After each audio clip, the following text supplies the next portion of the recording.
Hi, welcome back guys. This is your friend, Parallel Deku, back with another fanfiction. This is the series of, What If She Changed Everything at UA? Now before starting, please give this video a like. And subscribe to the channel if you want more videos like this. Now let's get into the fanfic. Page 4. So what are you guys going to do when you get older? Once I get my quirk, I'm going to be just like All Might. I plan on being even better than him. What about you, YN? The question echoed in my head as the scene started to fade to black. There was a dull ringing noise, getting louder and louder. Beep beep beep beep. Present day. Knew it. Just 5 more minutes. I groaned before slapping the alarm on snooze and hiding under the sheets. YN. Wake up. You're going to be late for your first day of high school. My mother called from downstairs. I ignored her call and tried to go back to sleep. Slowly, I began to drift back into my deep slumber. Until she ripped the blanket off, exposing me to the cold air. I jolted up and looked at her with wide eyes. You're a monster. I whined, trying my best to mimic a character from a movie. Shower. Now. She ordered before walking away, leaving my bedroom door open. It. She left it open on purpose. I swung my legs off the bed and lazily trudged around my room, gathering my things before heading to the bathroom. I locked the door and turned on the water, adjusting the temperature hot enough to wash away the grogginess I felt. After a good half-hour of contemplating life while the water hit my face, I finished washing up. I turned off the shower and hopped out, wrapping myself in a warm towel before walking to my bedroom. I put my uniform on and fixed up my hair. All set, I thought, eyeing myself in the mirror. I made my way downstairs to pack my school bag, but to my surprise, my mom was already waiting at the bottom of the staircase with it prepped and packed in her hands. Have a great first day, YN. She smiled, handing me the bag. Thanks, ma. See you later. I replied before leaving to make my way towards UA. Today is the day I've been waiting for. I've been working towards this all throughout middle school, and now my dedication has paid off. I'm officially starting my life as a UA student. I took a deep breath as excitement buzzed throughout my body. I'm another step closer to my goal. As I scanned my surroundings while I continued to walk, I couldn't help but notice a familiar figure not too far in the distance. Hey, Izuku. I called, running up to him. He stopped in his tracks and turned around. Where are you off to? I asked, slowing down as I caught up. Oh, I'm on my way to UA, same as you, I'm guessing? He stammered, obviously feeling flustered from the sudden surprise. Yeah, Did you say UA? My jaw dropped. The green-haired boy nervously rubbed the back of his neck and gave off a shy grin. Yeah, I've been accepted too. Crazy, right? He replied, looking away. Izuku, that's amazing. I'm so happy for you. I can't believe I didn't notice the uniform. I shook my head, realizing my own oversight. Izuku stood awkwardly, and I noticed a bead of sweat forming on his forehead. Hey, how come you're sweating? Are you nervous? I asked. Oh, that's because You seem bulkier too? Have you been working out? I blurted out, scanning him with curiosity. HYWP. He exclaimed, his voice rising. Sorry, that was kind of loud. He apologized before clearing his throat. Yes, I've been preparing my body for the past 10 months for the entrance exam. Oh. I nodded. Well, since we're going to the same place, mind if I walk with you? I asked. Sure, no problem. He stepped forward, and I couldn't help but check him out once more. He looks good. I mean, Izuku was always cute, but now he's just. So how have you been? He asked, making small talk. I followed behind him and began to tell him about how things had been. We casually chatted about what had been happening in our lives since finishing middle school. He told me about his training schedule and how he cleaned up an entire beach that was filled with trash. I shared my own training and was about to mention that I could control more than just water when he pointed out the school in the distance. There it is. He gasped. I looked up ahead and saw the huge blue building in the distance. My eyes widened with amazement at the sight of it. There's so many people. I whispered, gazing around the student-filled courtyard. We should go look for our classroom right away. I nudged, feeling anxious within the crowd of students. All right. He agreed. I wonder what type of people are going to be in our class. He added, bringing his hand to his chin. Guess we'll just have to find out. I shrugged. After a few minutes of walking around the school, the two of us eventually found our class. It didn't take as long as I assumed considering how massive the doors were. Wow, this door is huge. Izuku exclaimed, eyes bulging with surprise. The budget for this place must be insane. I added, staring in awe. I wonder what our classmates are like. Say, do you think Kaken got in too? Hearing the name, Kaken, caused Izuku to tense up. I put my hand on his shoulder in an apologetic and reassuring way. There was a moment of silence before he took a deep breath and slid the door open. The silence was quickly broken by the sound of an argument. "Do not put your legs on the desk. Don't you think that's disrespectful towards your classmates?" shouted one person. "No. As a matter of fact, I don't think so." "Which middle school are you from anyway, you 2-bit extra?" scoffed the other. I peeped in beside Izuku and frowned when I saw another familiar face. Of course. Why am I not surprised? There in the classroom was the one and only hothead, Katsuki Bakugo, kicking his feet up on the desk and arguing with another student. "A private is him." The other student cleared his throat before properly introducing himself. "I'm from Somei Junior High. The name's Tenya Ida." Ida stood by Kaken's desk with his hand out for a handshake, which Kaken ignored. I stepped forward into the class, Izuku following behind, and shook my head at the scene. "It's barely the first day, Bakugo." We decided to overlook the scene to try and find a seat. But just when we were about to leave the door, Ida suddenly marched over to introduce himself. "Hello, I'm Tenya Ida from Somei. I'm Izuku Midoriya, nice to meet you," Izuku nervously introduced himself. "Yeah, no. Midoriya, I must hand it to you," he interrupted. "Well, fine then," I thought, closing my mouth and walking away, leaving the boys to chat. I looked through the desks and noticed they were numbered. Arranged seats. I continued through the rows until I found the desk that matched my student number. At least it's in the back row. I sat down and set my bag beside my chair. Assuming class wouldn't start for a few minutes, I pulled out my phone and scrolled through a social media app, looking for memes.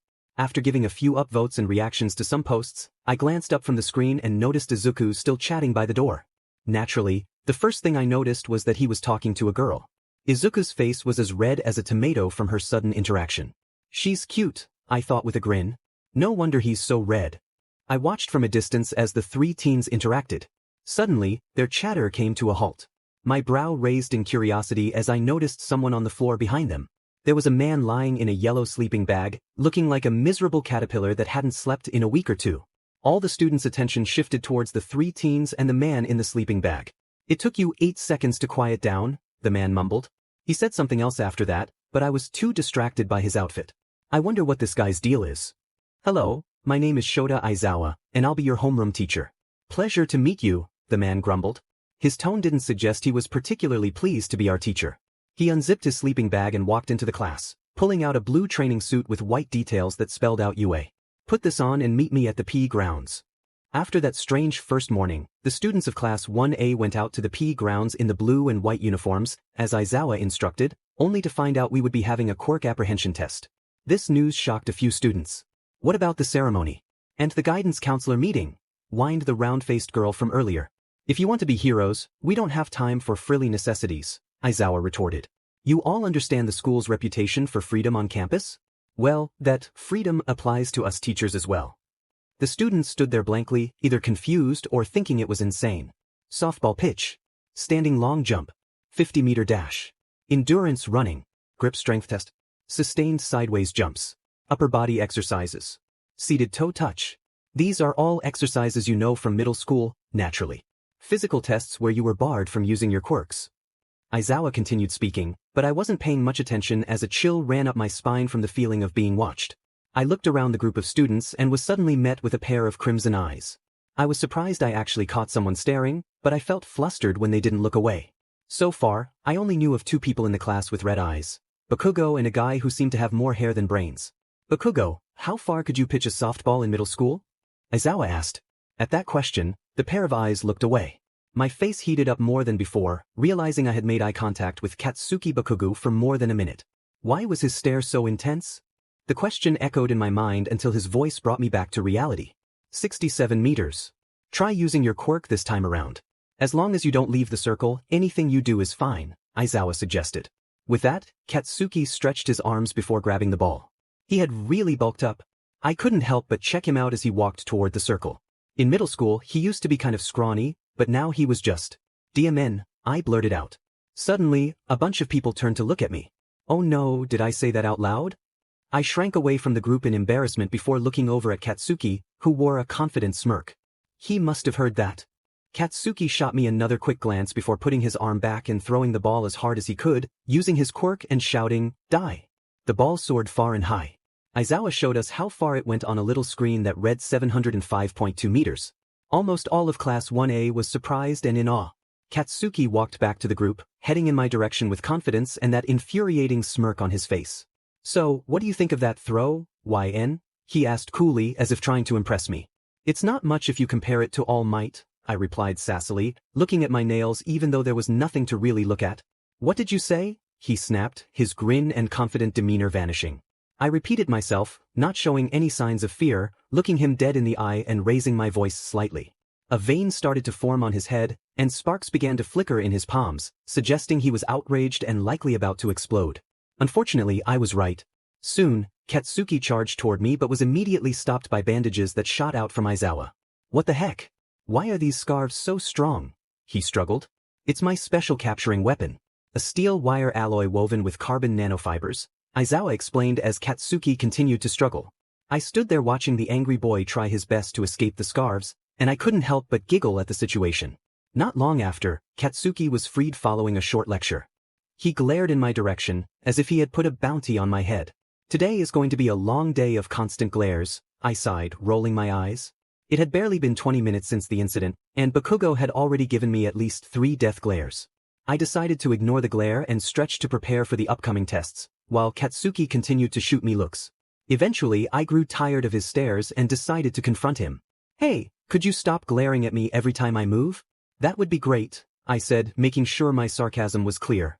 Katsuki looked down at me, ready to respond with one of his usual threats, but Aizawa's menacing gaze shifted to us, causing us both to turn away. Before walking off, Katsuki shot me one last look, accompanied by his signature smirk. Good luck. You're gonna need it. Unsure if it was a challenge or just Katsuki being himself, I decided to provoke him further. You don't scare me, Bakugo. I grew up with you so I know all your tricks and empty threats. This is my chance to show everyone what I can do. A grin spread across my face as I imagined his reaction when I came out on top. Time flew by, and it was finally time for the first trial, the 50-meter dash. The first 2 competitors were the girl with the frog quirk and a boy with glasses whose name I couldn't recall. The boy's time was 3.04 seconds, while the frog girl clocked in at 5.58 seconds. Wow, the guy in glasses is pretty fast, I thought. Next up was the girl Izuku had spoken to earlier and a guy with a tail. A few more competitors took their turns until it was finally my turn. I glanced to my side and wasn't surprised to see Katsuki again. Oh great, it's you, I said, rolling my eyes. Yeah, whatever. Just try not to inhale my dust as I leave you behind, he boasted. Huh, we'll see about that. We both got ready and took off as soon as the gunshots signaled the start. Katsuki crossed his arms before launching himself forward with his quirk. Being competitive, I activated my own quirk, propelling myself forward with a jet of water. I found myself racing neck and neck with Katsuki. I glanced over and saw his eyes widen in shock. Focusing on my speed, I pushed myself to the limit. Moments later, the results flashed. I clocked in at 4.13 seconds, while Katsuki was just behind me at 4.15 seconds. Looks like I've won that one, I said confidently, flipping my hair. What? No way I won. Katsuki exclaimed, stomping his foot. No way I won. I was ahead of you. I shot back. We continued our playful argument until Aizawa activated his scarf, silencing us. You're too loud. Quiet down. We both fell silent as he retrieved the results from the robot. Bakugo, you were the first to reach the end. YN, you were close. Katsuki shot me a smug grin while I crossed my arms, annoyed. Bakugo won, YN, 0. Oh, shut up. That was just a warm-up, I pouted, rolling my eyes. Next was the grip strength test. My quirk won't help much with this one, but I'll try my best. I squeezed the grip machine as hard as I could, scoring a solid. I assumed Katsuki scored higher, given the smirk on his face. Why does he have to smirk so much? We continued through the trials, and our scores were tied. It all came down to the final trial, the softball pitch. I watched in amazement as a girl with a round face scored an incredible infinity. It was impossible to surpass that, but I was determined to do my best. As long as I score higher than him, it shouldn't matter. When it was my turn, I focused on gathering water in my palm to create a protective sphere around the ball. Once I had enough, I prepared to throw it with all my strength. As the ball soared into the air, I felt lightheaded, but I pushed through until I released the sphere of water. The screen displayed a score of 715 meters. I turned to Katsuki, mimicking his smirk. Looks like I won this round, I said, watching him grit his teeth in annoyance. Whatever. It's only the first day, we still have 3 more years to go, he grumbled. And in those 3 years, you'll still be second best. I teased back. I knew my words were a bit mean, but it was all in good fun. Katsuki shrugged it off and walked away, which surprised me. If anyone else had said that to him, they might have regretted it. Katsuki's POV. She's a feisty one, huh? Guess I'll enjoy my 3 years of high school as long as she's around. After my little contest with Katsuki ended, the rest of Class 1A and I watched the remaining students take their turns at the softball pitch. I was amazed by how impressive most of my new classmates' quirks were. If I were to list the quirks that impressed me the most during this test, I'd definitely include the cute boy with scars and the pretty girl with the high ponytail. The frog girl had a pretty cool quirk too. As I scanned the crowd of students, I couldn't help but notice how good-looking most of them were. I kind of feel like I look like a potato around these people. I slowly begin to back out of the crowd, feeling somewhat claustrophobic with all the bodies around me. Suddenly, I bump into someone. Oh, sorry about that. Oh, my apologies. I look up, and my eyes meet a striking pair of eyes. I take a moment to appreciate their distinctive beauty, the bright blue of the left eye and the milky gray details of the right. Wow. I apologize for that. Are you all right? He glances up and down, as if checking to see if I've dropped or injured anything. I realize I've been staring longer than I should. Yeah, I'm fine. I'm really sorry, I wasn't paying attention to where I was going. I shake my head in embarrassment. No worries. It's fine, the boy reassures me. I quickly recognize him as the scarred boy from earlier. Are you sure you're fine? You seem a bit lost. Lost in your eyes is what I'd like to say, but I could never bring myself to do so. I can't even talk to boys unless I'm childhood friends with them. Oh, yeah, I'm fine, just got lost in thought. I shrug, managing a slight smile. He nods before returning his focus to the pitching zone. I knew he was handsome at first glance, but seeing his eyes up close was a whole different experience. My face begins to heat up as his eyes replay in my mind. Chill out, YN. How are you going to feel all shy and blushy over someone you barely know? We stand there in peaceful silence, unaffected by the moment that just passed. An urge to get to know him begins to bubble within me. At least I want to know his name. So. My voice cracks. What's your name if you don't mind me asking? I fidget with my fingers, trying to hide my obvious awkwardness. He glances back at me before looking at the next student at the base. Shoto, he mumbles. Shoto Todoroki. Well, nice to meet you, Todoroki. I reply, extending my hand for a handshake. I'm YN. When he shakes my hand, I feel a chill run through my palm. His hand is colder than I expected. One of the quirks of having an ice ability, I guess. He doesn't seem very talkative, returning to his previous focus. It bums me out a little that he doesn't have much to say, but everyone has their own way of being.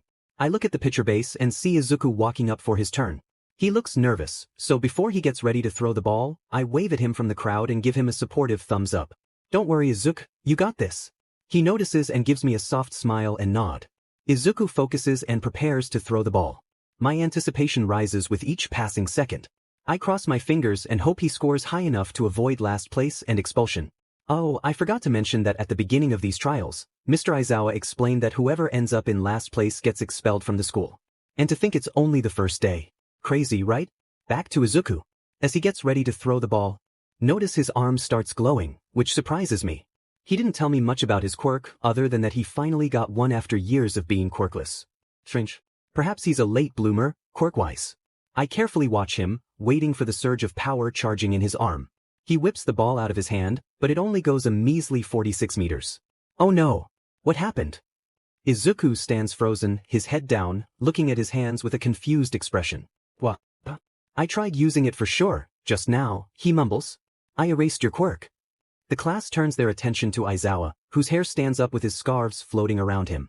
From my perspective, his hair kind of reminds me of a Super Saiyan without the blonde color. It defies reason. How did someone like you manage to enter this academy? He scorns. You erased it? Izuku repeats, looking up at Aizawa. Those goggles. Oh my god. You're the erasing hero, Eraserhead. He gasps, causing the students to whisper and chatter among themselves. Eraser? Never heard of him. I just heard the name. He's a really underground hero. Aizawa continues to lecture Izuku before deactivating his quirk and tossing him the ball, stating that he's given back his quirk for redemption. The students continue to mutter within the crowd. I notice a few, including the boy with glasses, Katsuki, and another boy who tripped before crossing the finish line in the 50-meter dash. He's going to get expelled for sure, Katsuki scoffs in his usual harsh tone. You don't know that, I defend, stepping up behind him with an irritated look on my face. Oh, and suddenly you do? The hothead hisses at me. Yeah, because I believe he can. I actually believe he can do better than you in this test. I state, stepping closer to confront Katsuki. Why, you little? Katsuki stops himself as Aizawa activates his quirk again. I can tell he'll be doing that a lot, considering how well the hedgehog and I get along. The class watches Izuku from the sidelines as he prepares to throw the ball again. He pulls his arm back before yelling, "Smash," launching the ball high into the air. The pitch is so fast that the ball appears to slice through the air. The screen beeps before Aizawa shows us how far the ball went. It traveled 705.3 meters, slightly higher than Katsuki's throw. I glance over at Katsuki and see his shocked expression. It's a priceless moment, so much so that I want to capture it. I pull out my phone and snap a quick picture, thankful that the sound and flash are off, otherwise, he would have tried to kill me again. I look back at Izuku and notice he's clenching his fist, a broken finger visible. Did his quirk do that? Suddenly, Katsuki darts towards Izuku, much like he did with me, and yells at him. "What is this, do you?" "Explain now, shitrag," he roared. Izuku screamed in fear but froze in place as Katsuki was once again captured in Aizawa's scarves. "Come on," Aizawa scolded, "don't make me use my quirk so much. I've got dry eyes." He deactivated his quirk and freed Katsuki once more. It was unfortunate, his quirk was quite useful. Izuku awkwardly shuffled back to the crowd of students. "Izuku, are you okay?" I asked, concerned about his injury. "Is your finger all right?" Another student inquired. I looked toward the voice and saw the girl he had been talking to. "Yeah, I'm fine, thanks," he replied nervously. "What the heck? You never told me how powerful your quirk really was," I added, my expression glimmering with amusement. "Oh, what?" He stuttered. Izuku was interrupted when Aizawa told us to get ready to see our results. Upon hearing that, Izuku began to tremble. I felt worried for him since he had only used his quirk for the ball pitch. But before our results were shown, Aizawa revealed that the whole expulsion thing was a ruse to push us to give our best effort. Confusion spread through the class. "Come on guys, use your brains." "Of course, it was just a ruse," the girl with the ponytail said from the side of the crowd. I wasn't too worried since I had performed well in a few of the trials. Anyone dumb enough to believe that obviously doesn't deserve to be here. Right, YN? Bakugo nudged me out of nowhere. "Get lost," I replied, pushing his arm away. Wow, Katsuki feels strong, I thought, my face heating up as awkwardness surged through me. "Don't touch me," he gritted, pushing my arm away harder. I accidentally bumped into another student nearby. "Oh no, my bad. You good?" I asked. "Yes, I'm fine. Thank you for asking," the student replied. "Okay, that's hi again," I greeted. "Sorry about that, Firecracker over here has a temper," I whispered, cautiously pointing toward Bakugo. "I've noticed," he retorted, making me giggle despite his serious expression. Todoroki seemed a little confused by my laughter but offered a slight smile in return. "Oh my god, that was adorable." Time skipped to the end of the day. There, I lay in my bed, thinking about the events that occurred on my first day at UA. From the moments of intense eye contact with my classmates and the adrenaline rush from competing with Bakugo, to witnessing Izuku's quirk, and all the times I embarrassed myself throughout the day. "Oh my god," I groaned into my pillow. Today was something else. I rolled over to turn off my lamp, contemplating life and how strange it can be in the dark. Elsewhere. YN. She seems like an interesting person. It was the second day of school. I got up and went through my morning routine before heading out the door and walking to school. On my way, I spotted Izuku again. I was a bit further behind him than last time, but I caught up when I started running and calling out his name, waving him down. He stopped in his tracks and turned around, a warm grin appearing on his face. "Good morning, YN. You seem quite energetic today. Did something good happen?" he greeted as we began walking together. No, not really. I'm not sure why, but I feel like today is going to be pretty interesting," I answered, catching my breath. "I see," he grinned. "You know, Izuku, I'm still curious about your quirk." I prodded. Your quirk. Yesterday, after the ball pitch, I was going to ask you about it until Mr. Aizawa interrupted us with the results. When did you get it?" I raised my eyebrow in curiosity and leaned closer. His face began to turn a deep shade of red. "I kind of don't want to talk about it right now," he stammered, averting his eyes. "I see. Keep me hanging too long. Tell me when you're ready, okay?" I reassured him, patting him on the back. His lip curved into a nervous grin as he nodded in agreement. When we arrived at school, we attended our normal lessons for all the required subjects before moving on to heroics. Lunch hour. At the lunch rush, students from various studies filled the room. According to others, the food tasted amazing and surprisingly came at a cheap price. After getting my food, I immediately started looking for a place to sit. I walked around the first few tables closest to me but found nothing. Eventually, I discovered a spot near the back of the room. I sat down and looked at the person sitting across from me. "Well, hi, Todoroki. I didn't notice you there," I smiled. Is it alright if I sit with you? Hello, LN. I don't mind. I'm almost done anyway, he replied, maintaining his straight face. Oh, guess you got here early, I said, feeling slightly disappointed that he was nearly finished. Yeah, somewhat. Todoroki glanced at my tray before looking back at me. I can sit here with you if you'd like, he added. I was hoping he'd say that. Really? You don't have to if you're busy, I'll totally understand. Well, I wouldn't have suggested it if I were busy, he replied. Yeah, I suppose you're right. Sorry. It's fine. A moment of silence fell between us as we pondered what to say next. So, how was your morning? I asked, breaking the silence. It was fine. What about yours? He replied. Not much different from yours. I realized I hadn't considered how awkward talking with Todoroki could be. Maybe I should just let him go about his day. He continued to look at me, waiting for my reply. Again, I found myself getting lost in his eyes. They were so unique that I found it hard not to stare for too long. I noticed his posture becoming stiff. Oh no, I did it again. Time to answer him. Mine has been alright. What do you think about the hero course so far? I asked, hoping for a response that would keep the conversation going. It seems to be going well enough, though I'm not too sure how to feel about it for the time being. It is only the second day after all, he replied. Yeah, I get what you mean. My bad, that was a dumb question. I began to feel small and unsure of myself. Why did my introverted self think I could confidently talk to him without getting awkward? I must be wasting his time. He seems bored. Todoroki clears his throat and begins to apologize. I apologize if I'm making you feel uncomfortable and unheard. I'm not used to talking to people for this long. I usually keep to myself. Oh no. Did I make him feel bad? Was my self-doubt that noticeable? No, it's not that. It's just that I'm not too good at engaging in conversation with new people either, I admit, scratching my cheek. I just thought that since we're in the same class, we could be friends? But Todoroki's expression softens at this. Oh, I see. He pauses. Sure, I'd like that. He grins. Really? I mean cool. I smile, trying to seem relaxed. I was overthinking for nothing. LN? Oh, please call me YN, I reassure him. Alright, YN, would you like to sit with me for lunch again tomorrow? He asks, his eyes averting away from me as he does. I could tell from this suggestion that he was beginning to feel somewhat comfortable around me. I didn't mind his awkwardness either, since it's something we both seem to have in common. Sure. That'd be great. I smile. He seems to be a pretty cool person once you get to know him. When I finished most of my food, we both got up from our seats, threw away our trash, put the trays away, and walked back to class together. Our walk was going well until I accidentally bumped into someone. Oh, I'm so sore. Watch where you're walking. Todoroki and I stopped in our tracks. I recognized that voice. I turned around and saw Katsuki walking away. You could at least apologize. I snapped. He stopped, turned his head, and shot me a fierce glare. What did you call me? He growled. Did I stutter? I said you could at least apologize. I repeated without hesitation. You JRK. Katsuki started walking toward me, making small explosions in his hands as an attempt to intimidate me. I braced myself for an explosion when he got closer, but the hit didn't come. I looked up and saw Todoroki standing in front of me, restraining Katsuki's arm tightly while freezing it. What the hell? Let go! Katsuki demanded. Katsuki was about to hit Todoroki with his free hand, but Todoroki guarded himself and grabbed that one too. I was shocked at how fast it all happened.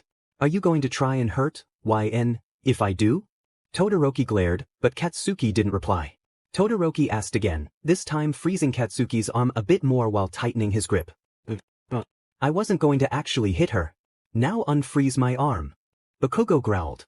Todoroki started to defrost his arm without hesitation.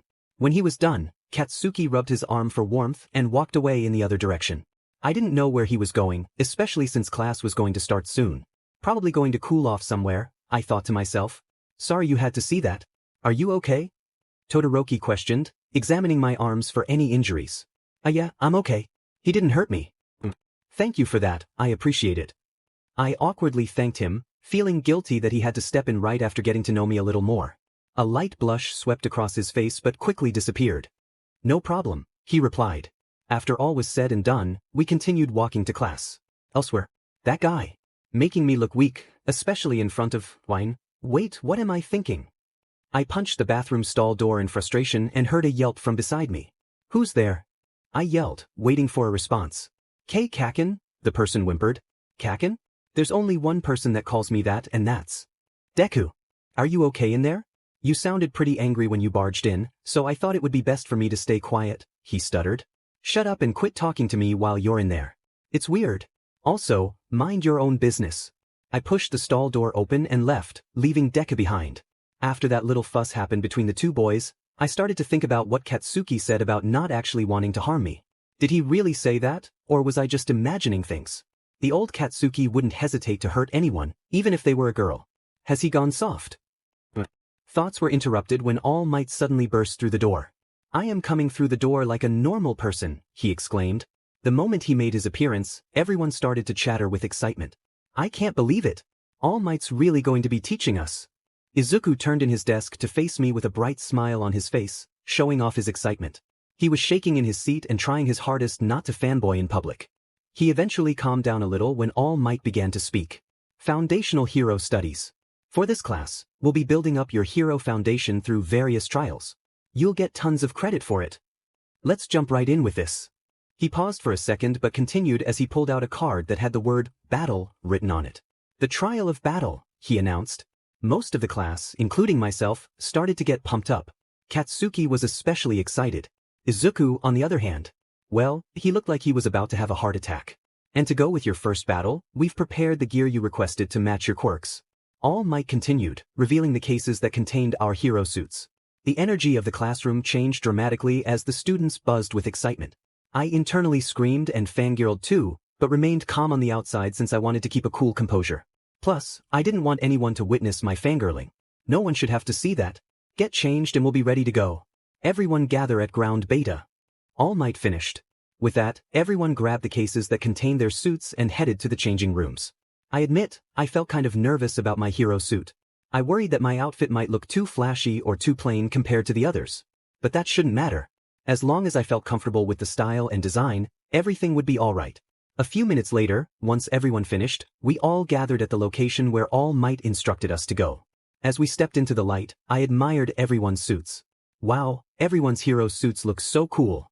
YN. Someone called out. I turned around to see Izuku approaching me.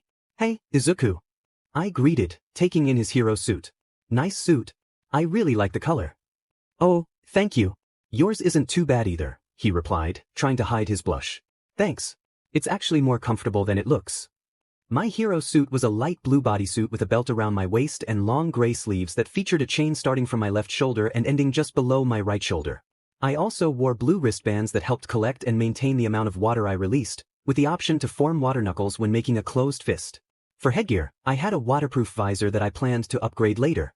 The rest of my suit included a small waterproof leg strap that held healing capsules and other combat items, along with knee-high boots that helped me collect moisture from the ground when necessary.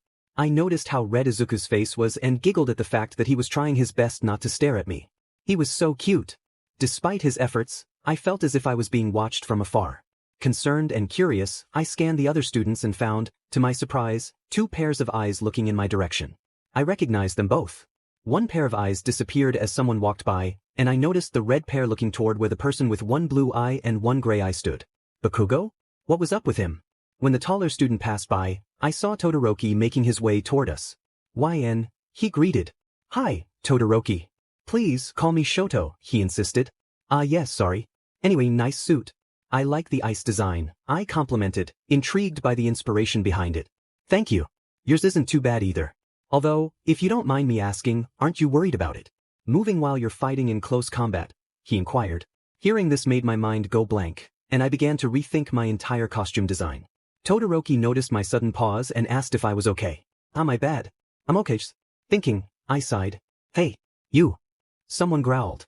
Todoroki and I turned our heads to see an unhappy, fiery-haired boy approaching us. I braced myself, ready to face whatever this short-fused firecracker had to say. It's Shodash. I don't care what your name is. Just know you better stay away from me, he interrupted. My eyebrows furrowed in confusion. You're the one who came over here? I reminded him, crossing my arms. Shut up. I wasn't talking to you, he growled. Don't yell it, YN, Todoroki defended, stepping in front of me. Oh, and what are you going to do? Katsuki mocked. You know exactly what I'll do, Bakugo, Todoroki replied, frost beginning to form around his hand. Oh no, I need to do something before this escalates. Okay, guys, back away from each other and save the fight for another day, I intervened, stepping between them and placing my hands gently on their chests to push them apart. The boys backed away from each other, continuing to glare until they noticed All Might watching them. "Stay out of my way," Bakugo threatened before walking off. Todoroki took a deep breath and relaxed, the cold mist around his hand dissipating. "Was he always like that?" Todoroki asked, watching Katsuki walk away. "Kaken? Not really. Before his quirk manifested, he was actually pretty decent and got along with Izuku and me. But after he received shallow praise for his quirk, he changed." I explained. "I see." Still, it was strange how he kept trying to pick fights with Shoto, despite barely knowing him. Maybe he saw him as a threat on his path to becoming the best. Or maybe he just couldn't handle his emotions. I could never figure him out. There was a moment of silence, but I quickly broke it by asking Todoroki a question to ease the lingering tension. "So, before all that happened, I wanted to ask why you only have ice on one side of your suit?" I looked up at the sky, trying not to seem too nosy as I waited for his answer. Todoroki took a deep breath before speaking. "This may sound strange, but the reason for that is because I swore to myself that I would never use my left side," he mumbled. I was a bit confused since I didn't really know what Todoroki's quirk was. So, I nodded and said, "Oh," as if I understood. He noticed my confusion and began to explain. "I guess I never told you my quirk. My apologies. It's half hot, half cold. One side of my body can use ice and the other can use fire." "Oh, okay, sorry about that. I still don't remember everyone else's quirks except Bakugo's, the glasses guy, and that brunette Izuku is talking to." "You mean you don't know about Midoriya's quirk?" he asked, surprised. "Yeah, I probably seem like a bad friend. But you see, before we graduated from middle school, Izuku was. It's time for the trial of battle." All Might announced loudly, cutting me off. "I'm loving everyone's styles." "Very cool," he complimented, surveying the suited-up students. "Sir, regarding the performance ground we'll be using, is it the mock city from the entrance exam?" asked a student whose costume had a machine-like design. "Is that the glasses guy?" "You'll see, in fact, take 2 steps and you'll be there. This will be an indoor battle trial," the #1 hero explained. "Villain cleanup is usually done in the open, but statistically, the better part of it is an indoor job. Most acts of villainy are committed indoors. For this test, you'll separate into villain and hero groups for a 2-on-2 team battle." "What about the foundational training?" asked Frog Girl. "This is the foundational training. Only this time, there won't be any robots," replied All Might. Everyone began to crowd him with questions all at once. "So noisy." After the crowd quieted down, he started to explain how the trial would go and how the teams would be decided. "Anyways, let's start this," he exclaimed. After laying down all the rules, the teams were quickly decided. Unfortunately, I wasn't on a team with the people I knew. Instead, I was on Team J with a spiky red-haired boy. And the first 2 pairs to do combat will be the following. Team A will be the heroes and Team D will be the villains. Hearing that made me feel anxious, considering Izuku and Katsuki would have to face each other. Oh no, this isn't going to end well. Oh no, why? Why did they have to be the first 2 teams to go against each other?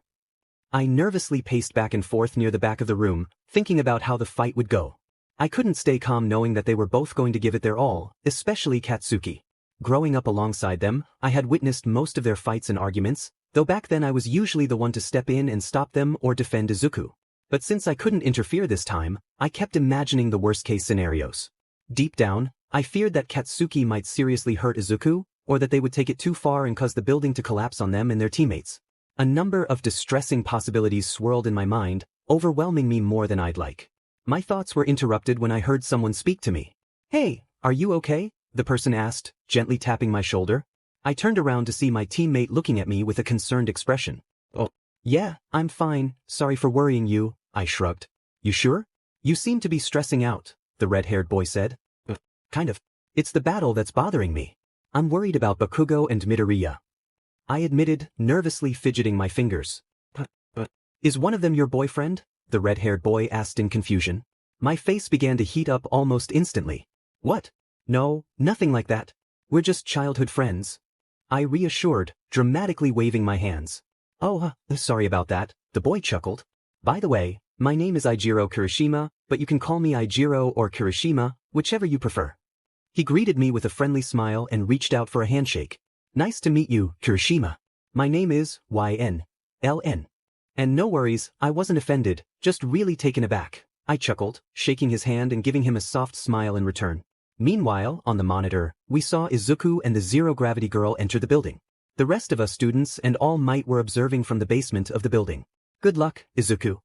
The two students designated as heroes were making their way around a corner when they were suddenly ambushed by Katsuki.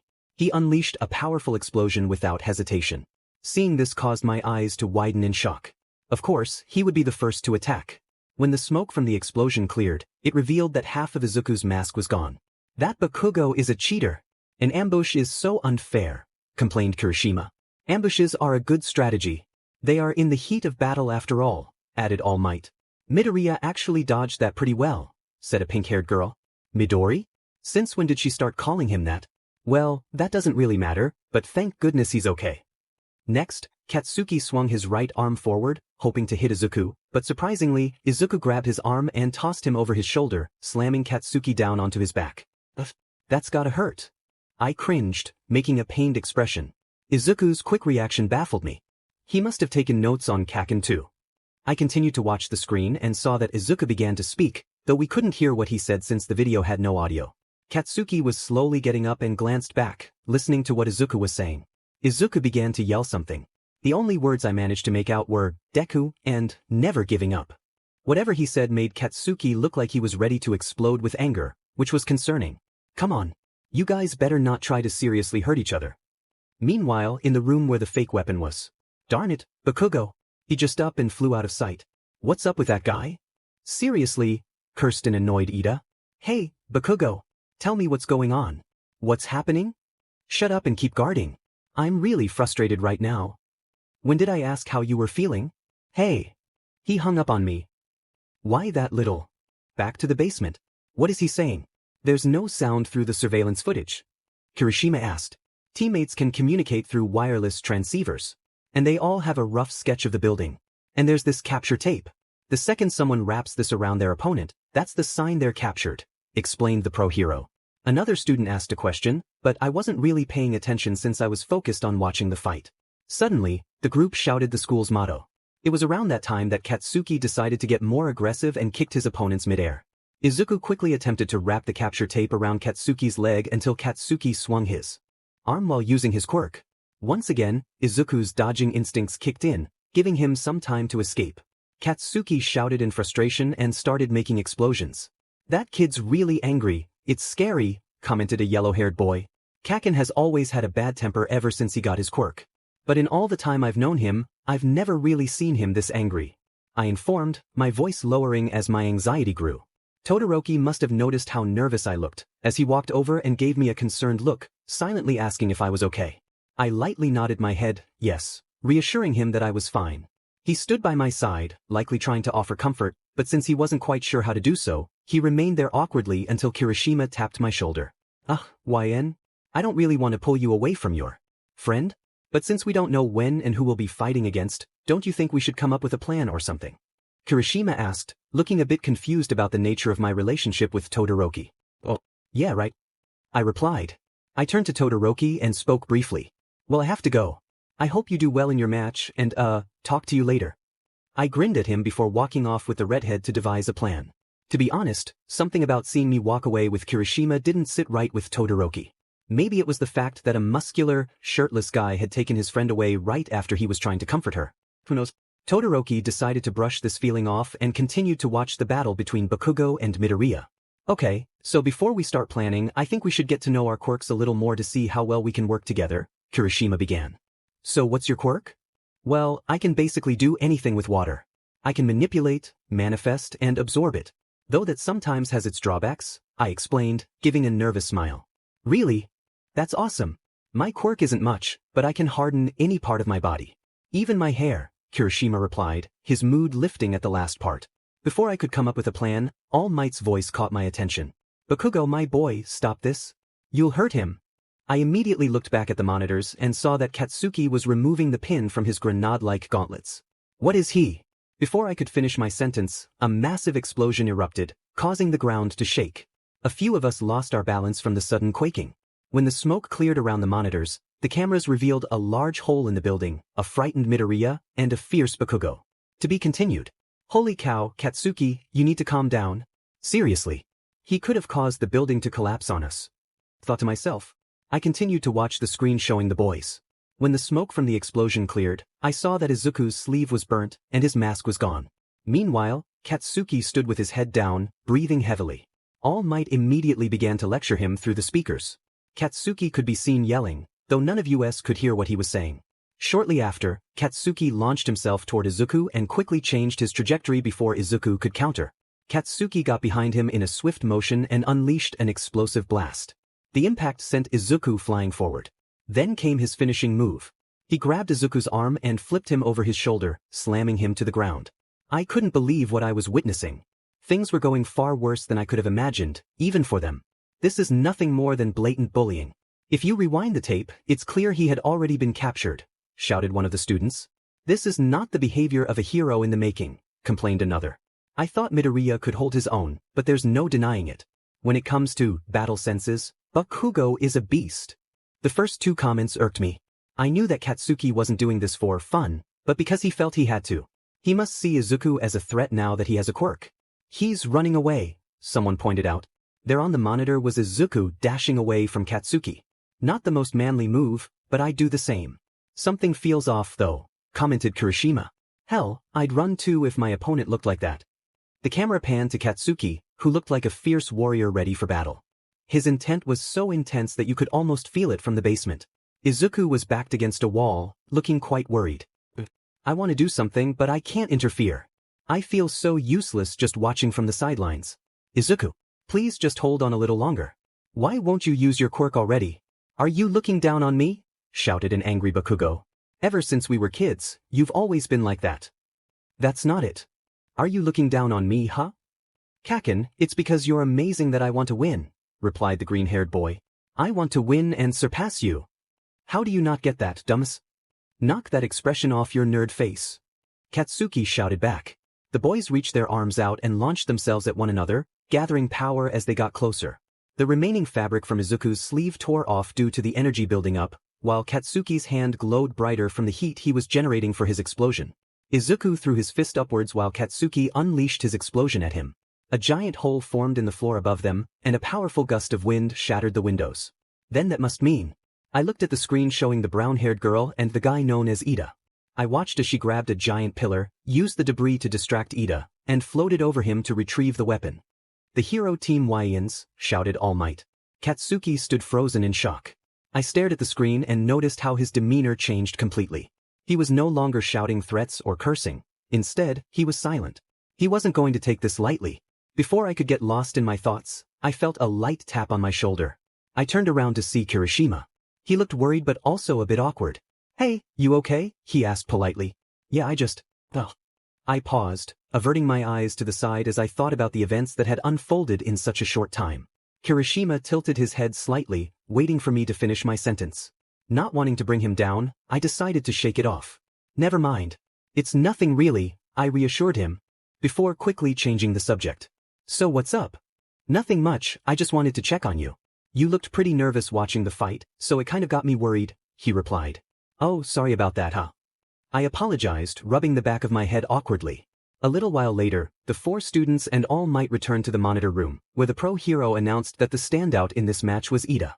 But weren't the winners Ochako and Midoriya? Asked the frog girl. Ochako. So that's her name. I really need to memorize the names of my classmates. I wonder why I could possibly think so? Who knows why, teased All Might. Yes, All Might, said the ponytail girl, raising her hand to answer his question. It was because Ida was the one who adapted the most to the situation.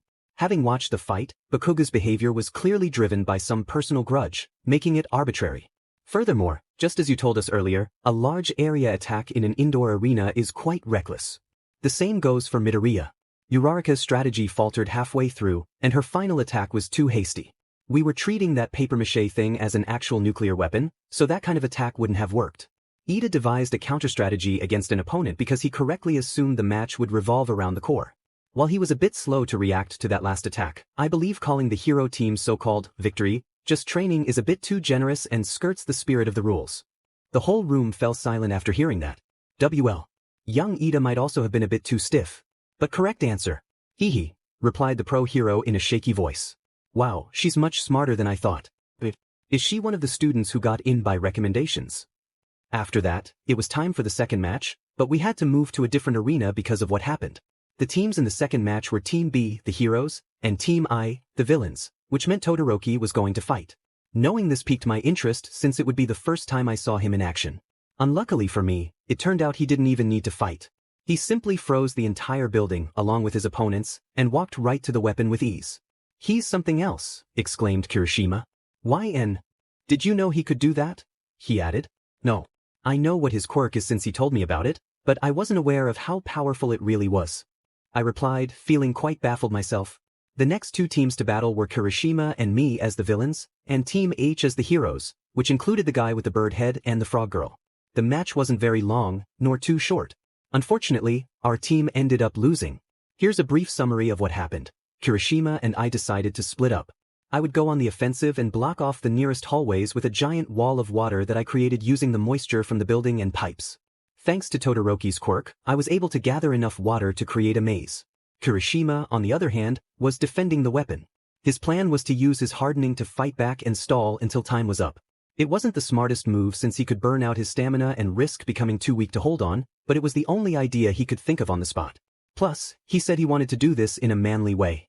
Before things started, while we were planning, we both realized that if I stood guard with the weapon, the frog girl could easily slip through my defenses. Not to mention that they might find the hideout too quickly if Kirishima was the only one on the offensive. Within a few seconds, I suggested creating walls within the building to confuse them into going the wrong direction. I knew the frog girl could easily get through or around this, but I hoped that if I made enough walls, they would eventually get stumped for a while. Unfortunately, in the end, the bird guy used some strange shadow to burst through the wall closest to me and attacked head-on. I managed an okay close combat fight, but keeping the walls up while doing so drained my endurance quickly. Eventually, all the walls came crashing down. Kirishima must have heard the water crashing down because, at some point, while he was looking out of the room to see if the frog girl was climbing on the walls, vents, or ceiling, she came in through the window and got the weapon just like that. When All Might announced that the hero team won, I couldn't help but drop to my knees in exhaustion. I was so weak that Kirishima had to carry me back, which made me feel more embarrassed than it should have. We continued to observe the rest of the matches until class was over, and everyone received their results and feedback. As I walked back to the homeroom, Todoroki appeared beside me. "Hey, to-do," I greeted, giving him a little nickname. He seemed taken aback by my casual use of to-do, but still greeted me in return. "Hello, YN. Hey, nice job on your match. That was pretty amazing," I complimented. "Thank you, you didn't do too bad yourself." Thanks. We might have lost, but it was still a fun learning experience." I grinned, giving him a thumbs up. "So, what did you think of the first day of heroics?" "It was good. That first fight between Midoriya and Bakugo was unexpected though," he replied. "Yeah, I agree with that. What they did was pretty reckless, but if you've known them as long as I have, you would understand why they went all out." I sighed, shifting my gaze to the floor. "Oh, I see." It was silent until we heard someone mumbling and grumbling in the distance. I turned my head and saw Katsuki walking down the hallway behind us, his head hanging low and his hands in his pockets. I decided it was best to let him be and walked slower to allow him to pass, especially since I didn't feel like being yelled at after today. Coming into contact with him while he was in a foul mood was the last thing I wanted. Katsuki's POV. That nerd. He's been hiding this from me all this time. All those years. Pretending to be quirkless just so she could feel sorry for him. What am I saying? I don't care about them, or anyone for that matter. As I walked down the hall, I noticed YN and Todoroki walking together up ahead. Great, just my luck. Of all the people for me to encounter in this huge place, it had to be them. Whatever, it's not like they own the school. I continued to walk by and completely ignored them.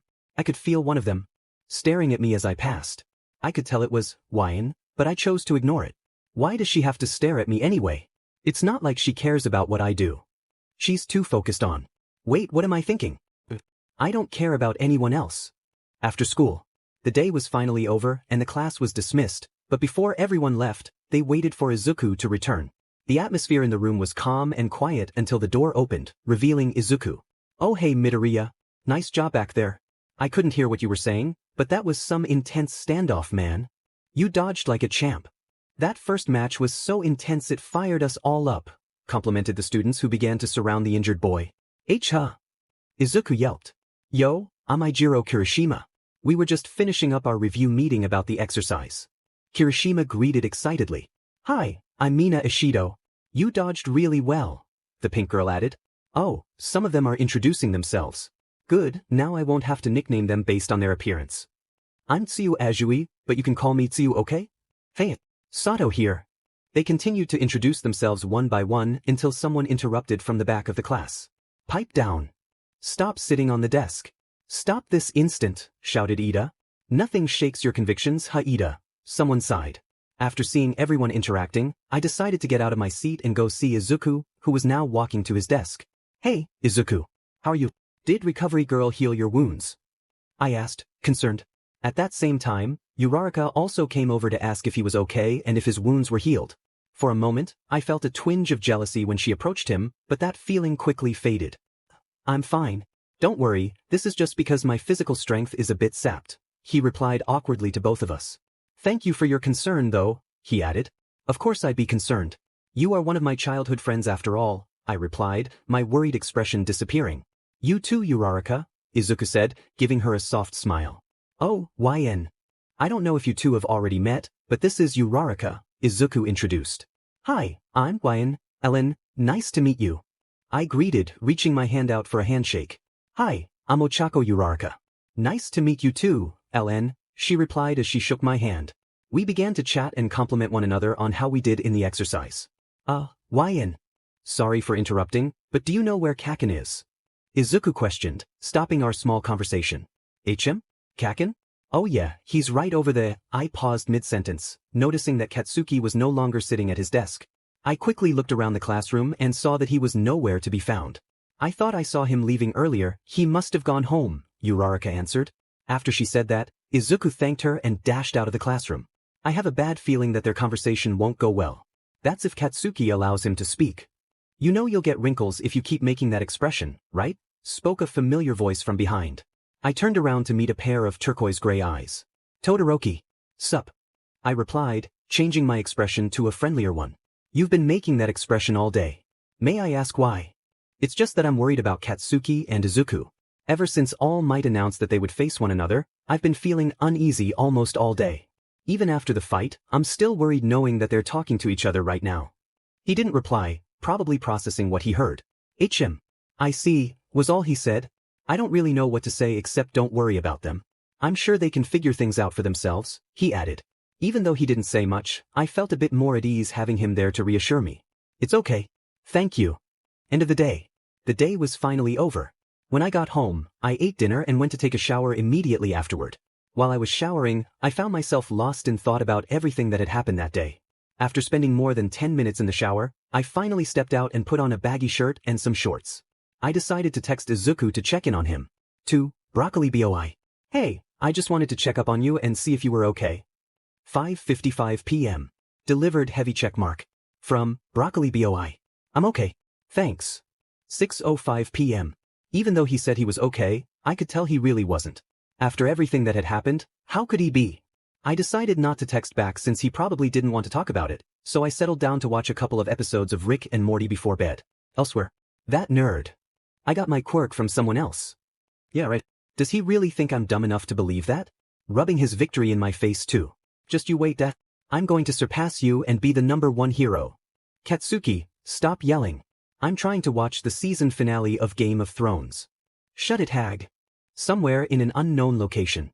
Have you seen this? He's become a teacher.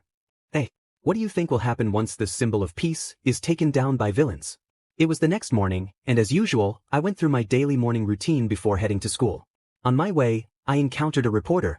As soon as he spotted me, he moved a microphone in my face and began asking questions. Hey, are you from UA? What are your classes like? Wah, I was interrupted by another reporter who appeared out of nowhere. What is it like being one of All Might's students? It's okay, I guess. I mean, his classes are pretty cool. Excuse me, miss. How would you describe your classes with All Might? Another reporter cut in. Hey, she was just about to tell me that before you interrupted, snapped the female reporter. More and more reporters swarmed around me. It felt like the closer I got to school, the more reporters appeared. Excuse me, but I'm going to be late. So if you could. I was speechless as I reached the gates of UA and saw a crowd of reporters blocking the entrance. Holy cow. I stood there in shock, unsure of what to think until the crowd behind me began to push and shove, trying to get a chance to interview one of the other students. Hey, quit shoving. I shouted, feeling crammed between the crowd and the gate. No one seemed to notice who they were pushing, too focused on getting another student to answer their questions. Where are the teachers? As I struggled to make my way through the crowd, A hand suddenly grabbed my arm and yanked me out. You know you could have gotten out of there if you used your quirk, a voice said, sounding a bit aggressive. What? Or are you just that weak? Offended, I glared at the person and made direct eye contact. Red eyes, sharp comments. I should have known. Well, aren't you going to thank me? Katsuki asked, more like demanded. For what? Calling me weak or for almost yanking my arm off? I retorted, rubbing my arm. Well, what was I supposed to do? Just walk by while you suffocate, he snapped. I fell silent, knowing he was right. I looked away and mumbled. Thank you. What? Speak up. I said, thank why? Louder. I said thank you, you annoying firecracker. Firecracker? Screw you. I just saved you, and this is how you. Well, I thanked you, didn't I? I interrupted. Katsuki fell silent, realizing I was right. Whatever. It's too early for this, he muttered as he walked away. That was a bit unusual. I started making my way into the school when I heard a loud slam. I turned back to see a huge metal door blocking the entrance, keeping out the reporters. This place really is something else. In class, Aizawa lectured Katsuki and Izuku about their performance during the battle trials yesterday. I didn't pay much attention since their fight didn't concern me. Suddenly, the class erupted into chaos, with almost everyone jumping out of their seats, raising their hands and shouting, "Pick me!" What did I miss? Be quiet, someone shouted. This is a task laden with responsibility where you must carry and pull everyone's weight. Just because you'd like to do it doesn't mean you can. Still confused, I turned to the girl sitting next to me and asked, Hey, what is everyone making a big deal about? Were you not listening? Mr. Aizawa said we need to pick a class president. After that, everyone got riled up. Ah, I see. Before she returned to her own business, I asked her one more question. If you don't mind me asking, what's your name? I know I should already know, but I don't want to be like a certain someone and nickname people based on their features, if you know what I mean. Momo Yaoyorozu. Hello, Yaoyorozu, I'm LN. You extended your hand towards her for a handshake. Pleased to meet you, Effin. She smiled warmly. After shaking hands, you both returned your attention to the class, which was buzzing with excitement as you waited for Aizawa to restore order. Is that all right, sensei? Ida shouted. As long as you all decide by the deadline, anything is fine, he replied, wrapping himself up in his sleeping bag. Everyone received a piece of paper to write down the name of the person they thought would be suitable as class president. After counting the votes, Momo and Izuku were declared the winners. Izuku received 3 votes, Momo had 2, while the rest of the class had 1 vote each, likely for themselves. Ida, however, received no votes at all, not even from himself, despite his strong desire to be class president. You wandered around the cafeteria like a lost puppy, searching for a familiar face to sit with. Your expression brightened when you spotted a familiar half-red, half-white-haired boy in the distance. You approached him with a smile. Hey, Todoroki. He looked up from his tray, finishing the last bite of his food. Hello, YN. He gently wiped his mouth with a napkin. How are you? I'm okay, just looking for a place to sit. You hinted, glancing at the empty seat. Is this seat taken? No. Have a seat, he replied politely. Just as you were about to start a conversation, the school's alarm blared. Security level 3 has been breached. Students please promptly evacuate. What's security level 3? Ida shouted. IT means someone's infiltrated the school grounds. This hasn't happened in 3 years. Come quickly, all of you, yelled another student. Todoroki grabbed your hand and started running toward the exit. The hall was crowded with panicking students. He held your hand for a moment longer before the crowd pushed you apart. Unfortunately, you found yourself pressed against the wall. As you looked around for Todoroki, you saw Izuku get caught in the chaos, separated from Uraraka and Ida. You couldn't help but giggle at the sight, but your laughter quickly faded when you felt someone press against you. You looked up to see Katsuki.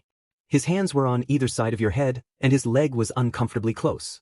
He didn't realize it was you, focused on trying to push away from the wall and avoid squishing the person in front of him. When he opened his eyes and met your gaze, surprise crossed his face. Katsuki? You exclaimed, feeling a mix of embarrassment and shock. YN? What the hell are you? He stopped mid-sentence, noticing the awkward position you were in. A deep blush crept across his cheeks as he tried to move away, but in the chaos, someone pushed back into him, causing him to lose his balance and fall forward. Now, you found yourself pressed against him even more. Your face heated up as you realized the situation. What on earth is happening? You attempted to push him off, but the tight space made it nearly impossible. Of all people, why did I have to get stuck in this position with you? You hissed. What do you mean, of all people? Do you think I wanted this to happen? He shouted back, equally flustered. Just then, the crowd's shoving ceased as someone climbed atop the exit sign and yelled, "Everybody calm down. It's okay." Yu and Katsuki turned to see Ida on the exit sign. "It's just the press, there is nothing to panic about. It's okay," he continued. The students began to move toward the windows to peek outside before heading back to their classrooms. You quickly pushed Katsuki away and made your way back to class. After the incident, the police arrived, and the reporters left. Back in class, Izuku decided to step down as class president in favor of Ida. The students praised him for how he handled the panic. "He reminded me of that warning sign you see on emergency exits," commented Denki Kaminari. "Same," you agreed from the back of the class. By the end of the day, Ida was officially the class president, and Momo was the vice president. Before leaving the classroom, you approached Katsuki and said, "Hey, don't tell anyone or mention what happened today.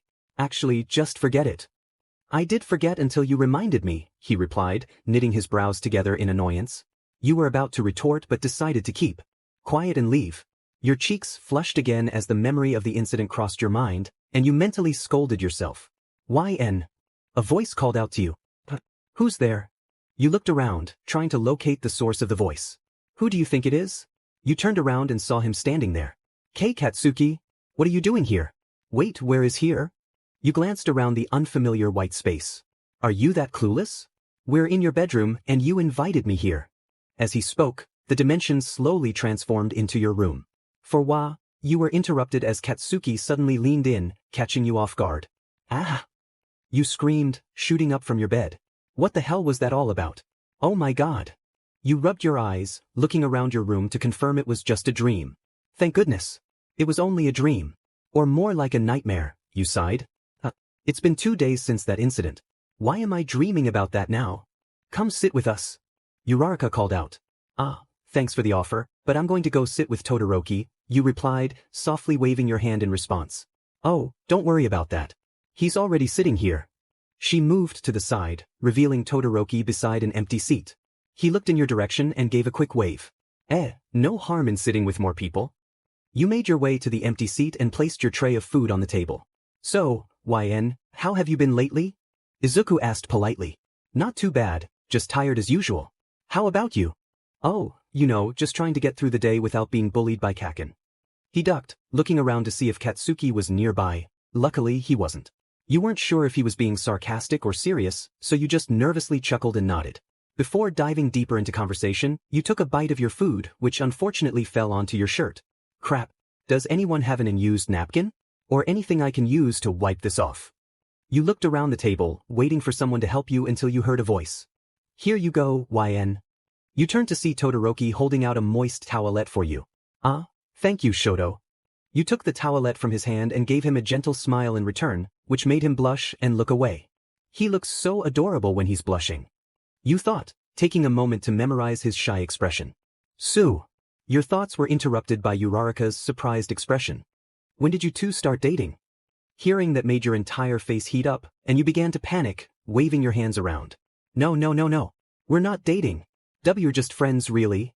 Uraraka laughed at your reaction and continued to tease. "No need to be shy, YN.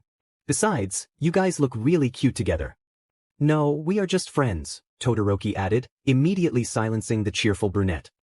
Yeah, I know. I just thought it'd be a bit fun to tease, YN, sorry about that." She apologized. "You guys would make a great couple though." She awkwardly scratched her head. When the awkward atmosphere cleared, everyone continued to eat their lunch. After finishing, you were about to walk back to class with Todoroki until he excused himself. "It was nice eating lunch with you all, but I have to go do something. YN, I'll see you in class." He picked up his tray and disposed of his trash before leaving the cafeteria. As everyone else finished their lunch and made their way out, you stayed behind to wait for Izuku. You didn't want him to be alone while he was still eating, especially since it was a bit difficult for him due to his injury. "Oh, YN, you don't have to wait for me. Besides, I'm probably keeping you from doing something important," he reassured. "Nah, I don't mind. I'm caught up on most of my schoolwork anyway. Besides, it's been a while since we spent some time together." You rested your head on your hand and started a little conversation with Izuku. "So I see that you're pretty close to Uraraka," you teased. "Ichiche? No, I's not what you think. We're just friends, that's all." He stammered, his face turning bright red as he waved his arms in a panic. You couldn't help but laugh. "I know, I'm just kidding." You reassured him as you straightened yourself out. Anyways, we should probably start heading to class pretty soon. Oh, right. Hey, YN? Izuku asked. Yeah. I was wondering if you would be available sometime over the weekend? I don't know. But, you want to hang out? You teased. No, nothing like that. I was just thinking we should spend some time together since we haven't really seen each other lately. But if you can't go, then I understand. You put your hand on your chin, thinking before you answered. Sure, why not? We can take this as an opportunity to catch up. Great. I'll text you. Izuku smiled. You both continued to walk to the classroom but stopped when you heard someone yell. Curious about who was yelling, you and Izuku decided to sneak in the direction of the voice. You peeped around the corner and witnessed a standoff between none other than Katsuki and Todoroki. Of all the students in this school, why do these two always have to cross paths? Honestly. The two boys seemed ready to clash until your phone rang. Oh no. Who's there? Katsuki shouted. Originally, you were going to walk away with Izuku and pretend nothing was happening, but instead, you stepped out from around the corner. YN, both boys said in unison. You guys do know that class will start soon, right? Aizawa will probably get annoyed if you show up late. Then why aren't you heading to class? Too busy eavesdropping on other people's conversations? Katsuki asked sarcastically. You started to stutter, trying to come up with a comeback but fell silent, unable to think of anything. Actually, YN and I were already on our way to class. Izuku said, surprising you as he stepped out from behind the corner. He didn't look or sound scared like he usually did around Katsuki. Deku? Midoriya? In fact, we were just leaving. Izuku grabbed your hand, and you started walking in the opposite direction but stopped when you bumped into someone. Oh, I'm sorry, Aizawa. What are you four doing here? You do know that class is about to start, Aizawa scolded. Well, you see, Mr. Aizawa, Izuku and I were just about to go to class, but then we bumped into you, you lied. Oh really? Then what about those two? He pointed at the boys behind you. Oh, them? I don't know, maybe you should. Ask them yourself. Bye. You made your way around Aizawa and continued to hold Izuku's hand, attempting to make a run for it. Not so fast, you two. You still have some explaining to do, Aizawa interrupted. You slowly turned around to face him when Izuku suddenly spoke. Mr. Aizawa. Aizawa, if you don't mind me saying, shouldn't we all get to class before the bell rings? I'm not trying to avoid this, but wouldn't it be bad if a teacher and 4 students were late for class? Aizawa paused to consider Izuku's words. You glanced at Katsuki and Todoroki, who were standing at a distance from each other, before looking back at Aizawa. I suppose you're right, Midoriya. However, don't think this is over, you all still owe me explanations. Now get to class, I'll be right there. The 4 of you parted ways with Aizawa and made your way to the classroom. The walk was quiet and awkward, the tension between the 3 boys making you feel uncomfortable. To break the silence, you tried to start a conversation. So, how has your day been so far? Silence. Wow, don't all speak at once, you added sarcastically. Izuku and Todoroki exchanged quick glances, while Katsuki clicked his tongue in annoyance. This is so awkward. In the classroom. Hey, what took you for so long to get to class? Uraraka asked. Well, you see, you began, but were interrupted by Mineta. 3 boys and 1 girl. That could only mean one thing. Fortunately, he was cut off as Azui swiftly silenced him. Little pervert. It's none of your business. Now get out of my way before I lose my temper, Katsuki scowled, slightly bumping you aside as he walked to his desk. Such a JRK. You muttered under your breath, relieved he didn't hear you. You made your way to your desk, straightening yourself out. Not long after, Aizawa entered the room and began taking attendance. One by one, everyone responded here, as their names were called. Once attendance was finished, he explained what you would be doing that day. For today's foundational skills of heroics, you'll be supervised by a 3-man team comprising me, All Might, and someone else. Sensei, what will we be doing? Ida shouted. Be the hero everyone needs, whether it's a flood or any other disaster. It's the trial of rescue, he answered. As usual, the class buzzed with excitement at the announcement of a trial. You felt the same thrill, though you kept it to yourself. Aizawa cut through the chatter, continuing to speak. As I was saying, this time it's entirely up to each of you whether or not you wear your costume. Some may not be suited for the task at hand. The training arena is quite far away, so we'll take the bus. That's all. Go get prepared. With that, he grabbed his sleeping bag and left the classroom. Everyone grabbed their suits and headed to change. How come you're in your gym clothes, Deku? You overheard Uraraka ask. You looked at Izuku and noticed he didn't have his hero suit. Before he could explain, you recalled the fight with him and Katsuki. I forgot that his suit was nearly destroyed after the fight. The repairs are being handled by the support company, so I'm just waiting for them, he explained. Suddenly Ida started yelling.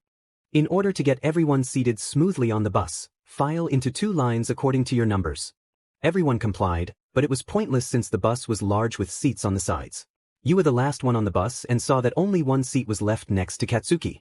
When he noticed you eyeing the seat, he shot you a glare that clearly said, "Don't even think about it." As the bus started moving, the rough departure caused you to lose your balance and fall. Just as you braced for impact, you realized Katsuki had caught your hand. Without a word, he pulled you down beside him and turned to look out the window. You chose not to thank him, knowing he would likely respond with something rude. Instead, you took out your phone and earphones. Before you could plug them in, you overheard a conversation about quirks. What caught my attention was Tsuyu asking Izuku about his quirk. "Your quirk reminds me of All Might's." Izuku began to panic at her comment, making you think, now that I think of it, there are similarities. "That's not true."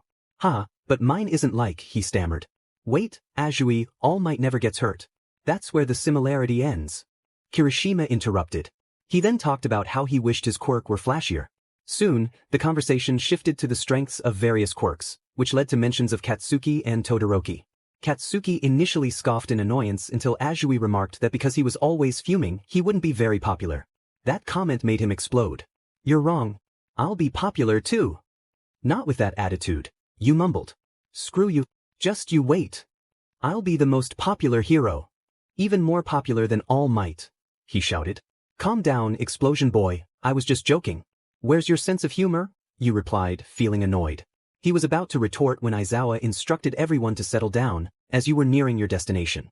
Excitement bubbled within you, and you felt a shiver of anticipation. After a few short minutes, the bus finally arrived at the arena. The inside was enormous. "Holy crap! Is this the USJ or something?"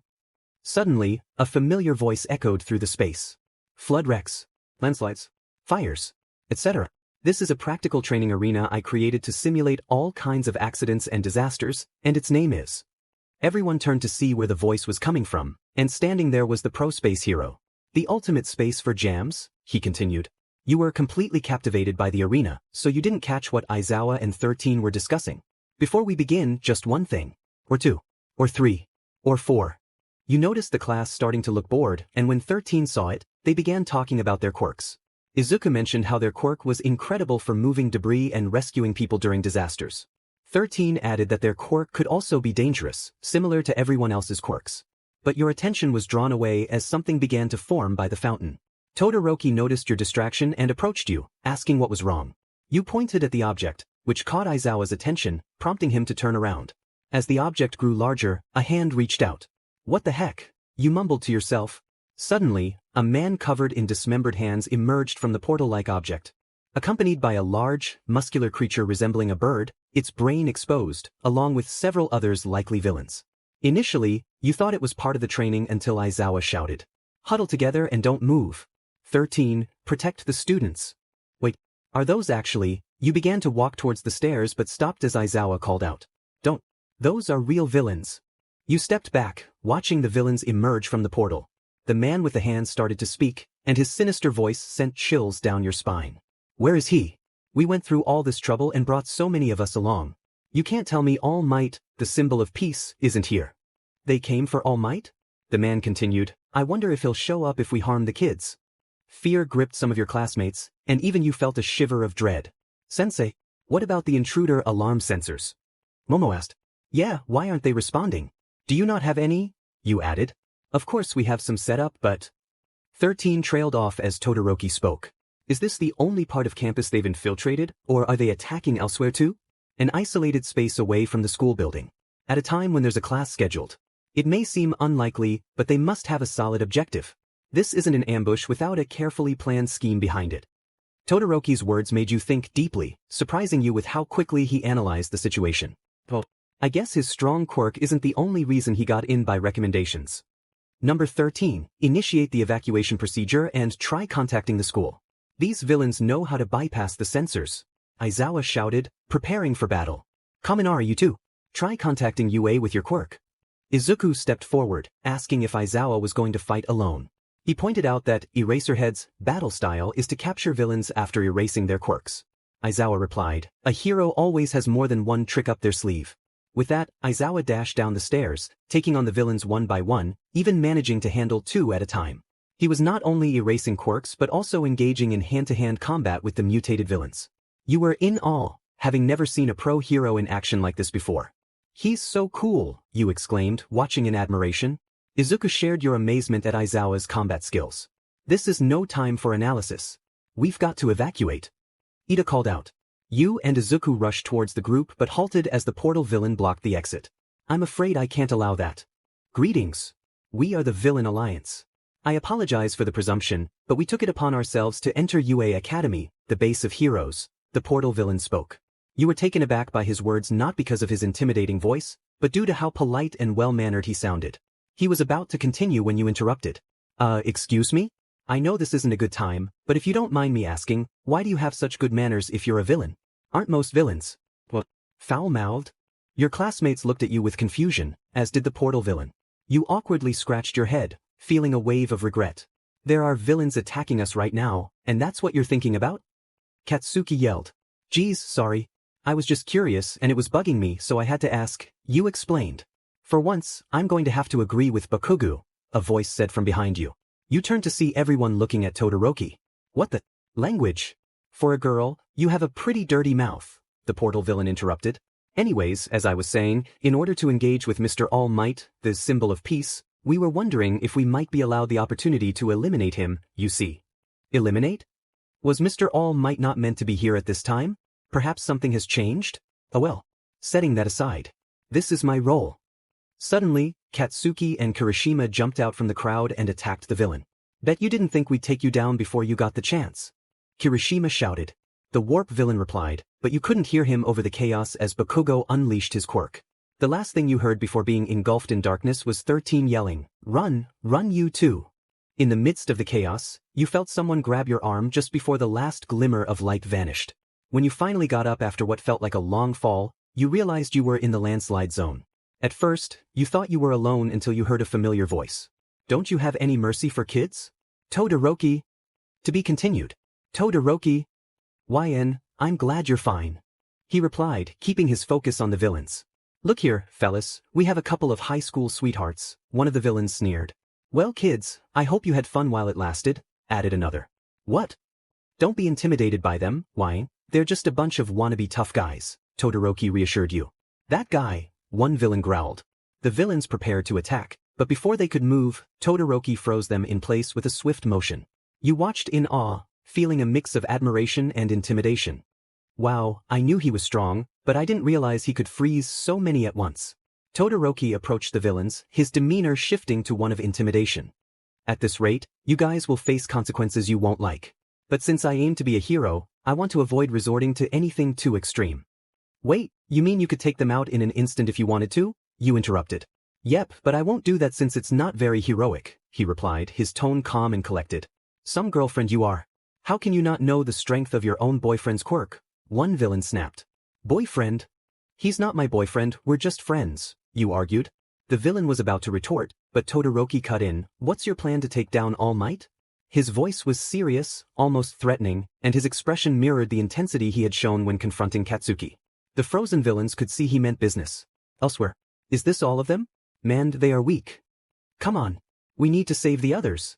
Since we got warped here, that must mean everyone else is still inside USJ. I'm worried about those who aren't as battle-ready, suggested a familiar red-headed boy, tossing aside a defeated villain. If you want to go, go by yourself. I'm going after that warp. Gate guy, replied a familiar foul-mouthed boy, getting back on his feet. Now, of all times, you come out with lines a little kid would say. Plus, physical attacks against that guy are, Kirishima started. Shut it. He's the enemy's escape hatch. Their revolving door. So when the chips are down, I'll pin him down so he can't escape, Katsuki growled. Katsuki began to say more, but stopped mid-sentence as he faced the remaining villains sprinting toward him. His quick reflexes took care of the threat in no time. I mean, if he assigned these useless fools to us, it ought to be fine. For once, Katsuki replied calmly, surprising Kirishima. You mean that's why you're so calm? You used to be more like. But just like that, Katsuki's temper flared, and he snapped back at Kirishima, I'm always calm, you hair for brains. Ah, there it is, Kirishima chuckled. Katsuki calmed down before telling Kirishima to leave him alone. But Kirishima, being himself, insisted on sticking with him. While they made their way back to the main area, Kirishima asked Katsuki something that made him slightly uncomfortable. Hey Bakugo, what's the deal with you and YN? Nothing. I don't care about her, the ash blonde retorted. Yeah right. You two have this strange relationship that nobody can quite figure out, the redhead replied. What are you getting at, weird hair? Well, you always argue over little things, yet you help each other out? Like that time during lunch when she was backed against the wall and you almost squished her, but stopped just in time, he blurted. That doesn't mean anything.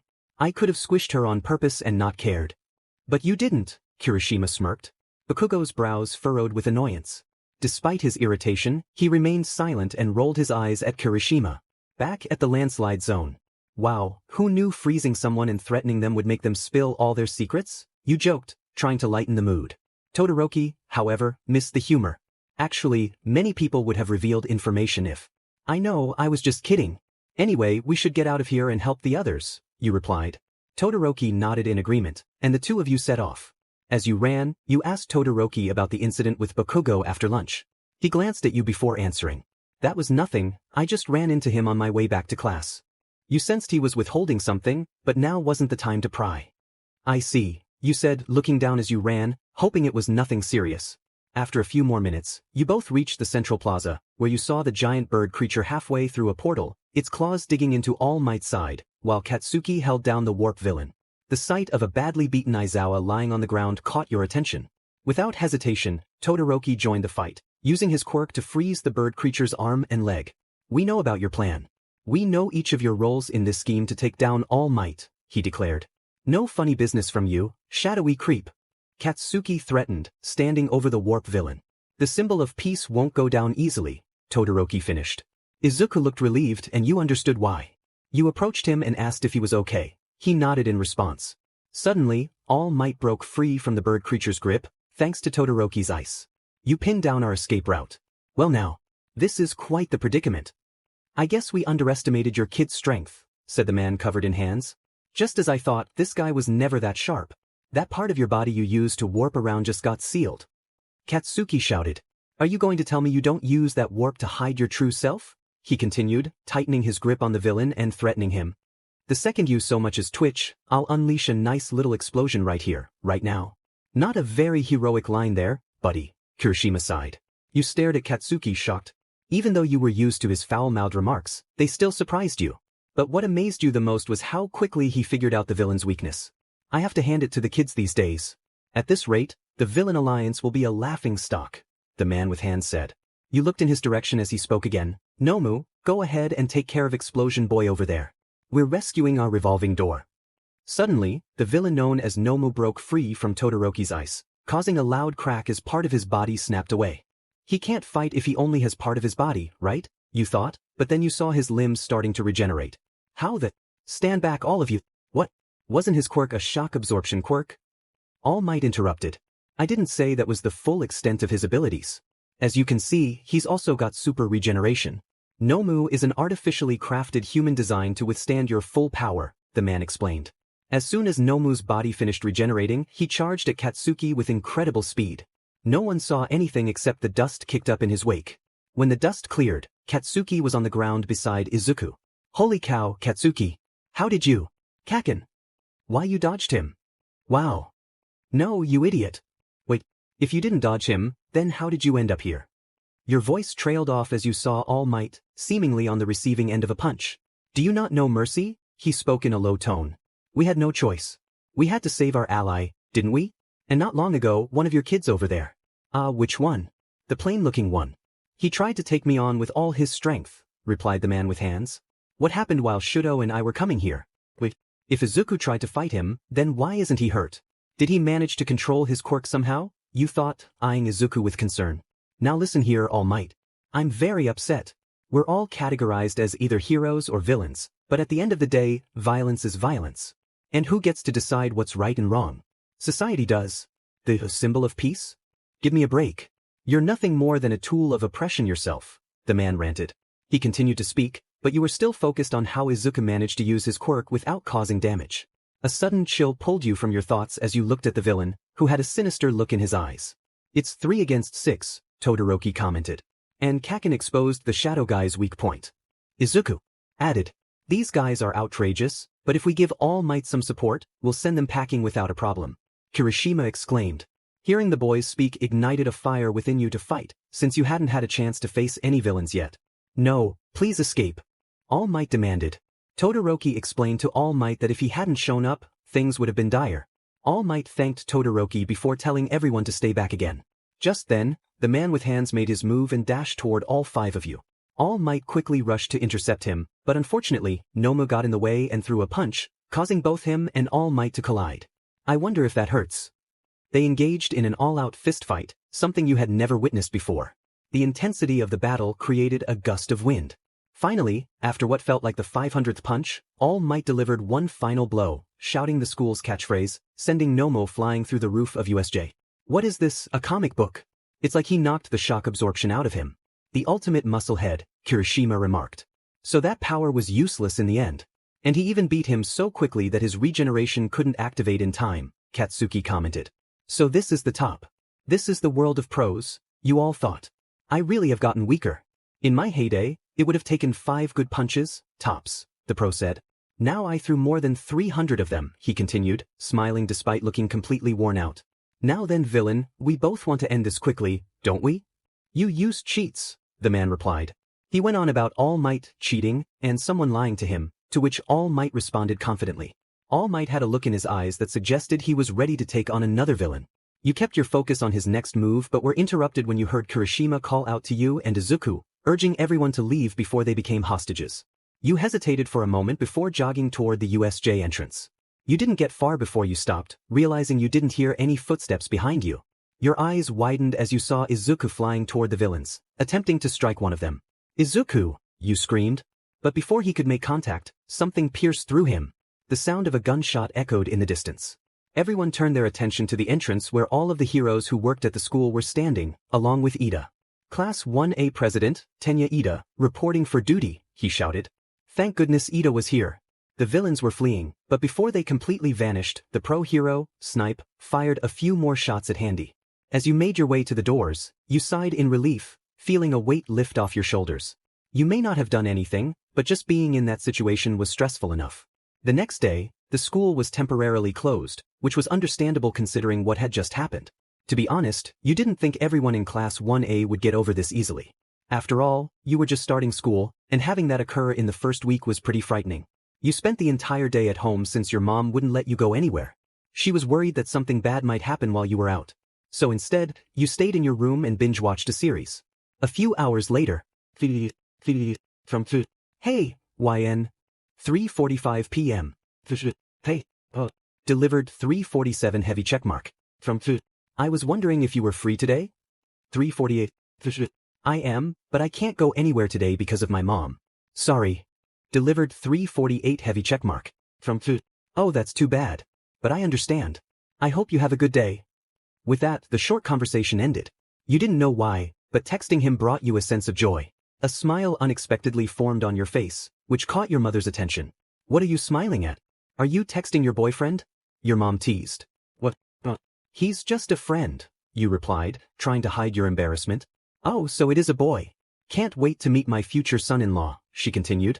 Mom, you exclaimed, burying your face in a pillow. It was quiet, the only noise coming from the television. You were in the living room with your mom because you needed some fresh air. Suddenly, the silence broke when your mom spoke again. So, what's his name? She asked. Huh. The boy you're talking to. What's his name? Mom, you groaned. I just want to know, she replied, looking at you with curiosity. You took a moment to think about whether you should tell her or not before sitting up straight on the sofa and looking back at her. But before you revealed anything, you explained that he was just a friend. She nodded in agreement, waiting for you to speak. Shoto Todoroki. As soon as you said his last name, your mother's eyes widened in surprise. Todoroki? You mean he's related to Endeavor? She exclaimed. Yeah, that's his dad. You replied, confused that she didn't know. I heard that he had a son going into UA, but I never thought you would befriend him. Her comment stung a little. What does that mean? Ah, that sounded bad, I'm sorry. What I meant is that I never thought the son of a famous pro hero would befriend my daughter, she apologized. That's actually worse, but I get that she tried. You thought before reassuring her. It's okay, Mom.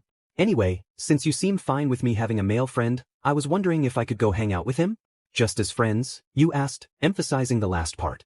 Now, YN, I told you that I didn't want you going out today, knowing that villains attacked you and your class just yesterday, she lectured. I know, but I'll be okay. Besides, I doubt they'll come after us when there's so much attention on them right now. Please, ma'am, you begged. She took a moment to think about what you said.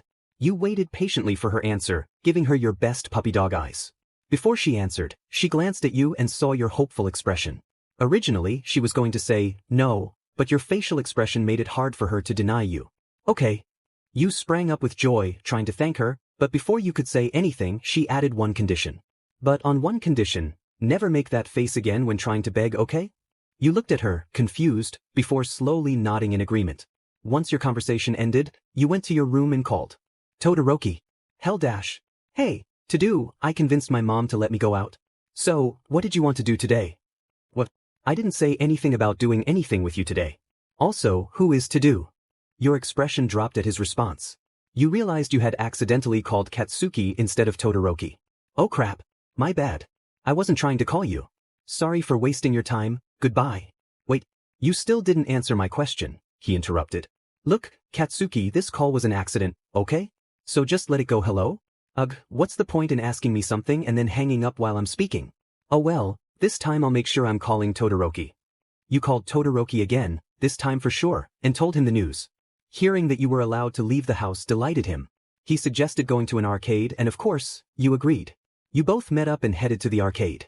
Elsewhere. To do? Seriously, who has a nickname like that? You lay down in your room, thinking about that accidental call. A familiar feeling washed over you, but you brushed it aside. It was the same feeling I had when I saw YN talking to Deku back in middle school. Screw it, I'm going to the arcade. Back to you and Todoroki. Wow, how are you so bad at this game? You teased. You're one to talk, you're in 4th place, Todoroki retorted. And you're in 8th, so ha. There you were, playing Mario Kart together. It was the 3rd lap, and you were driving as if a horde of zombies were chasing you, just like in Black Ops. As the race progressed, you finally sped past the CPUs and took the lead. However, you didn't notice that Todoroki was catching up quickly. Just as you approached the finish line, a blue turtle shell struck your character, slowing you down. You frantically pressed the buttons to recover faster, but Todoroki's character zoomed past and won the game. No! I was so close, you shouted in defeat. So, you were saying? He teased. Shut up, you fake pouted, lightly punching him on the shoulder. So, what should we play next? You asked. What game are you the worst at? He continued to tease.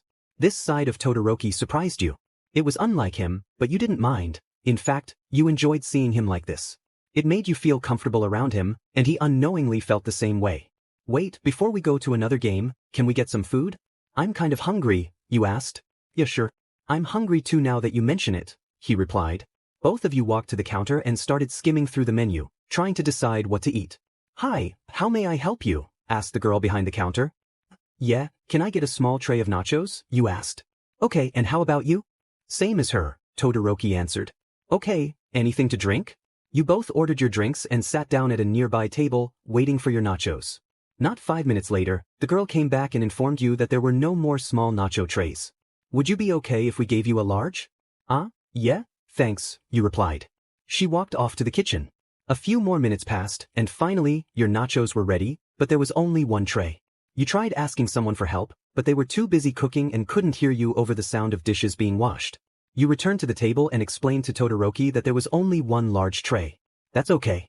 I wasn't that hungry, he replied, as if it didn't bother him. However, his stomach said otherwise.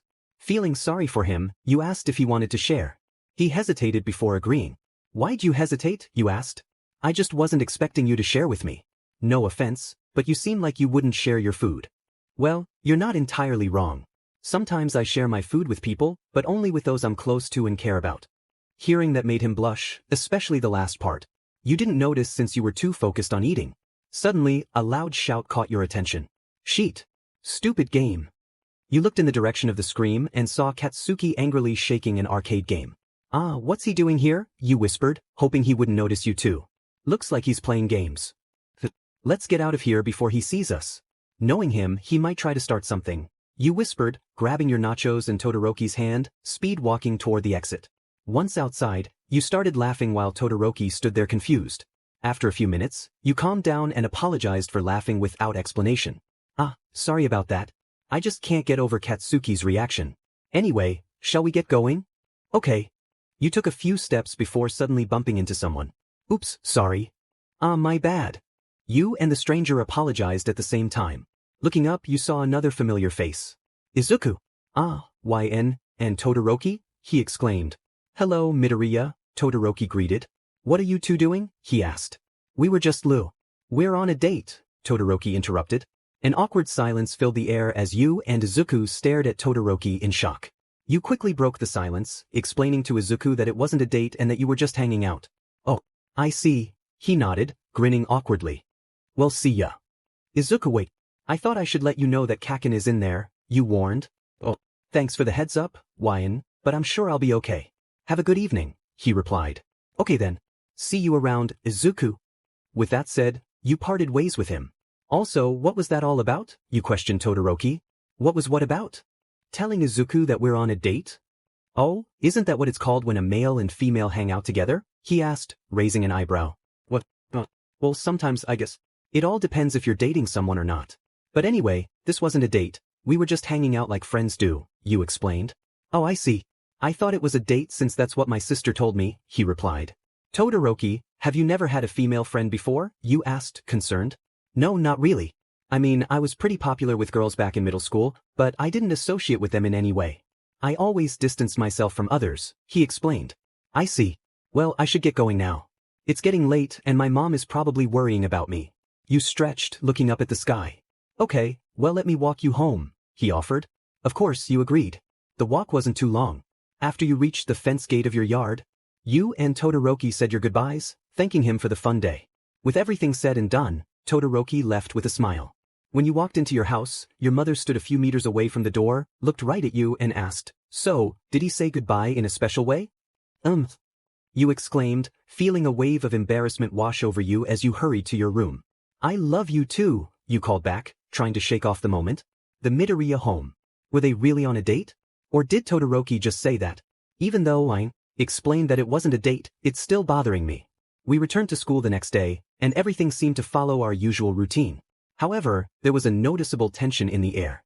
Everyone felt it, except for Shudo, who appeared to be in an unexpectedly good mood. It was a bit strange, but I shrugged it off. What really caught my attention was Izuku. He seemed lost in thought more than usual, and I could tell something beyond the recent villain attack was weighing on him. I stood up to approach him, but just then, Aizawa walked in. The entire class looked at him in surprise, including me, and we wondered why he was here instead of at the hospital. Glad to see you're okay, sensei? Ida exclaimed. Can you really call that okay? Uraraka questioned, glancing at Aizawa's bandaged appearance. My well-being isn't important. Besides, your fight is far from over, Aizawa interrupted, cutting through my thoughts. His words sent a wave of unease through the class. Our fight? Katsuki asked, his tone sharp. Don't tell me. Izuku continued, his eyes widening. More villains? Mineta exclaimed. Aizawa continued, UA's sports festival is fast approaching. That's totally ordinary. Everyone shouted in unison. Come on. We just had a villain attack. Are you sure about this? Mineta protested. For once, I found myself agreeing with him.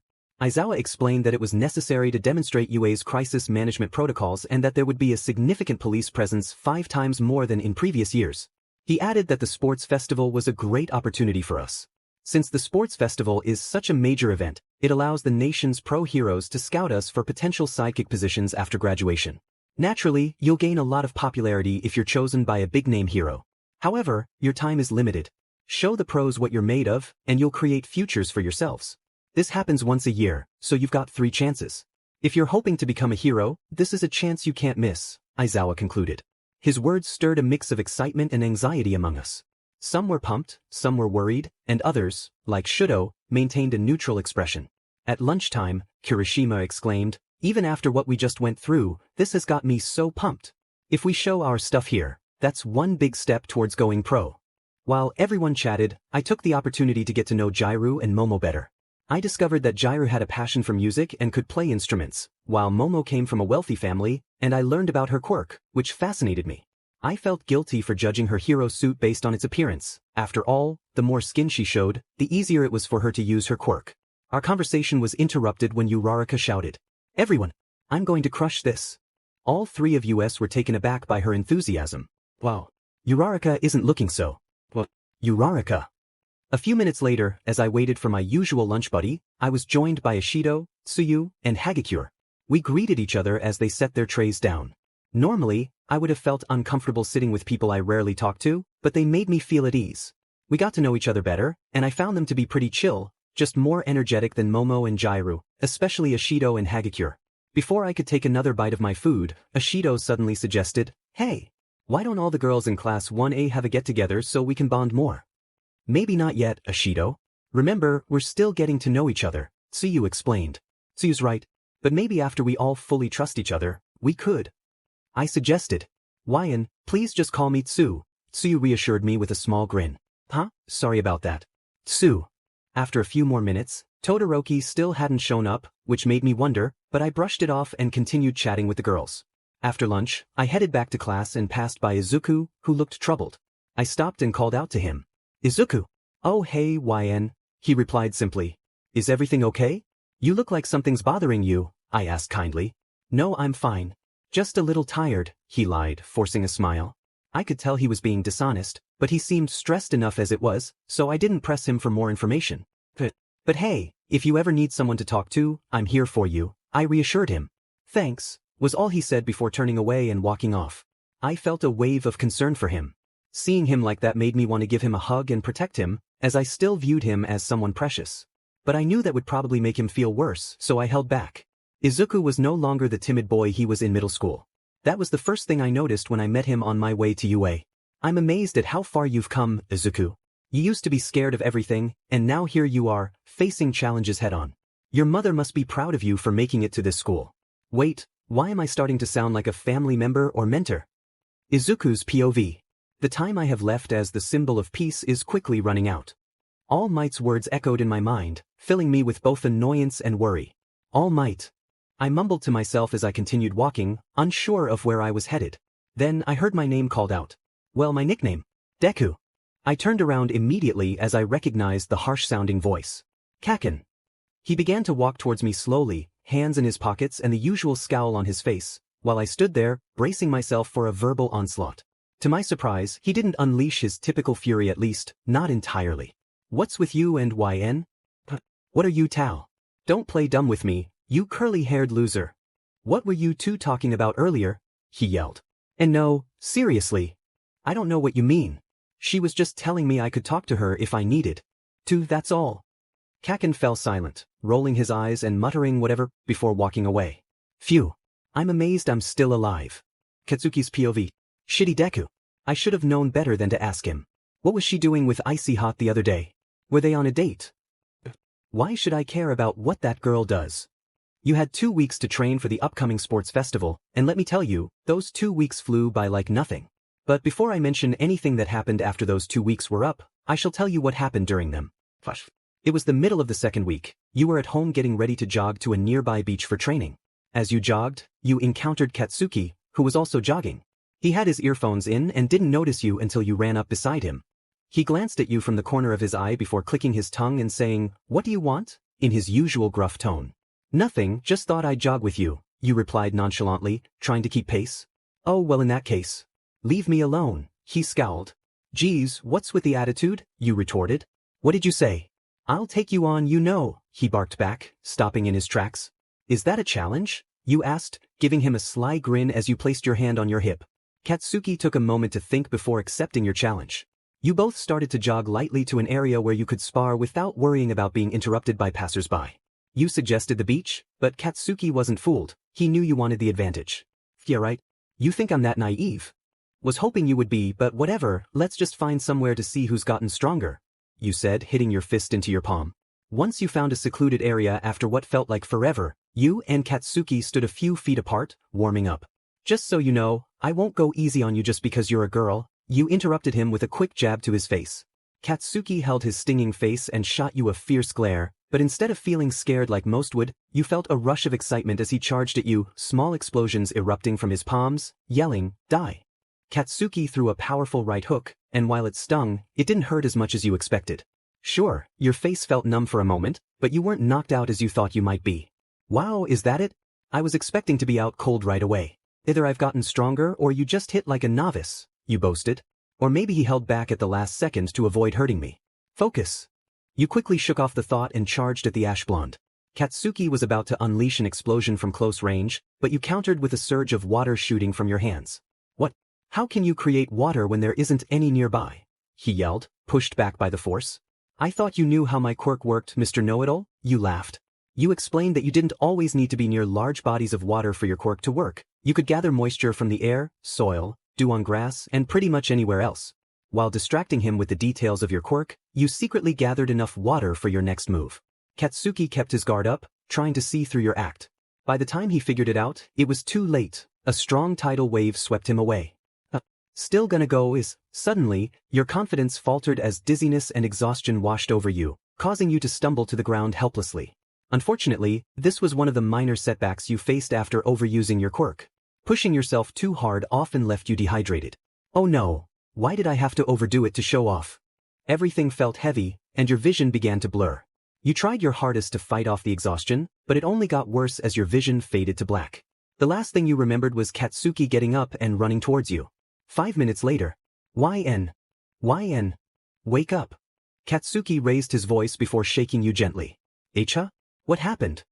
You questioned, slowly opening your eyes. Your mouth felt extremely dry, and a massive headache filled your mind. You fainted after you blasted a lot of water at me, he explained, still supporting you with his arm. I overdid it. I hate to ask, but did you happen to bring any water for your jog? You asked, still leaning on him for support, even though you didn't need it anymore. Katsuki carefully got up and walked toward his bag. As your vision started to clear, you finally noticed that Katsuki was shirtless. Your face immediately heated up as you stared at his well-toned body. Katsuki! You unintentionally exclaimed while covering your face. What now? He groaned with annoyance. Where's your shirt and why did you take it off? You yelled while still hiding your face. It's over there drying off. And I had to take it off because your clumsiness is the reason I got soaked in the first place. Well, can you cover up? With what? I only came here wearing a t-shirt, shorts, and my shoes. He argued back. Damn it, he's right. But maybe I'm overreacting a bit? After all, it's not that bad. Wait, no. Katsuki rolled his eyes before tossing you his water bottle and making his way to where his shirt was hanging. You desperately chugged the water but started to drink more than you needed to as you watched him walk away. Gotta admit, Katsuki's body is actually pretty nice. No, not again. Go away, weird thoughts. Thanks for the water. I'm gonna go now. You stuttered before jumping up from the ground and sprinting home, leaving Katsuki in confusion. His POV. What was that about? Whatever, it's her fault if I get sick since she's the one who drenched me in water, he thought to himself. Despite his irritation, Katsuki didn't feel all that mad. Instead, he was actually kind of happy that he got to spend some time with you, even if you both had just fought together. Though, Katsuki being Katsuki, he wouldn't admit that. While making his way home, he couldn't help but stop and laugh at himself for not figuring out right away why your face was so red. Guess she's never seen a guy shirtless before. Wonder what she thinks. Yuck. Get your act together, Bakugo. You can't afford to catch feelings. Katsuki stopped himself mid-sentence after realizing what he was about to say. To be continued. You're home. Oh my gosh. Why was I checking him out? Of all the years I've known him, I never looked at him that way. Actually, no, that's a lie. I did have a small crush on him back when we were kids, but that was long before any of us had full control of our quirks and oh. That doesn't matter right now. What matters is that. YN. Are you alright? Something seems to be troubling you. Your mom snapped you out of your thoughts and looked at you with concern. Oh, sorry about that. I'm just. You paused before continuing. I'm just not hungry. Is it okay if I go to my room? You asked, sounding drained. Sure. She allowed. Normally, she would have lectured you and made you finish your food, but she knew something was bothering you and that you wouldn't ask to be excused unless you were feeling troubled and didn't want to talk about it. You got up from your seat and made your way to your room. When you got there, you locked the door and sat on your bed in the dark for a while before grabbing your laptop and looking for something to watch. Elsewhere. Katsuki, why are you all wet? What happened to your face? Yelled Mitsuki Bakugo as she examined the bruise on her son's cheek. Don't touch me. He shouted, pushing her hand away. You little brat. And look at my floor. Go change now. She argued back. Katsuki stomped to his room and slammed the door before locking it and changing. After putting on some sweats and a tank top, he examined the bruise on his cheek. She hit me pretty hard, he thought, a smirk spreading across his face. The next day. It was after lunch, and you were on your way back to the classroom. Upon arrival, The first thing you noticed was Izuku, who was sitting at his desk with his head resting on his hands, looking lost in thought as an intense vibe filled the area around him. "Hey, YN," he greeted in his usual tone. "Hey, Izuku. Finished your lunch early?" you asked, sparking up a conversation. "Oh no, I didn't eat lunch," he replied, giving an awkward smile. "What, why not? Are you hungry? I could grab something for you from the cafeteria if you want." You offered. No, that's okay. You don't need to do that. I mean, you just came from there, so I wouldn't want you walking all the way back just for me." He stammered, waving his hands in front of his face. I wonder what he was thinking about before I walked in. Maybe I should ask. "Izuku." "Yeah. You changed your mind about asking and grabbed your bag instead, reaching into one of the pouches. "Here." You placed a snack on his desk and gave him a beaming smile, which he stared at in awe. Realizing he was staring too long, Izuku started to blush and looked away. Thank you, but I can't. You brought this snack for yourself, so he stammered. "Izuku, it's okay. Besides, you paused for a moment to grab your bag and show him the contents. There's way more where that came from," you reassured him. The boy looked into your bag with amazement. There were snacks of all kinds, gummy worms, 2 packs of different flavored Pocky, a bottle of water, a small bag of your favorite chips, and more. "Wow, there's so much," he exclaimed. "Yeah, I need my daily snacks, huh? Of course, I don't eat them all in one day. I actually try to save some just in case," you explained. You and Izuku sat in class and talked for the remainder of the lunch PRD. It felt nice to catch up with him. Ever since you both had been accepted to UA, it seemed like you had grown distant from one another due to everything that had been happening. Before everyone returned to class, you asked him if he wanted to hang out sometime after the sports festival since you hadn't had the chance to before due to the villain attack. He happily agreed and it was set. You really wanted to spend time with him, so to make sure nothing came up, you cleared your schedule. The day went on as usual, nothing special really happened. At the end of your last class, everyone started to gather their things and get ready to go home. Suddenly, a yell was heard. "What's going on?" Uraraka yelped as she was blocked from exiting the room by a huge crowd of other UA students. "No way out. What are they here for?" commented an alarmed Mineta. "Scoping out the competition, duh, small fry," retorted Katsuki as he made his way out the door. "Because we're the kids who survived a villain attack. Makes sense they'd want to look before the sports festival," he continued. Mineta stood shaking either in embarrassment or disbelief, while pointing at the unbothered Bakugo. "No point though. Move aside, you extras. Can we please not resort to calling those we don't even know extras?" Ida suggested, waving his arm up and down with a stiff hand. "It's true. We came to get a look, but you sure are modest," commented one of the students making their way to the front of the crowd. "Are all the kids in the hero course like this one?" they continued. Katsuki wasn't pleased with this comment and made an annoyed scowl. A boy emerged from the crowd. He was somewhat tall, with messy indigo hair and purple eyes, accompanied by dark bags under his eyes. "Gotta say, I'm a little disillusioned if this is what you're offering. Those of us who didn't make the hero course are stuck in general studies and other tracks. Did you know that?" he spoke. "So that's what happens to those who don't make it into the hero course. Depending on the results of this sports festival, they might consider transferring us to the hero course. I understand the reverse is also possible for you," he continued. "Holy cow, is he serious? This guy. He's so daring."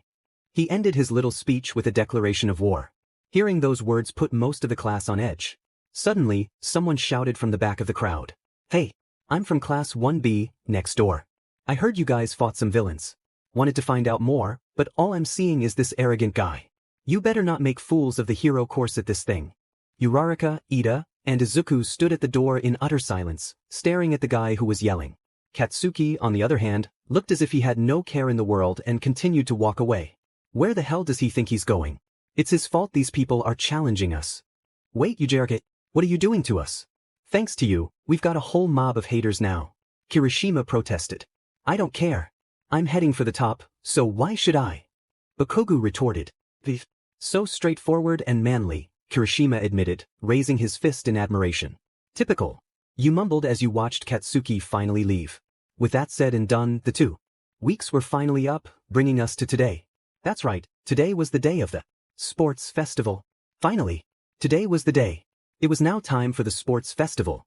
Thousands of people were already inside the stadium, cheering for the heroes and participating UA students, while others were lining up at the school's front gate. You and the rest of the Class 1A students were waiting in a prep room. While sitting there, lost in your thoughts, the sound of a full stadium booming every now and then made you feel extremely nervous. It almost felt gut-wrenching knowing that thousands of people would be watching you, especially your class. Just thinking about it made the butterflies in your stomach go wild. You felt a panic attack coming, so to calm yourself, you began to take deep breaths. Izuku couldn't help but notice and decided to check on you. Are you okay? The green-haired boy politely asked. Oh yeah, I'm fine I guess. Actually, that's a lie, I'm nervous as hell right now, you admitted.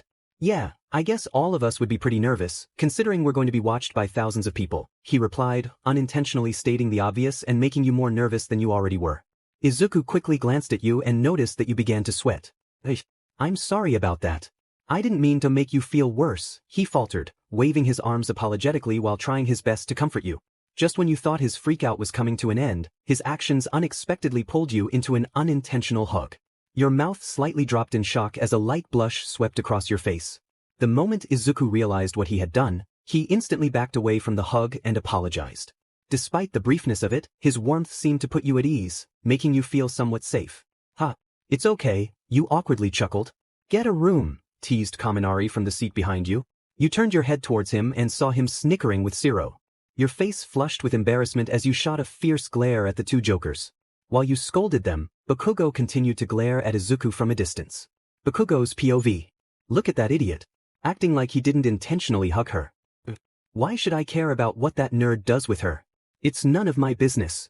Suddenly, a faint voice called out your name, breaking through his thoughts. It wasn't until the voice said his full name that he snapped back to reality. Bakugo. Hey, Bakugo. Katsuki Bakugo. He blinked and saw Kirishima waving his hand in front of his face, looking concerned. Man, did you even hear a word I said? Kirishima complained. No. And whatever it was, I don't care, Bakugo scoffed. DMN. You're pretty cold for someone whose quirk includes heat, Kirishima mumbled. Turning his attention back to you and Deku, Bakugo noticed they were still deep in conversation. They're so annoying. The longer he stared, the stronger his urge to confront Deku became. End of POV. Katsuki glared at you two a bit longer but eventually decided to mind his own business. This left you feeling a bit concerned. What's his problem now?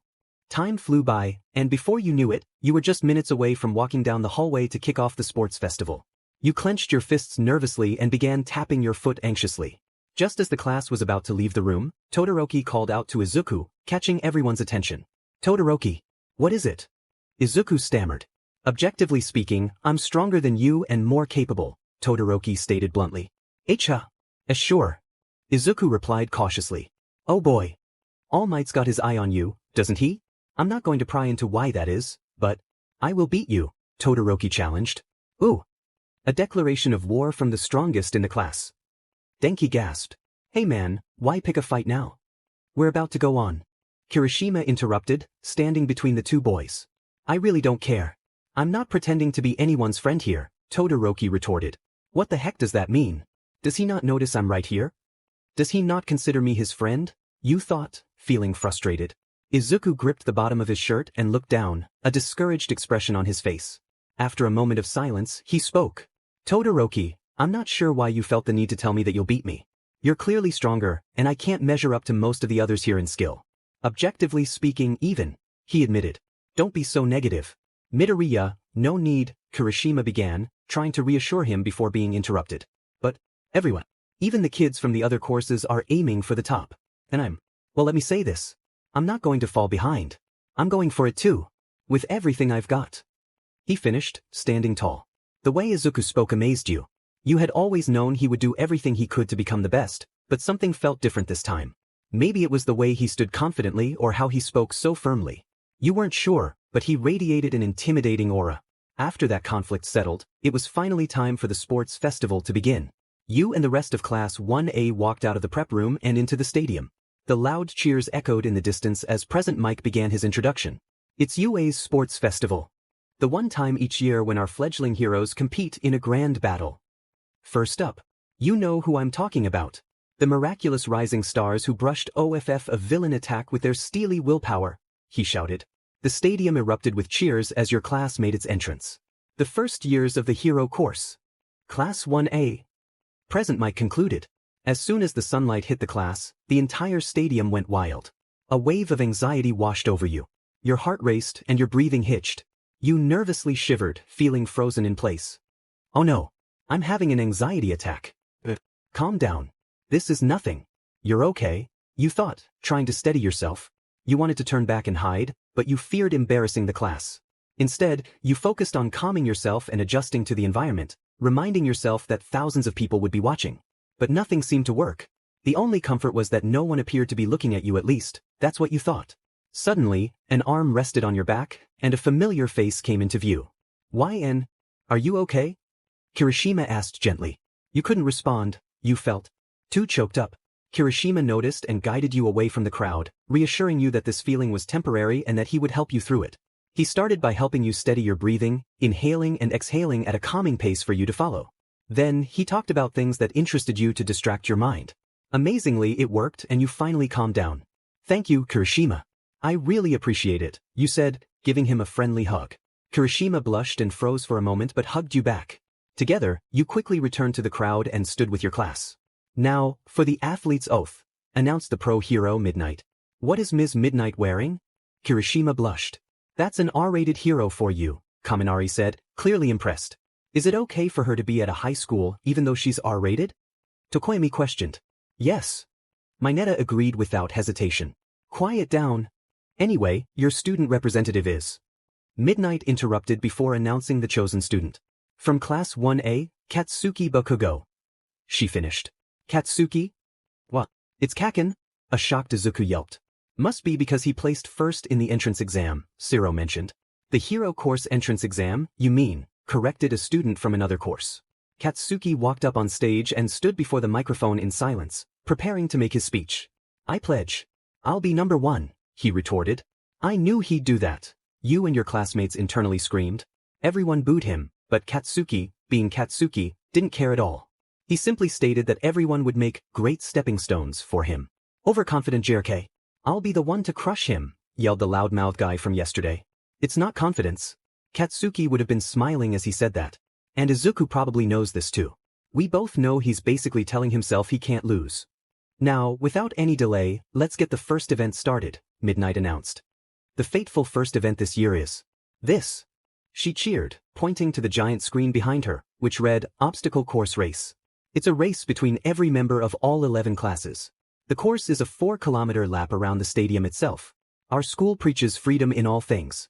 So as long as you don't go off the course, anything is fair game, she explained. Racers, to your positions, announced Present Mike. Everyone rushed to the starting line to gain an advantage and avoid being pushed to the back. Soon, the countdown began.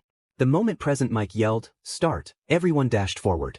The starting gate began to narrow, and soon enough, everyone was pushing and shoving one another. It dawned on you that this must have been the first obstacle. You felt yourself being pushed toward the wall as hundreds of students tried to escape the narrow hall. As you neared the exit, a sudden trail of ice formed. Those who made it out were either slipping or getting stuck. Ice? I see that Todoroki is going to give it his all. Which means I have to try harder, especially if I want to become a hero. Luckily, you managed to avoid getting stuck by taking a running start to jump over the ice, then using your quirk to glide across it with ease. Of course, many others from Class 1A also managed to avoid the ice, including Katsuki, Momo, Kirishima, Aoyama, Tokoyami, Mina, Izuku, Ojiro, and even Mineta. You glanced back for a moment and noticed the indigo-haired boy from yesterday being carried over the ice by some other students. Weird, you thought, brushing it off and refocusing on the race. Just as you caught up to Todoroki, a giant robot from the hero entrance exam suddenly appeared out of nowhere. Then another appeared. Soon there were robots everywhere. While everyone else panicked, you thought strategically about how to use your quirk against them. After all, your quirk involved water, and the robots likely had some sort of electrical system. Robots again, huh? Well, I fought the robots in the entrance exam and scored more than 30 points. I'm sure I can handle these ones too, despite their size, you mumbled to yourself, analyzing the robots. As you prepared to make your move, Todoroki sent a massive wave of ice toward the robots, instantly freezing them. One student exclaimed that since he froze them, they could easily get through. But what they didn't notice was that he froze them in an unstable position. Knowing they would fall before anyone could pass, you slowed your pace and looked for a way around. Todoroki was now ahead, taking the lead while everyone else struggled to find a way past the frozen robots. Suddenly, another student pointed out that one of the robots had fallen on top of someone. Holy cow! People actually get hurt in this festival? Or so you thought. Suddenly, Kirishima burst through the piece of metal with his quirk activated. The loud guy from Class 1B, who had a strangely similar quirk to Kirishima, followed suit. Thank goodness. For a second I thought someone actually got hurt. You copycat, cried Kirishima as he began to move ahead. Quickly, you gathered some water from the air and melted the ice before swiftly surfing around the giant robots with a wave. As you got around them, the commotion on the other side caught your attention. Before you could look, Katsuki, Siro, and Tokoyami soared over your head in midair. Out of my way, shouted Katsuki as he landed ahead of you. Oh, come on. You continued running until you reached the next obstacle, which Present Mike introduced as the fall.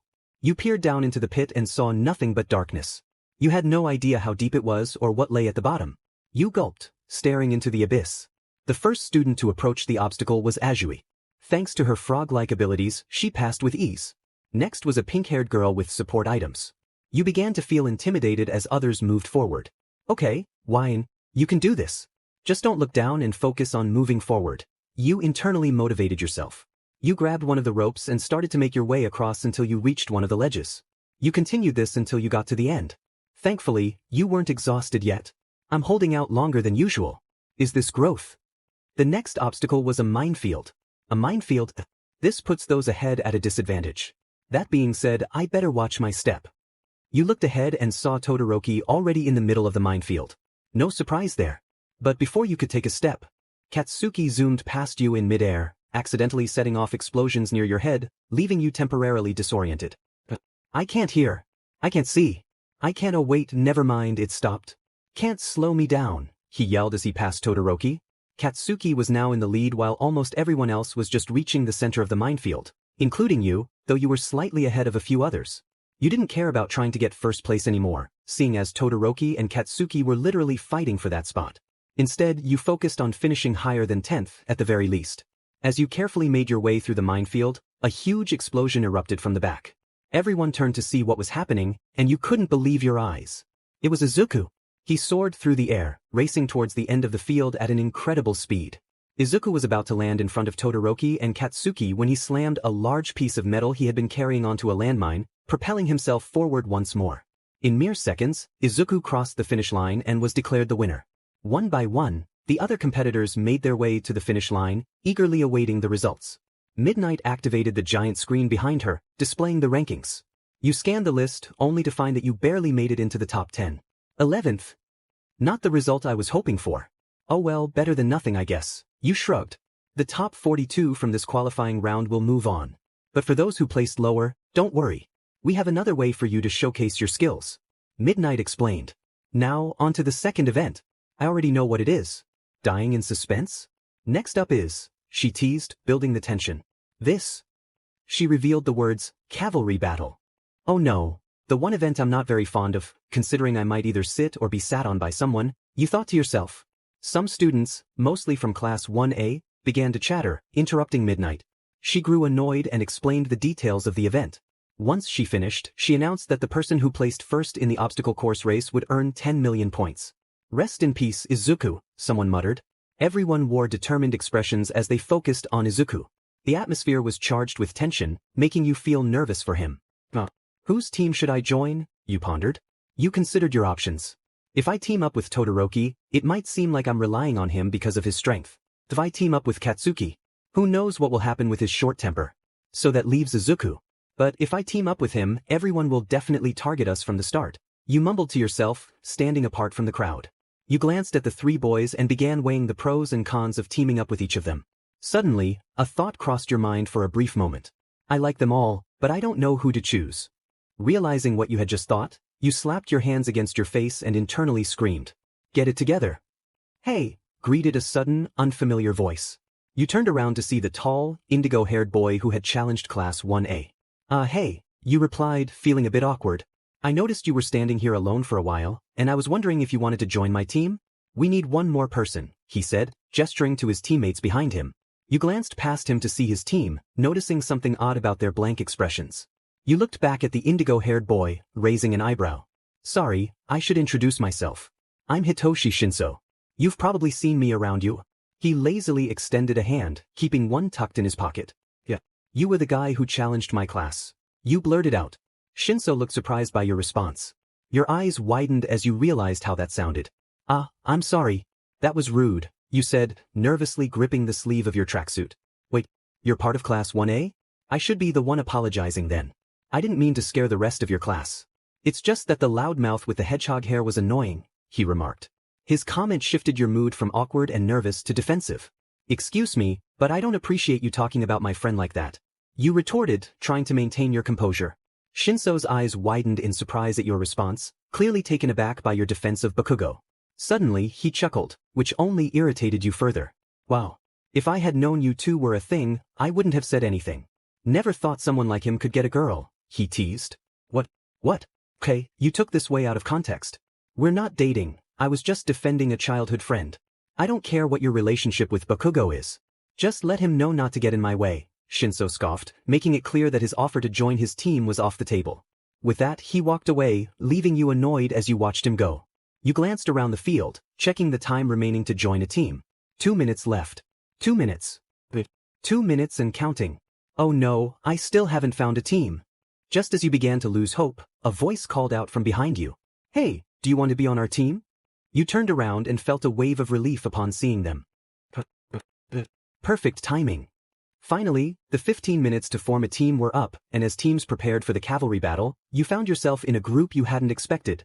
Jairu, Sato, and Koji. In the last few minutes, Jairu had approached you. Hey, do you want to be on our team? She asked. You accepted her offer without hesitation. Jairu and Sato quickly explained their plan. Okay, so I thought we could have Sato and Koji in the back, using their quirks defensively, while I lead in front and try to grab someone's headband while they're distracted, Jairu outlined. Good plan. So that leaves me. As the rider, Sato finished. You hesitated for a moment, overthinking all the possibilities that could arise as a rider. Are you okay with it? Jiro asked, pulling you from your thoughts. Yeah, you replied simply. With that settled, the four of you continued to discuss strategies in a huddle, sharing ideas you had in mind. End of flashback. Formed your teams? Made your plans? Too bad if you haven't. Here we go. Starting the countdown for this battle royal. Present Mike announced before beginning the countdown. As soon as he yelled, "Start," everyone immediately dashed toward Izuku, just as expected. Your team, however, focused on the others who were too preoccupied with Izuku. Some teams seemed to have a similar plan, but the difference was that they weren't thinking defensively. While you distracted the opponents with your attacks, Jairu used her quirk to quickly snatch their headbands before they noticed. You were doing well until you felt a small gust of wind brush past your face, and suddenly, your headband was gone. What the heck? You exclaimed in confusion. Turning around, you saw a blonde-haired kid and his team running off with your headband. You thief! Give that back or I'll make you regret it, you shouted. Wow.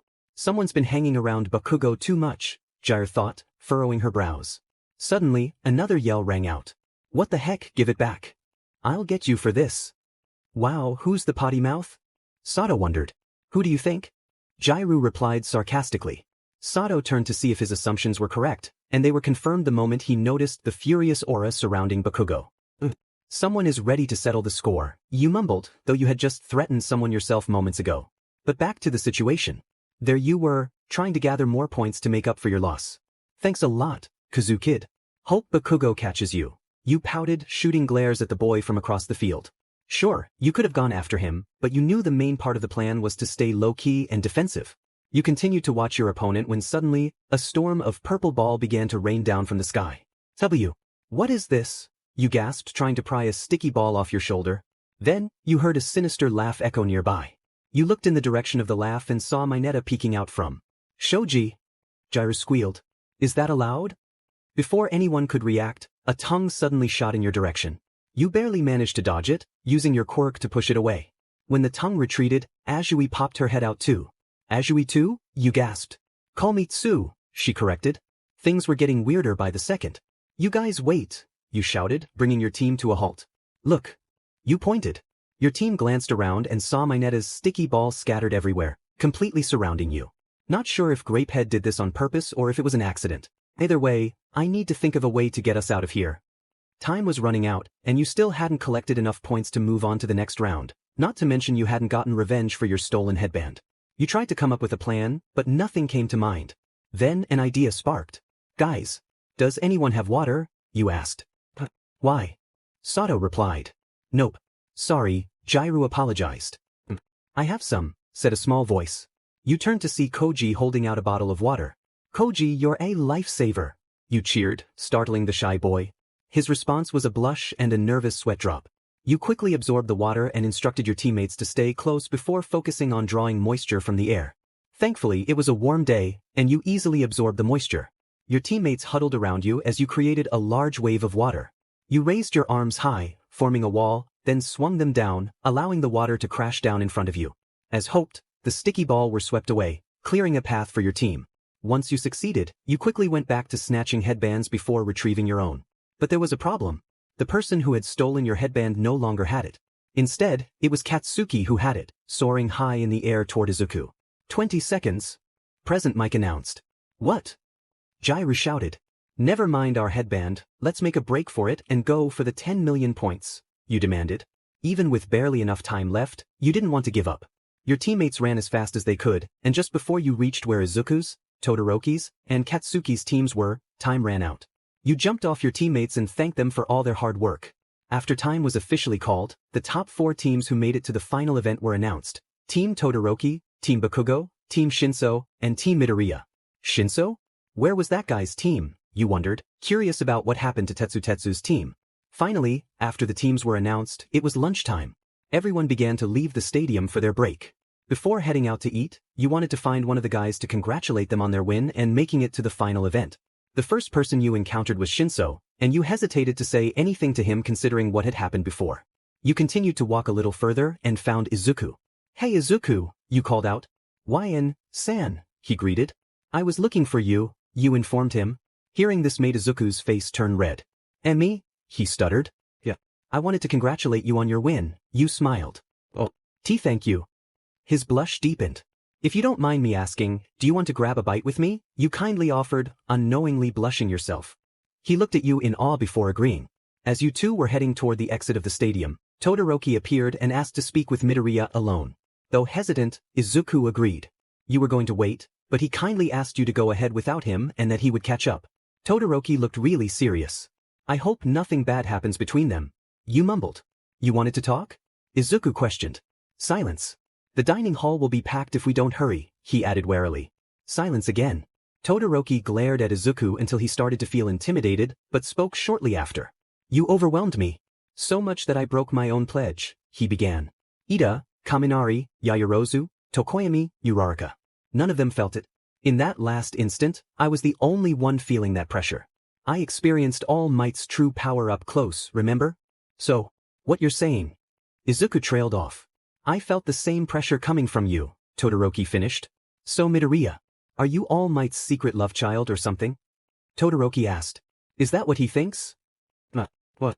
I mean, I'm denying that, but obviously if I were really his kid, I'd try to deny it, so I realize I don't sound very convincing here. But no, that's not it. Izuku stammered. So, let me ask you then, why would you think that? Izuku started, but Todoroki interrupted him. No, that's not it. Todoroki repeated. Interesting way to phrase it, he added. There's definitely something you're hiding. I'm sure of it. You know my father is Endeavor, the second greatest hero of all time. So if you're somehow connected to the #1 guy, then... He paused. All the more reason for me to crush you. He glared. YN-SPOV. You looked around the cafeteria as you waited in line to get your food and still saw no sign of Izuku. Man, what's taking him so long? We only have so little time. For a moment, you started to feel like he was blowing you off, which honestly felt selfish knowing Izuku wasn't that type of person. You tried to ignore these negative thoughts and continued getting food. When you finally received your lunch, you started walking around, looking for a place to sit. Feels like the first day all over again. You didn't see anyone from your class to sit with for a while. They must have already eaten. Or so you thought until you heard a voice call out to you. Hey YN, come sit with us. You turned in the direction of the voice and saw Uraraka waving for you to join her, Mina, Hagakure, and Tsu. You didn't hesitate since that was the only place you could sit without feeling awkward. When you took a seat beside Uraraka, the girls started to make small talk. Eventually, after a few bites, you joined in. Suddenly, Tsu pointed out that you were eating faster than she thought you would. A nervous sweat formed on your forehead from embarrassment. Yeah, I didn't really eat much this morning, so I'm kinda starving, you responded with a full mouth. The girls giggled at your stuffed cheeks but continued talking afterward. You were minding your own business and enjoying your meal until they mentioned a specific topic, boys. Why was it, of all the things they were talking about, this very topic caught your interest? They started off by mentioning their first crushes and other things but quickly moved on to asking who they thought was attractive in the class. That's where it took an awkward turn. Don't you think it's kinda weird to ask that considering we haven't known everyone in the class that long? Tsuyu pointed out. That's true, but I'm not saying who you think you're in love with, just who you think is attractive, Mina responded. Honestly, I think Todoroki is pretty cute, she started. Ooh, you better watch out, Mina, I'm pretty sure, Wayne, is interested in him, giggled Hagakure. Hearing this almost made you do a spit take. What? Why do you think that? You gasped. Really? I thought she was interested in Bakugo? Questioned Mina. What? You screeched, drawing the attention of others nearby. Guys, hold on. A love triangle? Uraraka wondered innocently. More like a love square. Wait, what? No, I'm pretty sure it's Todoroki, Hagakure continued. What? HM? Why do you think so? Mina asked, interrupting you. By the way, they were communicating during the villain attack. And Hagakure started before you cut her off. Wait. What do you mean? The table went quiet, waiting for Hagakure to speak. You could tell she felt pressured, but despite knowing this, you had to know exactly what she was talking about. With a sigh, she began to speak. Okay, so you know how we all got separated in different parts of USJ, right? She paused, waiting for a response. Yeah, you nodded. Well, I happened to end up landing in the same place as you guys did, she finished, sinking low in her seat. Your mouth dropped open as your eyes widened in shock. You were choked up, unable to get any words out.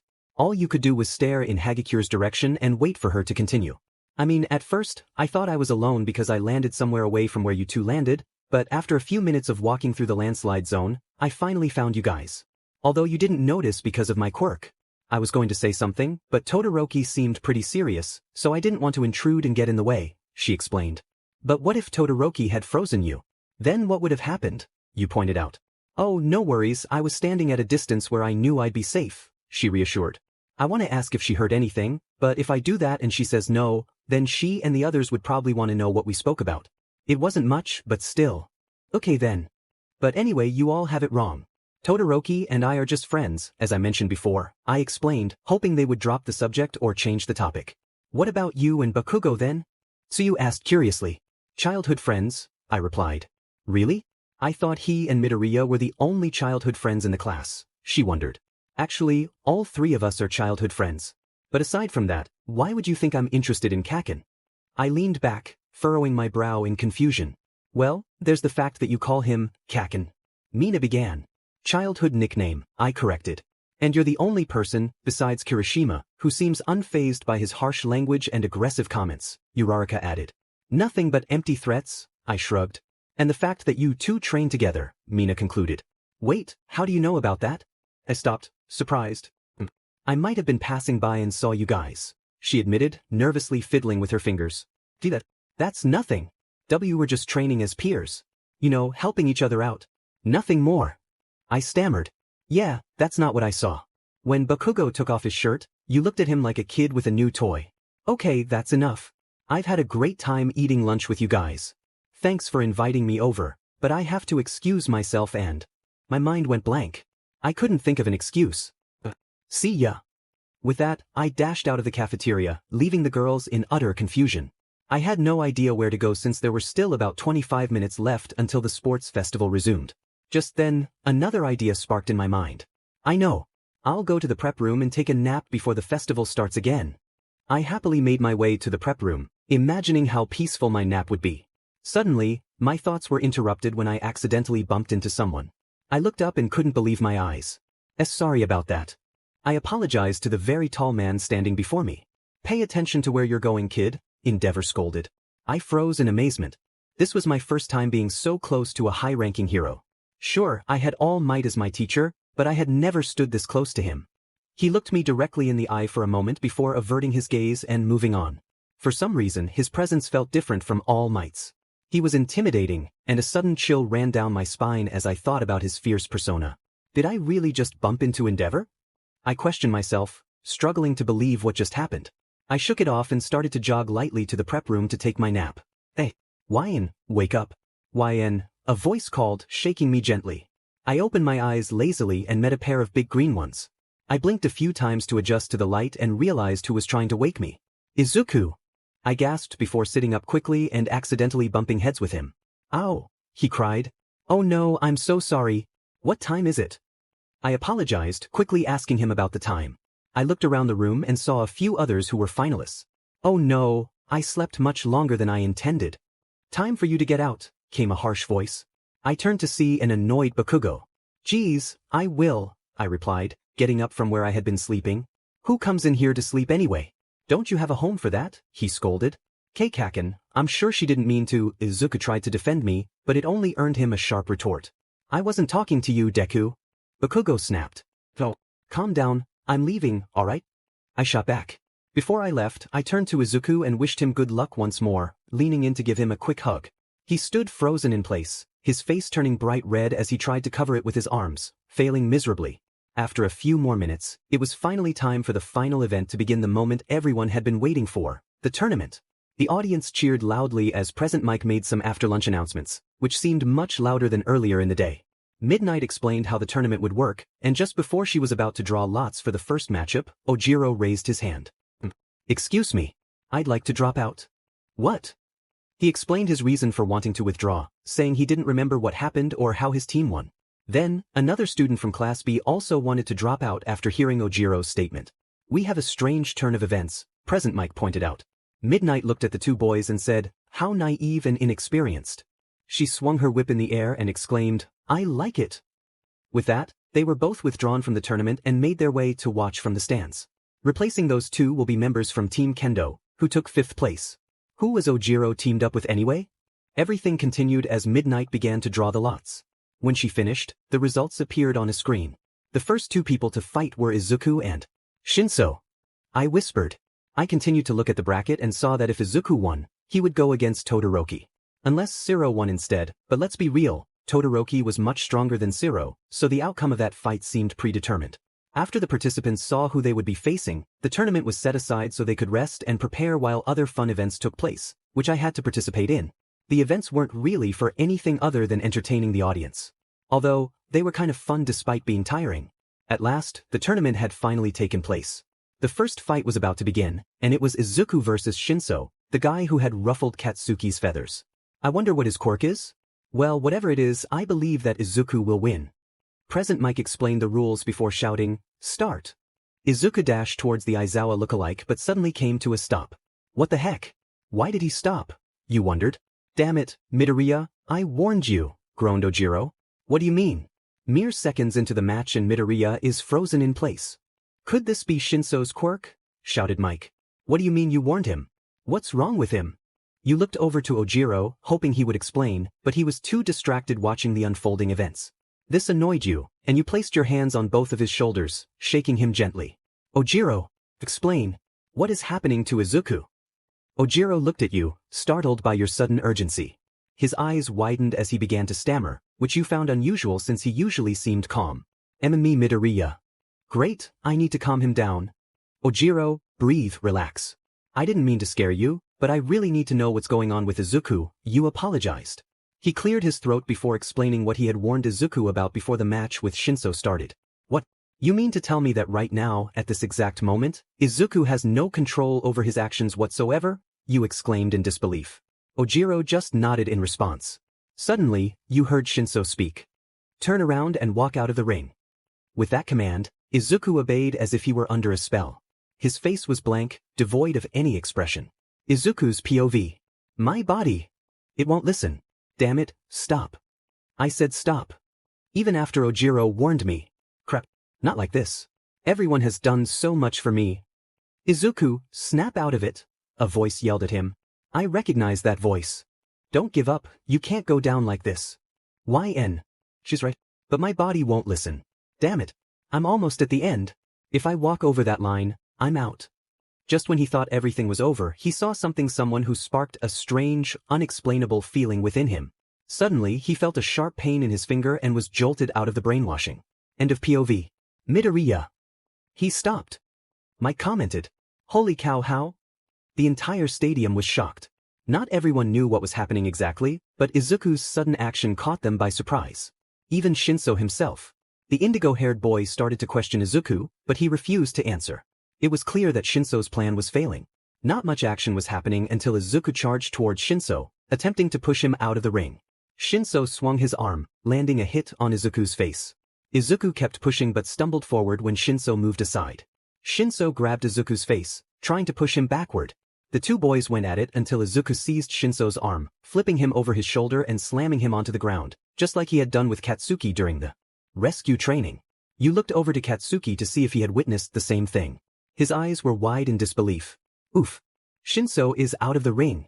Midoriya moves on to the second round, announced Midnight.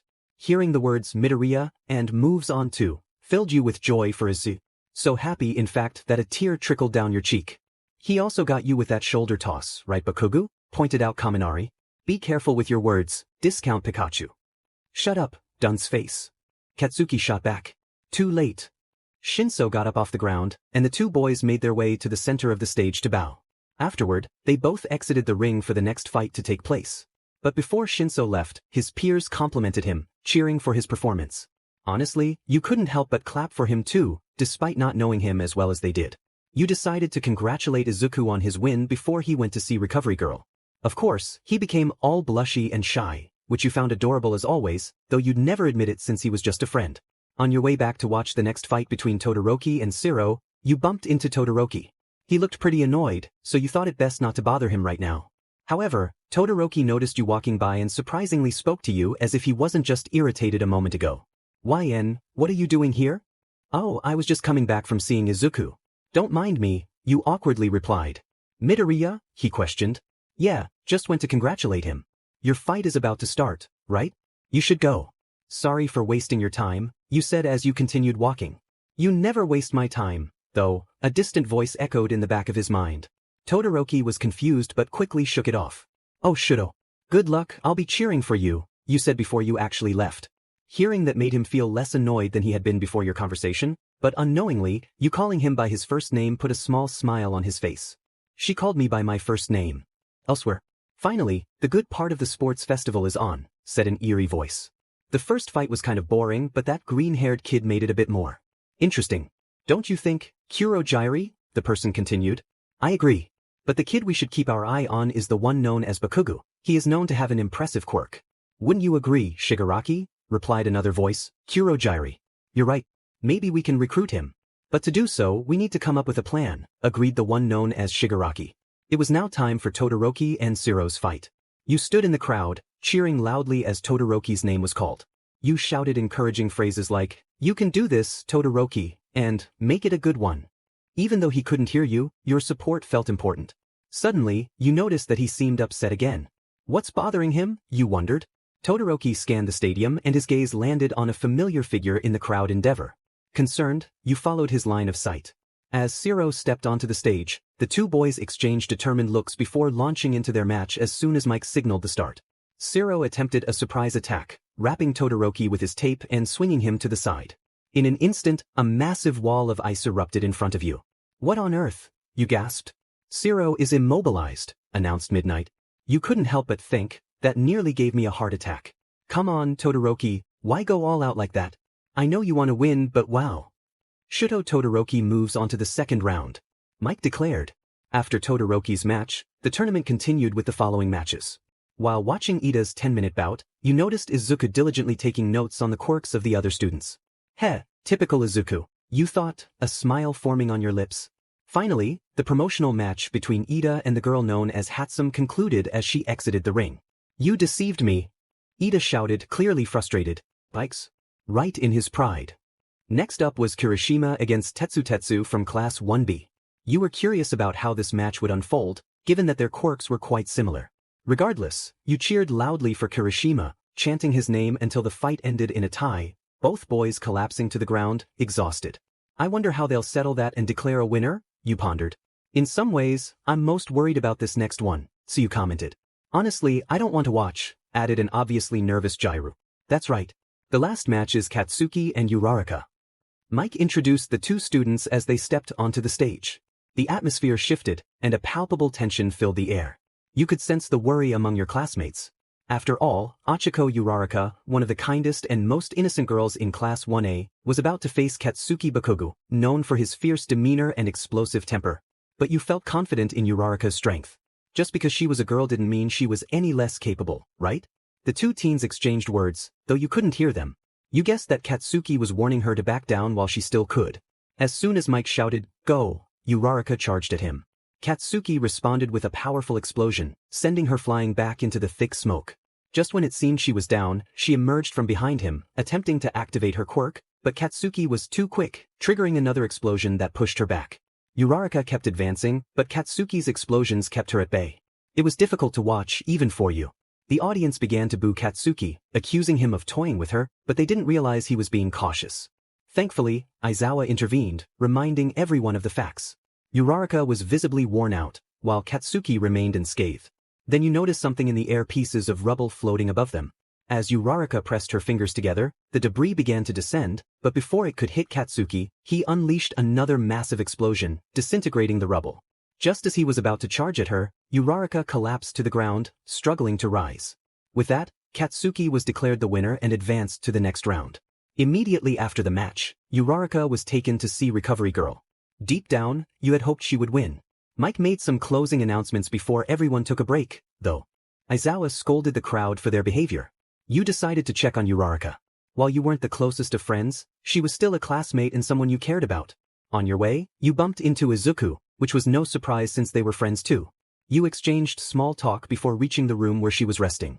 You offered her simple words of comfort, like, "You did great out there," which she appreciated. Although she smiled, you could tell she was holding back tears. Feeling a surge of empathy, you surprised her with a hug. It was a spontaneous gesture, but it felt right. For a moment, Uraraka froze before relaxing into the embrace. The hug was brief, but you hoped it brought her some comfort. After that, you left the room, and Izuku followed shortly after. "Hey, Izuku?" you asked while walking alongside him. "Yeah. That plan she had, did you happen to make that for her?" you inquired, hoping it didn't sound too rude. "No. I did make a plan for her, though, but the one she pulled wasn't mine. She thought of that all on her own." There was a pause. "That was a pretty risky plan. But I'm glad she's okay and doesn't have any serious injuries," you said. Izuku nodded in agreement. As you both walked back, you unexpectedly bumped into Endeavor again. He wanted to speak to Izuku alone, so you continued on without him. Once the short break was over, Kirishima and Tetsu had an arm wrestling match to declare the winner. It was an interesting contest, but in the end, Kirishima won.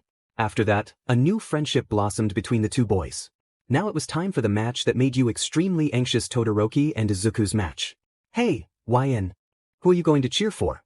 Mina asked. "I can't choose," you replied immediately. "Come on, Mina, don't ask her to choose between 2/3 of her crushes," Hagakure teased.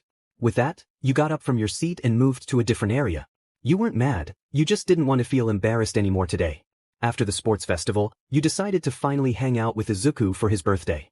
He hadn't had time to plan a party because he was too busy focusing on school and training. So, to ensure he could enjoy his special day, you reached out to him and asked if he wanted to do something. Not only did you want to spend time with him, but you also wanted him to have the party he deserved. That's right, you were throwing him a surprise party. Here's how you came up with the plan. First, you called the Midoriya home since Izuku wasn't answering his cell or texts. Inko informed you that he had gone to train and would be back in about an hour. You then asked her if they had any plans for a party, to which she replied that Izuku wasn't having one. Hearing that made you feel somewhat bad. "Ah, that's too bad. He deserves a party more than anything," you sighed. "I know. It's just that Izuku has been really busy lately and hasn't had time to plan it with me. I'm not even sure if he wants a party," she replied. Then the idea of throwing him a surprise party came to mind. "I know. How about we throw him a surprise party?" you suggested. "A surprise party? But how can we prepare in only 1 hour?" she questioned. "I can ask Izuku if he wants to hang out today. That's actually what I was going to do anyway. I can keep him out of the house while you prepare everything. Heck, I'll even ask my mom to help you if she can," you explained. Your reply made Inko happy. Of course, she'd take the offer. She wanted nothing more than for her only son to be happy. So it was set. You would hang out with Izuku and keep him out of the house until everything was ready while Inko and your mom cooked and prepared. Before texting Izuku back, he finally messaged you a few minutes after you got off the phone with Inko. You decided to text Uraraka, Ida, and some of the other classmates in 1A to see if they wanted to come to Izuku's party. Uraraka and Ida were the first two to agree, and everyone else replied too. Some had prior commitments, but others were free. Even though it wasn't going to be a huge party, there were still enough people to make it a celebration. And that is how you ended up at the mall waiting for Izuku. You had been there for about 15 minutes and waited for another 5 until he finally showed up. "Hey, YN, he greeted. "Oh hey, there's the birthday boy," you said, nudging his shoulder. "Ah, thanks," he replied shyly. "Now that you're here, what should we do?" you asked, looking around the mall. Maybe we should go to a bowling alley for a while, he suggested. Great, let's go then. So off you went to the downstairs of the mall and into the bowling alley. You and Izuku were having a great time. The game was close, all you needed to do was hit the last 2 pins to win. The only problem was that the pins were in a difficult split. Okay, YN. You can do this. Just gotta. I hope you're not planning on using your quirk, Izuku interrupted your thoughts. You had a guilty expression on your face, which confirmed his assumptions. Izuku had a playful smirk on his face. It surprised you to see how competitive this sweet cinnamon roll could be. This was a side of Izuku you had never seen before in all the years you had known him. Truthfully, no one had seen this side of him either. You cleared your thoughts and took a deep breath before throwing your arm back and letting the bowling ball roll smoothly down the lane. It started to veer dangerously close to the gutter before hitting one pin, which miraculously flew to the other side and knocked down the other. Yes, yes, yes. I win, you shouted as you jumped up and down. What? How? Izuku was in complete shock as he fell to his knees. I managed to fluke it, you happily admitted. After celebrating your victory, you walked over to Izuku and offered him a hand. He accepted and got up from the floor. Well, that was fun while it lasted, you exhaled. What should we do now, you continued. I'm kind of hungry. Why don't we go eat? Izuku suggested. Sure thing, let's go. Next stop was the food court. You both decided to go to your favorite food outlet for a light lunch. Izuku was about to pay for his food until you told him that it was your treat. He tried to politely decline, but you insisted. Come on Izuku, today's the only day I have a reason to spoil you, you stated. He finally backed down and allowed you to pay for your food. Man, I wish my girlfriend was like this. You should be lucky, kid, she seems like a keeper, commented the cashier. You looked at him eyes wide. What's the occasion? Birthday or anniversary, he continued. Be birthday, you yelped. Nice. Yes sir, you've got it all wrong, we're not Izuku tried to clarify, but was interrupted by another worker. Ah, young love is so cute. Both of your faces turned tomato red from embarrassment. Izuku was about to correct them, but you told him to drop it and let the strangers think what they wanted. Once your food was ready, you went to find a table to sit at. Hey, YN, can I ask you something? He asked. Ask away, you replied, chewing your food. Why did you let those workers assume we were dating? You swallowed your food before responding. I've kind of gotten used to people assuming I'm dating others. Izuku paused, his hand hovering over his food, and asked why. Well, a few of our classmates have already assumed that I liked and dated Kaken and Todoroki, you retorted. Izuku nearly choked on his food. Kaken? He yelped. And Todoroki, you added. Izuku felt somewhat awkward. It's annoying to be honest. Like I can't be good friends with a guy without people assuming we're dating, you complained. I'm sorry, I didn't mean to make you feel awkward, you added. Oh, that's okay, he reassured. Anyways, what do you want to do after this? You asked, trying to change the subject. Thankfully it worked. I'm not sure, it's still early in the day. How about a movie? You suggested. Oh, okay, he replied. After you both finished eating and threw away your garbage, you headed to the movie theater, which wasn't far from the mall. Before leaving, you stopped Izuku and went into one of the store outlets alone. When you came out, you had something wrapped in a box for him. A gift, he wondered. He was going to ask what it was, but before he could speak, you told him it was something he could open later.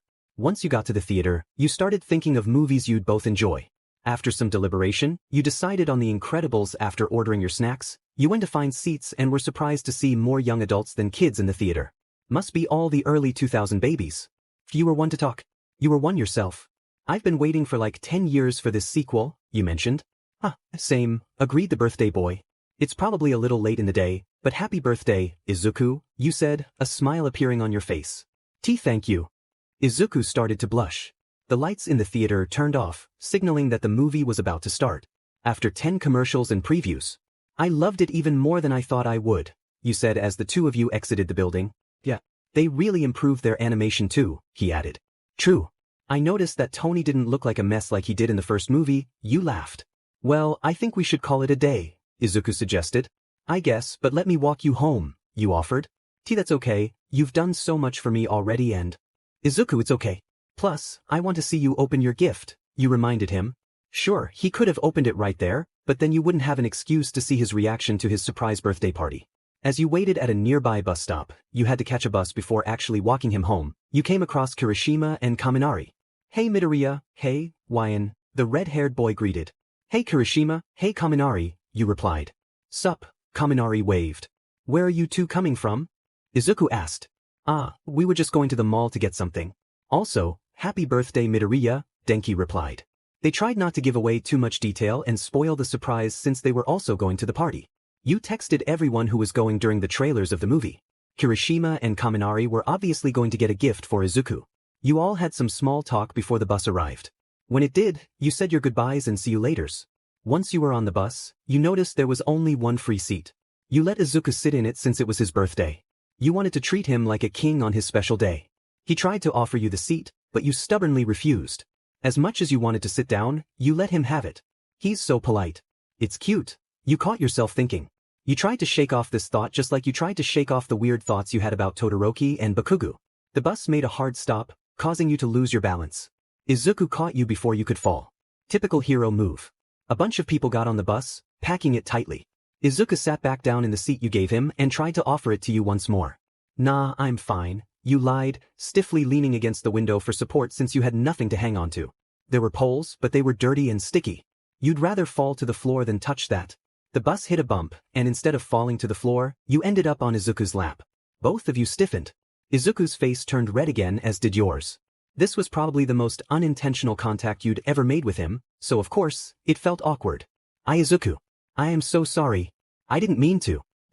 It's okay, at least you're not hurt, he pointed out, trying to ease the awkwardness. You spent the rest of the bus ride sitting on his lap. After some walking, you finally arrived at the outside of Izuku's apartment door, where his surprise party awaited. Before you could open the door, Izuku stopped you. YN, before you go in, I just want to say how grateful I am for everything you've done for me. I haven't had this much fun in a long time. I really appreciate all your support, not just today but for everything, like standing up for me against Kakken and cheering me on during the sports festival. It means a lot, he said sincerely. His words made your heart swell. You're welcome, Izuku, was all you could manage to say at that moment. Your day isn't over yet though, you continued as you opened the door. The lights in his apartment flicked on, revealing a room decorated with birthday decorations and friends shouting, "Surprise!" His eyes widened in amazement. He was completely taken aback as he stepped into his apartment, taking in all the familiar faces. Kiri, Kaminari, Uraraka, Hida, Mina, Tsuyu, Momo, Sato, and even Shinso. Inko approached him and enveloped him in a warm hug, wishing him a happy birthday. At that moment, Izuku's heart must have soared with joy. He was so happy that tears almost welled in his eyes. He hadn't expected any of this. You both entered and enjoyed the party, indulging in classic festivities like eating, playing games, and singing "Happy Birthday" as his all-might cake was brought out. Later he opened his gifts. He received some thoughtful items, but the last one was yours. You had saved it for last. As Izuku tore off the wrapping paper, he revealed a box containing a limited edition All Might figurine. A radiant smile spread across his face, bright enough to light up all of Japan. Seeing him so happy filled you with joy. He looked over at you, his smile still beaming, and though he didn't say a word, you knew he was silently thanking you for the gift. This should be an interesting fight, Tokoyami muttered. What do you think the outcome will be? Kaminari asked. Oh, I know what will happen, another voice chimed in from afar. The Class 1A students turned to see the blonde boy from Class 1B pop up like a jack-in-the-box. Both guys will go all out and get disqualified for, he shouted obnoxiously before being knocked out. Following behind was Kendo, who picked up the unconscious boy and apologized for his antics as she dragged him away. Wow. That guy is definitely going to be a pain in the future, Kaminari sighed. You turned your attention back to the stage where Todoroki and Midoriya were standing. Is it bad that I kind of don't want to watch this fight? You thought, frowning to yourself. Time skipped to the middle of the fight. Izuku had broken finger after finger until he was down to only 2 uninjured ones. Unfortunately, none of his attacks had landed a scratch on Todoroki, who continued to use his ice to shield himself. The only injuries in this fight were the self-inflicted ones Izuku sustained due to his quirk. It pained you to watch. You didn't like the idea of seeing your longtime childhood friend Izuku go up against Todoroki, who was one of your closer friends in Class 1A. The thought of having to cheer for only one of them bothered you. Because you cared for both boys, you decided to sit back and watch the fight silently, keeping your thoughts to yourself. The battle continued when Todoroki suddenly launched another close-range attack. Midoriya barely had enough time to react before unleashing a full power strike, causing his entire right arm to buckle under the strain. You clenched your teeth in pain as you saw his arm hang limply at his side. Things were not looking good for Izuku. Todoroki was about to execute what seemed to be his finishing move when Izuku surprised him with another attack. What? How? You squealed, jumping up from your seat. You glanced at your classmates, only to see that they were just as shocked as you were, left speechless. Once the dust settled, Izuku was seen holding up his hand, where all his fingers were broken, though one appeared darker than the others. Wait, did he seriously launch another attack with his already broken finger? Man, Midoriya is just full of surprises. Kaminari exclaimed. Ding, Wine, your boyfriend is pretty stubborn, isn't he? He added, nudging your shoulder. You rolled your eyes at him, feeling annoyed, but he just laughed it off and apologized. However, another student was clearly irritated by his comment. It was Katsuki. After hearing Kaminari, an angry scowl appeared on his face, one that was fueled by jealousy. Why was he jealous? Even he didn't know until Kirishima pointed it out. Back to the fight. Todoroki dashed toward Izuku after Midoriya boldly challenged him to give it his all. You couldn't help but notice something about Todoroki. His movements seemed to be slower. Boyfriend number 1 seems to be getting slower, teased Hagakure, who you hadn't noticed was sitting beside you until now. Come on, Hagakure, give her a break, Kaminari defended. She's stressed enough having her other boyfriend out there too. What the Kaminari, can you not? You yelled. The three of you heard an annoyed growl not too far from you. Can you all be quiet already? The voice scoffed. Look what you did, Kaminari. You got boyfriend number 3 mad, Hagakure continued to tease. What did you say? I'll get you for that. Katsuki yelled. Okay, but how can you do that when you can't even see me? She mocked. You had to admit, Hagakure's bravery surprised you there. But back to the human firecracker. That's it. You're dead, he yelled, catching the attention of some audience members. Hey Bakugo, calm down. Kirishima demanded, trying his hardest to hold back the furious boy. Oh god, people are starting to stare. This is embarrassing. I need to get them to stop. Guys, people are starting to stare. We should you tried to explain before being interrupted. Let go of me, Kirishima. Katsuki demanded. Guys. What's this? Something's happening in the stands. Aizawa, is that your class? Mike accidentally announced to the audience. Oh my god. Guys, stop, you're drawing attention, you finally yelled. Katsuki immediately stopped, looking around at the thousands of eyes staring in his direction. He sat down, probably embarrassed, and continued to watch the match that was surprisingly still going. After a few exchanges, Izuku finally landed a hit on Todoroki, sending him flying backward. Of course, Todoroki retaliated with another wave of ice, which Izuku skillfully dodged. You were stunned by his reflexes but couldn't help but feel worried for him. His injuries were so severe that he couldn't even make a fist anymore. Todoroki didn't hesitate to create another ice wave for defense. But instead of using it defensively, he launched another attack. You were certain this would be the finishing blow, considering the size of the impact. Wrong. Instead, Izuku pulled another trick out of his sleeve, using his already injured thumb. The boys took a moment in between the fight to yell at each other. Despite their shouts, it was still difficult to hear over the audience's cheering and present mixed broadcasts. Suddenly, Izuku charged in and landed another blow, pushing Todoroki back. The tension of the fight was building as both boys tried to throw each other out of bounds. But something about Todoroki seemed different. Why isn't he going all out like Izuku? After that thought crossed your mind, Izuku shouted loud enough for almost everyone to hear, "It's your power too, Todoroki." With that, a huge burst of flames suddenly lit up the stage. When the flames cleared, the left side of Todoroki's body was ablaze. He's used it. Ida gasped. At that moment, you were left completely speechless. Didn't know how to react. One moment you felt like crying, and the next you felt like screaming. Then, before you could decide, a very loud scream caught your attention. You looked around the stands and saw another flame burst up high. "Tsuho!" screamed Endeavor as he made his way down the stairs for a closer view. Yeesh, that's quite the scream. And that face. It all starts now for you. With my blood pumping through your veins, you will surpass me. You will fulfill my ambitions, he continued shouting. A sudden pep talk from Mr. Endeavor, huh? What a doting parent. A bit unexpected since they aren't on good terms, Mike narrated. Close up of the fight. What are you smiling about? Todoroki questioned, furrowing his brow at the smile plastered on Izuku's face. With those wounds and in this situation, you must be crazy. It's not my problem what happens to you now, he continued. Izuku's proud smile faded away. Soon enough, both boys took the fight more seriously, indicating they wouldn't hold back for their next move. Izuku focused most of his power into one arm, causing the sleeve of his shirt to tear from the sheer force he was building up in his already injured arm. Meanwhile, Todoroki seemed to be getting fired up too. Sure, the fight was getting interesting, but you couldn't help but worry about Izuku's injuries. If the hit was going to be as powerful as you thought, there was no denying that his remaining arm would be in serious trouble. The boys charged at each other, arms swung back, ready to hit the other. But just before their fists connected, a sudden burst of hot air exploded within the stadium. R.I.P. Izuku's arm. You thought, assuming their hits landed. What's happening? Mineta screamed as he was blown out of his chair. Luckily Shoji was holding him. What's with your class? Mike exclaimed to Aizawa. As the steam cleared, Izuku was seen way out of bounds. It was decided that after an extremely stressful but exciting match, Todoroki was declared the winner and was moving on to the third round. Immediately after the fight, you ran to Recovery Girl's temporary nursing office to check on Izuku. When you got there, you opened the door and saw a very skinny, worn-out-looking man standing beside the bed Izuku had been lying on.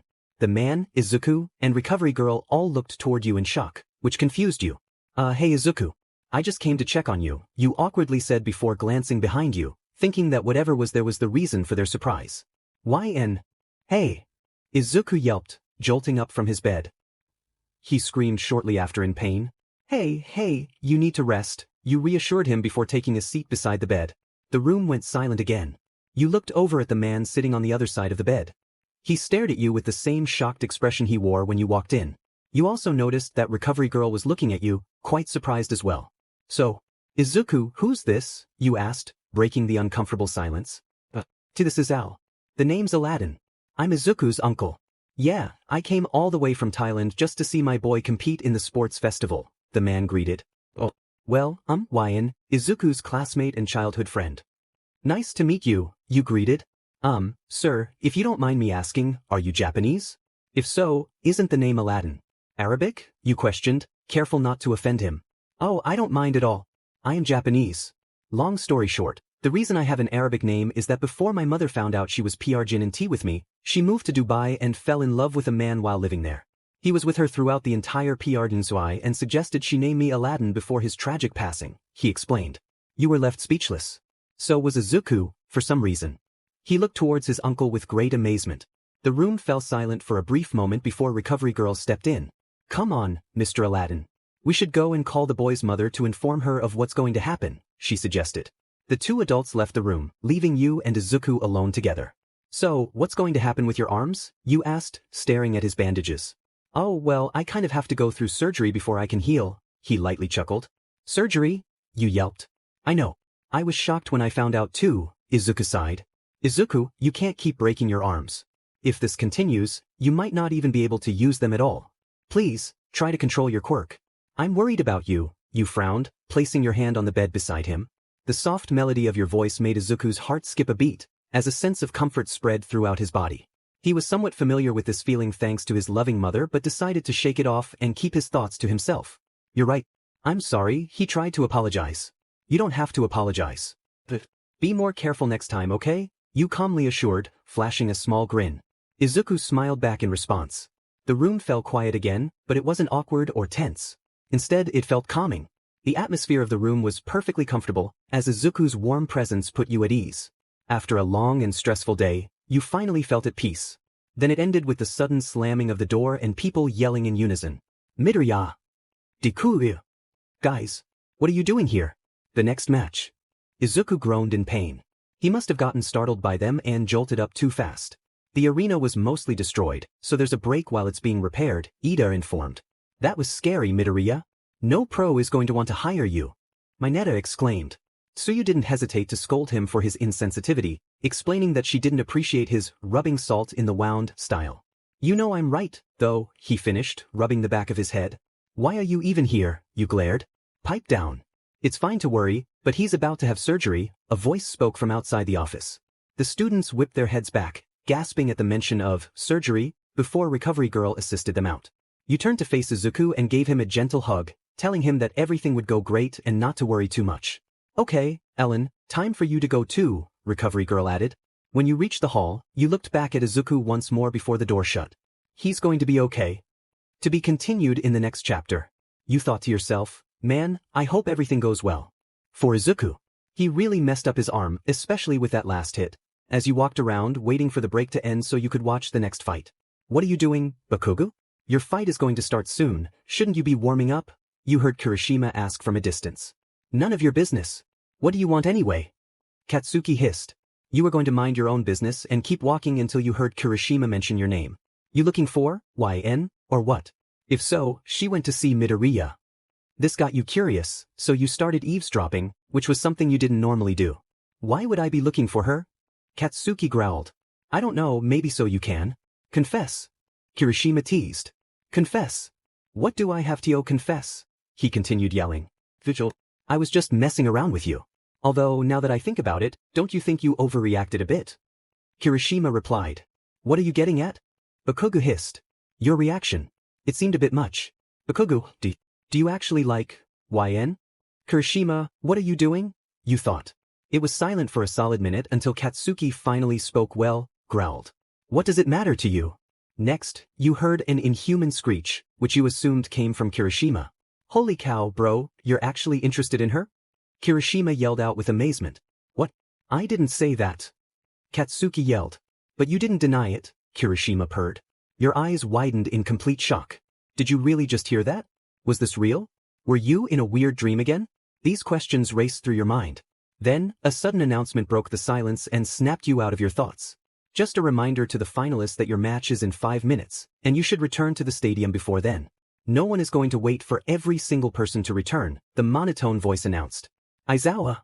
Well, that's your cue. You should probably get ready, man. Oh, and by the way, I won't tell anyone your secret, Kirishima teased one last time before running away. Secret? There's no Katsuki yelled. There was a sudden moment where your mind went totally blank. You listened to see if Katsuki was still there, but nothing was heard. You figured he had already left.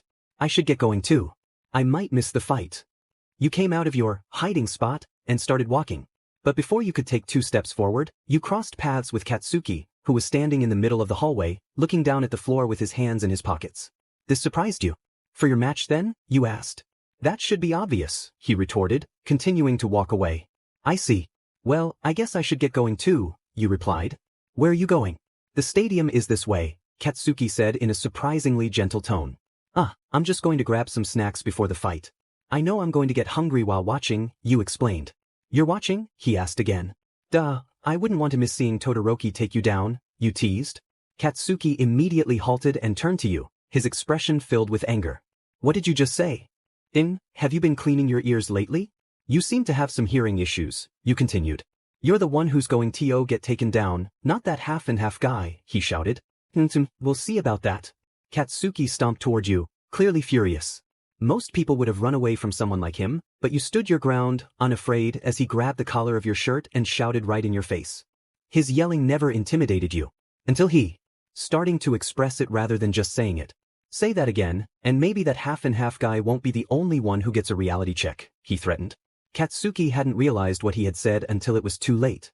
You both exchanged an awkward glance. No, that's not what I meant. Nope, not today. You exclaimed, quickly running away. Katsuki's frustrated voice echoed behind you, accompanied by the sound of distant explosions. God damn it, that's not what I meant. An hour later. Are you okay? You look like you've seen a ghost or something, Jair asked, concern etched on her face. Oh yeah, I'm fine, you replied, cringing a little. Really? Then what's with the expression? She pressed. Nothing, you said, attempting to compose your features into a more neutral look. Ever since Katsuki said that, you had felt so uneasy. You knew he didn't mean it that way and was just trying to sound tough, but couldn't he have chosen his words more carefully? Why was this bothering you so much? After all, it was just an honest mistake, wasn't it? Ladies and gentlemen, boys and girls. It is now the moment you have all been waiting for. It's the final battle. Mick's announcement snapped you back to reality. You had completely forgotten about the upcoming fights, but you were too lazy to think about them and just wanted to get this arc over with. Go Bakugo! Kirishima cheered as Katsuki stepped into the arena. Todoroki got a new shirt. Mina lamented. You glanced in her direction, giving her an unintentional look of confusion. Hagakure noticed the intense glare but chose to remain silent, feeling she had already tormented you enough earlier. The look she witnessed sent chills down her spine. Best not mess with YN. Especially since I don't know what she's capable of, she thought to herself. Now, start. As soon as Mike yelled the command, Todoroki unleashed a massive wave of ice toward Katsuki, demonstrating more control than he had shown against Zero. Katsuki was momentarily absent until loud booms echoed through the arena. After a couple more, he emerged from a cave he had created within the ice. The moment he jumped out, Todoroki sent another strong wave of ice his way, but Katsuki swiftly dodged it, grabbing Todoroki's shoulder and hair midair before throwing him toward the edge of the stage. Todoroki narrowly avoided falling out of the ring by creating another wall of ice and practically surfing on it. I knew Bakugo was strong, but seeing him fight today is somehow different from the first time. Kaminari observed. That's because he's not just firing recklessly like last time. Katsuki swung his arm at Shudo but missed. Instead, Todoroki seized his arm with his left side, seemingly poised to use his fire. To everyone's surprise, he didn't. Instead, he pushed Katsuki away with his ice, which Katsuki managed to block, minimizing the impact. As he looked up, his expression was one of intense frustration. Todoroki seems to be holding back in this fight. It's odd since I thought he'd go all out like he did against Midoriya, Tokoyami commented. Right? Meanwhile, Bakugo appears to be thinking strategically, Kirishima added. He's trying to provoke Todoroki into using his fire, but Todoroki seems reluctant. This isn't good, you remarked. The two boys exchanged glances, unsure of what you meant. You'll regret making a fool of me, Katsuki shouted as he unleashed a series of explosions. I'll show you. There's no point in winning against someone who's not giving it their all. I need to do better than D. If you're not in it to win, get out of my way, he roared. I knew it. Why are you even here, you Bisudi? Katsuki continued, launching into his next attack. Todoroki appeared ready to concede, allowing Bakugo to gain the upper hand until Izuku suddenly shouted, catching his attention. Don't lose. Come on. Finally, Todoroki's left side ignited. The next moment was a blur as the smoke from Katsuki's explosion enveloped the stadium. When it cleared, Todoroki was seen lying unconscious in a massive pile of ice. Katsuki, having risen from where he had fallen, approached the unconscious Todoroki. Hey, stop messing around, he yelled, gripping the boy by the collar of his shirt. Not like this. Not Lee. Katsuki collapsed to the ground as Midnight released her sleep-inducing aroma. She then declared him the winner since Todoroki was out of bounds. The stadium erupted in cheers for Katsuki, but you remained silent. You understood that his pride was wounded, and you suspected Izuku felt the same way. This realization made you feel a pang of sympathy for Katsuki. Sure, he's a difficult person, but he's still a teenage boy with feelings he chooses not to express. He's not going to be happy when he wakes up, you sighed. A few moments later. Now, let's move on to the awards ceremony. Midnight announced. Class 1A and many others were shocked at what they were witnessing. He's been going wild since the moment he woke up. Kirishima mentioned. There, standing on a pedestal marked with the number 1, was Katsuki, who was secured to a large piece of wood with his hands restrained. I knew he'd be mad, but not to the point of needing to be restrained, you exclaimed, your jaw dropping in surprise. Midnight explained that Ida was also supposed to be on the third-place pedestal with Tokoyami but had to leave due to a family emergency. Now for the medals. Presenting them this year is, well, you know who. With that, All Might made a dramatic entrance, dropping in from the sky while shouting his iconic I am here, and adding with the medals, as he landed. He accidentally interrupted Midnight in the process. Congratulations, Tokoyami. You're a strong one, he praised, placing a bronze medal around his neck. Todoroki, congratulations. You held back and didn't use your left side in the final. Is there a reason for that? He asked. It was my match against Midoriya. I think I've lost my way, he explained. All Might offered him some advice before giving him a supportive hug and moving on to Katsuki. And finally, Bakugo. This is. All Might seemed at a loss for words at the sight of Katsuki. He then removed the muzzle-like restraint so Katsuki could speak. You've lived up to your promise. Wonderful, he praised. When the muzzle was off, Katsuki's expression was unlike anything anyone had seen before. It was astonishing how much emotion could be conveyed in a single look. All Might, this win doesn't mean anything. It doesn't matter what anyone says. If I don't recognize it, then that medal's just trash, he growled. All Might gave him a little speech about accepting the medal as a wound. Katsuki struggled to get the medal over his head but eventually managed to hold it in his mouth. Close enough, I guess. He delivered another inspiring message but ended up mixing it up by saying, thanks for the hard work, instead of, plus ultra. Time skip. In light of the festival, you'll have tomorrow and the next day off. Scouting reports and such from professionals will be waiting for you after the break, so look forward to that as you enjoy your time off, Aizawa explained. He's still holding the medal in his mouth. To be continued in the next chapter. A few days after the stain incident. I had a feeling something would happen. That's why I didn't want you going to an internship. Ugh, I should have known, your mom complained.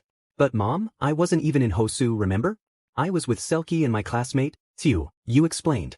I knew there would be some consequences having you go to UA, but not so many in your first year, she continued, not listening to a word you said. Mom, please. No use, she just kept rambling on. Soon enough, she was talking complete nonsense. Today is the day I face the music. I've lived a good life, made some fun memories with great people, got into my dream school, etc. Time to brace myself. Calm down. I told you that I wasn't in Hosu or anywhere near it, you shouted. Your mother was taken aback. For a moment, it felt as if your heart had stopped when she turned her head toward you. Clears throat. Look, I'm sorry I yelled at you, but I had to get you to hear me so you could stop worrying. Plus, I doubt you want to get wrinkles at a young age, right? Your mom is somewhat young in this story, she's in her early 30s. Nothing. Not even a peep. This worried you. Please say something, you said cautiously. I know, Wyan. I know you weren't in Hosu, but is it so bad for me to worry? You're my only child after all, she finally replied. You didn't know what to say to that. She was right, but still, did she have to admit that she didn't want you going? Nothing else was said between the two of you. Silence filled the air. I'm going out for a while. I have some things to do. I'll be back later, was all she said before leaving. You walked over to your couch and plopped down with a sigh. Your mom's POV. Out of the years I've been raising her, this one seems to be the hardest. Ring ring. Who could this be? Shino, how have you been? To Broccoli Boy. Hey, you doing okay? 2:35 p.m. From Broccoli Boy. Yeah, I'm doing okay. My injury isn't as bad as the one during the sports festival, so that's a good thing. 2:40 p.m. To Broccoli Boy. Well, that's somewhat of a relief. How's Ida and Todoroki? 2:43 p.m. From Broccoli. Todoroki and Ida? What are you talking about? 2:52 p.m. He's not aware that I know. To Broccoli Boy. No need to hide it, Izuku. I figured Ida would try to find stains since his brother was hurt by him. Also, I know that Todoroki was involved since he was probably the closest one to Hosu during the time you sent that group text. Don't worry though, I'm not going to say anything since I know very well that if I were in the area, I would also jump in. 2:57 p.m. From Broccoli Boy. That makes sense. But Todoroki is doing fine, although Ida's left hand could have permanent damage. 2:59 p.m. To Broccoli Boy. OMG. Are you serious? Poor Ida. 3 p.m. From Broccoli Boy. I know. I'm really worried for him. Hopefully, everything will be okay for him. 3:01 p.m. To Broccoli Boy. I hope so too. 3:01 p.m. You put your phone down for a moment to think. After a minute or two, your phone pinged. You picked it up and read the notification. From Broccoli Boy. Sorry to change the subject, but how was your internship? 3:03 p.m. To Broccoli Boy. It was great. I learned a lot. How about you? How was yours? 3:04 p.m. From Broccoli Boy. It was good, I guess a lot happened at mine too, besides the incident. 3:05 p.m. You wondered if he needed to talk about it. Just then an idea popped into your head. Your fingers quickly tapped the screen as you typed your message. To Broccoli Boy. Hey, why don't we meet up somewhere to talk about our experiences and maybe catch up? It feels like we haven't hung out in forever. If you're not busy, of course. Grinning face with sweat. 3:06 p.m. From Broccoli Boy. Oh no, that sounds great. Beaming face with smiling eyes, where should we meet? 3:07 p.m. To Broccoli Boy. How about that little diner your mom used to take us to after school? It's not too far from where we both live. Plus, I feel nostalgic about that place. Upside down face. 3:07 p.m. From Broccoli Boy. Perfect, I'll meet you there. See you until then. 3:08 p.m. To Broccoli Boy. Until then. 2 hearts. 3:09 p.m. To Broccoli Boy. Oops, wrong emoji. Meant to use this one. Smiling face with smiling eyes. 3:09 p.m. You chuckled at your mistake. With that corrected, you went up to your room to get ready to meet Izuku. Just as you were about to leave, you realized your mom had forgotten her house key on the table. Oh no. What am I going to do if she comes back and I'm gone? You grabbed her keys and went outside before locking the door. Should you take them or hide them? You hesitated for a moment before deciding to hide her house key in a plant. You quickly messaged her to let her know you were leaving and where you hid the key. After that, you were happily on your way. Time skip. And then, Tsuyu and I found the stowaways who hijacked the cargo ship and helped Selkie capture their leader. It was thrilling, you exclaimed. Wow, sounds like you had an interesting time at your internship, Izuku smiled. Yeah, but it wasn't all action. Before that, we mostly washed the deck while Selkie gave us lectures. But enough about my experience, how was yours? What did you learn? Izuku took a sip of his drink before sharing his experience. Well, when I first got there, I thought Gran Torino was dead, he started. You nearly choked on your drink. What? Yeah, I was surprised too.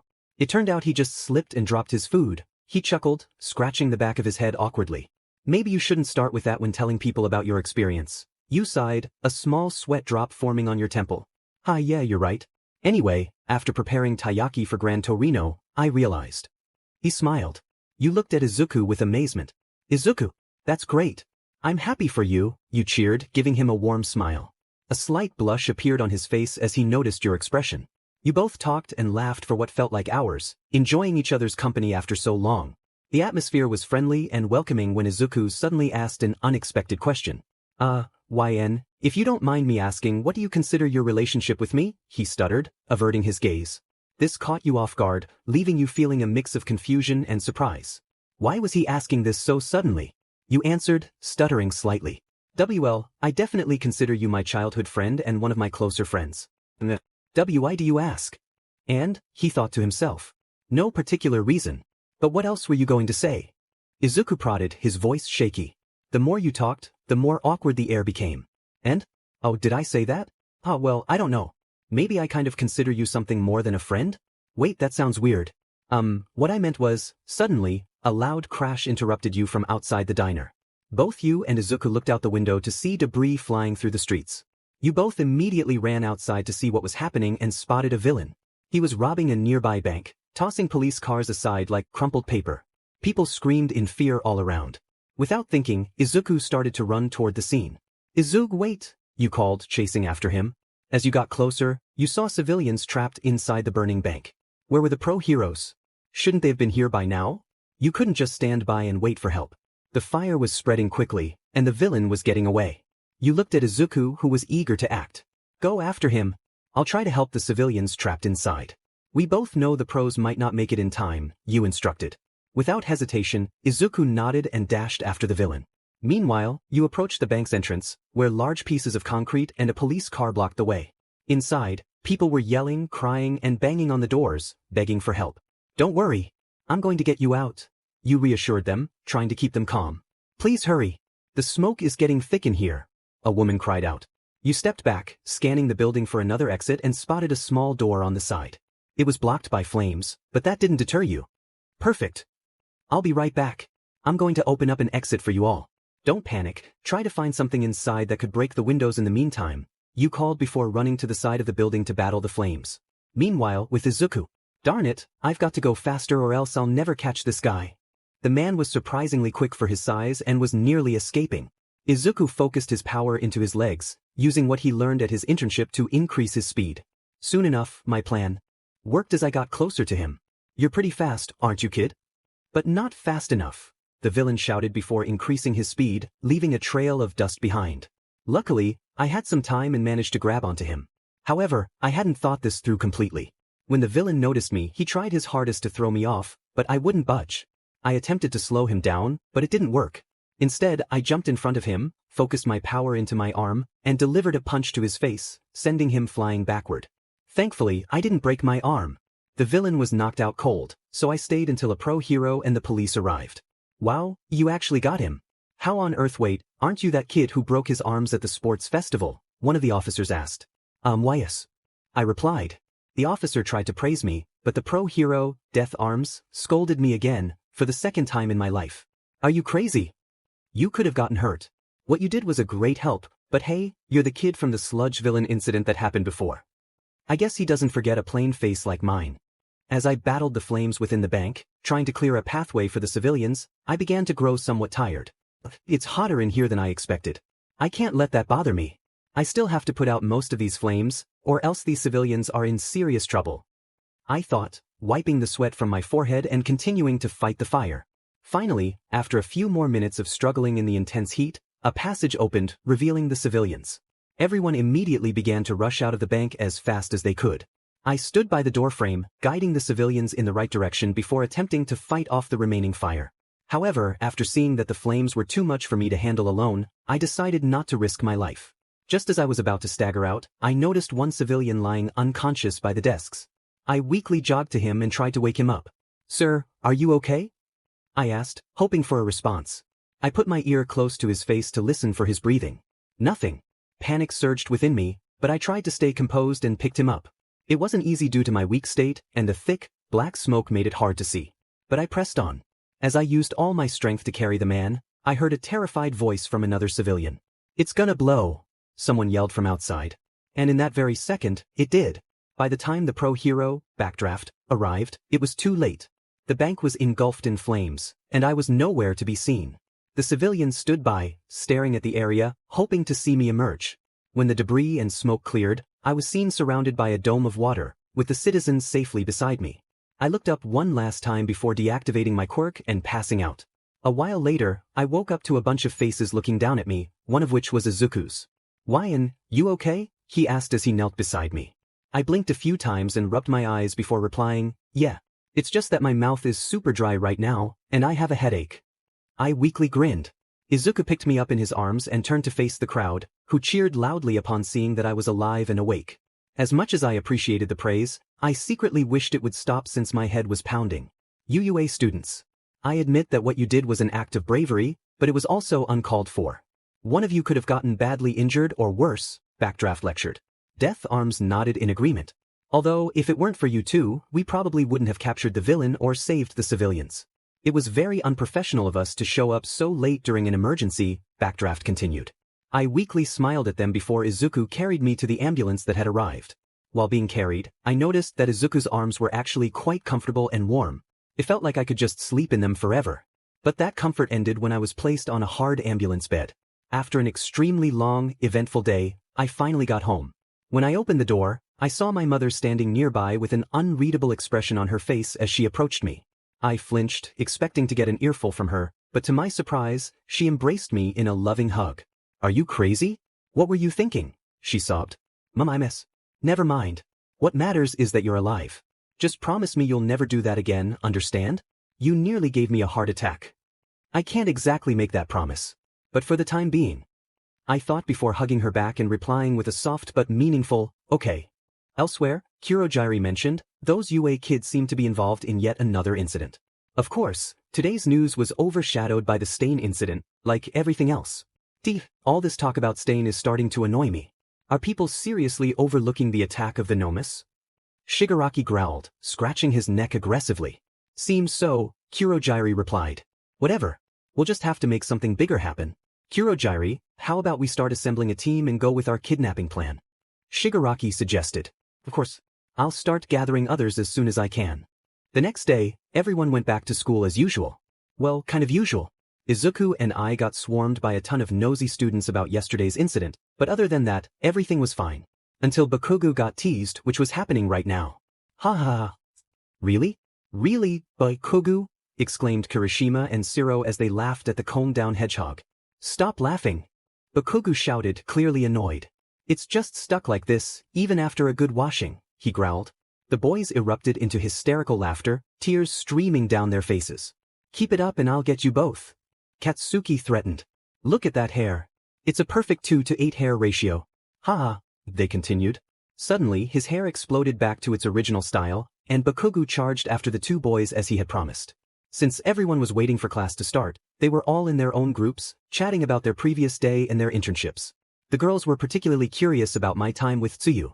When we turned to ask Uraraka, I noticed something strange about her for a split second. When the question was posed, Uraraka replied, "It was very instructive." "Yo, what the heck happened at your internship?" I exclaimed. "It's like Ochako's had some kind of awakening," Sue commented. "She was with the battle hero, right?" Jair asked. Mineta then began to speak, and I braced myself for his usual inappropriate comments. However, he was unusually quiet, shaking in fear and nibbling on his nails. "What happened with MT lady?" Denki questioned. Mineta remained silent, which was a rare occurrence for him, especially given his usual enthusiasm for the heroines. "Dear lady, thank you for whatever you did to Mineta." Denki then boasted about how he was spoiled at his internship, describing Todoroki, Ida, and Izuku's experiences as most transformative and most traumatic, which sparked lively conversation among the class. I tuned out until I heard Denki mention that he thought the Stain video was cool. "Kaminari what?" Izuku yelped. Denki looked confused for a moment before realizing his mistake and quickly apologized to Ida. Both Izuku and I turned to Ida, who raised his injured arm before speaking. "No, it's fine. He's certainly a man of conviction. So if some people think he's cool, I get that." The mood dipped momentarily but lifted again as Ida returned to his usual class rep self. Despite the change in atmosphere, I couldn't shake my concern for him. We may not be as close as he and Izuku are, but he is still my classmate, and it was only natural to feel empathy. The day continued without much excitement until it was All Might's turn to teach us. Today, we were doing a rescue training race. Instead of being at USJ, we were at Field Gamma, as USJ was specifically designed for disaster rescues, while today's exercise was a race. All Might explained how it would work. You'll split into 4 teams of 5, with each team going one at a time. I'll send a distress signal from somewhere inside, and you will all start at the border. It's a race to see who can reach and rescue me first. Naturally, keep the destruction of property to a minimum, he added, pointing at Katsuki. The teams were formed, and the first group to go consisted of Izuku, Ida, Ojiro, Ashido, and Siro. People began placing bets on who would win this race. Someone noted that the group seemed to be made up of all the class's mobility experts. Another remarked that Izuku was at a significant disadvantage. Everyone was chatting excitedly, except for the quieter students like Tokoyami, Todoroki, and me. I can be loud at times, but I prefer to stay focused during important lessons. Among all the chatter, the only comment I caught was Katsuki's, "Deku will come in last." As soon as they were given the signal, they all sped off. Siro took the lead, prompting Kirishima to comment, "See. In a cramped place like this, overhead is the way to go." That puts Siro at an advantage. "He's great at staying airborne," Shoji added. "Wait, I only saw 4 people start dashing. Where's Izuku?" Suddenly, there he was, flipping and jumping from one building and pipe to another. Soon enough he was passing Siro. "Whoa Midoriya! What's with those moves?" Siro yelled. "Wait, those moves look familiar." "Wow, bouncing around. Just like..." Uraraka began, and it seemed she had noticed too. I glanced over at Katsuki and saw the shock and annoyance on his face. Oh no, he's mad. The gap between Izuku and the others was closing fast. I cheered internally for Izuku. He reached the tower where All Might was and seemed poised to win until he slipped. Siro and the others passed him, and Siro was declared the winner of the first race. The remaining races continued until it was finally my turn. I was racing against Tsuyu, Tokoyami, Kaminari, and Uraraka. Initially, I didn't think much of it, but unexpectedly, I came in second. Tokoyami and Tsu were in the lead, but somehow I managed to glide past them. I may have accidentally knocked Kaminari off course, but he was fine. After that, All Might praised our improvements, and I felt awkward since I don't particularly enjoy being praised, especially by a world-renowned pro hero. Since we were the last group to race, everyone quickly changed back into their uniforms as soon as we finished. The girls chatted about everyone's improvements and then discussed how Izuku had copied Katsuki's moves. I defended him by stating that rather than copying, he was simply inspired by Katsuki, which he truly was. Exactly. Uraraka agreed. Everyone was pretty much already half-dressed when I sensed something strange. It felt like someone was staring. Jairu seemed to notice too. She approached the wall to a small hole that I initially thought was just dirt since I hadn't looked closely. We all fell silent and heard a voice that sounded closer than the rest. Yairo's bub. Ashido's CC silhouette. Hagikure's floating panties. Uraraka's UA body. YN's unexpectedly thick behind, and Ajui's surprisingly decent bow.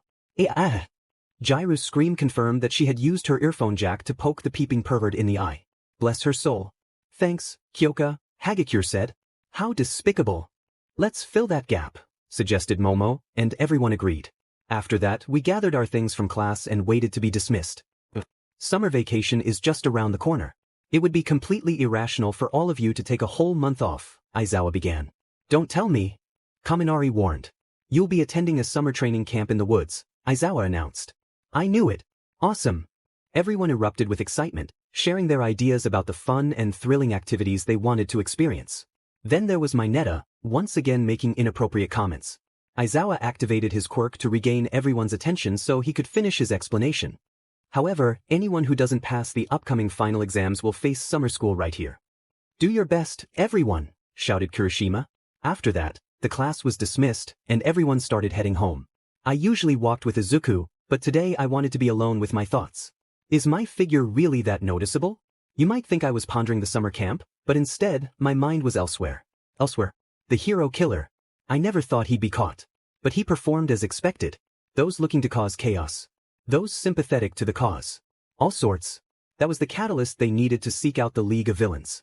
Now, it's Tamura Shigaraki's job to unify them, spoke an unfamiliar voice. Can the child do it, I wonder? I still believe that if you stepped forward, this would proceed. Smoothly, master, another voice replied. Then hurry up and fix my body, doctor, the first voice responded. It will take at least another 5 years to achieve hyper-regeneration. But a quirk like that is pointless if your wounds have already healed by then, the second voice explained. It's fine. We'll let him do all the heavy lifting. All to prepare him to be the next me. I know that boy will rise to the occasion. He was born twisted. So enjoy it while you can, All Might. This fleeting piece of yours, concluded the first voice.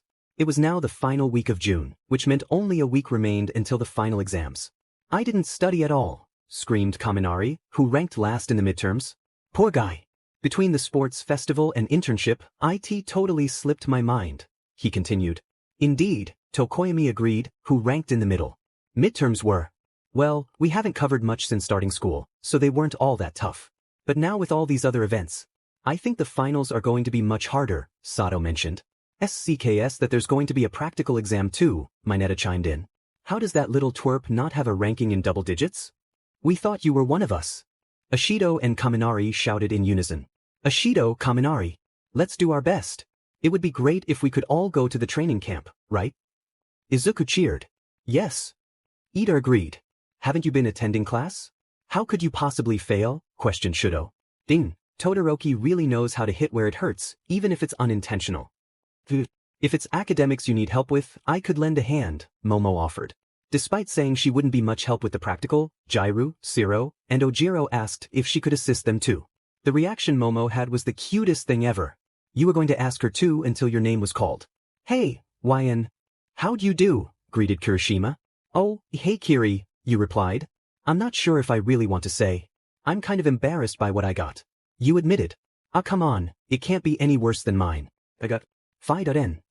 His voice trailed off, and a look of shame crossed his face. Kiri, I know you don't want to repeat it, but I didn't really hear you. Oh, my bad. I got a 15, he said sadly. You couldn't help but feel down not for him, but for yourself. It's okay. I got a 16. You frowned, feeling embarrassed about admitting it. Even Mineta scored higher than you. A wave of disappointment washed over you, and Kirishima noticed. He lifted his head and tried to comfort you. Hey, it's okay. Look, maybe we can ask Yaoyorozu to help us out. Yes, of course, she exclaimed, and the students around her began to cheer. But I guess her plans are settled, he said. Hey, you guys, said an assertive voice. Both you and Kirishima turned to see Katsuki. Oh boy, what was he going to do? Bakugo, what's up? Kirishima asked. Man, Yaoyorozu sure does have virtue. You mumbled while looking in their direction. Hey, I've got virtue too. I'll tutor you both until you get it. Katsuki growled unexpectedly. That's right. He ranked third. But wait, this is Bakugo we're talking about. The only thing I'll probably get from him as a tutor is a new hearing aid. Oh, I knew I could count on you. Kirishima exclaimed. What do you say, YN? You in? I'm sure Bakugo doesn't mind, he asked. You looked over at Bakugo, who seemed indifferent. He glanced at you, and both of you looked away, blushing. I guess so. You awkwardly agreed. All right. So it's settled. Bakugo, when and where do you want this to take place? Kirishima asked. Why the hell do I have to decide on a place and time? I'm already helping you two losers, he replied. Because you're the tutor, Kirishima reminded him. Katsuki rolled his eyes before mumbling the place and time. You better not be late. I'm not going to wait all day. Go away now. Why do you have to be like that? Kirishima sighed. As the morning continued, it was time for lunch, the part of the day you looked forward to, where you could eat while quietly listening to the gossip of other students. But today was different. You noticed that Todoroki was absent from the cafeteria. You looked around again and frowned, confirming he wasn't there. He's not having lunch? I guess I'm eating alone today. You wandered around the cafeteria until you found a place to sit. After setting your tray down, you pulled out your phone and earphones, ready to watch something. Just as you were about to start, a figure slid into the seat across from you, catching your attention. You looked up to see Kaminari. Didn't he usually sit with the others? Hey, YN, is this seat taken? He asked, placing his tray down slowly. No, you replied awkwardly. So what's up? He questioned. What's with the sudden socializing? Nothing much, just eating, you shrugged. Why do you seem so awkward? I'm not going to bite. Unless you want me to, he teased. What? You gasped. Nah, I'm joking, he laughed. Anyway, I wanted to apologize for how I acted at the sports festival. I should have stopped the first time. I have no excuse for my behavior, he said. This surprised you since you had almost forgotten about it. Kind of. Yeah, that's okay. It's in the past now, so it's fine. Also, sorry for nearly drowning you during the rescue races, you replied, rubbing your arm awkwardly. Kaminari laughed before responding. Soon enough, the two of you were getting to know each other better throughout lunch. It turned out Kaminari was a chill guy. Sure, he could be a bit of a tease, but he actually apologized for his actions. You chatted until lunch was over and walked back to class together. So, if you don't mind me asking, what exactly is your relationship with Bakugo, Todoroki, and Midoriya? Why does everyone tease you about them? I get Todoroki since you two are always together, but what about the other two? He questioned. For a brief moment, your mind went blank. We're just friends. I mean, Izuku, Katsuki, and I have been childhood friends since the beginning. Until a certain someone developed their quirk and started acting a bit mean. And Todoroki and I became friends at the start of the school year, you explained. Kaminari went quiet as he thought. So, you're just friends with all of them? Nothing more? Yeah, pretty much, you mumbled, averting your gaze. I don't know. Man, you must be pretty close friends with Todoroki if you went on a date with him, he mentioned. What? Don't worry, I won't tell a soul I saw you two sharing nachos at the arcade, he reassured, stretching his arms behind his head. Where? I went there with Bakugo and Kirishima. I was sitting at a table taking a break and noticed you two. The arcade was pretty crowded that day, so I understand why you didn't recognize me or Kirishima. Bakugo, on the other hand, he explained. Did Kakansi? You asked warily. Why am I so worried about what he thinks? I don't think so. Pretty sure he was too focused on trying to save Princess Peach, he laughed. After you both arrived in class, you found it was still somewhat empty. The only students there were Ida, Yaoyorozu, Tokoyami, Katsuki, and Jairo. Katsuki glanced over at the door, knitting his eyebrows together in annoyance before looking away. You went to your desk and started scrolling through social media. While scrolling, you stumbled upon some fan art of one of your favorite characters that was a bit too suggestive. You immediately lowered the brightness on your phone and made sure no one was too close to see. You stared at the details of the art and internally screamed. This is a masterpiece, you accidentally mumbled. Hi, YN, what are you looking at? A sudden voice asked. You jolted in surprise and quickly hid your phone. Nothing. You looked up to see Izuku standing in front of you, looking a bit startled. Izuku. Sorry, I wasn't expecting you to be there so suddenly, you sighed. Oh, I should be the one apologizing. I didn't mean to scare you, I just wanted to say hi, he said, scratching his head nervously. I see, you smiled. So, what were you looking at? You seemed pretty focused when I walked in, he asked curiously. Your face began to heat up out of embarrassment. You tried to brush it off as nothing but were interrupted by another voice. If you don't want anyone being nosy, then maybe you shouldn't stare at your phone and mumble about pictures like a weirdo. Oh no, I was mumbling again? I need to say something back. You looked away from Izuku and saw Katsuki glaring at you from his desk. First of all, I'm not the only person who does this. Second of all, who are you to tell me what to do? You're not my dad, you defended. No kidding. If I had a daughter, she sure as heck wouldn't be as rude and annoying as you, Bakugo shot back. Excuse me? Who are you calling rude? Quiet down and take a seat, Aizawa interrupted. Class is going to start in exactly 2 minutes, so if Mineta, Kirishima, and Siro don't show up within that time, they're marked absent, he continued. Dang, they can't even be marked late? That's the first I'm hearing about this. Just then the three barged into class, laughing. Aizawa gave them the look, which made them quiet down instantly. Class went on as usual. By the end of the day, everyone began talking about the gossip they heard during lunch. Robots? Seriously? No sweat. Kaminari exclaimed. Hearing this piqued your interest. Hey guys, what are you talking about? You asked, walking up to the group.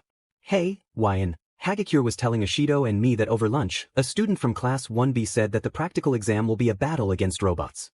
Just like the ones from the entrance exam. Kaminari explained. This is going to be a piece of cake. Ashido cheered. Yeah. Against robots, we just let loose for an easy win. Kaminari celebrated. You two really need to dial back your quirks against human opponents, but this way. Shoji started.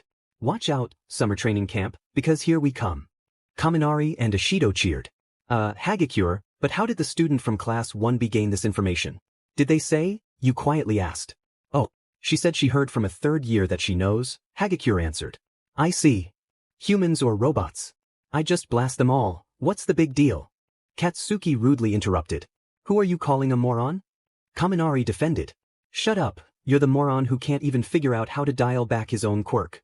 Katsuki fired back. Oh, her horns go off in the background. Hey, Deku, he suddenly called out. Seems like you're starting to manage that quirk of yours. Either way, stop annoying me with all these stunts. The students looked confused, not knowing what Bakugo meant. He means, the other day when Deku was moving around like Bakugo, Uraraka reminded. Oh, you're right. Ishido remembered. I'm not looking for some hollow victory, like at the sports festival. When it comes to our term grades. Like it or not, I'm going to crush you. He paused for a moment.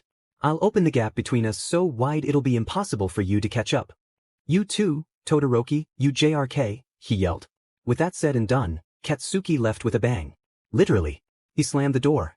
Haven't seen Bakugo so serious in a while. Kirishima commented. Is it uneasiness?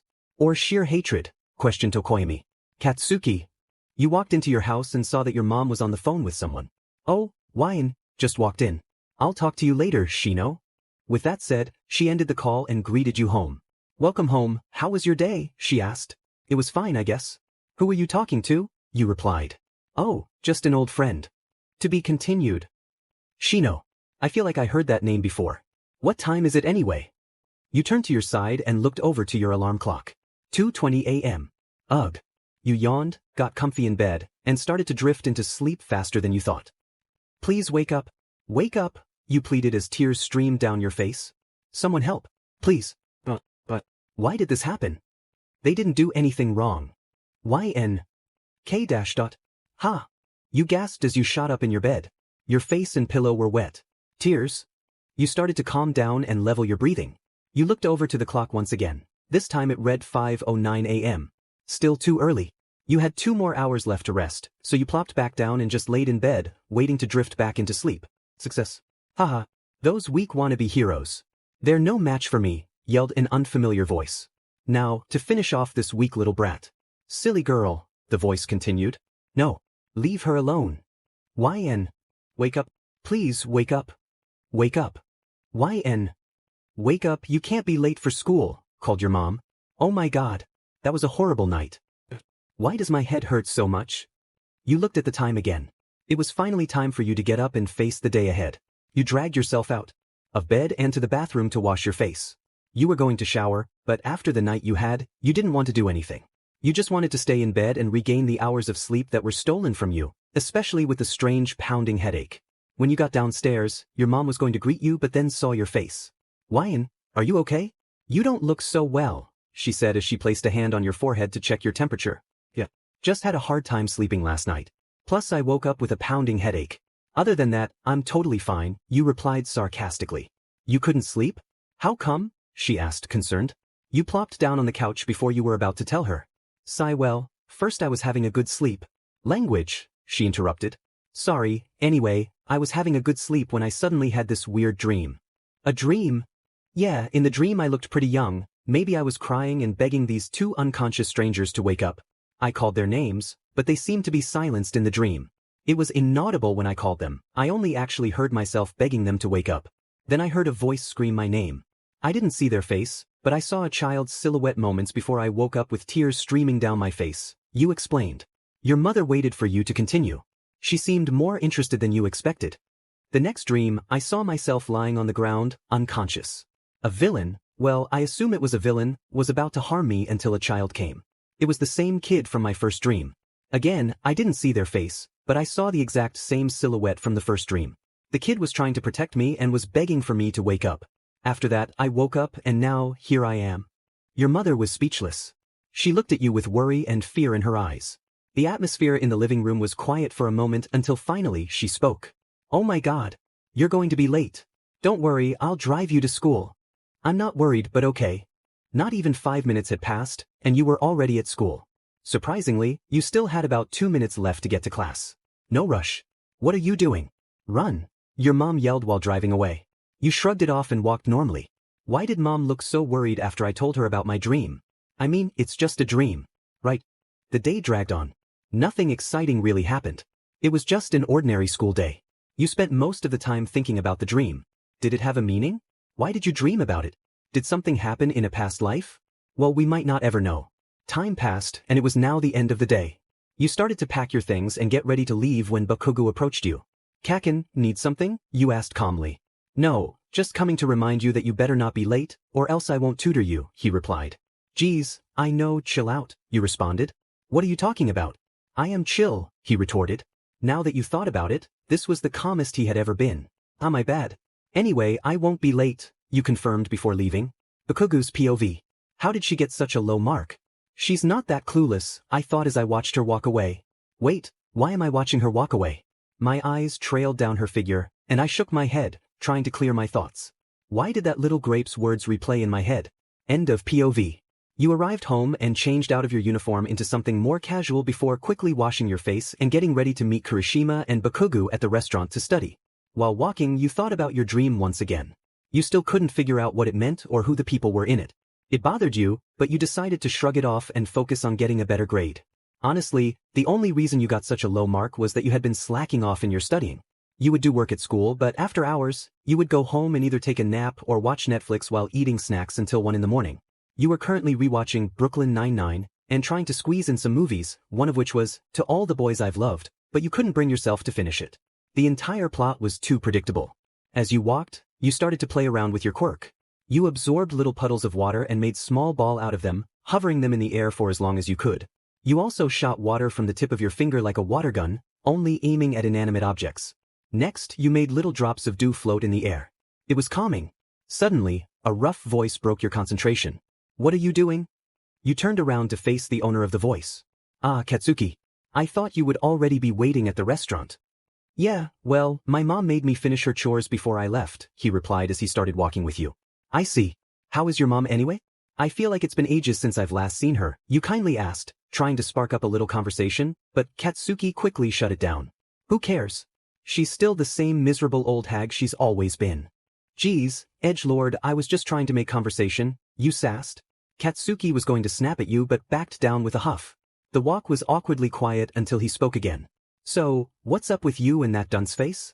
Dunce face? You questioned. Discount Pikachu, he retorted. Oh, you mean Kaminari? Nothing really, he's just a friend. Why? Katsuki was quiet for a moment before replying. Nothing. Never mind. For once, he didn't swear. You looked at his face and noticed his flawless features, such as his clear skin and smooth, healthy hair. His eyes looked pretty when the sun reflected on them. Beautiful, you suddenly blurted out. That was when his eyes glanced at yours. For a brief moment, he looked like he was about to blush, but then his expression turned into an annoyed glare. What are you staring at? He growled. Oops. Nothing. Oh, we're here. Okay, so if this is unknown, how am I supposed to get my answer? God damn it, Kirishima. I've explained how many times? Bakugo raged. Guys, keep it down. We might get kicked out for being disruptive. You warned. Sorry, it's just that math isn't my strongest subject. Kirishima apologized. Bakugo sat down and calmed himself before attempting to explain to Kirishima how to solve his math problem. Eventually, Kirishima finally got it and cheered for himself. While you were working, you noticed that Katsuki kept glancing at you. You looked up and made direct eye contact, and the silence stretched between you. It was almost like you were studying each other's eyes.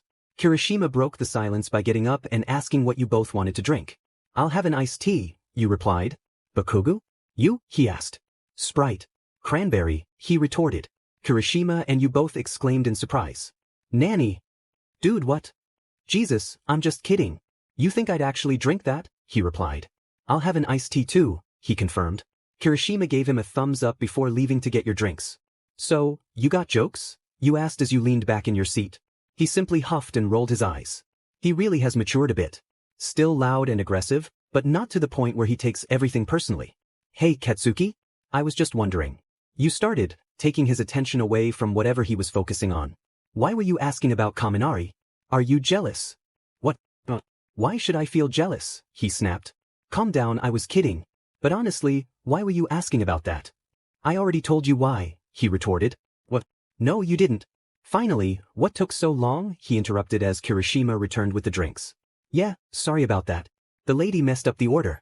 But because of that, I got them for free, he exclaimed. So, what were you two talking about? He asked. Nothing. You tilted your head in confusion. Nothing? What's wrong with telling him that you asked about Kaminari? You decided to shrug it off for now and focus on studying. An hour passed, and you finished everything you needed help with. With that, you packed your things, said your goodbyes to the boys, and went home.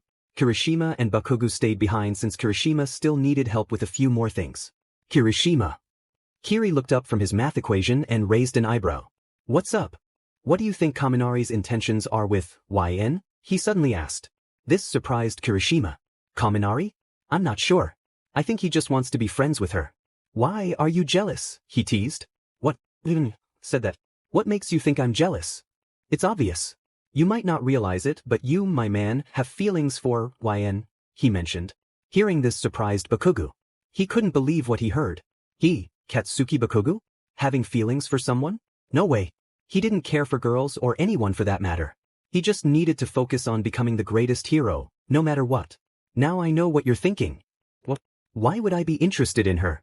But I really believe you have something for her. I mean, you two have been childhood friends for how long?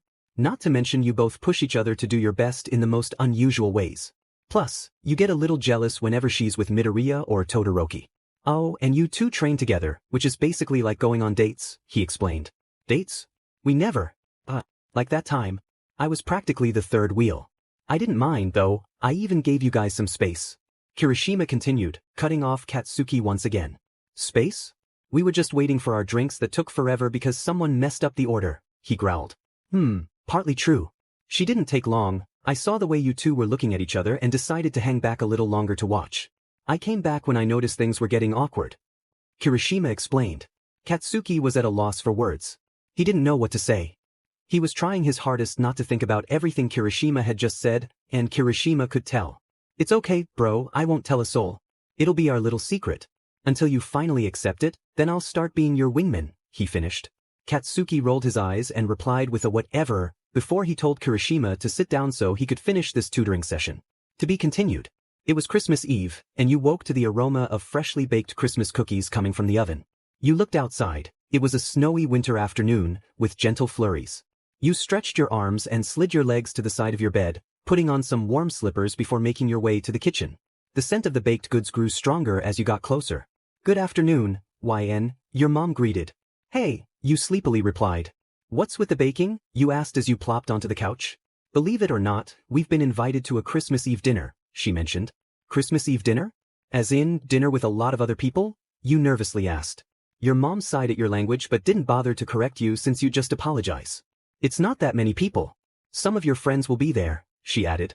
What friends? Who invited us? You asked.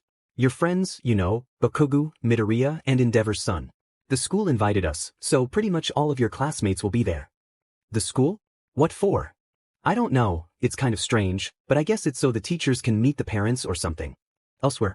What are you doing? Asked a tired voice. Why, I'm simply getting into the Christmas spirit. You should too, Aizawa, a cheerful voice replied. It was All Might energetically decorating with holly and other Christmas decorations. You do realize this is just a one-time thing, Aizawa retorted. Doesn't mean we can't make the school look more welcoming, he replied, running around placing decorations. He even put a little elf hat on Aizawa. Then, All Might suddenly stopped. Done, he exclaimed. Aizawa looked around at the decorations covering the room. There were jingle bells hanging on the wall and a chain of gold tinsel connecting them. There were 2 Christmas banners, along with a cardboard cutout of All Might. Aizawa peeked out into the halls and saw a long chain of holly stretching from one end to another, with wreaths on every door in sight. Not to mention, there was a bright red Christmas carpet running down the hall. Aizawa cringed at all the bright colors before looking over at All Might, who was carefully placing little porcelain decorations on the meeting table. Well, at least he didn't get a giant tree. His thoughts were interrupted as he looked out the window and saw a huge, decorated tree in front of the school. You've got to be kidding me, he mumbled. He's really in the Christmas spirit, isn't he? Principal Nizu commented. As he took a sip of his tea, Aizawa looked over at Nizu with an expression that clearly asked, Are you really allowing this? Seems he forgot the star, Midnight mentioned as she walked up to the two. Oh, never mind, he's placing it, she confirmed. Aizawa looked over to her and saw that she was wearing a Santa dress. Midnight, what are you wearing and why? He asked. Isn't it obvious? Come on, Aizawa, don't be such a Grinch. It's Christmas Eve, she exclaimed, acting all cheerful. Aizawa sighed and walked away toward his classroom, which had also been hit by the Christmas tornado. Mom, if it's a dinner we got invited to, then why are you baking tons of cookies? Wouldn't there be some there already? You asked while still lounging on the couch. Duh, but I thought it would be nice to bring some homemade treats. Plus, I want everyone to try them since no one else can make these cookies, she boasted. You smirked. It was true, out of all her sisters, your mom was the only one who could make those special cookies. Every year, she would bake her famous sugar cookies, and believe me, no one could replicate them. That was one of the reasons why almost everyone in town looked forward to the Christmas season. About 3 hours had passed, and it was almost time for dinner. You planned to wear a comfy, ugly Christmas sweater and jeans, but your mom insisted you wear a dress. Or at least tried to. The dress she picked out was bright and a bit too flashy for your taste. You cringed at the sight of it. After a small argument, she said, "Well, at least wear something nice. Even a skirt will do." With that in mind, you had the perfect idea for an outfit. Not long after, you emerged from your room wearing a black bodysuit with elbow-length sleeves, paired with a red plaid skirt that fell just above your knees. It was the perfect length, not too short, not too long. As you left, you thought to yourself, if I were a guy, I'd definitely be impressed by this look. When you arrived at the school, you gazed at the enormous tree outside the building, surrounded by a sea of parked cars. It seemed like all of UA's students and their parents were invited. Hold on. I think I still need my student card to get in without the gates activating, you reassured her, searching for your card. After a few minutes of searching, you heard a familiar, assertive voice. You don't have to do that. They changed the system so we wouldn't need our cards anymore. Katsuki. Apologize, his mother yelled, giving him a light smack on the head. You turned to see Katsuki, dressed in a sleek black suit with a red tie. Wow. He looked quite impressive. YN. Oh my goodness. Look at how much you've grown. How have you been? Mitsuki exclaimed, wrapping you in a warm hug. I've been good, you replied, feeling a bit squished against her. You're so beautiful. I remember when you were just a little girl, always giving Katsuki a hard time, she reminisced. You laughed nervously before calling your mom over, who Mitsuki also embraced. Despite her tough exterior, Mitsuki was genuinely kind, and you had always enjoyed her company since childhood. You walked up to Katsuki while his parents and your mom chatted. Well, you clean up nicely, you complimented. I've been clean, he replied curtly. I was complimenting you, you know, you shot back. Yeah, whatever, he huffed. Is that it? You're not going to say anything else? You teased, hoping for a compliment in return. Katsuki rolled his eyes and sighed before mumbling, you don't look too bad either, I guess. Just take the compliment, just take the compliment. Once inside the building, you were in awe of the decorations. It looked like a Christmas wonderland, more beautiful than you had ever seen it. Both you and Katsuki paused, unsure of where to go, until All Might appeared out of nowhere in a Santa suit. Young Bakugo. And young Ellen. It's great to see you both with your families, he greeted. You jumped at the sudden appearance and instinctively hid behind Bakugo. He shot you a confused look before saying, "What are you doing?" You quickly straightened up, pretending that hadn't happened. "Hey, All Might," you greeted. "Where are we supposed to go?" "Nobody told us that," Bakugo scoffed. "That's why I'm here. Follow me." All Might said cheerfully. You let him lead the way and he took you to the mess hall, which was beautifully set up. Long tables were adorned with festive tablecloths and candles, filled with an array of delicious food. Each place setting had a lovely wine glass and shiny utensils. There was one table set apart for the staff, and the whole setup reminded you of a scene from Hogwarts minus the floating candles and headless ghost. All Might guided you and Katsuki to where your class was seated and led your parents to another table. Ironically, you found yourself sitting between Todoroki and Bakugo, with Izuku on your other side. Beside him were Uraraka and Kaminari, while next to Bakugo was Kirishima. Oh boy. This is going to be an interesting evening. Good evening, YN. You look lovely today, Todoroki greeted, offering you a sincere compliment. You blushed, as this was the first nice compliment you received that evening, especially from Todoroki, who looked quite dashing in his black tuxedo with a white shirt and blue tie. Thanks. Good too, you replied awkwardly. Oh my gosh, I almost called him hot. I mean, he is incredibly handsome, but he's my friend, and I don't say things like that to my friends unless they're gay or a girl. Especially around my classmates. You didn't want to finish that thought, especially when you heard Kaminari quietly say, "Oh you. Seriously, could he not? Why, you look beautiful, YN." Izuku suddenly chimed in, his face a bright shade of red. You turned to see Izuku, who was wearing a black vest and white dress shirt. He looked more mature than usual, and it surprised you since you always saw him as someone you needed to protect. But tonight, you found yourself wanting him to protect you. Thanks, Izuku. You look really good too. Unbeknownst to you, Katsuki rolled his eyes at the chatter between you three. About an hour passed, and everyone was stuffed to the brim. You leaned back in your chair, waiting for your stomach to settle. President Mike stood up from his seat and began his presentation. Hey ladies and gentlemen, boys and girls. How are you all doing on this fine Christmas evening? Silence. Tough crowd. Since this is the first time the school has ever done this, we've decided to hold some fun events for everyone. Can I get a yeah? Silence. Alright. Anyway, the first event is going to be a scavenger hunt. Under each of your seats is a list of things you need to find, along with some clues. You can form teams of 3 to 5 people.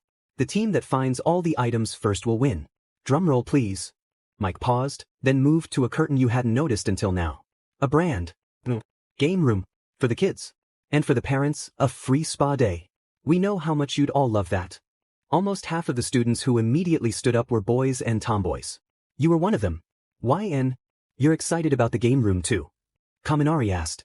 A Nintendo Switch with Breath of the Wild, Hyrule Warriors, and Super Smash Bros. Is in there. You bet I'm excited. You exclaimed. So, you're mainly excited for the Switch, not the Xbox or PlayStation? He asked, looking at you in confusion. Switch over anything. You shouted before taking off the moment Mike yelled, start. Holy crap, I didn't know I was such a... YN, wait up.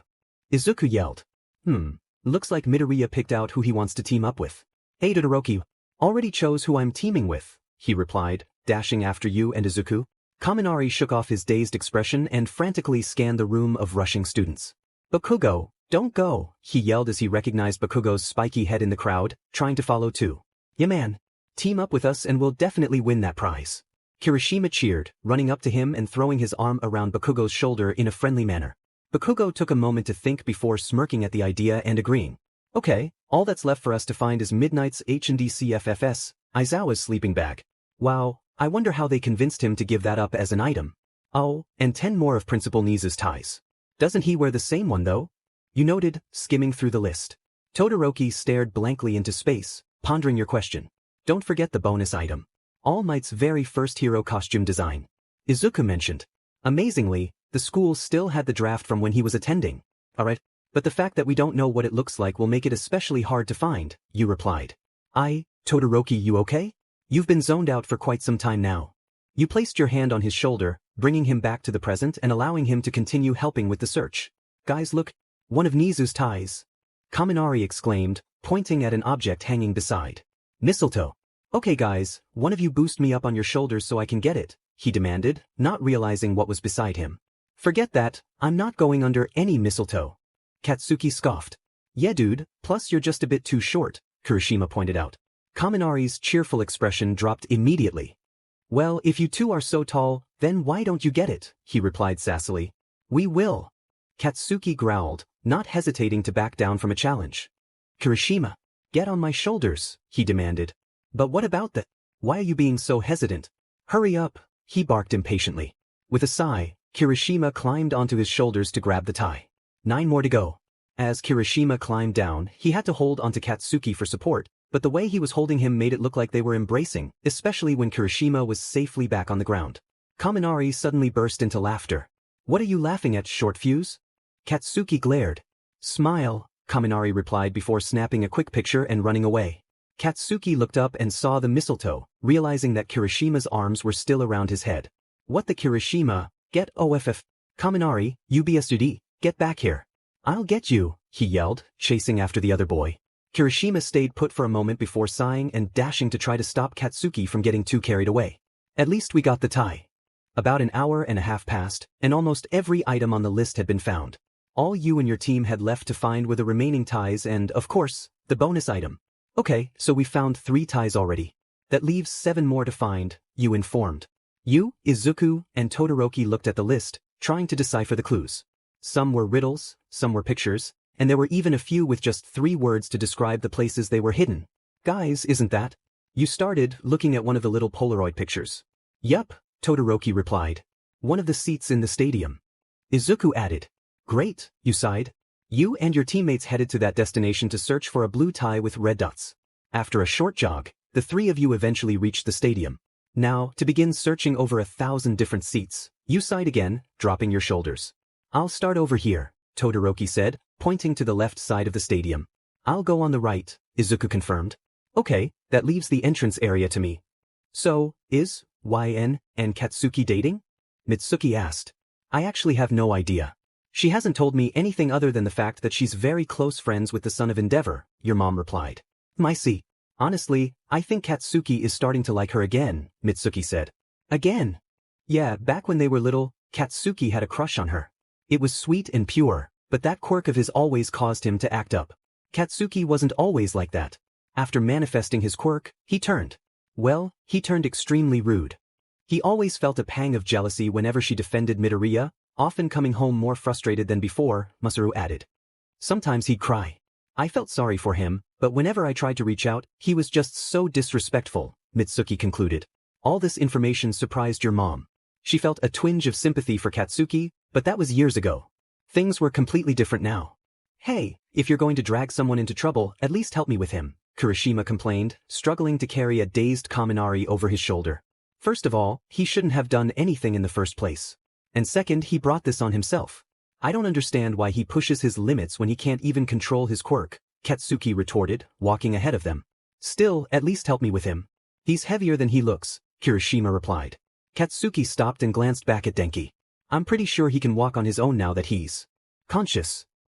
Kaminari managed, giving a thumbs up. Where is that tie? You shouted in frustration. See, calm down, I'm sure we'll find it soon. Izuku tried to reassure you. Taking a deep breath, you composed yourself. You're right, I'm sorry. This is just really frustrating because I really want that switch, you explained. If only one of us had a quirk that could find things quickly or at least see them from a distance. You continued. Suddenly, a strange noise pierced the air, followed by a scream. That's where I come in. Finding that tie will be no problem for me, shouted an unfamiliar girl. Wait, you paused. Isn't that the girl from the sports festival? Todoroki asked. Hatsum. Izuku exclaimed. Sorry kiddos, but that game room is as good as mine. Imagine all the parts one can use to make something amazing, she exclaimed, soaring through the air. She quickly scanned the area before shouting and zooming off in the direction of where the tie might be. You, Todoroki, and Izuku chased after her, and you started throwing ball of water in an attempt to slow her down. Give me that tie, you yelled, your voice filled with determination. Shuto, build an ice bridge or something, you demanded. Both Todoroki and Izuku were taken aback by your assertiveness. They had never seen you act with such intensity. She wants that game more than I thought, they both thought to themselves. Hatsum was dodging your attacks effortlessly, and your annoyance grew, especially since she was laughing as she did so. This is so fun, she exclaimed. And give me the tie, you shouted in frustration. Your behavior was reminiscent of a certain someone. The boys exchanged glances, recognizing the familiar anger. They didn't need to say anything, but Hatsum did. Wow, your behavior is so much like that Bakugo kid's. Is he your boyfriend? She teased. I'm not dating anyone. Okay, you were losing control. The boys needed to intervene before you took things too far. She's going to lose it. Todoroki, we have to do something. Izuku exclaimed. Leave it to me, he replied. Midoriya watched Todoroki with curiosity, wondering what he planned to do to calm you down. Todoroki created an ice bridge as you had requested and swiftly surfed toward Hatsum, snatching the tie from her grasp. He made a quick turn, wrapping his arm around your waist and carrying you back to the entrance of the stadium. It all happened so quickly that you were still in a frenzy. What brought you back to reality was Todoroki's calming voice. He set you down and lifted your chin so you could meet his gaze. Wyan, it's okay. You can calm down now. His simple words carried a weight of kindness and something else you couldn't quite identify. Perhaps it was. No, it couldn't be, right? His words alone calmed the storm within you. Your face felt warm, and a strange sensation stirred in your chest. What is this? Are you okay now? He asked reassuringly, still cupping your face and looking deeply into your eyes. Why yeah, thanks, you stammered. Todoroki helped you up before speaking again. We should get going before someone else finds the remaining ties. And the bonus item, Izuku added. For a brief moment, you forgot he was with you. You felt a wave of embarrassment wash over you. You nodded at the boys before leaving the stadium to search for the other remaining items. Hey, Kaminari, I just wanted to ask, did you really delete the picture? Kirishima asked quietly. Yeah, of course man, no worries, he replied quickly. Kirishima frowned slightly. What's wrong? Didn't you want it deleted? Kaminari asked, concerned for his friend. Yeah, I guess. I mean, I kind of wanted to see it, he shrugged. My bad bro. Well, you looked good in it to be honest, Kaminari admitted, trying to lift his friend's spirits. Heh, thanks man, Kirishima smirked. Kaminari could tell Kirishima wasn't completely satisfied, but he didn't want to bring it up. He would wait until it was just the two of them. Meanwhile, Katsuki was still feeling a bit irritated, but not for the reason you might think. It wasn't about the picture, it was because Todoroki and Midoriya were with you. Out of all the extras they could have teamed up with, they picked her. What is going on? He mumbled. Hey Bakugo, I deleted the picture, okay? No need to keep mumbling to yourself, Kaminari called out. Shut up, that's not what it's about, he growled. HM? Then what is it? Kaminari questioned. None of your business, the ash blonde retorted. Come on man. It's just us three. What could it possibly be about? Kaminari continued. Katsuki stayed silent. It was clear to Kirishima that he was getting annoyed, especially since he knew exactly what Katsuki was thinking. Is it about YN? Kaminari asked. Hearing this made Katsuki stop in his tracks. He stood still for a moment before continuing his walk. What the hell was that? Kaminari thought to himself. He looked over to Kirishima, who was unusually quiet, and was about to ask him if he knew what was up with Bakugo. He changed his mind, realizing that if Bakugo didn't want to talk about it, then Kirishima likely wouldn't either. If she teamed with me, I would have guaranteed her winning that game. I don't even need it anyway. Katsuki suddenly thought. Forget it, he mumbled. Hey, if you guys want to win that game room so badly, shouldn't you hurry up? These items aren't just going to wait for us, he spoke, giving the two boys behind him some encouragement. At first, Katsuki wasn't taking this all too seriously, but now the game had completely changed. To him, he had to win everything no matter what it was. He just had to win. God, who knew it would be this difficult just to find ties? You sighed as you took a seat next to Izuku. You were taking a small break, trying to figure out the riddles and recognize any of the pictures. Todoroki, on the other hand, had gone to the washroom. Sure, he may be one of the strongest, smartest students in 1A, but he was still human, right? I didn't even know Principal Nizu had so many ties. Izuku agreed with a chuckle. I know. I think out of all his ties, the only one that is different is the blue one with red dots, you pointed out. I've never seen him wear such a tie. Do you think someone gave it to him as a joke, or does he only wear it on special occasions? Izuku replied. The two of you continued to talk. You always found your conversations with him to be the best. Despite being shy and flustered at times, Izuku was an excellent conversationalist. YN? He stuttered. His tone of voice changed suddenly. He sounded nervous? Yeah, you questioned? Izuku paused, as if he was about to ask something serious but ended up saying something completely different. Don't you think Todoroki has been gone for too long? Now that you thought about it, he had been gone for quite a while. You doubted he was just taking a break, but then again, you could be wrong. That's when a loud bang echoed from the direction of the washroom. Since you were sitting not too far away, you could hear that the noise was coming from within that area. What was that? You exclaimed as you jolted up from your seat. It sounded like it came from the washroom. Todoroki, you yelped before running off. So tell me, kid, where is All Might? A harsh voice demanded. Todoroki was pinned against the wall by some sticky substance as two unknown villains held him captive, trying to extract information. Suddenly, Todoroki managed to slip his hand free from the goo and blasted one of the villains back with his ice, causing them to crash into the wall.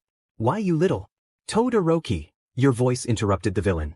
YN, he whispered. Great. If I get caught, I'm going to be in serious trouble, the villain cursed. The villain rushed over to his knocked-out accomplice, trying to wake him. Hey man, we gotta get out of here before the real heroes show up, or we're getting thrown in jail, he exclaimed. You ran as fast as you could toward the boys' washroom, almost leaving Izuku behind. He was calling out your name, but you couldn't stop to wait for him. For all you knew, Todoroki could be in serious danger. You made a sharp turn into the boys' room and came upon two villains. One was a tall, intimidating figure with a mechanical arm equipped with a blade, wearing a black sleeveless vest with a strange symbol and a bandana that kept his spiky red hair out of his face. The other was a reptilian-looking man who wore a similar jacket and had a scar over his eye, with a bandana tied around his wrist. Todoroki, you shouted as you saw him slumped unconscious against the wall. You rushed over to him, attempting to pull him out of the sticky substance. The villain looked over at you and laughed. Hee hee, good luck trying to get him out of that. You see, my buddy's Quirk here is a goo that is almost impossible to escape from.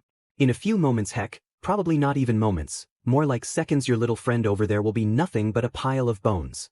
Bones? You gasped. Unlike other reptiles, this guy's Quirk is completely different from venom. It's an undiscovered gooey substance that burns right to the bone, he explained. No, I have to get him out before it's too late. You started to shoot blasts of water at the goo, hoping it would wash off and free him. Nothing. It wasn't working. Why wasn't it working? Todoroki, please. Wake up, you yelled. You kept trying to wash the goo away, using different techniques beyond just shooting water. Izuku finally caught up shortly after and witnessed the scene before him. The villains were trying to escape, but Izuku stopped them. He got a cut on his arm in the process but still managed to knock out the larger villain and tie them up so they couldn't escape. Where did he get the rope though? Never mind. That wasn't what you should be focusing on.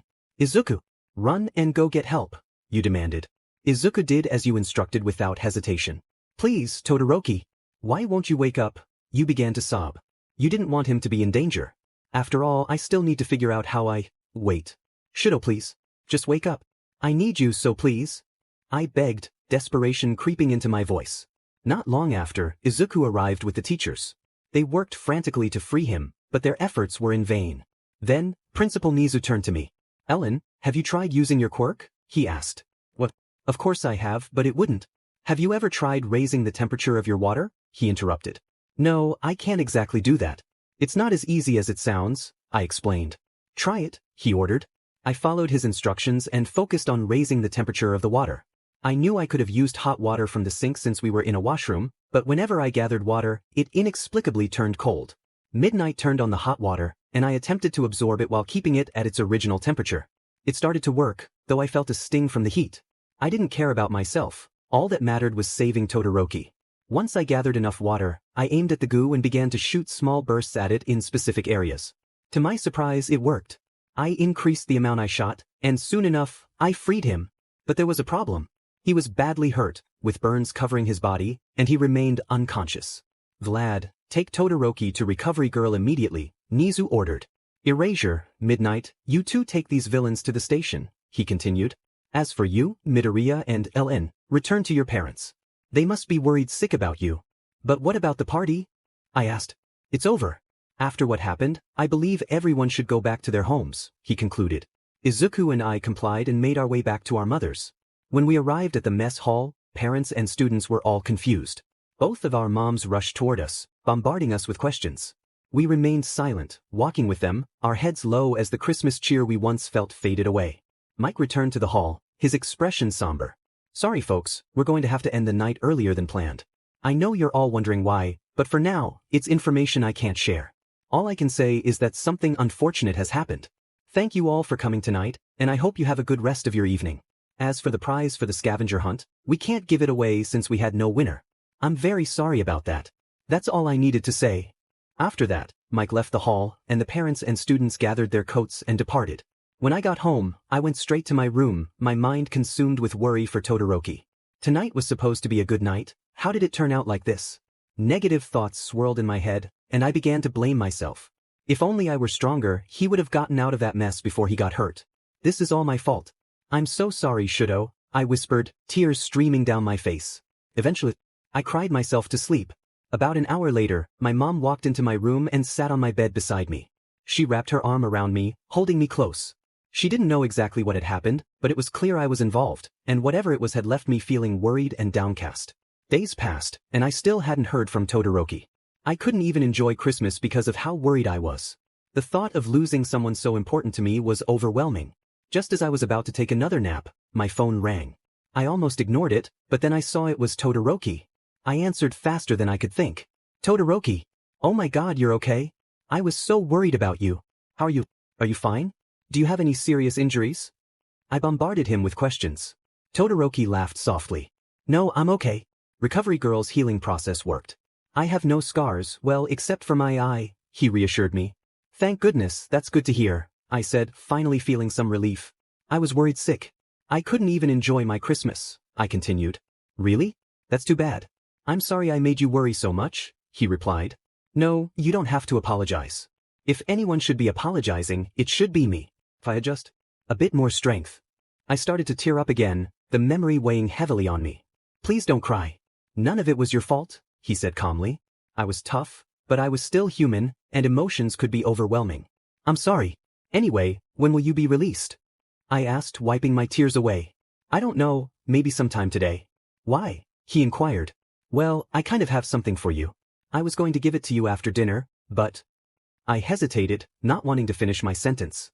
Todoroki seemed to understand. Really? You got me a gift? He sounded surprised, as if it was his first time receiving a gift from a friend. Yeah. I know I could have dropped it off at your place or the hospital, but I don't know where you live, and no one mentioned where you were getting treatment. I checked the school and you weren't there, I explained. I see.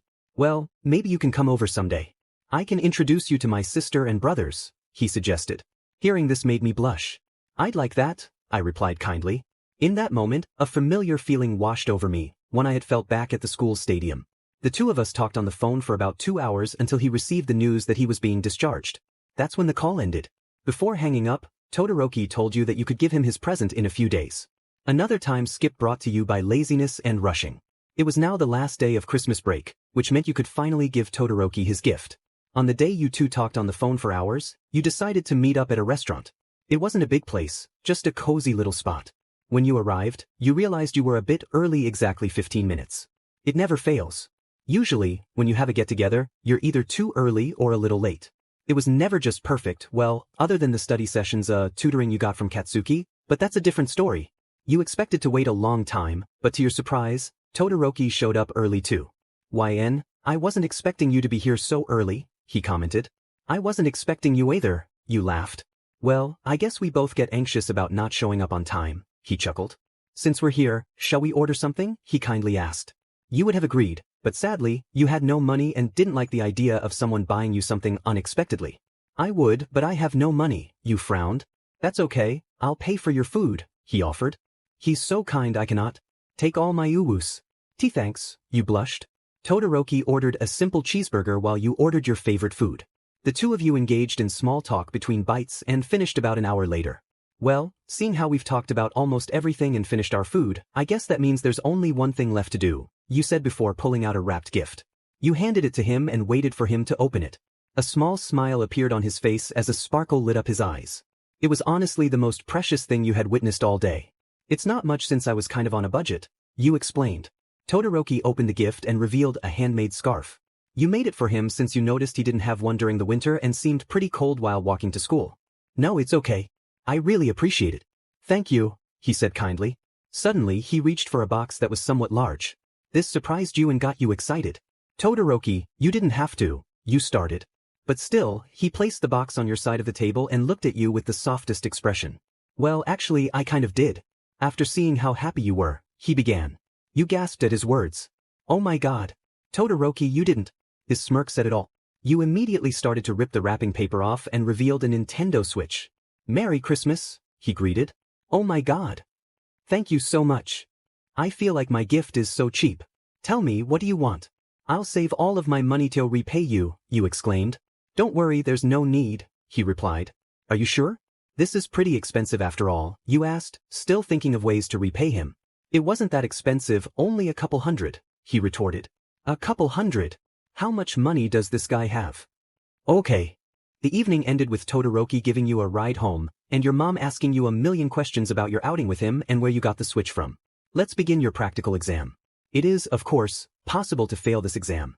If you want to attend the training camp, then don't mess this up, Aizawa started. "Why are there so many teachers here today? Do they need that many observers? We are just going against the robots from the entrance exam, aren't we?" Knowing you guys, you probably asked around, and you might think you have a vague idea of how this will go, he continued before being interrupted. "It's a robot rumble like the entrance exam," Denki exclaimed confidently. "Fireworks. Curry. Truth or dare." Mina cheered while pumping her fist up and down. "Not quite. Various circumstances have demanded a revision to the exam format." Principal Nizu revealed, popping out from Aizawa's scarf. "Wait, did our principal really just?" Nizu explained that instead of fighting robots for specific reasons, we'll be fighting one of the teachers and that will be paired with someone. Your pairing and assigned teacher have already been decided. Your battle moves, your grades, your friendships with one another, all these factors and more were considered. Without further ado, Aizawa explained before announcing who was paired with whom and which teacher they were against. "First, Todoroki is with Yaoyorozu against me," he said with a sly smile. "Next, Midoriya is with Bakugo." "Yo, what have they gone mad?" "Your opponent," Aizawa started, "will be me," All Might announced as he stepped forward from the crowd of teachers. The moment he did, Katsu and Deku looked like they were in shock. I don't blame them, I'd probably freeze in place if I were in their position. You'll have to work together to win. So come at me, you two.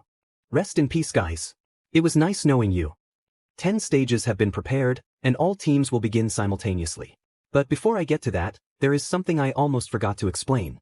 Due to the uneven number of students in the class, one of you is going to have to fight against a teacher alone once almost all the others are done, Aizawa explained. We all looked over to Mineta right away. What are you guys looking at me for?" he cried out. "Unfortunately, that student is you, YN, he finished. Everyone then turned to you with shocked expressions plastered on their faces. Except for Mineta, who was laughing and pointing. "Keep laughing, and I'll make sure you regret it," you threatened silently as you shot him a glare. A wave of discouragement washed over you. You didn't know how to feel exactly.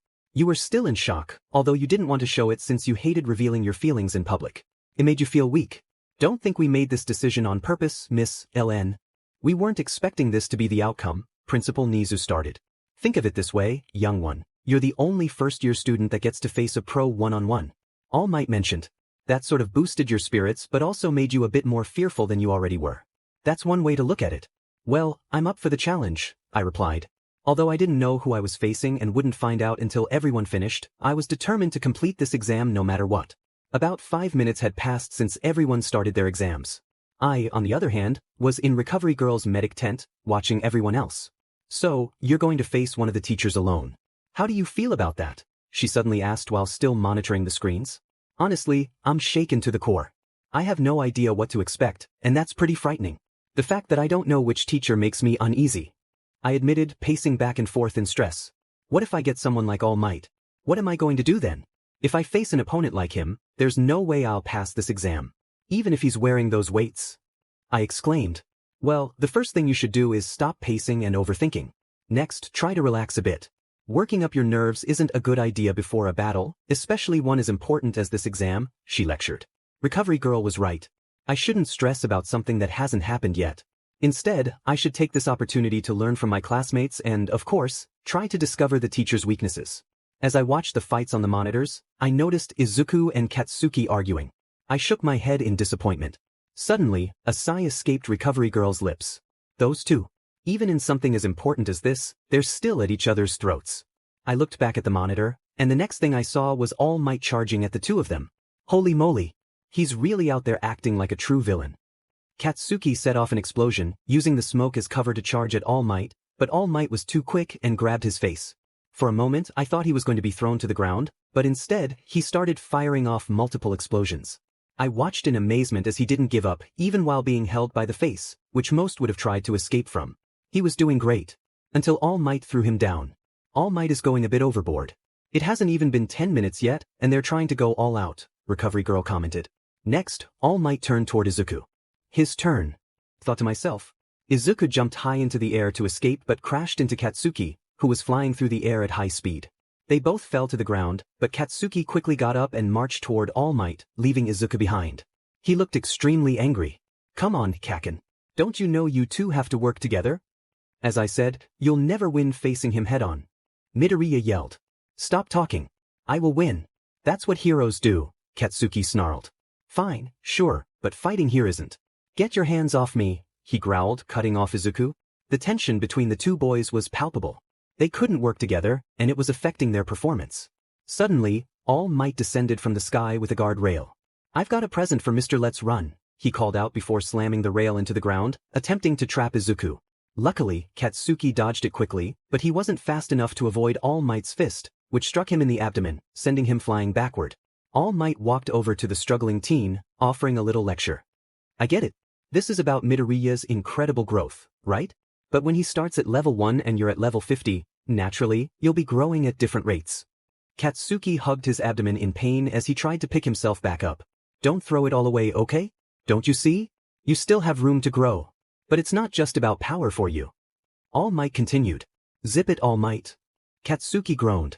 If you're saying I have to rely on his help, then I'd rather lose, he replied. Hearing that triggered Izuku. He clenched his fists in annoyance. Is that so? As long as you have no regrets, All Might said as he approached, preparing to finish him off. Then Katsuki was punched not by All Might, but by Izuku. You'd rather lose? That doesn't sound like you, he yelled before grabbing Katsuki and making a quick escape to hide. Get off of me! Katsuki yelled. Pipe down. Whether we try to beat All Might or run from him, I honestly can't think of a single plan. Izuku started. Katsuki looked at him with a face that clearly said, what are you talking about? But why not try using me before giving up? I don't want to hear you say it's fine if we lose. The one who never throws in the towel until he's won. Is you, isn't it? He finished. Katsuki started to think as he listened to Izuku's words. Deep down, he knew Izuku was right. To be continued. He aimed towards All Might and pulled the pin, unleashing a powerful attack. The boys quickly made another break for it, this time heading towards the exit. All Might stood up weakly but showed no signs of giving up. Come on guys. You can do it. You internally cheered. You glanced over to the other monitors and saw that Todoroki was hanging from the telephone wires while Yaoyorozu was running away. She hesitated, but Todoroki yelled at her to keep moving. You're the offense of this team, so I knew I had to capture you first, no matter what, Aizawa informed as he securely tied the end of his scarf to a telephone pole. Do you really think this will hold me? Flame or ice, either one will break these bindings, Todoroki replied. Use whichever you want, but watch your landing, Aizawa said, scattering a bunch of caltrips beneath Todoroki. This surprised him. Caltrips? Are you a ninja? That's a nasty countermeasure. Aizawa lectured Todoroki on how he should have listened to Momo's plan before sending her off for her own safety. After that, he left Todoroki hanging and went chasing after Yaoyorozu. It wasn't long until he found her. Your loss of self-confidence since the sports festival is evident, he startled her. Yaoyorozu glanced back and saw Aizawa swing down onto a roof before he captured her arm. Allow me to hit you where it hurts. I'll make this nice and slow, he said. Yaoyorozu was trying her hardest to resist the bind but was struggling. For a split second, she thought Aizawa had erased her quirk, but then she realized he hadn't. After discovering that, she created a large bracelet on her wrist where the bandage was wrapped around and managed to escape. She started running back towards Todoroki. The moment she reached him, she began apologizing, but Todoroki interrupted her to warn her about Aizawa. Do I save Todoroki? Or do I run? What do I do? She thought, feeling scared and confused. Yaoyorozu, you had a plan, didn't you? Todoroki asked. Sorry, I should have asked if you were really okay with my plan. So what have you got? She replied. But if your strategy didn't work, then what hope does mine have? She doubted. It's fine. Just do it. This is your time to really shine. You got 2 votes for class president, remember? I voted for you. Because I thought you were perfect for it. Todoroki admitted. Yaoyorozu almost teared up but stopped herself when she heard Aizawa speak. She reached for her belt and told Todoroki to close his eyes before throwing a flashbang grenade into the air, carefully bringing Todoroki down from the telephone wire. I have a plan in mind that's sure to lead us to victory against Aizawa-sensei, she exclaimed. Eraser has that look in his eye. Recovery Girl said. On a scale of 1 to 10, how bad is that for them? You asked curiously while watching them on the monitors. Maybe a 2, possibly a 5 at the most, she replied. Only a 5? Why such a low number? I thought he was going to go all out. Recovery Girl chuckled. He says that, but he doesn't seem to fully mean it. What? My dear, haven't you noticed? If he was going to go all out on them, he could have easily erased the girl's quirk the moment he found her. But he didn't. He seems to have grown a soft spot for you children. Normally, he would be mistaken for a heartless, inconsiderate person, but he's really a softie at times, she explained. Your eyes lit up with surprise. Aizawa? A softie? How? Oh, they're finished. See, he went easy on them again, she said. Wait, they're done already? What the heck? I didn't see. Why was I trying so hard to picture Aizawa as a softie? Actually, I shouldn't do that. That's weird. You glanced over to the other monitors and noticed Mineta desperately trying to wake up Zero. Laughing at me because I have to face a teacher on my own? Well, Grapehead, you won't be laughing after you lose this match. You looked at the other monitors and saw that everyone except Todoroki and Yaoyorozu seemed to be in quite a pickle. Jairu and Koda were struggling against present Mike, Izuku and Katsuki looked like they were desperately holding on, and of course, there was Mineta, leaving Zero resting on the thighs of the one and only Midnight. After doing another scan, you witnessed All Might throwing Izuku to the side and pushing Katsuki further into the ground. You cringed at that, imagining how much pain they were in. Suddenly, an explosion went off, and Katsuki was back on his feet, picking up Izuku, who had wide eyes at the moment. I'm gonna blow you away, Katsuki said, lifting Izuku off the ground. Huh, he yelped. Hate to admit it, but with the power gap being what it is. This is our only shot at winning, Katsuki explained. Don't. Izuku stammered. Katsuki ignored him, pulled his arm back, and threw Izuku into the air after setting off another explosion for a bigger boost, not forgetting to scream his infamous, die. Die. Izuku thought.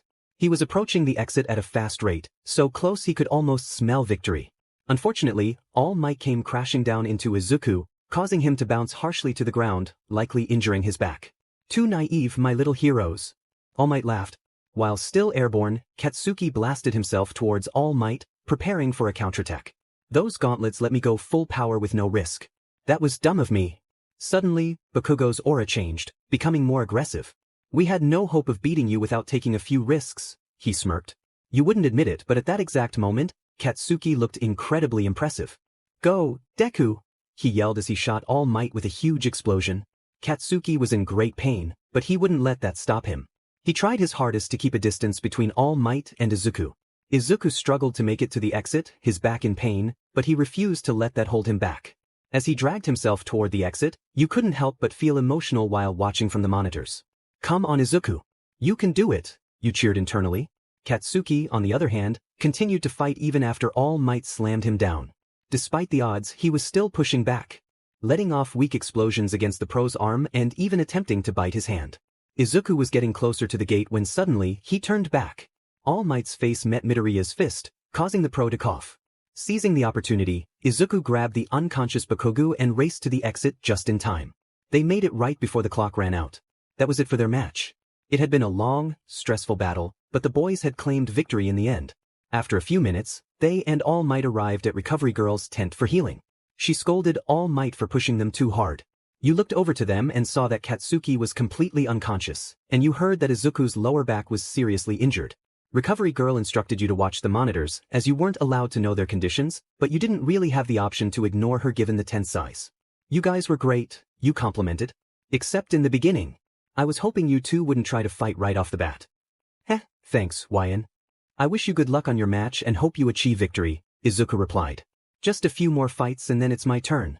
At long last, the other fights were over. Here's a quick summary of the results. Azui and Tokoyami battled Ectoplasm and claimed victory after being imprisoned by him, thanks to Tsuyu swallowing the cuffs and spitting them back up for Dark Shadow to capture him. The next to pass were Jairu and Koda, after Koda faced his fear of bugs and sent them after Mike, who fainted due to his own fear of insects. The surprising duo of Mineta and Siro also passed. It was unbelievable to hear how they won, as it was all thanks to Mineta. Hearing the story of how he had to carry an unconscious Siro on his shoulder made me laugh, imagining his tiny self dragging a whole person who stood at 5 feet 9 inches all the way to the exit. Shoji and Hagakure also passed their exam, though I wasn't sure what exactly happened. I think Hagakure managed to sneak up on Snipe. Unfortunately, a few students, including Kirishima, Sato, Kaminari, and Ishido, didn't make it. Now that everyone has finished their exams, it is time. Miss Ellen, if you follow me, I'll introduce you to your opponent, Nizu announced. Everyone present turned their heads to me. Some gave me a big thumbs up while others looked like they were internally praying for me. Okay, YN, you can do this. Just remember what you've learned while secretly training. Don't lose focus on what is important. Just relax, stop shaking. Breathe. Stop shaking. As I followed Nizu, I noticed a child. Was there a kid in you? Wait, why was I in a forest? Where was I? YN, please. I'm begging you to wake up, cried the child. But I had seen this all before. This was what happened in my dream. My heart began to race as anxiety washed over me. What's going on? Why am I seeing this all over again? I'm not sleeping. So why? Suddenly, I heard that sinister laugh, the same one from my last dream. LN. What? LN. Miss LN, are you all right? Principal Nizu asked, looking a bit concerned. Oh yeah, sorry about that. I just kind of zoned out, I replied quietly, shocked to find myself back in the school. I had no explanation for what just happened, but it was unsettling. Nizu asked me again if I was okay before we continued walking, and I assured him I was. After some time, we arrived at Ground Beta. It was still a wreck from Izuku and Katsuki's exam with All Might. As we walked through the debris, I couldn't help but feel anxious. They caused all of this? Oh my, it seems they've made quite a mess here, Nizu commented, taking a sip of tea. Don't worry, you won't be fighting in this specific area, he added. We continued walking until we were far from the damaged site. When we reached what seemed like the center of Ground Beta, we met a man with his back turned. Allow me to introduce you to your opponent. Miss LN, meet Electoplant. He is a pro hero from America who All Might met back in his prime. They brought a pro all the way from America just to be my opponent. What the heck? Why couldn't they just ask someone like Death Arms or MT Lady? Even Endeavor would do. Who is that guy? Uraraka questioned. Dunno, never seen him before, Kirishima answered. That, children, is Electoplant. He's a pro who comes from America, All Might explained. America? Ishido gasped. Why go to such lengths just to get a pro to fight her? I'm sure any pro from here would have done just fine. After all, she isn't that strong. Mineta exclaimed.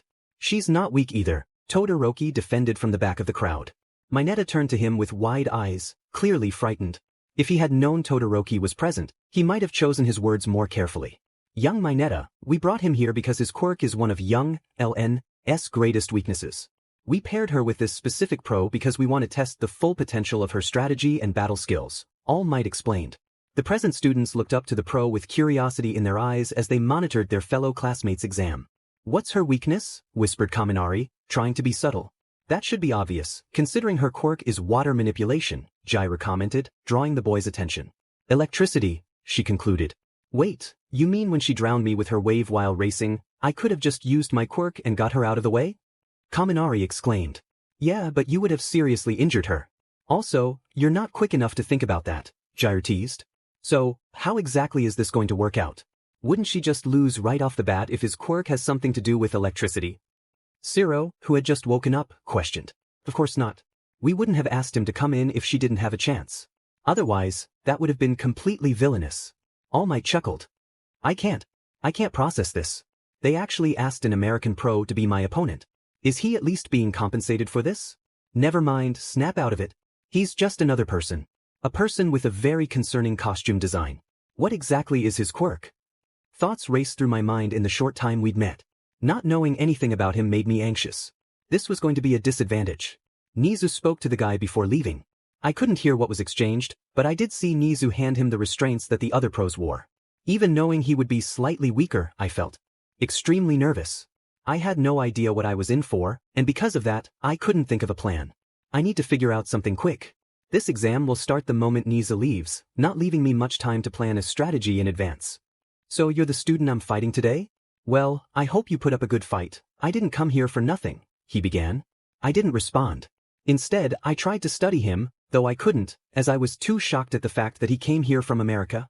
Class 1A's final first-year student, Wine, LN's final exam starts. Now. Mike announced through a speaker. The moment he yelled, now, I created a small geyser beneath his feet in an attempt to throw him off balance. However, it failed as the American hero jumped out of the way just before the geyser burst. Immediately after flipping away, he began to charge himself up. Electricity. What the hell, don't they know water and electricity don't mix? Oh, I get it. Wait, I have no time to think about that. I need to leave now. I made a mad dash, leaving the geyser to fall as I went into hiding to think of a plan.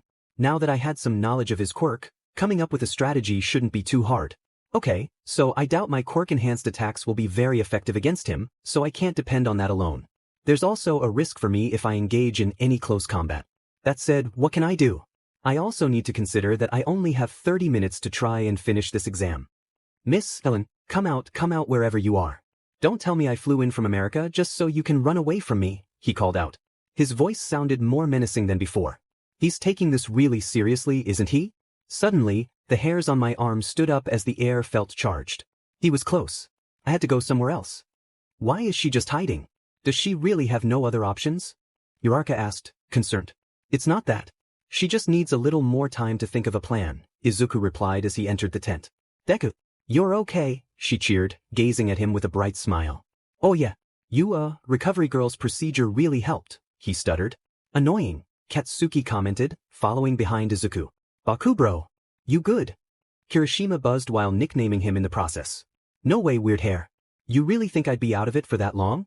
You underestimate me, he smirked. Kirishima scratched his head and chuckled. Katsuki looked at the monitors and watched as I ran away to hide elsewhere. He didn't say anything critical. He just stood there and silently observed. You better not lose this fight. I know you're not that weak. That's it. Finally, I have a plan. Now I just have to put it into action. I'm praying this works. If not, then I'm in trouble. I took a deep breath before running out into the open. The pro was close by, but I couldn't pinpoint his location. Suddenly, he jumped down from behind and tried to shock me. Luckily, I was able to shield myself in time with a screen of water before jumping away and widening the distance between us. As I was about to plan my next move, the pro began sending various bolts of electricity racing my way. I quickly dodged them, doing my best to avoid getting shocked. I was managing well until I found myself backed into a corner. There's nowhere for you to run now, LN. Now, if you don't mind, I'll be putting an end to this exam, the pro declared before unleashing a line of electricity my way. As if. I quickly ducked under the whip, avoiding the powerful volts, and slid on a sheet of water to perform a surprise uppercut on the pro. Unfortunately for me, he didn't give me the chance to do so before electrocuting the ground beneath me, halting my actions. Holy cow! I can't move. My entire body was in a state of shock, but I wasn't going to give up. I tried my best to ignore the tingling pain as I struggled to pick myself off the ground. When I finally got to my feet, my whole body felt completely numb, as if I could barely move. This hurts. But I can't let him win. I need to pass. Wow, you're stubborn. That's great, knowing that you don't go down without a fight. But that doesn't mean I'm going any easier on you, he exclaimed before charging up another attack. Shut up and quit talking. I yelled before picking myself up and using my quirk to propel myself forward to punch him in the face. The electricity surrounding him vanished as he stumbled to the ground. Electroplant, whose name I finally remembered, held his face in pain and shock. A bit strong for a girl too, aren't you? I'm impressed, he said. I barely listened to anything he was saying as I kept my guard up, quickly manipulating the water I'd collected beforehand to form a whip. I wasn't hesitant to use my weapon to my advantage and attack him from a distance. Electoplant stared at the whip with curiosity before trying to guard himself against it. I continued to swing the whip until he began to back away and dodge as best as he could. Realizing I needed to push myself harder, I lashed the whip at him once more, splashing him with water as a distraction. You're quick, but a little water won't stop me. He chuckled lightly before charging his palms with electricity again. Then how about this? I quickly engaged in hand-to-hand combat, running and jumping midair to kick him unexpectedly before sending another splash of water his way. Wow, Wine's moves are incredible. I knew she was experienced in combat, but this is just amazing. She's going head-to-head with a fully grown pro. Kaminari exclaimed. Next, the pro tried to hit me with a left hook, but I caught his punch and flipped him over my shoulder, sending him to the ground with ease. Back at the monitoring area, Bakugo smirked proudly at my moves, though no one noticed. He was probably thinking something like, I taught her that. What people did notice was Izuku, who was diligently jotting down notes in his hero book, which was impressive considering he had already written so much about me and my quirk. But back to the fight. Electoplant and I had been sparring for a while. Time was ticking, and I still didn't have my plan set in motion.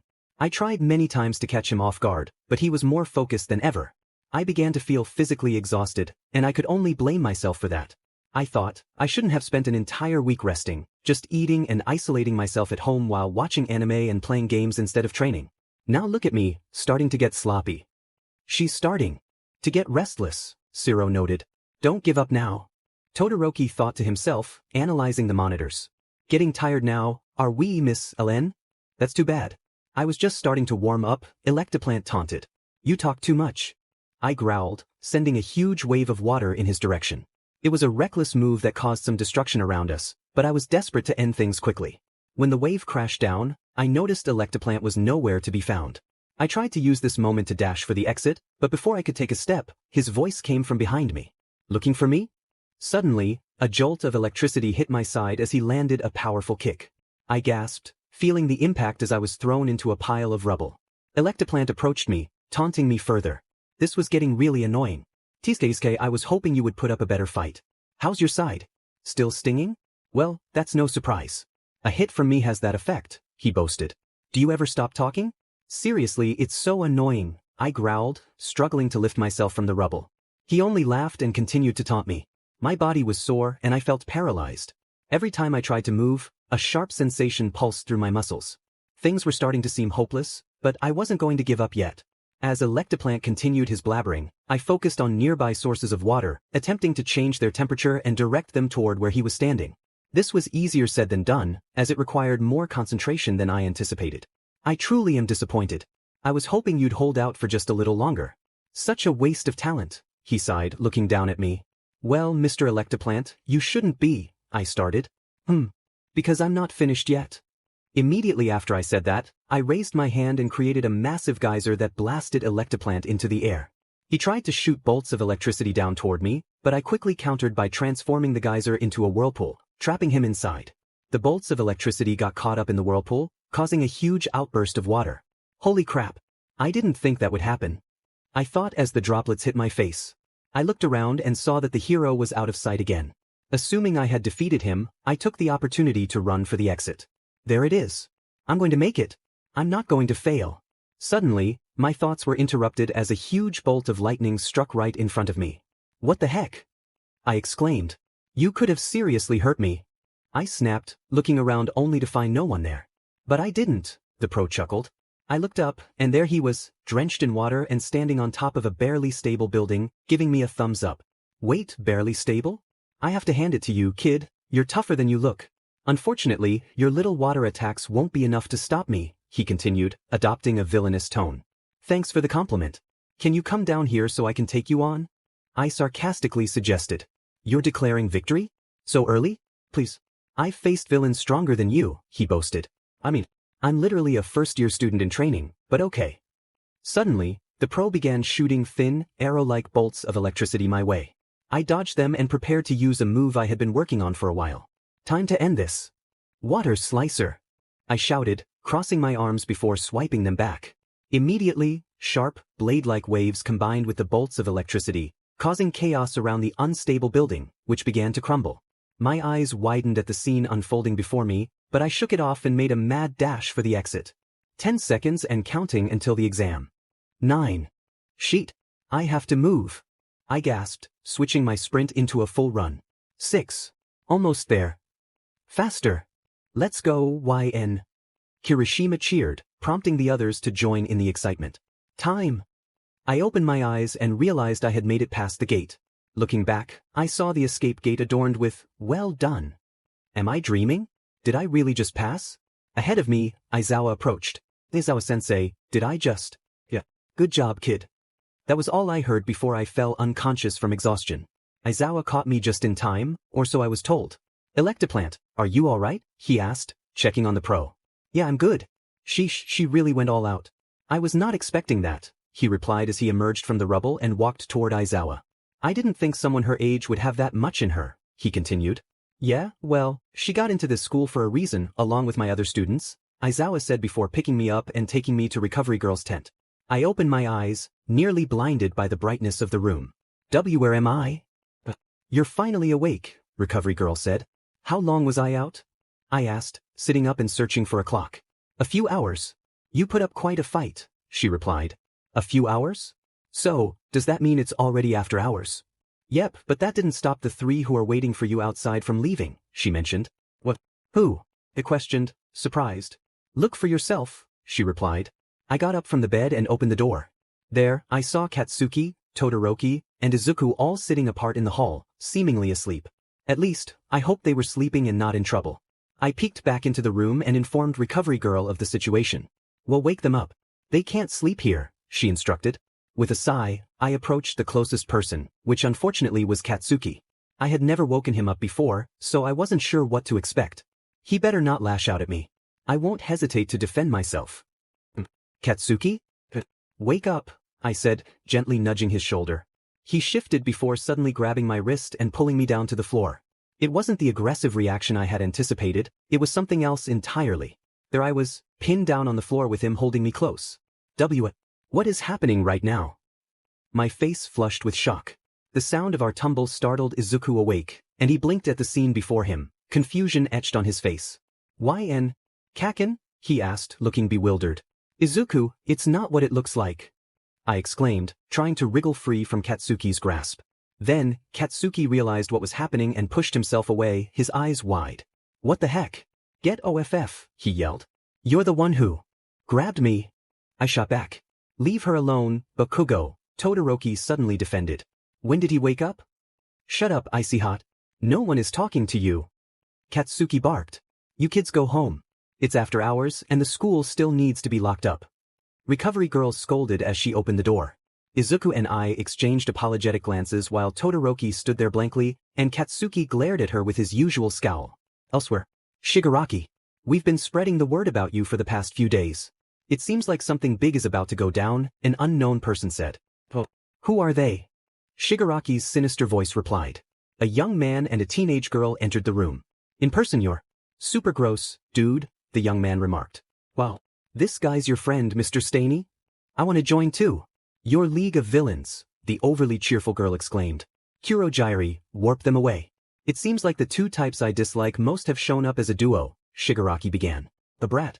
And a guy with no manners. Huh, the girl questioned. Come now. They've traveled all this way just to see you.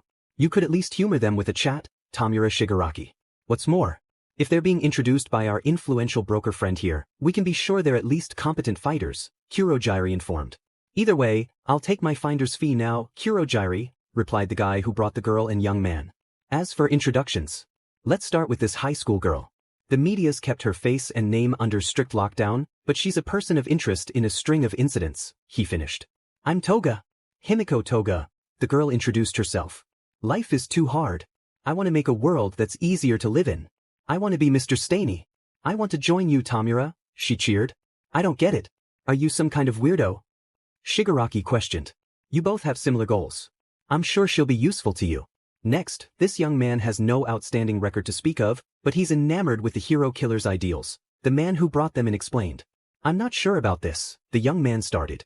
Is this bunch really so dedicated to the cause? I mean, they're about to let this eccentric join up, he stated. Hey, at least the girl can state her own name. If you're a proper adult, how about you try doing that? Shigaraki scoffed. I go by Dabi right now, he introduced. No good, your real name, Shigaraki ordered. You'll know it when you need to. Anyway, the hero killers will. I plan to make it a reality, Dabi replied. No need to answer questions I didn't ask. Everyone nowadays is all, stain this and stain that. Shigaraki mumbled. Don't do it, Shigaraki. Kurojiri warned. Bad. I'm in a bad mood because you guys are no good, he complained before attempting to attack the two other villains. Luckily, Kurojiri warped their arms away from each other. Please calm yourself, Tamura Shigaraki.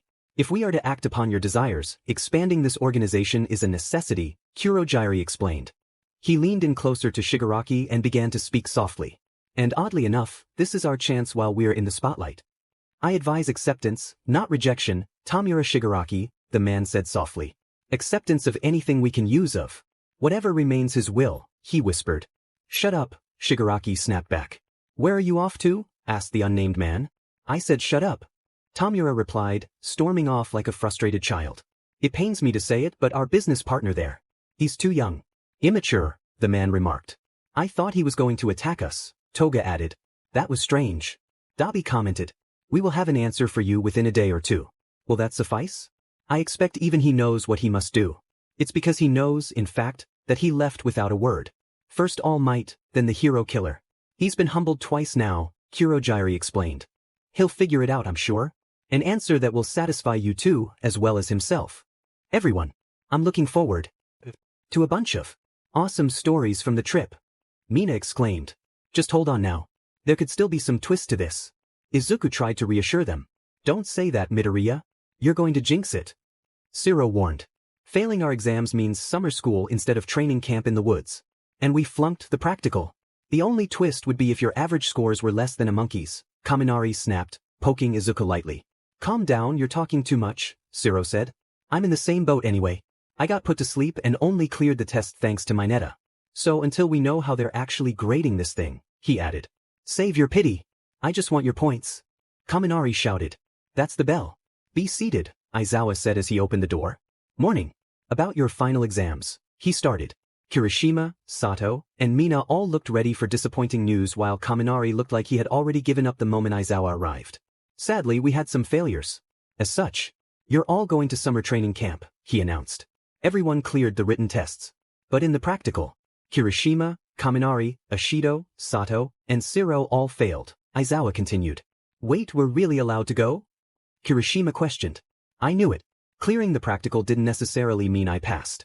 Even more embarrassing than outright failure. Shiro sighed. As the villains in this test, we teachers came up with assignments perfectly suited to all of you. Ones that would give you chances to devise winning strategies. At our discretion, of course. If we hadn't, none of you would have stood a chance. Okay, but my opponent wasn't even a teacher. So when you said you were really going to crush us? Ojiro began. Aizawa then explained how everything was just another rational deception once again. We've been fooled again. I'd expect no less from you today. But, now that we've been lied to twice, aren't you worried that our faith in you has been shaken? Ida protested. Way to be a wet blanket, Ida. Uraraka sighed. Perhaps. But consider the facts. It wasn't entirely a lie. Failure is still a failure. The moment those last words left Aizawa's mouth, Kaminari and the others froze and fell silent in the middle of their cheering. You five will receive special supplemental lessons.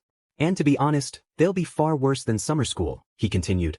Soon enough, the five looked like their spirits had been crushed. Anyways, I'll be handing out camp manuals. Take one and pass it back. Well, whatever the case. It's nice that everyone gets to go, Ojiro said, trying to lighten the mood. This list is ridiculous. I don't even have some of these things, not even a bathing suit. I don't even have a bathing suit. There's a ton of stuff I've got to buy, Kaminari added. Oh, I know. We're off tomorrow and tests are over, so how about we all go shopping together? Hagakure cheerfully suggested. This caused everyone to chatter excitedly. Hey, you come too, Bakugo? Kirishima exclaimed. No way. What a waste of time, he barked. You going to come, Todoroki? Izuku asked. I visit someone on my days off, he replied. No Todoroki and Bakugo? I thought as a frown appeared on my face. Wine, you okay? You don't look as happy? Jur asked, concerned. Oh, no, it's not that, it's just that I have no one to really shop with. I lied. I couldn't expose how bummed I felt after hearing they wouldn't show up. No one to shop with? Impossible. The entire class is going. Well, minus Bakugo and Todoroki, but that's about it. Just come, it will be fun. Ashido explained from behind her. Yeah, besides you probably need a few things too, right? Kaminari added in a friendly manner. I started to think about it. They stood in silence, waiting for my answer. I guess spending some time with the others wouldn't be such a bad idea. Plus, I know I'll regret it if I don't go. This is an opportunity to make some fun memories. Okay, I'll come, I answered. Their faces brightened, and a smile lit up my own unexpectedly. The next day, I woke up a bit after lunch and got ready for the day. I showered and spent more than 10 minutes deciding my outfit. I went from pulling out a cute outfit with jean shorts and a white top to a simple outfit of black leggings and a plaid shirt. I ended up wearing the simple outfit, feeling more comfortable. When I finished my routine, I sat down on the couch and waited for that text to come through. About 25 minutes passed before my phone finally went off. Pinky Cherry Blossom to Low-Class Avengers. Y'all ready? Tape dispenser to Low-Class Avengers. Finally. I've been waiting for this text forever. Discount Pikachu to Low-Class Avengers. And by forever you mean? Face with raised eyebrow. Tape dispenser to Low-Class Avengers. 5 minutes. Discount Juvia to Low-Class Avengers. Oh no, mood AF. Defines gravity to Low-Class Avengers. Everyone ready? I'll meet you there. Mineta to Low-Class Avengers. Anyone need help in choosing a bathing suit? I'd be happy to give you my opinion. Also because he removed every nickname the girls gave him. AUX Cord removed Mineta from Low-Class Avengers. Discount Juvia to Low-Class Avengers. Jairu to the rescue. Defines gravity to Low-Class Avengers. Thanks, Kyoka. A few more texts later and I was finally off to the mall to meet with the others. So now we're here. Mina exclaimed. This place has more shops than anywhere else in the prefecture. It's got the coolest and trendiest stuff. The Kiyoshi Ward shopping mall. You with the 6 arms. Or even you with the big, swollen calves. You'll find everything you need here, called out a store clerk. Izuku started muttering about everything around him. As usual, his muttering was too much, causing Tokoyami to tell him to be quiet as he was apparently scaring children. Everyone started to form groups to decide where to go first. I wasn't sure where to start, so I joined Kirishima, who was heading to find summer shoes. I needed some too since I didn't want to risk ruining my casual sneakers. So, Wine, you excited about the trip? He asked. Of course. It's one of the things that motivated me to fight so hard during the practical, I replied. That was my motivation too, but unfortunately, it wasn't manly enough, he said, sounding a bit down. Don't think like that. I think you put up a good fight. The only thing you and Sato could have done differently was maybe come up with a strategy. I suggested. Kirishima went silent as he considered my words. You're right. But enough about that, let's go start our shopping, he happily exclaimed. We headed to a shoe store that had a huge variety of outdoor summer shoes. The selection ranged from flip-flops and Crocs to breathable, casual shoes. I wandered around the store, browsing through the different styles while Kirishima went straight for the Crocs. I walked over to him and gave him a concerned look. What? Crocs are comfortable, he smiled. It's not that, I just didn't expect you to be the kind of guy that likes them, I laughed. What? Why not? I mean, they can go into relax mode and sports mode, he exclaimed, flipping the strap back and forth. His enthusiasm made me laugh. What about you?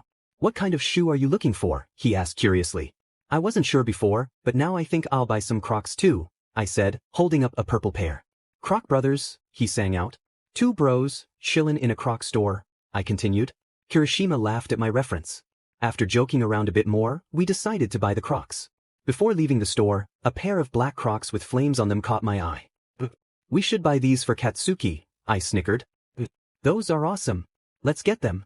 We'll go halfers, he replied. And so we did just that. Of course, we wouldn't give them to him until we got to the camp, that way we wouldn't have the receipt on us and he couldn't return them.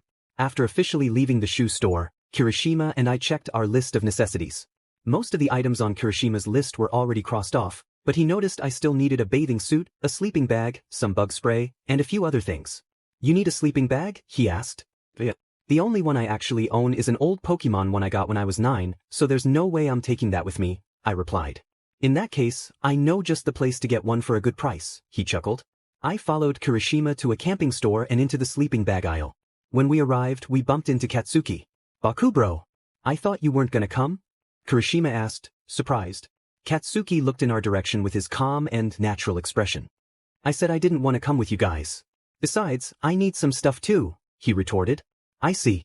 Well, you wouldn't mind helping, Wyan, with the rest of her shopping, would you? Kirishima asked, giving Katsuki a knowing look. Kirishima, wait. As long as she's not slowing me down, I don't care, Katsuki replied, casually looking through the sleeping blankets. What the? Who are you and what have you done to Katsuki Bakugo? I'll take that as a yes. Wyan, it was fun shopping with you, but I gotta go to some other stores. Besides, Bakugo seems to need the same things you do, Kirishima explained before leaving. I felt a bit awkward. Why was Katsuki so calm about this?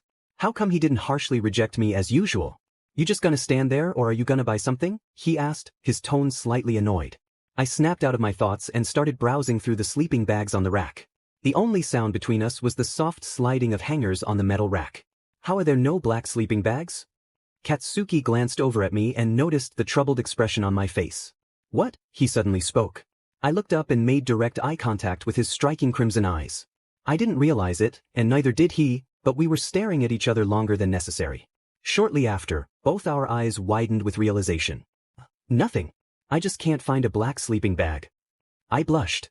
Idiot, there's some right there on that top shelf, he said, pointing to a shelf behind me. Right. I went to the shelf and realized I couldn't reach it. I didn't want to bother Katsuki or go look for one of the workers to help me, as I was too anxious about doing so. So rather than doing either of those options, I tippy-toed and extended my arm as far as I could. Still no luck. God damn it. Who even makes a shelf this tall? While struggling, I heard a disappointed sigh. Move, he demanded. Katsuki reached up and grabbed the sleeping bag. I have no idea why, but when he stretched his arms up, time seemed to slow down. I got a really good look at his biceps and their details. Holy cow. What are you looking at? He questioned, holding out the bag in front of me. And nothing. I unintentionally yelled. His eyebrows arched in confusion as I hurried to the counter with my bag. Oh my gosh, oh my gosh, oh my gosh. What was I thinking checking out my childhood friend? Pull yourself together, this isn't right.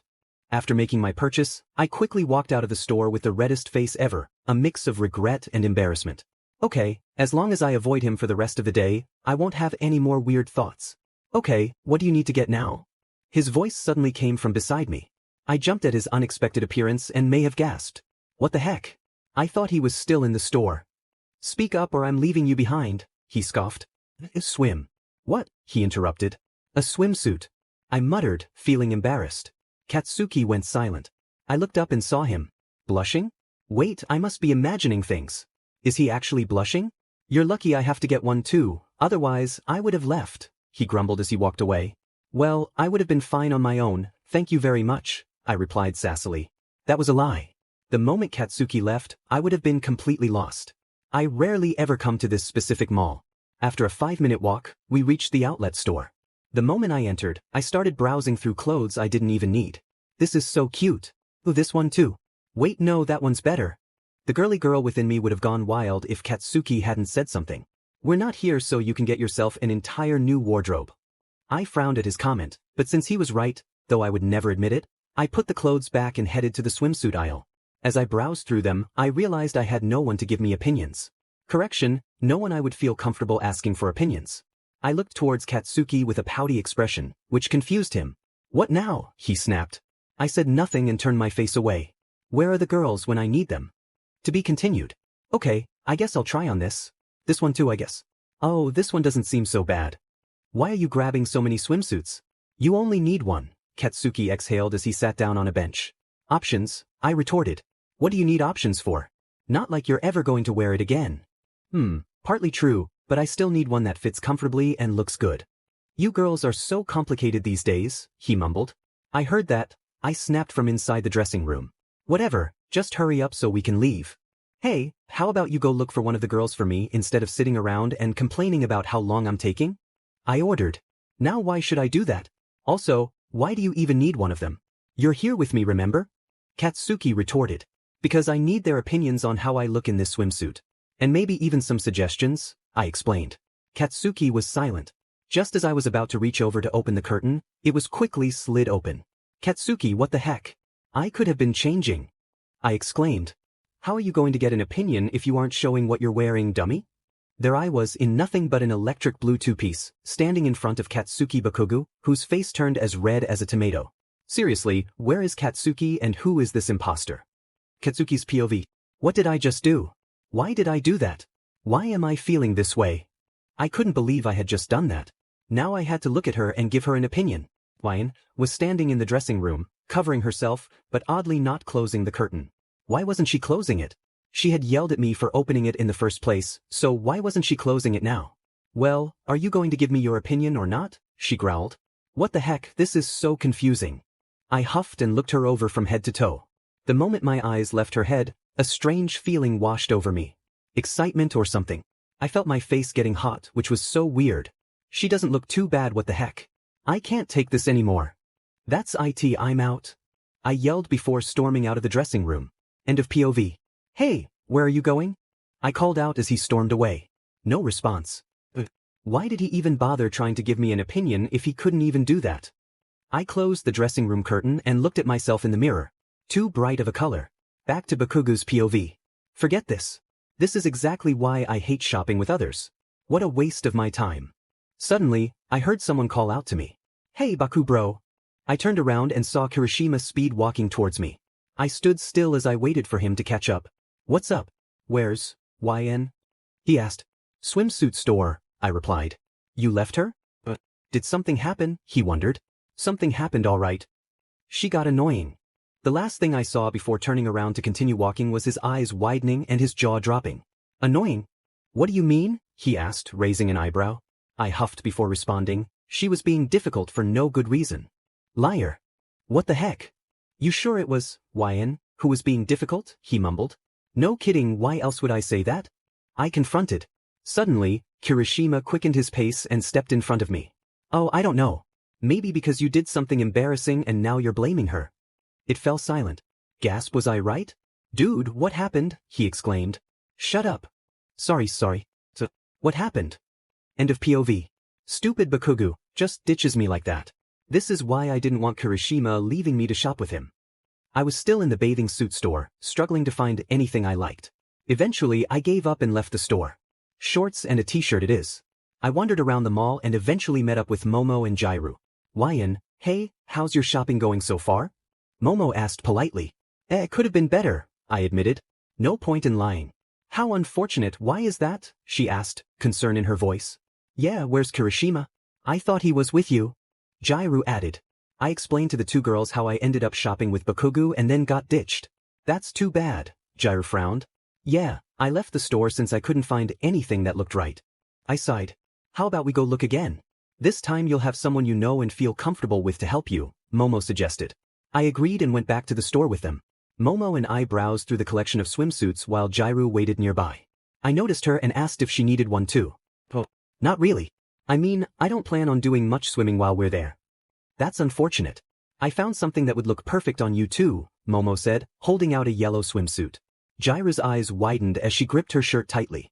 On second thought, she exclaimed, grabbing the swimsuit from Momo's hand and rushing to try it on. I guess she couldn't stand seeing Momo sad. A few moments later, Jairu emerged from the dressing room wearing the swimsuit. She hid her body and stood awkwardly, clearly uncomfortable. It looks so good. I complimented. Really? She questioned. Yes. It fits you perfectly. She looked at herself in the mirror and smiled, indicating she felt more comfortable and confident. YN. Look at this. Momo called out, pulling out a FC, two-piece one-piece, that went off the shoulder. That's actually really cute, I said, admiring it. Right? Try it on, she suggested. I happily took the swimsuit from her and went to try it on. Yes. I like what I see. Thought to myself. I opened the curtain to reveal the results. Well, how do I look? It looks so good. Momo cheered. Yeah. It fits you perfectly. Jairu added. Wow, I do look good. I think I'll buy it. I smiled before returning to the dressing room to put my regular clothes back on. After purchasing my swimsuit, I decided to part from the girls to buy some other essentials. When I finished, I went to wait for everyone at the meeting spot. When I arrived, I spotted my favorite broccoli boy. Izuku, hi. I greeted happily as I approached him. YYN. He jumped. I looked at him, concerned. I hadn't meant to startle him. Sorry, I was just spacing out, he sighed. HM? Why is that? I asked, taking a seat next to him. Izuku's POV. Oh no. What am I supposed to tell her? I can't say I was thinking about when I saw her and Kaken together. I need to think of something. I don't know. I accidentally yelped. Great job, Midoriya. Way to not play it cool. Why? Looked concerned. She's so cute. No. She's my childhood friend. Why does it suddenly feel hot? Is it just me, or is it hot in here? Her head tilted. Izuku, are you sure you're okay? Why's? Just feeling a bit thirsty. Do you have any water? Why'a here? She sounded a bit frightened. Idiot. Why am I yelling so much? Wait, I'm yelling? I grabbed the water from her and started drinking it quickly. What's happening right now? Why am I acting like this? Wine looked a bit uncomfortable and awkward. Izuku, I'm going to the washroom real quick, okay? I'll be right back, she announced before walking away. Okay, I can take this time to calm down. End of POV.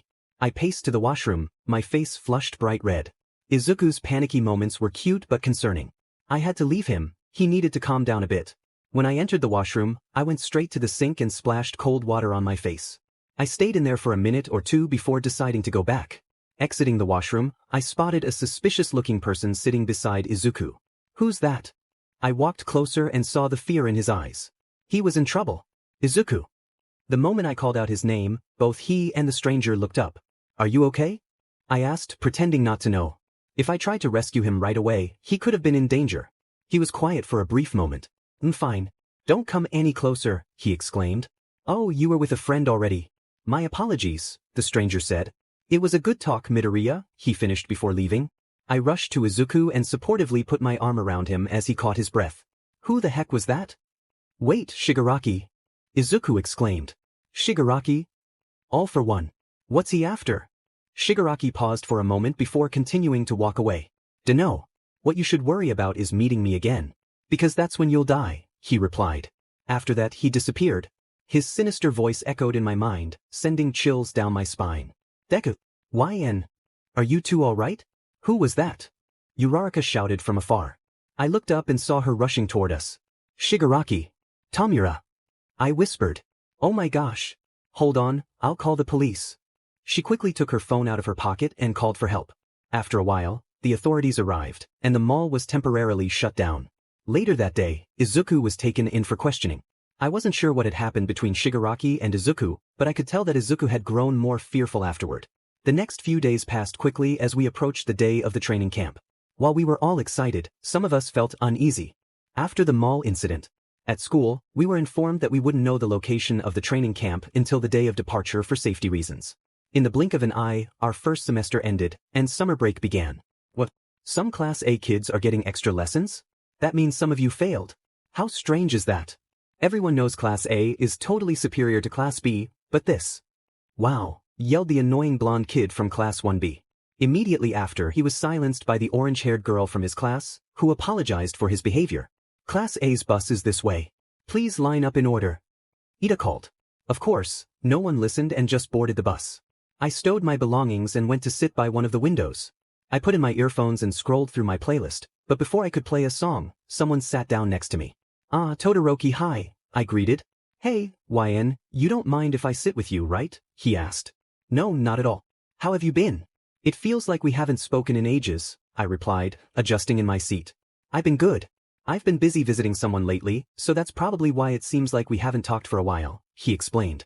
From that moment, it was decided he would be my bus buddy. Throughout the ride, we caught up with each other. It turned out a lot had been happening with him since our last conversation. When he mentioned his mother, I sensed that I was one of the few he had confided in, as he seemed a bit hesitant at first. I thought I heard him ask if I would like to meet her one day, but I wasn't sure because just then, Kaminari screamed in fear as Mina had forced him to watch a scary movie with her. Not long after, we finally stopped at a rest area. I quickly got up the moment I felt the bus stop and jumped over a sleeping Todoroki. Bathroom, bathroom, bathroom. Where's the bathroom? I really need to go. When I scanned the area, I realized we were in the middle of nowhere. Hold on. What kind of rest stop is this? Right?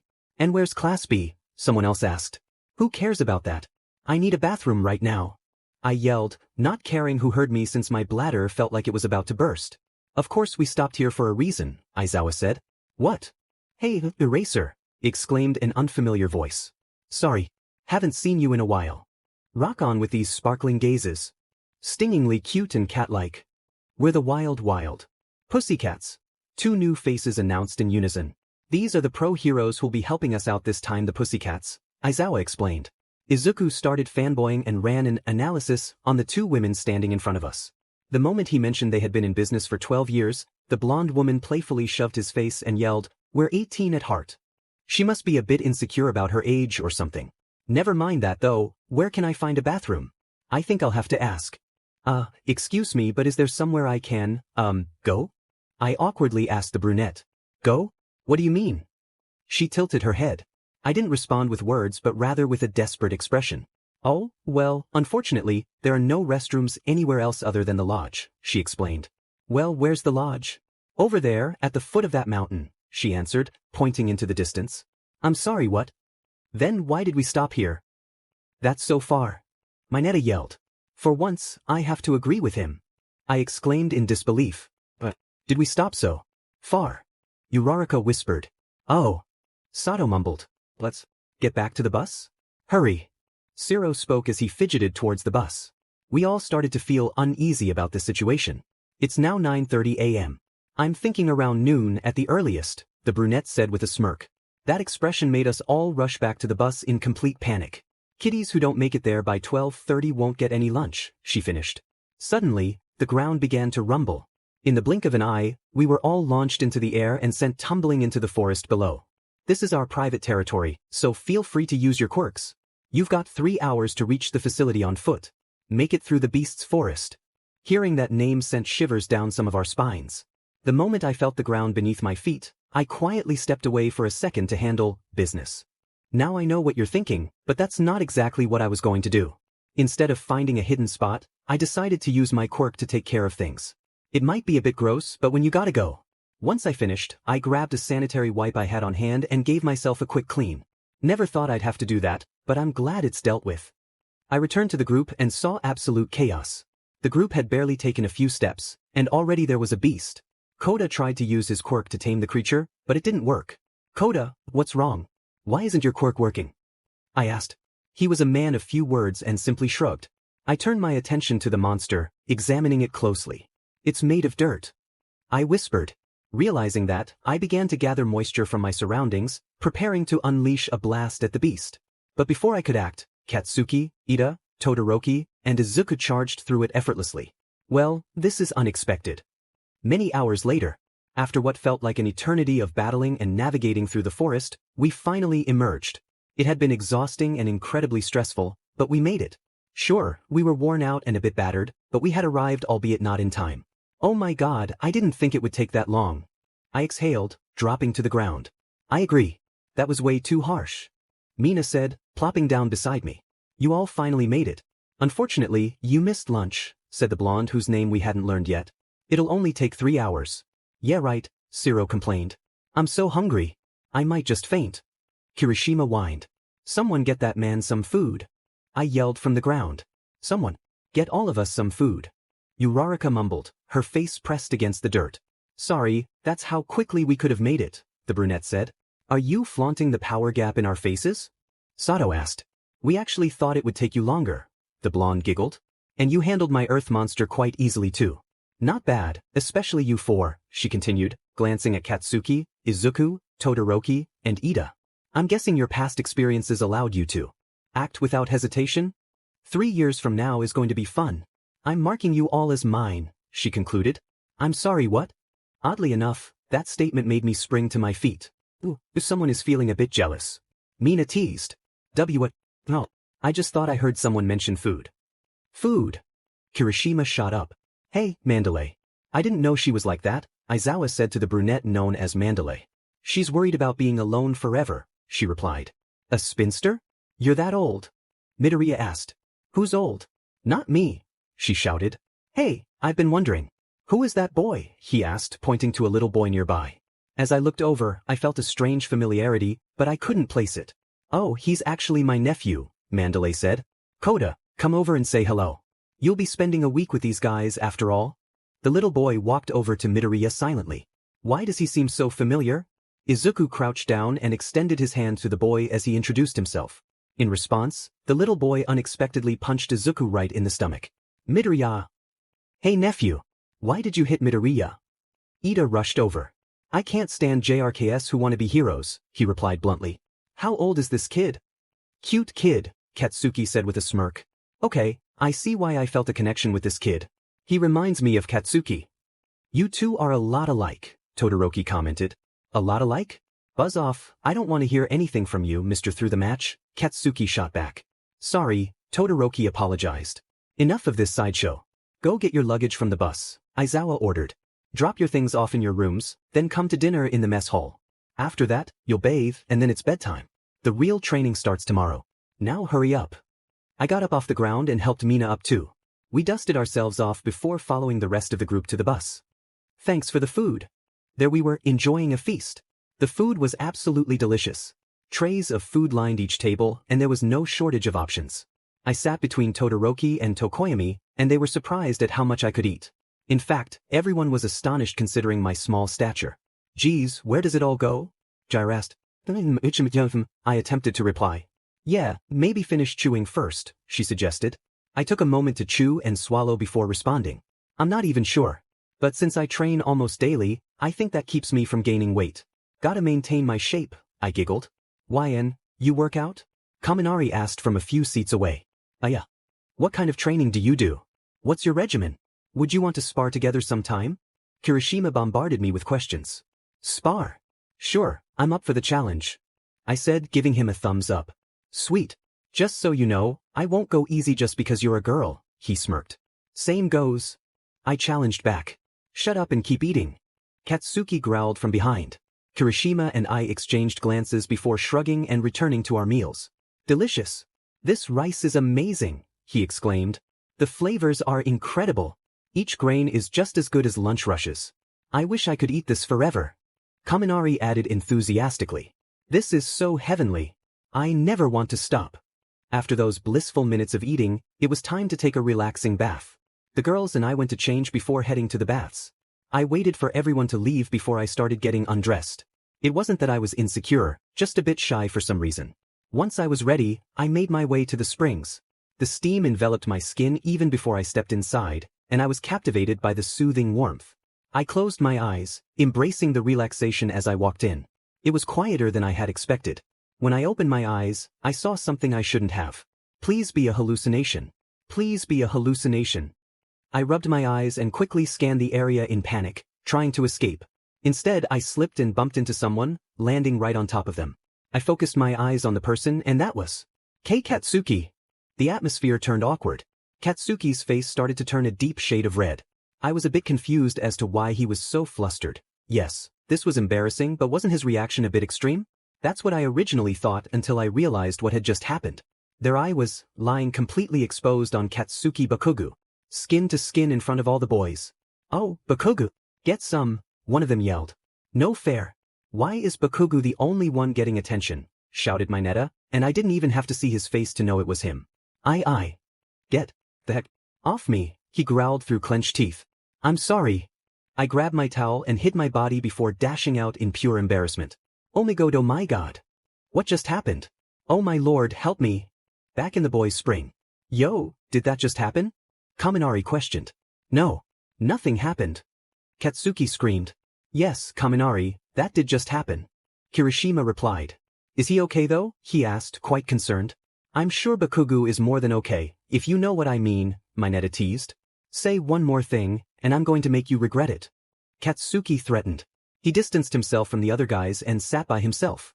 Okay man, we know it was embarrassing, but you don't have to be that dramatic and sit that far away, Kirishima informed. Shut up. Leave me alone. Hey, YN. What took you so long? Uraraka questioned. Yeah, did you go peek at the boys or something? Hagakure teased. I dropped my towel and hid in the water without answering her question. Oh my how naughty, YN, she continued. Leave her alone, Hagakure, Momo defended. You okay, YN? She then asked. Yeah. Just, rather not talk about it right now. I shrugged. Momo gave a reassuring nod before she started washing her body. I leaned back in the bath and rested my head against the rocks. Wow. I really ended up on top of Bakugo like that. Thank goodness he had his towel wrapped around his waist, otherwise, I would have been mortified. Suddenly, we heard a noise from the other side of the wall. This got us concerned, considering the boys were just next door. Don't degrade our school motto like that. We looked up and saw Koda appear out of nowhere and push Mineta off the wall. A hero, really? Try learning how to be a good person first. You little brat. Mineta's really the worst, huh? Thanks, Koda. Mina thanked. Unintentionally looked over his shoulder as he heard his name and saw us in all our naked glory. Probably the last thing he remembers before fainting off the wall and falling to the other side. Oh my god, is he okay? I asked. He should be. I don't think one of the boys would just let him fall, Jiraiya answered, also sounding quite worried. After all that craziness, we finally went to our rooms and got ready for bed. I didn't go right away though. Instead, I went to sit outside to clear my head for a while. Nice weather we're having tonight, spoke a voice from behind. I didn't bother turning because I knew exactly who it was. You're up pretty late, Todoroki, I grinned. Same goes for you, he retorted. I guess you're right. What brings you out here tonight? Couldn't sleep. You. Same. The late night thoughts hit me, I started. What do you mean? He asked. I chuckled before speaking. I don't know, I just have this weird feeling. When I first saw Koda, I felt like I knew him or something. Maybe he gave off the same vibe as Bakugo, but for some odd reason, it seemed like much more than that. I don't know how to explain it, so sorry if it sounds crazy. No, it's fine. Whatever it is, I hope you find out soon, he replied. Not only that, but for a quick second, I thought about that incident that occurred this evening. I still can't believe that happened. I feel so foolish, I laughed.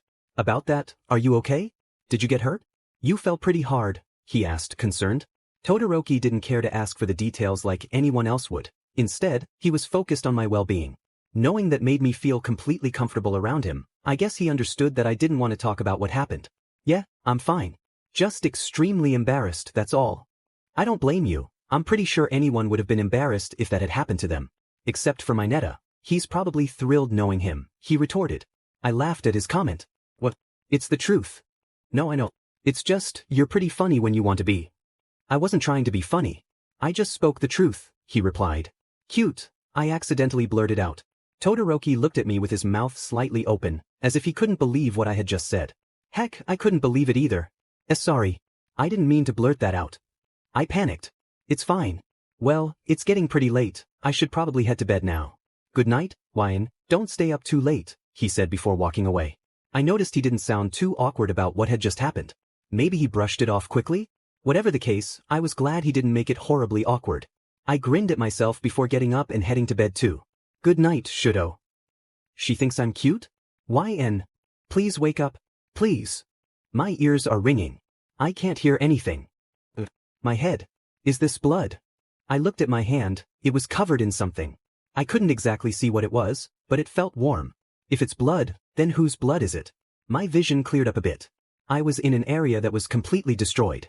I tried to get up when suddenly, a sharp pain shot up my leg. I looked down and saw that my ankle was completely dislocated. What the heck happened? Yn. You're awake, called out a child. I looked around until I spotted him. He was kneeling down, desperately trying to shake someone. They won't wake up, he cried. Yn, watch out, he warned. I looked behind me and... I screamed as I shot out of bed. I looked at my surroundings and saw that I was still in the lodge. It happened again. It was different though. It didn't just end with the child screaming and crying. It also showed that I was injured. That pain I felt in the dream. It seemed so real. I grabbed my phone to check the time and saw that I had another hour left to sleep. After seeing the time, I tried to fall asleep, but luck was not on my side. Since I couldn't go back to sleep, I decided to get some fresh air, maybe start with a little jog around the lodge to kick off my day. With that decided, I threw on a pair of sweatpants and a matching sweater before making my way outside. The weather was peaceful. The crisp morning air and the way the sun shone through the trees were refreshing. The scene made me feel relaxed and at peace. As I was in the middle of stretching, I heard a good morning, Yn. I looked up and saw Izuku, who was dressed in a tracksuit as well. Oh, good morning, Izuku. What are you doing up so early? I always wake up this early, it's part of my routine, he giggled awkwardly. Oh, I see. How about you, Yn? Do you wake up this early too? He asked.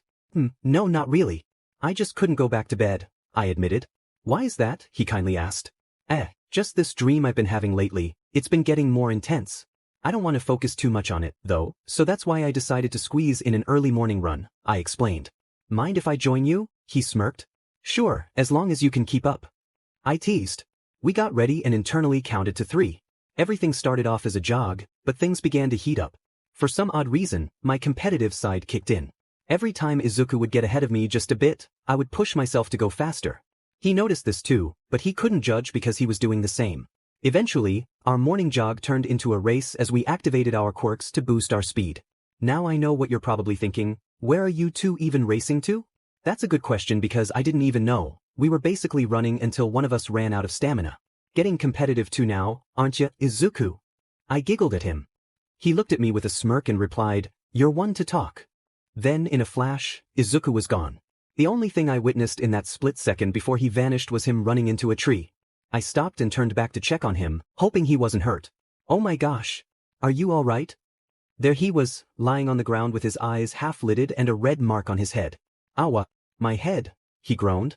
I sat down on the ground and gently placed his head on my legs before making my hand wet with cold water to place on his injury. Izuku blinked a few times before he looked up at me, seeming quite relaxed. "Better?" I kindly asked. "Yeah," he exhaled. Suddenly his body went stiff, which got me concerned again. What's wrong?" He didn't say anything. Instead, he moved his hand upward to feel what he was lying on. The moment his hand hovered over my thigh, I realized I may have made a mistake. When I came to that realization, he had already squeezed my thigh, causing my jaw to drop at his action. Izuku!" I yelled as I jumped up. I'm so sorry. I didn't mean to do that. It was just so soft and it got me curious," he panicked. Both of us were extremely embarrassed and flustered. We should head back now. Everyone is probably waking up by now." I stuttered. "All right." We started walking and let me just say it was awkward. There was barely any communication. We had been walking for a little over 20 minutes, which was strange since it shouldn't take that long from when we were racing. That only took less than 5 minutes. I kept looking at certain things as we walked and noticed that some things looked familiar. "Izuku, doesn't that tree that looks like the one from Monster House look too familiar?" I questioned. "I'm not sure. I haven't been paying much attention," he replied with confusion. "Oh my god. I think we're lost." I pointed out. "Lost?" he shouted. "Unfortunately." "Okay, let's just remain calm. I'm sure we can get out of here before we start our training. If not, maybe Aizawa will send a search party," he reassured. Back at the lodge. "Ugh, who's watching The Walking Dead? Turn it down." Mina groaned. I said turn it down," she roared as she aggressively threw a pillow in the direction of the noise. "Oh, Ashido!" Hagakure cried. "Oops. What's with all the noise?" Momo stretched. "What time is it?" So sle.py. Uraraka yawned before falling back to sleep. "I don't know, but someone's Walking Dead alarm woke me up.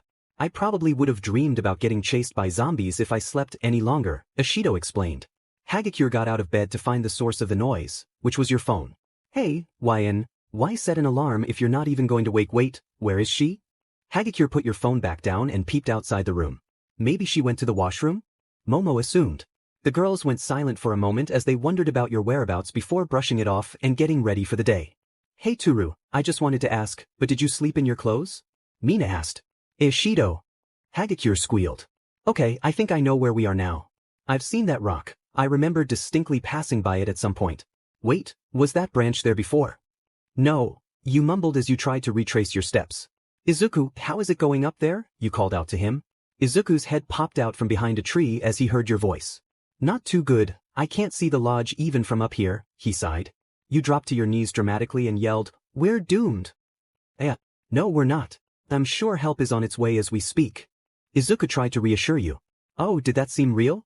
"I just wanted an excuse to do that," you explained. "But yeah, we're in deep trouble right now," you finished. "Oh, I thought I was going to have to give you a comforting hug. It's not like I wouldn't mind doing so, but you're pretty much not in need of one, and..." "I'll just stop," he rambled. "Izuku, I just have to say this, but you're really adorable," you retorted. Silence. "Izuku." More silence followed. You looked over to him and saw that he was completely red and frozen still, perhaps admitting that was too much for him. An hour later. Midoriya and Valen are still not here. Aizawa mumbled as he looked over his students in training. "Everything okay, Eraser?" Mandalay asked, concerned about what was going on with him. "Not exactly. 2 of my students seem to be missing," he replied. "Missing? What are their names?" "I'll see if I can communicate with them using my telepathy and send Tiger and Ragdoll to search for them," she assured. Midoriya and LN. Mandalay nodded before leaving to carry out her plan. "Hello? Can you hear me? This is Mandalay. I am looking for Midoriya and YN. If you two can hear this, send some type of signal to show us your location. Deku and Wayne are missing? Those two. Izuku, did you hear that? You yelped. Yeah. It's Mandalay. They must be trying to find us, he exclaimed. We need to send a signal. One that they should be able to see or hear from the lodge. How about your quirk? Shoot some water upwards as high as you can, maybe that will work, he suggested. I can climb that tree, you exclaimed. Our plan wasn't well thought out, as we were too excited and relieved about finally going back to the lodge and out of the forest. So, when you shot a stream of water upwards into the air, you didn't think about what would happen when it came back down, leading to both of you getting soaked. YYN. Izuku yelped. Oops, my bad. You apologized. Do you think they saw that?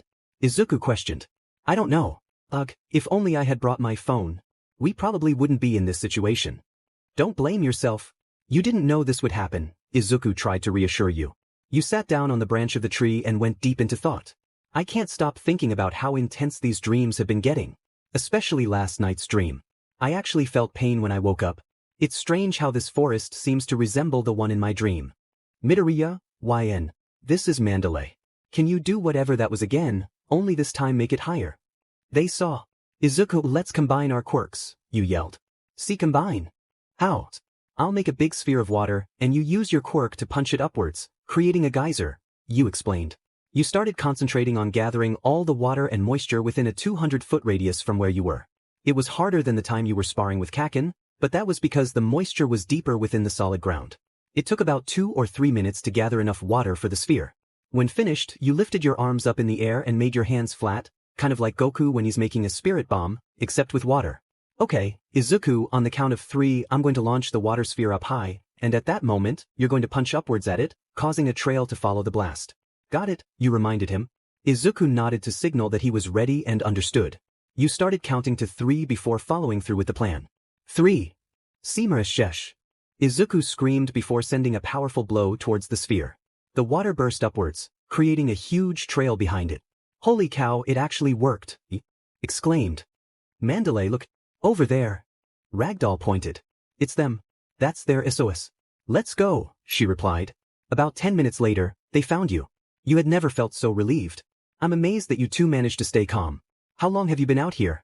Also, how did you get out here? Mandalay asked. Long story short, we got lost while racing. As for the time, maybe about an hour or 2, you retorted. Also, I probably would have gone insane if Izuku weren't with me, you added. What? Me? He asked, confused. Yeah, you giggled before walking over to him and grabbing his hands. You were there to comfort me when I needed it, and you reassured me that we would be found soon. In short, you basically gave me hope. Thank you, Izuku, for helping me keep my sanity, you said sincerely. Izuku pulled you into an unexpected hug but didn't say a word.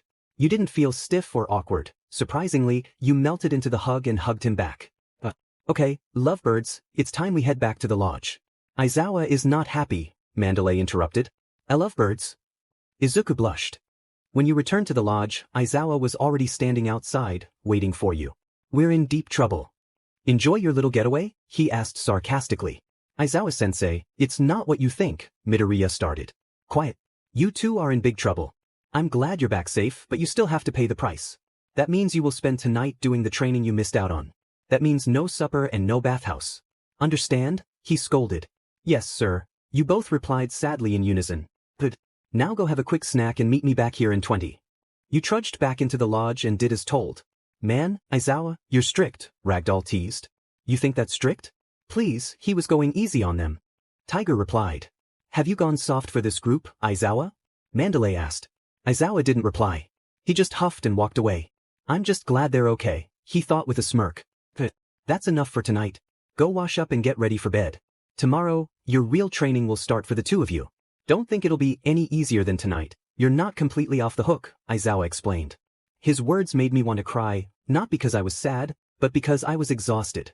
However, I didn't want to stress about it tonight. All I wanted was complete relaxation. Izuku and I departed from the training grounds and made our way inside. I'm sorry you have to go through this, YN. You shouldn't be the one doing all this extra work. He suddenly apologized. I should be the one apologizing. We're only in this situation because I turned everything into a competition this morning. Unfortunately, I dragged you into my mistake, I explained. Izuku didn't need to take the blame for something I was responsible for. Besides, I felt bad enough that he was facing punishment along with me. Well, I did encourage you to do it, so I'm not completely innocent. But we can't change what's already happened. We'll just have to push through this. Surely it won't last the whole trip, he reassured me. Izuku always had a way with words. Comforting seemed to be one of his stronger traits. Yeah, I smiled. Well, I have a good sleep, YN. He kindly replied. You too, Izuku. Good night. After that, we parted ways and went to get ready for bed. By the time I reached the girls' room, everyone was already asleep. The room was dead silent, so I had to carefully sneak to my bed. I was almost there when I tripped over Hagakure. Oh, what the YN? She awoke. Sorry, didn't mean for that to happen, I whispered. Oh, good night. I was amazed at how quickly she fell back asleep. Wait, is she sleeping without any clothes? A huge, monstrous-looking man approached an unconscious child. Stupid kids. You shouldn't have gotten in my way. It's sad that you won't live to see another day. Leave him alone. I yelled. You're still alive? Heh, just barely by the looks of it. I swear, if you even lay a finger on him. I threatened. The villain laughed as he walked closer to me. What are you going to do about it? Looks like you can't even stand on your own in your condition, he mocked. As he got nearer, I swiftly lifted my hand and sprayed a jet of water into his face, leaving a mark on his forehead. Why, you little? He yelled as he grabbed me roughly by my face. Ack. I gasped in pain. He tightened his grip, and I felt tears welling up as it felt like my head was going to burst. Suddenly I was dropped. The pain was so intense that I felt like I might pass out. I looked over to the child and tried to reach out to him before everything went blank. Ha! I jolted up from the bed. I looked around, relieved to see I was still safe in the lodge and that nothing disastrous was happening. Except for this pounding headache. I laid back down and noticed my pillow was wet. At first I thought it was drool, but then I wiped my face. I was crying. The next morning. Alright kiddos, today is going to be like yesterday but more intense. For the two who skipped and went on a little getaway, we are not going to pamper you. As of yesterday, everyone is responsible for their own meals and will continue to be for this entire trip, Pixie Bob informed us. A getaway? Izuku yelped. She really likes using that term, doesn't she? Again, all the power-up quirks come with me, Tiger reminded us with a serious look on his face. I turned to Izuku, who was shaking in his signature red shoes. I'll pray for you, I whispered as I followed the others. The one who skipped yesterday. Pixie Bob called out to me. Yeah. State your name and quirk, she demanded. YN, quirk, water manipulation. I answered awkwardly. Shouldn't they know this information before we arrive? Just water? No other liquids? She scrutinized. Well, not that I know of, I replied. She squinted at me, examining me from head to toe. Leave her alone, Pixie Bob, Mandalay sighed. I looked over to Mandalay, waiting for her to say something. Instead, she just smiled at me before leaving. That was strange. You got lucky today, but know this kiddo, I'm watching your every move, Pixie Bob stated before slowly backing off. Okay then. Oh, before I go, I should obviously tell you what you're doing. Do you see that pool over there? You have to absorb all the water and then keep it flowing in the air for about 5 minutes, she explained, pointing at a giant pool filled to the top. All that water? Were you not informed of my limit? I exclaimed. Of course we were, that's why we're doing it. Aizawa told us all about you guys, the pros and cons of your quirk, and what you need to work on. You, young lady, need to work on the amount of water you can carry, absorb, and how much to release before passing out. This task will help you focus on your concentration and build up your water intake. Now, chop chop, she continued before dismissing me. I walked over to the pool and dipped my hands in. I took a deep breath and relaxed my muscles before concentrating on absorbing the water. The water began to flow towards my hands as it entered through my palms. There are some other setbacks to my quirk that I should explain before going into further detail about what's happening. Whenever I start to absorb extremely large amounts of water, my body begins to bloat. The second setback is that when I release the water I've collected, I often overdo it and end up losing my strength, which can cause me to faint. The third isn't really a setback, but it's something I have a bit of trouble with. My focus and concentration are generally okay, but sometimes I get distracted by other things, causing my mind to wander. But enough about that, let's get back to my training. There I was, feeling heavy from absorbing all that water at once. I waddled back, concentrating on releasing the water slowly and making it float in the air. I formed a small spiral and began to carefully enlarge it, eventually creating a ring. This simple task was taking more energy than I had anticipated. I had tried so hard to absorb the water that I didn't consider the energy needed to maintain it. Okay, Wyan, just stay focused. This is what you need to do if you want to become a hero. Concentrate on keeping this ring flowing and nothing else. Great job, Ellen. Now, let's see you make a dome. Pixie Bob exclaimed. What? Say, Shino. Is there a specific reason why you seem so keen on Ellen? Regulus. HM? What do you mean? Well, when Pixie Bob was trying to intimidate her, you kind of went to save her. Is there a specific reason for that? No, not really. She just seemed uncomfortable, so I went to help her ease up. Besides, I don't think she'd be doing as well as she is now if she had that much pressure on her, she explained. But isn't having that pressure part of what it takes to be a hero? Remember, we don't always have it easy, Ragdoll informed. Okay, I'll just be honest, but you can't tell anyone, not even, why, herself. So, she started whispering. After 3 long hours of vigorous training, followed by a brief sparring match, we were finally done for the day. Well, Izuku and I weren't done, but we had time to make our food and relax a little before heading back out with Aizawa. Geez. And to think I have to go back out there after I'm done eating. I complained, slouching my shoulders in defeat. That's unfortunate, a voice answered behind me. Hey Todoroki. I was speechless when I turned around and saw him. He was wearing a tank top that was damp from training, which only highlighted his physique. The sight of his bare arms surprised me, and I couldn't help but feel a rush of embarrassment. I hid my face, feeling flustered, before peeking at him again. My friend who is incredibly attractive. Oh no, Todoroki. Stop. Are you okay? He asked, putting his arm around me in a supportive way. But that only made me tense up even more. Why yeah, I'm totally fine. Let's go make our food now, shall we? Haha, don't want to be the last ones cooking, especially with my schedule. I rambled, trying to cover my embarrassment. Yeah right, he replied awkwardly. Hey, Bakugo, you okay? You seem more annoyed than usual, Kirishima asked his typically fiery friend. What are you talking about, annoying hair? He sneered. I don't know, you seem more on edge than usual. Whatever. I'm just trying to concentrate on cooking, but those distracting people over there keep bothering me, Bakugo replied. Kirishima glanced around and noticed you and Todoroki. He's jealous again. After everyone finished eating and went to get ready for bed, I prepared for my extra training lessons, as Aizawa liked to call our punishment. Unintentionally, I arrived too early. I guess my eagerness to get it over with made me forget to time my arrival. Instead of walking back, I laid comfortably on the ground and looked up at the beautiful night sky. It was rare for me to see such a sight, considering I lived in the city. It was nice out here, I felt at peace. What the heck are you doing? In silence. When I turned my head to him, I saw that he was relaxed, gazing up at the night sky. I studied his face, there was no sign of annoyance or anything. He was genuinely at ease. I stared a little longer and began to notice how beautiful his eyes looked. It's strange, whenever I look at Katsuki, his eyes always seem to draw me in. So, how? You've been? I asked awkwardly. Is that your attempt to make small talk? He retorted. Well, yeah, I mean what else am I supposed to do? You must have come here for a reason. Nah, just wanted to see if you were alive or not. Not every day you see someone lying flat on the ground in the middle of the night. I didn't even know how to reply to that, so I stayed silent. It was quiet for about 3 minutes until he spoke again.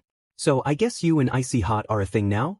The moment those words came out of his mouth, I shot up and looked at him with a face that clearly said, Dude, what are you talking about? What? Where did that come from? I raised my voice. I saw you two earlier. Maybe you should keep that private if you don't want others talking about it, he argued. Seriously? You two? You know what? No, I'm not doing this. I'm done explaining myself to everyone. Think what you like, but just know that if we were dating, it would be none of your business. I snapped, getting up from where I sat. Really now? Do you actually think I would waste my time thinking about that? As if I wouldn't care if you two were getting married, he yelled back, also standing up. If that's the case, then why are you so bothered that you have to bring it up in the first place? Because he stopped. What? You what, Katsuki? You know what, forget you. I'm done with this. He growled before leaving. No. Forget you. Throughout this trip, you have been making obnoxious comments about me whenever I was around him. I let it slide, but I'm done with you saying things behind my back. Just before you said that, I was beginning to think differently about you, but never mind. Once a JRK, always a JRK. I yelled back at him. Who are you to call me a JRK? You're not perfect either, whine.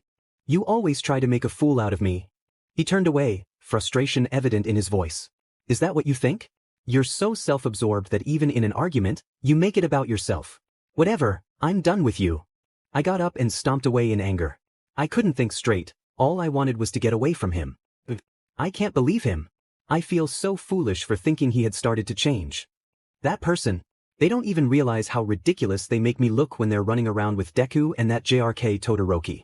Why did I even go there in the first place?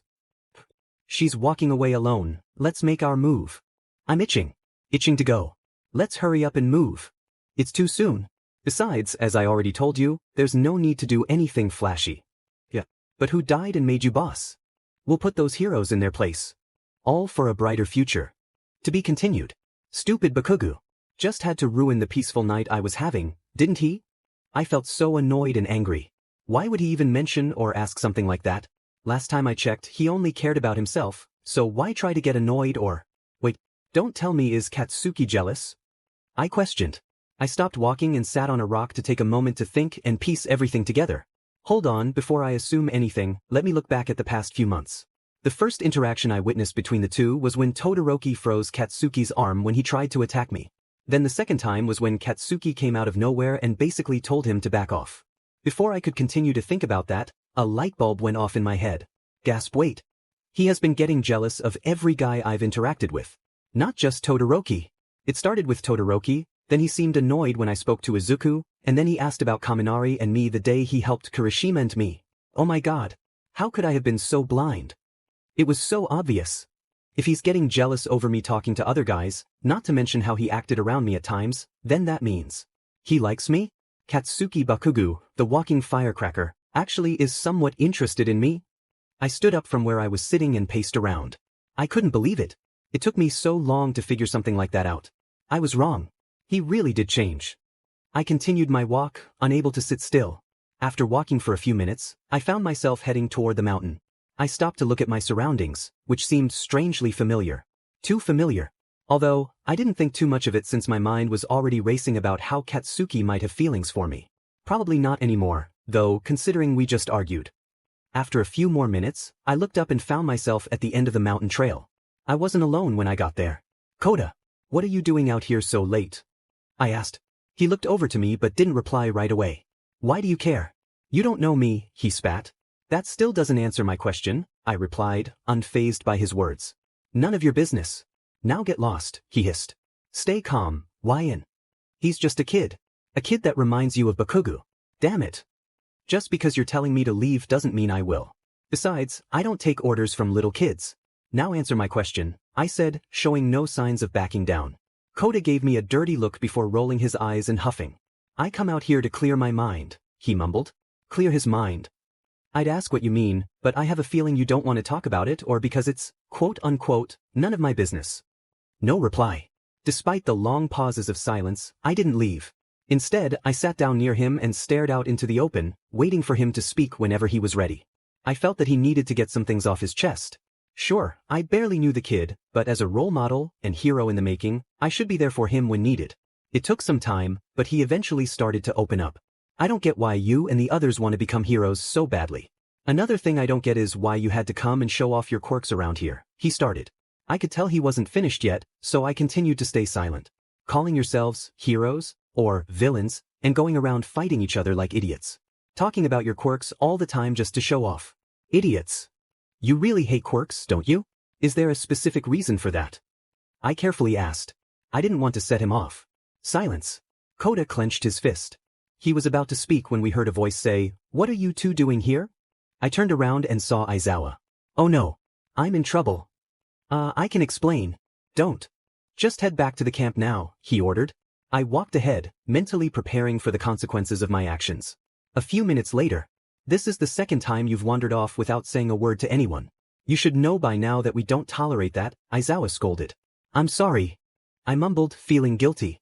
It's late. Get to bed, he concluded. My eyes widened in surprise. I hadn't expected that response. He's not going to punish me. What about actually never mind? I'm just going to go and enjoy my sleep. This is no good. Not cute at all, Toga complained as she donned a peculiar-looking mask. Our shadowy orchestrator has planned everything. Despite appearances, there is sure to be sound reasoning behind it all, explained someone wearing a gas mask. Not asking about any of that. Just saying this isn't cute, she replied. Who cares? Let us get down there. My adrenaline is pumping, shouted a man in a cloak. Shut up, you whackjobs. Not yet. We wait until all 10 are here. Dabi said. 3 more people arrived to join the group of villains. Sorry to keep you waiting. It doesn't matter how many ambitious punks you bring along. That only increases the risks.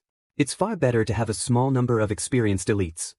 First, we'll make them understand that their peace rests in our hands. Day 3 of training camp. Always be conscious of who you are. That's the key to improvement. That's why you're out here sweating. That's why I'm pushing you so hard. Keep it in mind always, Aizawa concluded after lecturing the students who were taking extra lessons, myself included. Listen, everyone. Tonight, both classes are going head-to-head in a test of courage. Your reward for intense training is some intense fun. It's the carrot-and-stick approach. Pixie Bob excitedly explained. Seriously? I hate scary things. Jiru sighed. A banquet of darkness. Tokoyami mumbled. Heh, classes going head-to-head? I like it, Monoma sneered. With that said, work hard in the meantime. Pixie Bob finished. Time skip. Bakugo, I'm really surprised. You're like a pro with a kitchen knife, exclaimed Uraraka as she walked by. Surprised? How can you be bad with a knife? Hedgehog Boy yelled in response. Getting some Gordon Ramsay vibes even from all the way over here. I thought to myself as I collected some wood for the stove. It had been more than 12 hours since Katsuki and I argued, yet we still hadn't said a word to each other. I was still wary of passing by him, considering this secret I discovered last night. Who wouldn't be, especially if that person is Katsuki Bakugo? I was about to dive deep into thought when I caught a whiff of something. Burning. My food. Another time skip. Now then, bellies are filled up and plates are clean. Next up. Pixie Bob started. The test of courage. Ashido finished excitedly. Sorry to break it to you. Remedial group, you've got your extra lessons with me now, Aizawa reminded, immediately shutting her down. Aizawa rounded up the failure 5 and dragged them away to their lessons. I was amazed he just took them and not Izuku and me, although I wasn't completely relieved since I knew there might be something in store for us later. Anyways, Class B will be on the offensive first. Class A will head into the forest in teams of 2, one team every 3 minutes. You'll find name cards at the halfway point. Grab your own, and then come back here, Mandalay concluded. Banquet of darkness. Tokoyami mumbled again. You good, bro? The scarers aren't allowed to make direct contact. They'll just be using their quirks to startle you as best as they can, she added. So get creative. Whichever class makes the other more frightened wins, the other 3 yelled while posing. Please don't. That's gross. Jiru sighed. After that, we all went to pick a number from the draw to see who we'd be partnered with. I got Izuku, so it wasn't so bad. Although some of the others were trying to switch, especially Mineta. That creep. It had been 12 minutes since we started, and already half of the teams had entered the forest. Midoriya, LN. You're next. I looked over to Izuku and asked him if he was scared in a friendly, joking manner. Kinda, he replied shyly. Ah. Heh, don't worry Izuku, I'll protect you. I nudged him playfully. Isn't it supposed to be the other way? He joked. I could tell he immediately regretted it, judging by his awkward expression. I laughed, making it clear that I wasn't awkward about it at all. As we were about to walk into the forest, Mandalay stopped us. What's that burning smell? Pixie Bob questioned. Wait, black smoke. We backed away from the forest to get a better look at the scene before us. Hey, that can't be someone from Class B's quirk, right? I stuttered, shocked by the sight. Let's begin. Put them in their places. League of Villains Vanguard Action Squad. Suddenly, a thud was heard. We looked back and saw Pixie Bob unconscious on the ground with 2 villains standing over her. Stay out of our way, kitty cats, spoke a large man. How? Even with all our precautions? How are there villains here? Mineta screamed. Pixie Bob. Izuku yelped as he and Ida tried to run to help her. Suddenly, Tiger put his arm out and held them back. I looked over to Izuku and saw a look of worry and shock on his face before he glanced toward the mountain. Wait, where's Koda? To be continued. Mandalay, where's Koda? I asked, extremely worried about him. Koda? I don't know. Her voice dropped as she realized that she didn't know his whereabouts. Pleasure to meet you, UA students. We're the League of Villains Vanguard Action Squad. Interrupted the lizard villain, who looked like a wannabe fanboy of Stain. League of Villains. How did they find us? Ojiro shuddered. What do you guys think? Grinned the larger villain, a heavy cement rod ominously hovering near Pixie Bob. As if I'd let you. Tiger growled. Wait, don't be hasty, Big Sis Magna. You too, Tiger, calm down, spoke the lizard. Big Sis? That's not a dude. Holding power over someone's life is everything. Or don't you believe in following Stain's tenets? He continued. So he is a Stain fan. Stain. So these are his followers. Ida gasped. We sure are. And we know about you, Four Eyes, replied Discount Stain. You're one of the ones who brought about Stain's end in Hosu City. Let me introduce myself, I'm Spinner. And I intend to make his dreams come true, he continued, brandishing a large weapon. Tiger and Mandalay prepared themselves to fight and ordered us to leave the area. Ida rounded us up and led us away. Go on without me, Ida, Izuku said, stopping in his tracks. What do you mean, Midoriya? Ida shouted. Mandalay. I know where he is. Izuku called out, ignoring Ida's concerns. My eyes widened as I understood exactly what he meant. Izuku started running away from the group, heading toward the mountain. I quickly ditched the group and followed him. LN, where are you going? Ida shouted in distress. YN, what are you doing? Izuku yelped as I ran alongside him. What do you think? I'm coming to help. What? Why? He replied in shock. I'm not too sure myself, but I just have to help find him and get him to safety. Philip, like I know him, I explained. Izuku looked at me with concern for a moment but then nodded in agreement. We both ran as fast as we could to reach our destination before any villains could catch up. Koda's POV. Koda, do you hear me? Get back to camp. I'm sorry I don't know where you're always running to. I'm sorry, Koda. I can't come for you, so get back here. Mandalay. I questioned. Suddenly, I felt an unsettling presence. I came up here for the view, and what do I find? A face that wasn't on the list. I turned around and saw a giant towering over me. By the way, that hat is pretty slick, kid. Why don't you trade me for this lame mask? I'm new to the operation, so they made me wear this silly thing, he said. I stood frozen in fear before bolting away. Suddenly he jumped. Right in front of me. I'm going to have fun with you, he said, raising his arm menacingly. At that moment, flashbacks flooded my mind. Why now, of all times? Water Hose, a fantastic pair of heroes. But their wonderful lives were tragically cut short by one heartless criminal. The suspect is still on the run as police and heroes attempt to ascertain his whereabouts.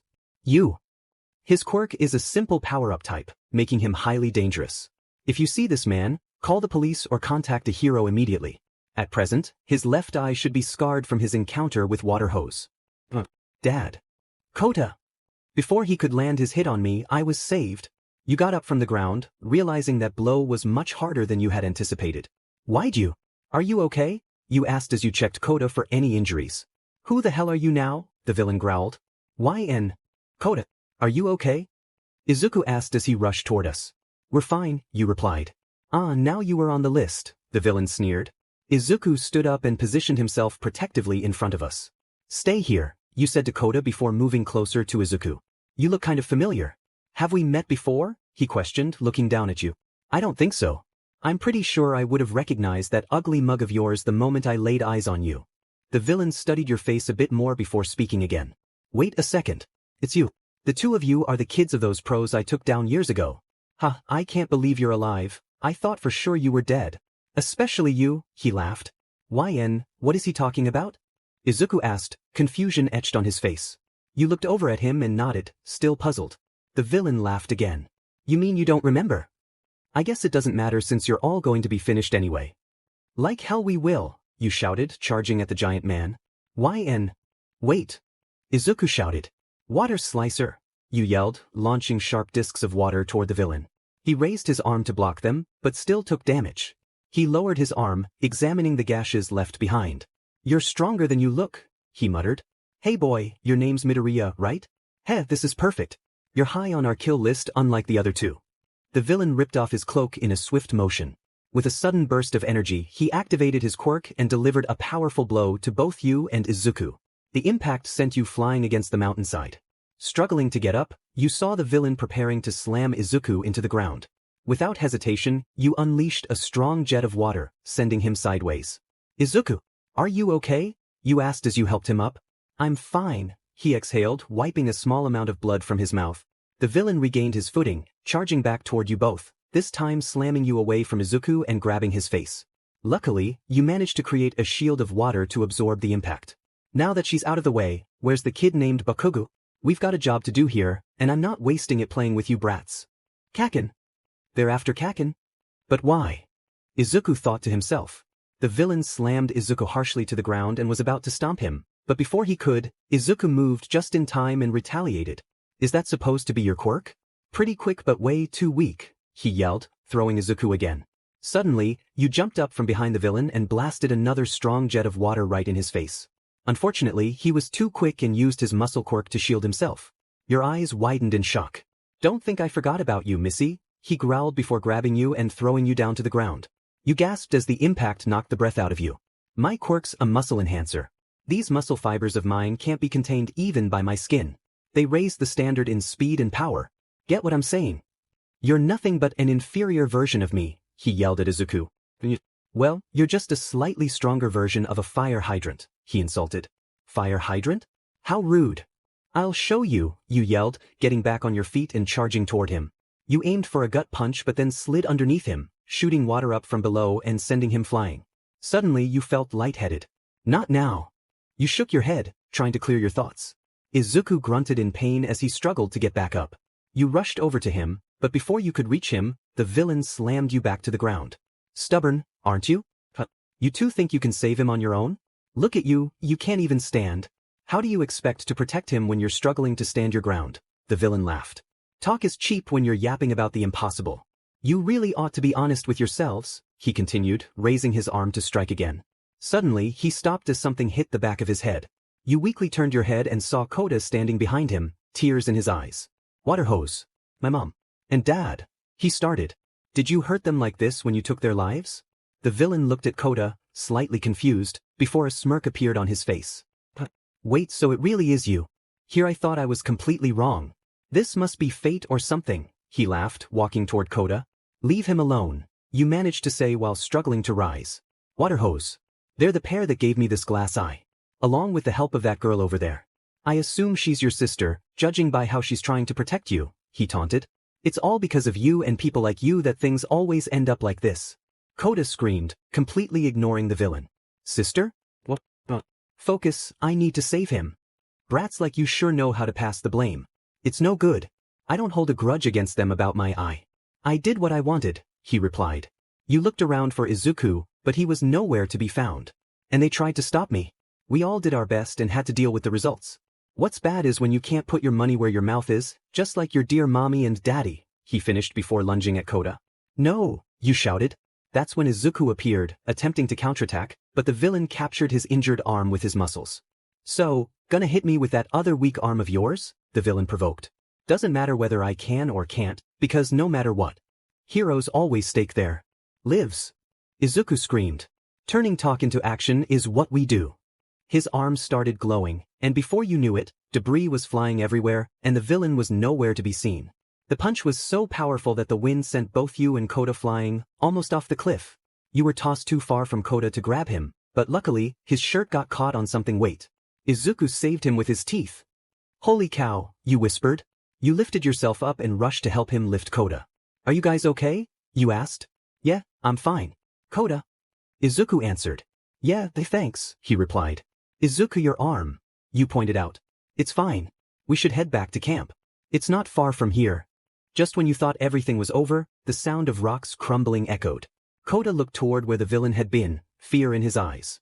A huge mass of muscles was revealed, and soon enough, so was the villain himself. No way. No way. Izuku whispered in disbelief. How is this possible? You added. You sure telegraphed that punch. Not bad, Midoriya. Stay back. Izuku yelled. Not a chance. Here I come. No stopping me, the villain grinned. Izuku clenched his fist and started yelling at him again, trying to buy time. He looked over at you as if telling you to get Kota and escape. Is he seriously telling me to leave him?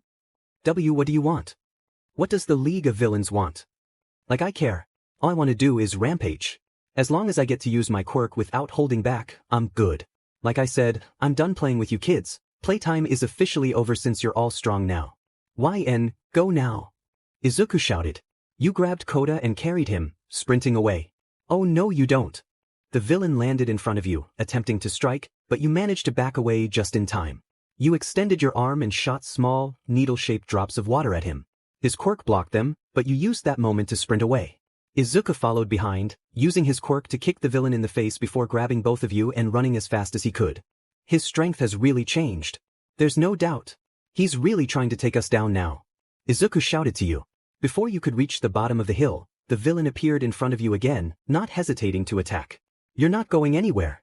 Especially after you got me this excited, he laughed. In a swift moment, you created a shield of water surrounding the three of you, absorbing most of the punch's power. It still sent you backward. What are we going to do? He's too powerful, you screamed. Izuku looked around, trying to figure something out. Aizawa-sensei is at camp. If we can make it that far, he can erase this guy's quirk. But can we make it with him on our tail? Impossible. Plus I'm exhausted from the recent training, and I'm sure, Wyan, is too. Trying to run away through the woods with him after us will just. Don't think. There's no other option. We have to fight. We have to win here and now, he thought to himself. We're going to have to fight him head-on. There's no way to safely escape him, he said. Your eyes widened in shock. You stared at Izuku and saw how serious he was. You nodded in agreement before setting Koda down and instructing him to step back. If you see that he gets either one of us, I want you to run back to camp as fast as you can without any hesitation, you told him. Gets you? Come on, don't do it. It's hopeless, so let's run. You saw, none of your attacks barely scratched him. Plus, both of Midoriya's arms are broken, and you look like you'll be in serious trouble if you take another hard hit, he cried. Don't worry about us. We will do whatever it takes to take this monster down, you assured him, standing beside Izuku in your fighting stance. Ready? Izuku asked. Yeah, you nodded. To be continued. Around the same time, as you and Izuku battled the villain. The gas must also be the work of a villain. I'm worried about the others, but we've got to press on, Todoroki said. We'll go around the goal and head straight to camp. Ragdoll was at the midpoint, so she can handle this area, he continued. You ordering me around? Katsuki growled before coming to a sudden stop. Hey, who's that up ahead? Pretty. So pretty. No, this is work. So alluring. But no, can't. The stranger mumbled. The stranger stood up, and what Todoroki and Bakugo saw beneath him was shocking. As the moonlight shone brighter, an arm was revealed. Tokoyami and Shoji. Todoroki gasped. Pretty flesh. Gah. So enticing though, the stranger continued. They turned around, and sure enough, it was a villain. The villain was quite horrifying to look at, wearing a black straitjacket that covered his entire face except for his mouth. Spiked belts held the jacket in place, keeping his mouth open. Katsuki looked at him with an unexplainable reaction, unsure if he was shocked or ready to spring into action. Don't engage, huh? Katsuki smirked. Wyan, wherever you are. I hope you're okay. Todoroki thought. Detroit smash. Water vortex. Izuku's punch sent the villain flying into the vortex you created behind him, trapping him. However, it wasn't very effective, as he broke out almost immediately. Izuku held his arm in pain while the villain charged toward you, but you managed to slow him down with another powerful blast, giving Izuku time to attack again. This hurts. No, I'm fine. I just have to keep fighting no matter what, he thought. Many punches were exchanged between the two. You glanced back to check on Koda, who was shaking in fear as he watched the battle unfold before you rushed to assist Izuku. You jumped onto the villain's back and started hitting him before placing your hands on his head, trying something new. If this doesn't work, I'm in serious trouble. You focused your energy into your hands, attempting to absorb some of his strength. The villain's movements began to falter the longer you stayed on him. What the hell he yelled. He shook his head and started thrashing like a wild animal, swinging his fist at Izuku and sending him flying back before grabbing you and throwing you off, trying to slam you into the ground. Luckily, you managed to create a protective sphere of water to cushion the impact. Seeing this, he began to pummel the sphere, pushing it deeper into the ground. Panic set in as you realized you'd eventually tire and drop the shield, which would spell disaster for you. Just as you felt you might give out, Izuku came to your aid, landing a solid blow on the villain. He quickly helped you out of the hole and asked if you were okay. You looked at his two broken arms, shock washing over your face. Izuku, your arms. They're fine. Look, we can't worry about that right now, he insisted. This was the first time you heard Izuku shout so possessively. It was surprising, but for some reason, you found it oddly comforting. The villain charged back, this time aiming for you first. He lunged at you with a left hook, which you prepared to dodge, but he surprised you with a hard right. The blow sent you crashing into the rubble, leaving your back bruised and scratched. You cried out in pain and felt a trickle of blood. YN! Izuku shouted. The villain seized the opportunity to come at you again, trying to drive you into the ground, but you summoned your shield once more. I won't give up that easily. The villain punched and punched at the shield again, but this time, it was weaker and could break at any moment. You struggled to keep it up but felt your strength waning. Finally! My first victory of the night, the villain laughed. Leave her alone. Those were the last words you heard before everything faded to black.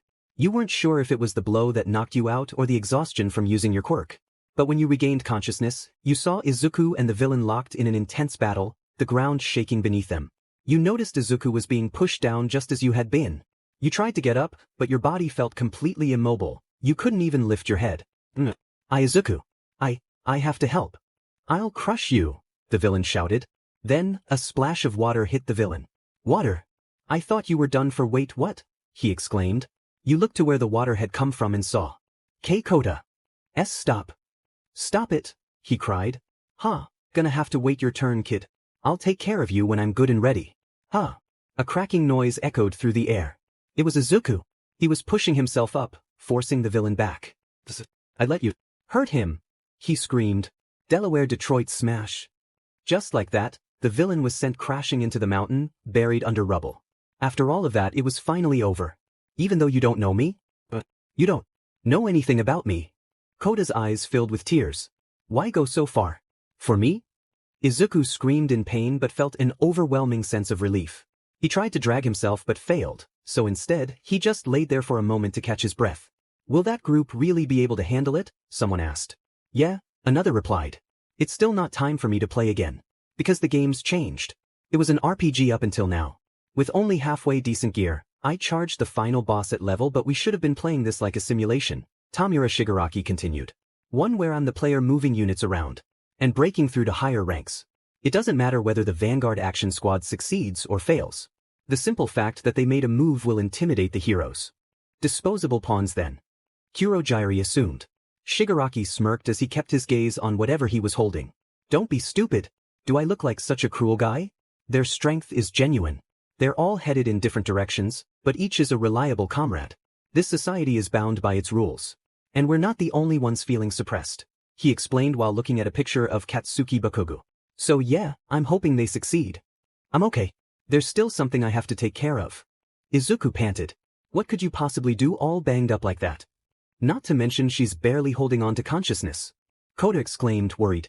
I'm so stupid. I almost forgot about her. Izuku shouted, rushing to your side. You were lying on the ground, completely beaten up. Bruises and cuts marred your body, and dried blood was on your head and mouth. Your breathing was faint, causing both Izuku and Kota to panic as they didn't know what to do. Izuku couldn't carry you with his injuries, and Kota was just a kid. Izuku looked down at the forest and saw that the fire had spread wider. Worry for his friends and acquaintances filled him. Awa, my body, you groaned. This caught his attention, and he turned around to see you starting to wake up. Both boys rushed to your side to help you up. Are you all right? Izuku asked as he crouched down, waiting for you to lean on him. Compared to you, yeah, you joked. Izuku rolled his eyes, letting out a breath that was almost a laugh. Too early? Ow. You winced, holding your side in pain. We should head back now, you suggested. Right. As you walked back, you kept glancing at Kota. You wanted to ask him what the villain was talking about earlier and about his quirk. But seeing how fearful he was, you decided to save it for another time. Your thoughts were interrupted by a loud explosion in the forest. What was that? Kota yelped. Do you think that was Kaken? You asked. I don't know. We should hurry. Izuku urged. You agreed and started to run, even though it hurt. The three of you soon met up with Aizawa. LN? Midoriya? Sensei? Glad we found you. Izuku exclaimed as you both emerged from behind a bush. His gaze fell on your injuries before he spoke, but Izuku kept cutting him off. There's a lot I've got to tell you. But first off, there's something Mandalay needs to hear. Take Kota with you. He's got a water-based quirk like Wyan, so please protect him. I said wait. Those injuries. You've done it again, Aizawa sighed. Oh, no, but... As I was saying, tell her this. Aizawa began. Are you feeling okay now, Wyan? Those injuries are pretty bad. Izuku questioned. It's nothing compared to yours, so I can't really complain. You informed. Although your ribs were hurting quite a bit, making it difficult to breathe, not to mention how sore your entire body was. You told Izuku that you were fine because you knew all too well that if you told him the truth, he'd try to make you stay behind and heal, which wasn't an option considering Bakugo was being targeted. Are you sure? You did take some pretty hard hits. Maybe you should go. I'm not going anywhere. Kaken needs us. Besides, we're going to need as much help as we can get, not to mention that my quirk can be useful to put out the fire. You interrupted. Izuku looked at you for a moment before giving you a small nod of agreement. When the two of you got back to where Mandalay and the others were, you saw that they were in trouble. Next thing you know, Izuku leaped into the air and attacked one of the villains. Mandalay! Kota's safe.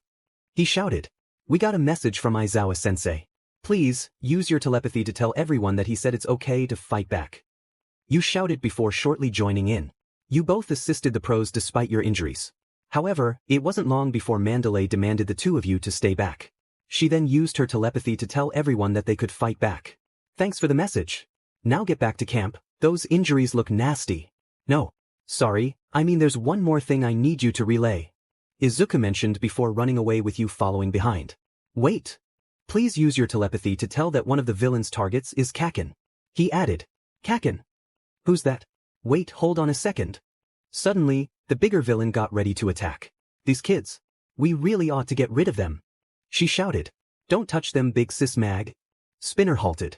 That boy is on the high priority list, she shouted. That's something personal for Shigaraki. What exactly did you come here to do, Spinner? Stain went out of his way to save the kid. That must mean he has what it takes to be a real hero. And when it comes to Stain's will, I obey oof. He was interrupted as Mandalay landed a solid hit on him, sending him rolling. By that time, you and Izuku were already deep in the forest searching for Katsuki and the others. I have to endure. I have to do the job. Don't charge in recklessly. Didn't you just hear that? They're after you, Todoroki scolded. Yap, yap, yap in our heads. What did that little freak Deku do now? First, it's fight. Now it's don't fight? Come on. Bakugo complained. I think I'll just do what I want, he continued before charging at the villain with the sharp teeth. Bad decision. The villain used his quirk and shot an attack toward Bakugo. Luckily, the boy's reflexes kicked in, allowing him to dodge the blade-like tooth while Todoroki created a huge wall of ice. He's making great use of both the terrain and his quirk, Todoroki commented. Even though that guy looks like a weakling, it's obvious he's been in a lot of battles, Katsuki added. The boys seem to be in a tough spot, unable to come up with a strategy to defeat this guy without putting anyone else in the forest in danger. Is it just me, or does the air seem thicker around here? You questioned. Don't breathe it in. Izuku shouted before covering your mouth and nose with his hand. Suddenly, a gunshot echoed in the distance. What the hell? You yelped. This way. Izuku shouted before sprinting off. Izuku, wait, it's dangerous. Then, a giant shadow resembling a hand smashed the ground in front of him. Izuku, you cried out. Those wounds, you shouldn't be moving around in that state, someone spoke. When the debris cleared, Shoji was revealed. He had saved Izuku just in time. You sighed in relief before lightly jogging over to the boys. You guys need to be more careful, Shoji said. Shoji, was that? You started. Yup, he answered. According to Shoji, the villains had launched a sneak attack while Tokoyami was struggling to control his quirk. Because of that, Shoji took the hit for them but unfortunately ended up triggering Tokoyami. If you guys want to pass through here, he's the first problem we have to deal with. Suddenly, a loud screech from Dark Shadow echoed as he caused chaos in the forest. What you were witnessing was unbelievable. You mean to tell me he was trying his best to control that? Shout out to him, that thing is outrageous, you gasped. Watch out. Shoji warned as he dodged Dark Shadow's attack. He's turned into a monster, Izuku commented. Don't worry about me. Ga. Find the others and save them. Calm yourself, Dark Shadow. Tokoyami struggled. We need light or a fire. He might calm down if we lead him to camp, Shoji suggested. YN, do you think you can run anymore? Your injuries may not look as bad as Midoriya's, but they're still not completely okay. As you leaned against a tree trying to catch your breath, you examined some of your injuries. Shoji was right, they were worse than you originally thought, especially your ribs. The moment you pressed gently on them, a numbing pain shot through you, causing you to wince. Upon further inspection, you noticed the small, deep gashes on your legs and arms. You were surprised at how bad they were, more so at the fact that you hadn't even realized they were there. After thinking it over, you finally answered Shoji, I mean, I've run this far already, I should be okay, look out. You yelled as you dodged Dark Shadow. Ow, ow, ow, this hurts so much. Don't cry, YN, you can do this. YN, are you okay? Izuku called. Why yeah, just trying to breathe, everything is fine, you replied. When you walked over to the boys, Shoji offered to carry you too. This made you feel awkward, there wasn't anything wrong with it, but you were just really uncomfortable. However, you had to overcome it since this wasn't the time or place for that. Midoriya. YN. Just know that no matter what I'm up against, I'll never be the kind of guy that abandons friends in need. You're both worried about your old buddy, right? That's why you're still out here, running around like that? Shoji began. Neither of you said a word. Then, the realization that you might not have time to deal with Tokoyami hit you. It was at that moment that Shoji asked Izuku what he wanted to do, whether to help with Tokoyami or save Bakugo. Izuku, we don't have the time. What? he questioned, sounding confused. I wasn't finished. Anyway, we both can't stay here and fight off Tokoyami. What if the villains get to Kaken before us? You considered? Izuku didn't answer. I'll go save Kaken. You decided before running off. You heard Izuku yelling for you to wait and stop in the distance, but you refused to listen. You were so determined to find Katsuki that you completely ignored the throbbing pain in your ribs. You better be safe, Hedgehog. Please be safe. I can't get close to him. I have no choice but to use my full power. Katsuki screamed. No. Todoroki objected. If the trees catch on fire, just cover them with your ice. Katsuki demanded. An explosion would block our field of vision. What happens if it doesn't finish him off? He's got us beat in both range and firepower, Todoroki explained. Sudden crashes and booms echoed, along with distant voices. Watch out. Get out of the way. You screamed as you rode on Shoji's back with Izuku. Bakugo. Todoroki. One of you please, give us some light. Shoji yelled. Flesh, the villain muttered as he tried to attack. Then, Dark Shadow slammed him into the ground. His timing was both fortunate and unfortunate for obvious reasons. When Dark Shadow lifted his hand, the villain slowly, but surely, got back up. No one but you and Bakugo noticed the moment it happened. Guys. He's not done yet, you gasped. Flesh. No good. Flesh. Need flesh. No good. No good, can't forgive you, he muttered as he trudged toward the group. I'll be the one to see those boys' insides. Do not snatch my prizes, he snapped shortly after. Before the villain could harm anyone, Dark Shadow had his hand injured while trying to save everyone. He then slammed the villain into a cluster of trees before attempting to continue his rampage. Thankfully, the moment Tokoyami let his guard down, Bakugo and Todoroki seized the opportunity to surround Tokoyami with light, calming Dark Shadow. Everyone began discussing their next steps before planning and forming what I can only describe as the Bakugo Protection Squad. The plan was to cut through the woods to get Bakugo to safety, avoiding any further encounters with villains. I was grateful for this. I was getting tired of the chaos that began with the first villain. A lineup like this might even give All Might a scare. Izuku exclaimed excitedly. Sorry to burst your bubble, Izuku, but we're still just kids, and 3 of us are injured, I reminded him. The third guy was the one Todoroki saved before encountering Moonfish. Hey, what is going on? Kaken yelled from the back of the group. Let the Bakugo Protection Squad handle I started.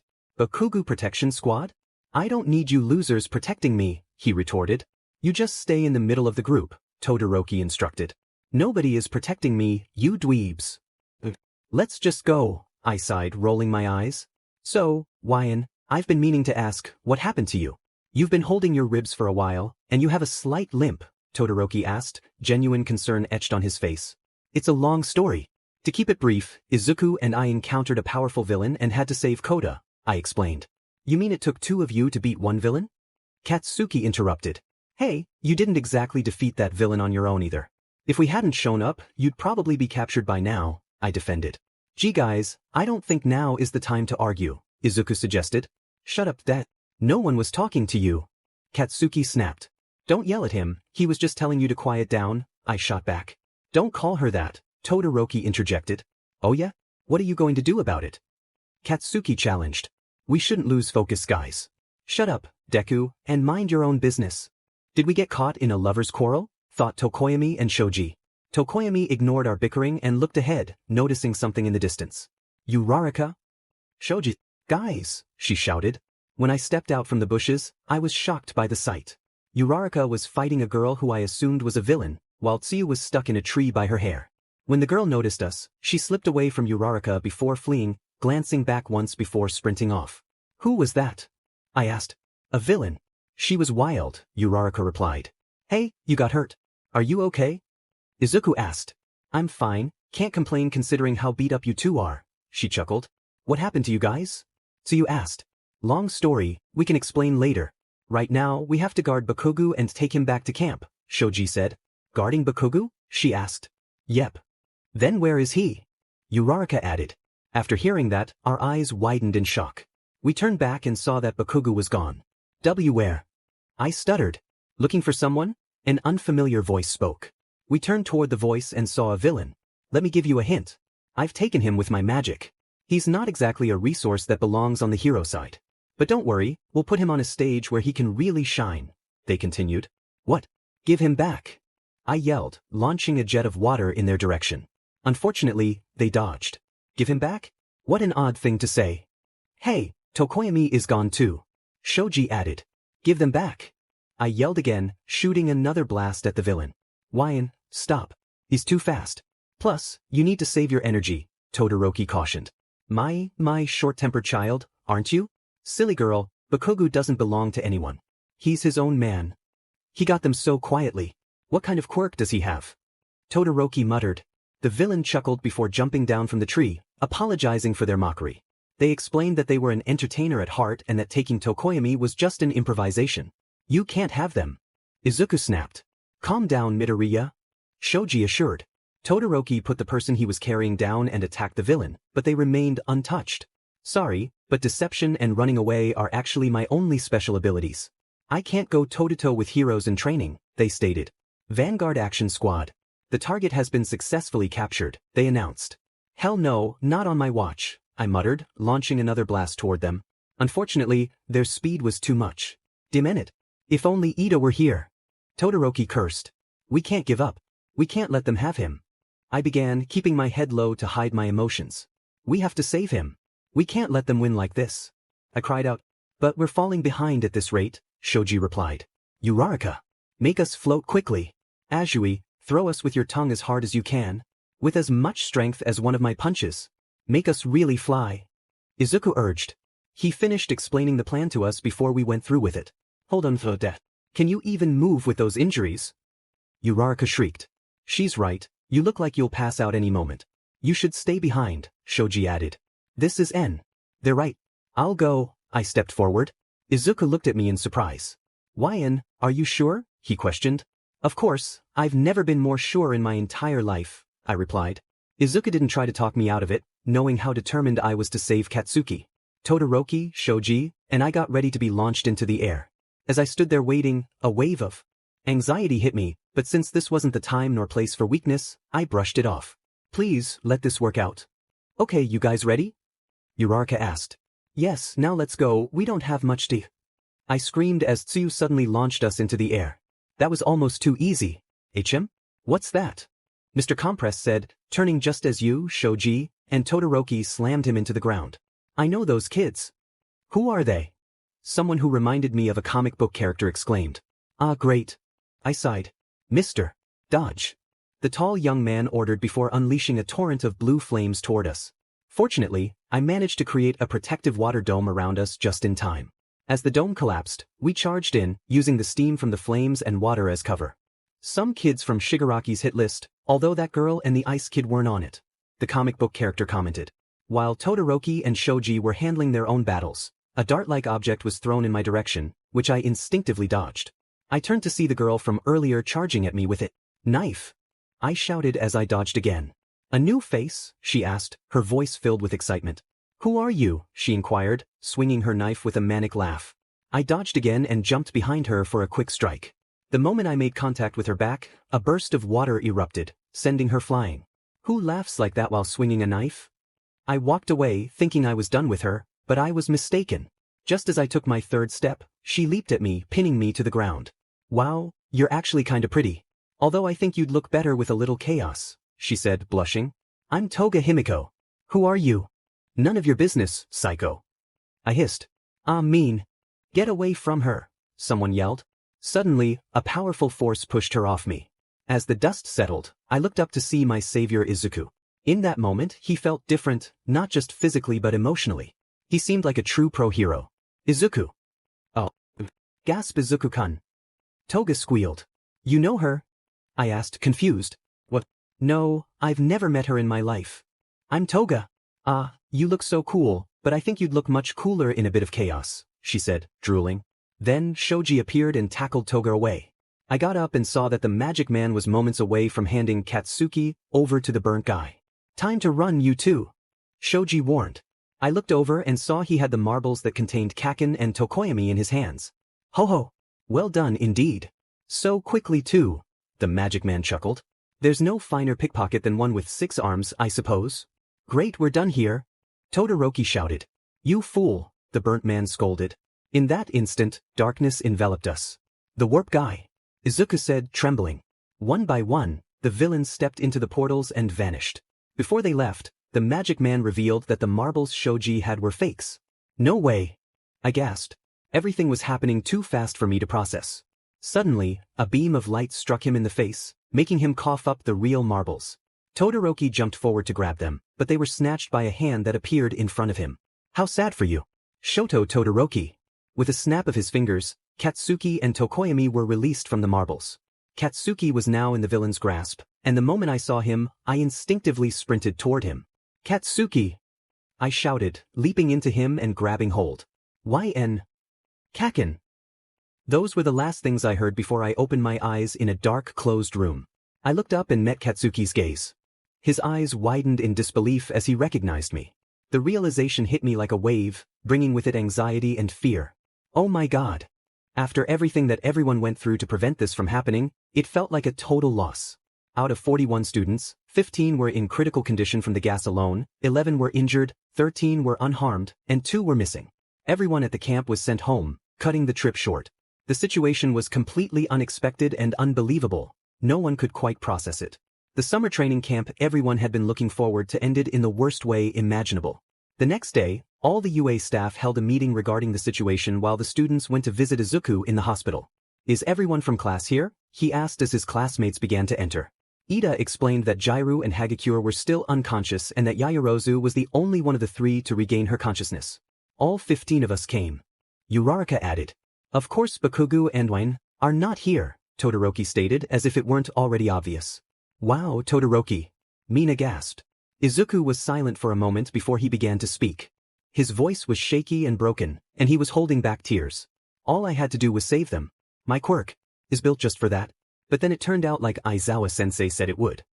I couldn't move my body, he exhaled. Then let's go save them now, Kirishima suggested. Huh.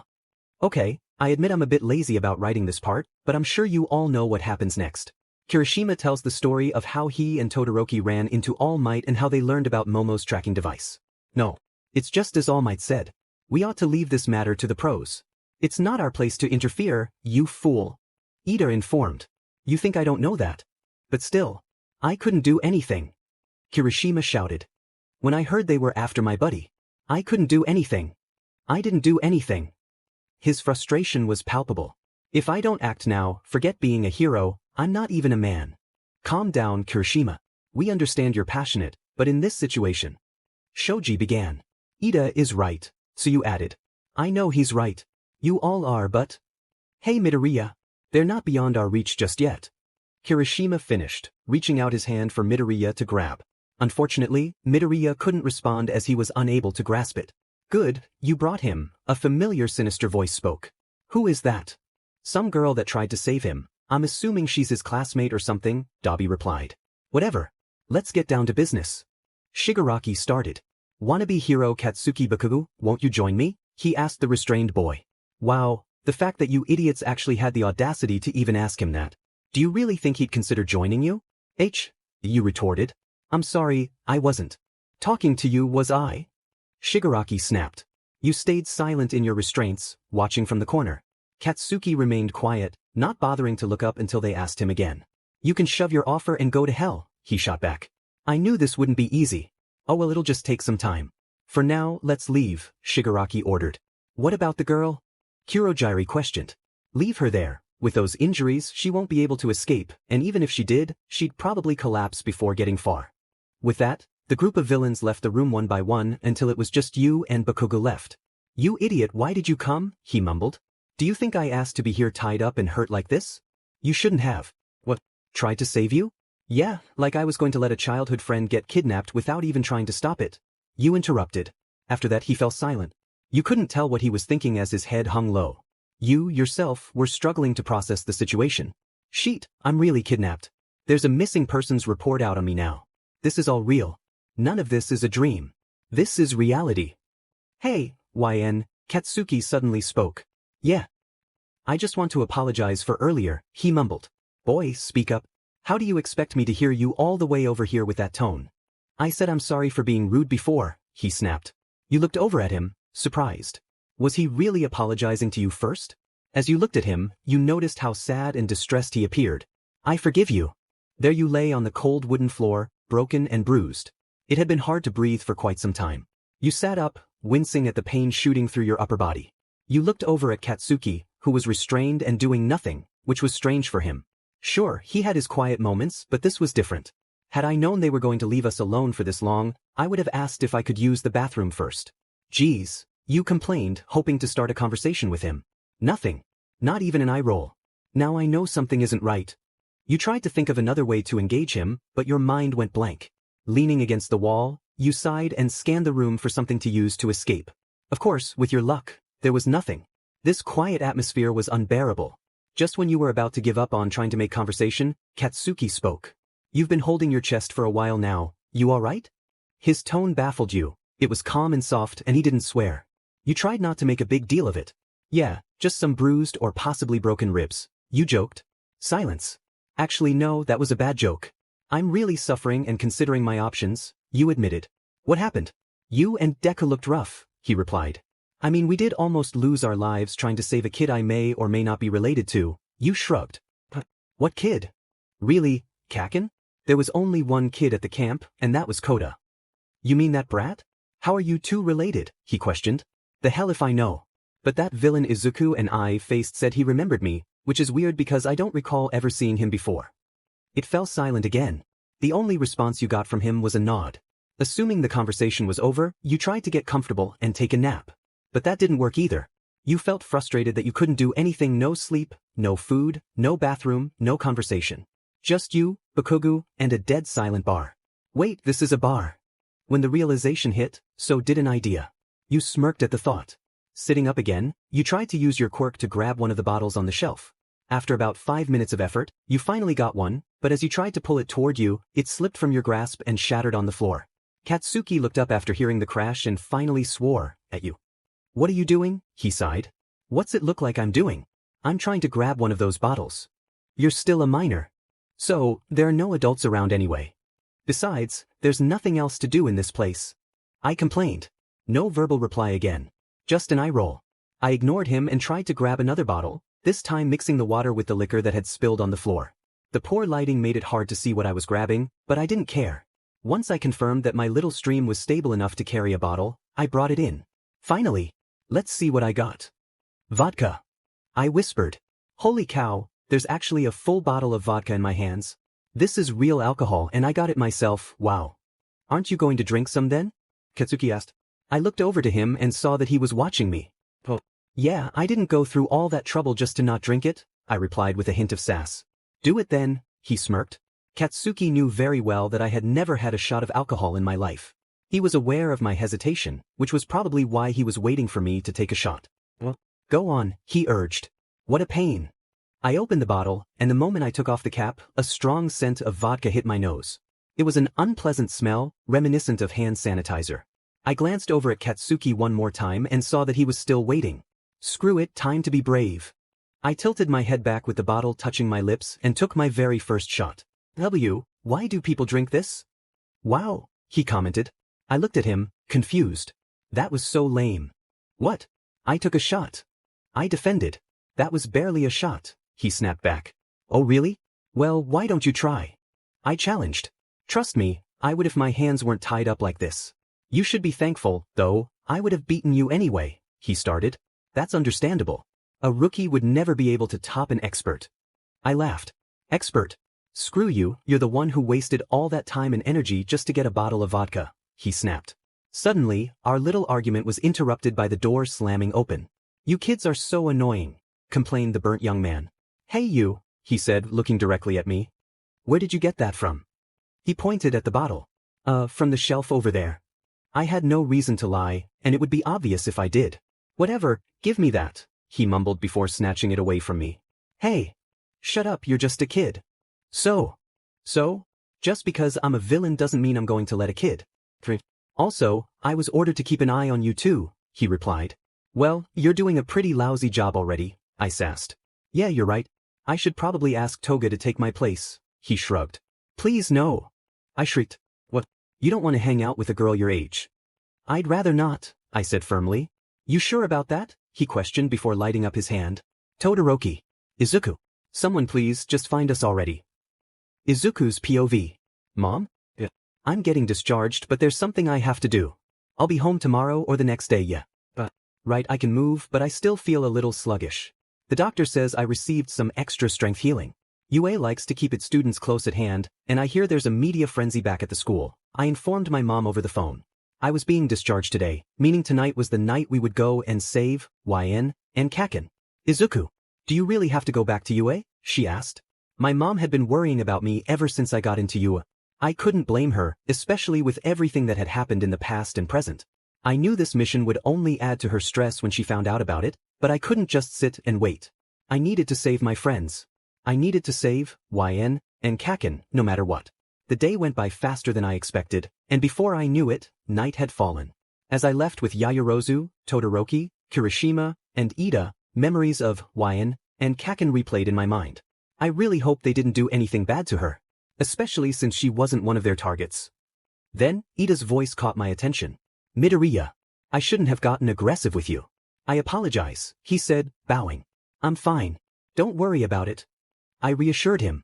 With everything settled, the teens set out to save their friends. They boarded a bullet train headed to Kamino Ward. Since it was a 2-hour ride, they had to find ways to pass the time. Meanwhile, back at the camp. I can't believe this happened. How could we let this happen? Mandalay sighed. Because we didn't know. What matters now is helping find YN and Bakugo, Tiger reassured her. Do you think Koda's going to be alright? He's been more distant than ever after everything. Pixie Bob questioned, concerned for the boy. I don't know. I'm just hoping he'll talk when he's ready, Mandalay replied. Does Koda know yet? Pixie Bob asked. Know what? Tiger joined. That, YN, is Koda's sister, she answered. Silence fell. The two waited, hoping Mandalay would say something to break the heavy atmosphere. No, and he won't. Not with everything going on right now, Mandalay began. He's already going through a lot with the whole villain attack. Telling him that she's his sister while she's still missing would just add more stress, and he's too young to carry all that. Tiger and Pixie Bob nodded in agreement. YN, wherever you are, I hope you're okay. Don't worry, we're coming. Man, I didn't even get to wear my Crocs, you sighed. You talk so much. Dobby complained. Well, how else am I going to get you to release me? You shot back. You've got a death wish, kid? Well, I do wish to eat something cooked by Gordon Ramsay at least once before I die. You retorted. Why don't you do us a favor and be quiet like Bakugo over there, or I'll make you regret it. He threatened. Nah, I think I'm good. YN, just be quiet already. You're wasting your breath with this guy. Katsuki interrupted. Fine. One thing before I shut up though. Do you all have a restroom? Gross, I'm not helping you with that. Dobby huffed. This guy is really starting to annoy me. You didn't bother replying, rolling your eyes and exhaling before leaning against the wall. Did they really have to chain me up to the wall? Like, come on, can I at least get a chair like Kaken did? This is so unfair. Well, 2 hours is enough. See you later. Dobby said before leaving. Back to the awkward, suffocating silence once again. You sat there, deep in thought. You were starting to miss your friends and your mom. You especially found yourself thinking about Todoroki. Man, I wish we had hung out more before all of this. It feels like ages since the last time. Who knows if that really was the last time we'd know? Don't start thinking like that, YN, stay positive. The pros are probably on their way here now. Suddenly, Katsuki's voice caught your attention. Did you really buy yourself Crocs? He asked calmly. You were starting to think the villains had replaced the real Katsuki with a fake. He was being too calm and quiet, completely out of character. But yeah, I bought some when I was shopping with Kiri. Even got you some too as a GG gift. You revealed. Katsuki's expression changed from a frown to surprise in an instant. Are you serious? Yeah, we were going to sneak them into your bag so you wouldn't throw them away right away, but, well, you know. You shrugged. You glanced over at him and for a moment, it looked like he was blushing. I can't be that much of a lightweight, can I? Maybe my eyesight is finally going? Have I been deceived? That brief moment sparked a flurry of questions in your mind. It also made you feel a mix of emotions, mainly confusion, but with that confusion was awe. I just need to ask because you seem strangely different, but are you okay? Emotionally or, you trailed off. Katsuki exhaled before answering. What are you, my therapist? He scoffed. Never mind. You rolled your eyes and closed them, attempting to relax a bit. It had been over 48 hours now, and you hadn't gotten much sleep, or any for that matter. Finally, the pain in your chest started to die down. It was now at a bearable level, basically numb. Pretty sure my ribs are broken, you winced. Katsuki glanced over at you, curiosity in his eyes. He didn't say anything, just looked at you. Of course, that's my fault, you're probably thinking, right? You spoke. Suddenly you felt different. Your body felt heavy, your head was spinning, and you had no control over what you said or thought. Katsuki noticed your sudden change in tone. This year reminds me of Harry Potter, you said out of nowhere. What are you talking about over there? Katsuki glared. Harry Potter, like in Hogwarts. The way they always have to deal with bad stuff while going to school. Know what I mean? You asked. Does it look like I watch Harry Potter? He growled. Muggle, you mumbled. What did you say? I'll get you for that. He barked. Like to see you try with those locked up hands of yours, you smirked. Getting brave now? Come at me, explosion boy. You suddenly shouted. Katsuki looked at you, confusion etched on his face. What the hell is wrong with her? He thought. Hey, let us go. Ikyu yelled. Hey, anyone. Where's the crazy chick? There's no point in keeping US captive like this. The pros are going to find US. You continued. Can you quit yelling? No one's going to set us free, you idiot. What the hell is up with you all of a sudden? Katsuki snapped. Screw you, to think Kirishima and I bought you Crocs. What the heck, are you drunk? He questioned. No. Katsuki gave you a doubtful look before shaking his head and rolling his eyes. How am I going to talk to her about this now? So this is Kamino Ward? Izuku questioned. Sure is crowded, Todoroki replied. Okay, where are they, Yaoyorozu? Kirishima exclaimed before trying to run off. Just wait a moment. She stopped him. From here on out, we must be very, very careful. The villains know what we look like, remember? She continued. Right. Gotta be covert. Izuku agreed, doing what looked like the Wakanda Forever sign. That's making you stand out more, Midoriya, Todoroki informed. But at this rate, we won't be able to scout the neighborhood very easily. Ida added. Then what are we going to do? Kirishima questioned. Then, not a second later, Yaoyorozu excitedly pointed toward a nearby thrift shop. A few minutes later. Hey you! Izuku shouted as he walked out of a dressing room wearing a blue suit with a funny-looking mustache and glasses. Disguises. I see, Todoroki replied, who was wearing a wig that might fly off later. That's right, Yaoyorozu said as she came out, wearing a pink dress and sunglasses, styling her hair differently. What are the clothes? Ida questioned, picking at his tie. I'll tell you later. Kirishima answered, styling something only he could pull off. Hey you! Izuku repeated. That's all wrong. You need to push your jaw out more. Kirishima instructed, teaching the broccoli-haired boy how to transform his expression from cheerful to more intense. Hey, he exclaimed, trying to sound more intimidating. There's a lady over there. Ida shouted, attempting to appear older. All right. Kirishima encouraged. We're out on the town at night. A group of kids wandering around would look too suspicious. Momo chimed in. Yaoyorozu. Todoroki called out. Wouldn't this stuff have been free if you used your quirk? He asked. Upon hearing his question, she turned red and stumbled over her words. Kirishima thought to himself, Little Miss Moneybags just wanted to experience a donkey store, I bet. Oh, it's you, someone exclaimed. The teens jumped at the sound before turning to see a news broadcast. We will now air a segment of UA High School's apology press conference, which took place earlier tonight. A large crowd gathered to watch the news, and opinions began to form. The kids couldn't help but feel concerned and anxious for their school. Suddenly, the atmosphere shifted.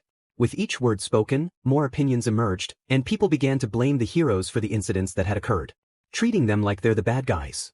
Izuku murmured in disbelief. Guys, we should probably get going now. Kirishima suggested. With that, the group of undercover teens set off to continue their mission. Don't worry you two, we're on our way. I hope you're okay. Please be okay. A few minutes earlier. Hey, Bakugo, you called out, your words slightly slurred. Be Bakugo. It was silent again. Katsuki lifted his head to look at you and noticed how much you were swaying. This confirmed to him that you were quite tipsy. After a few more long seconds of silence, he replied, Nitroglycerin. What? You asked, confused. I sweat nitroglycerin. That's how my quirk works, he explained. Your slightly dazed mind took a moment to process this information, and when it did, you couldn't help but be intrigued.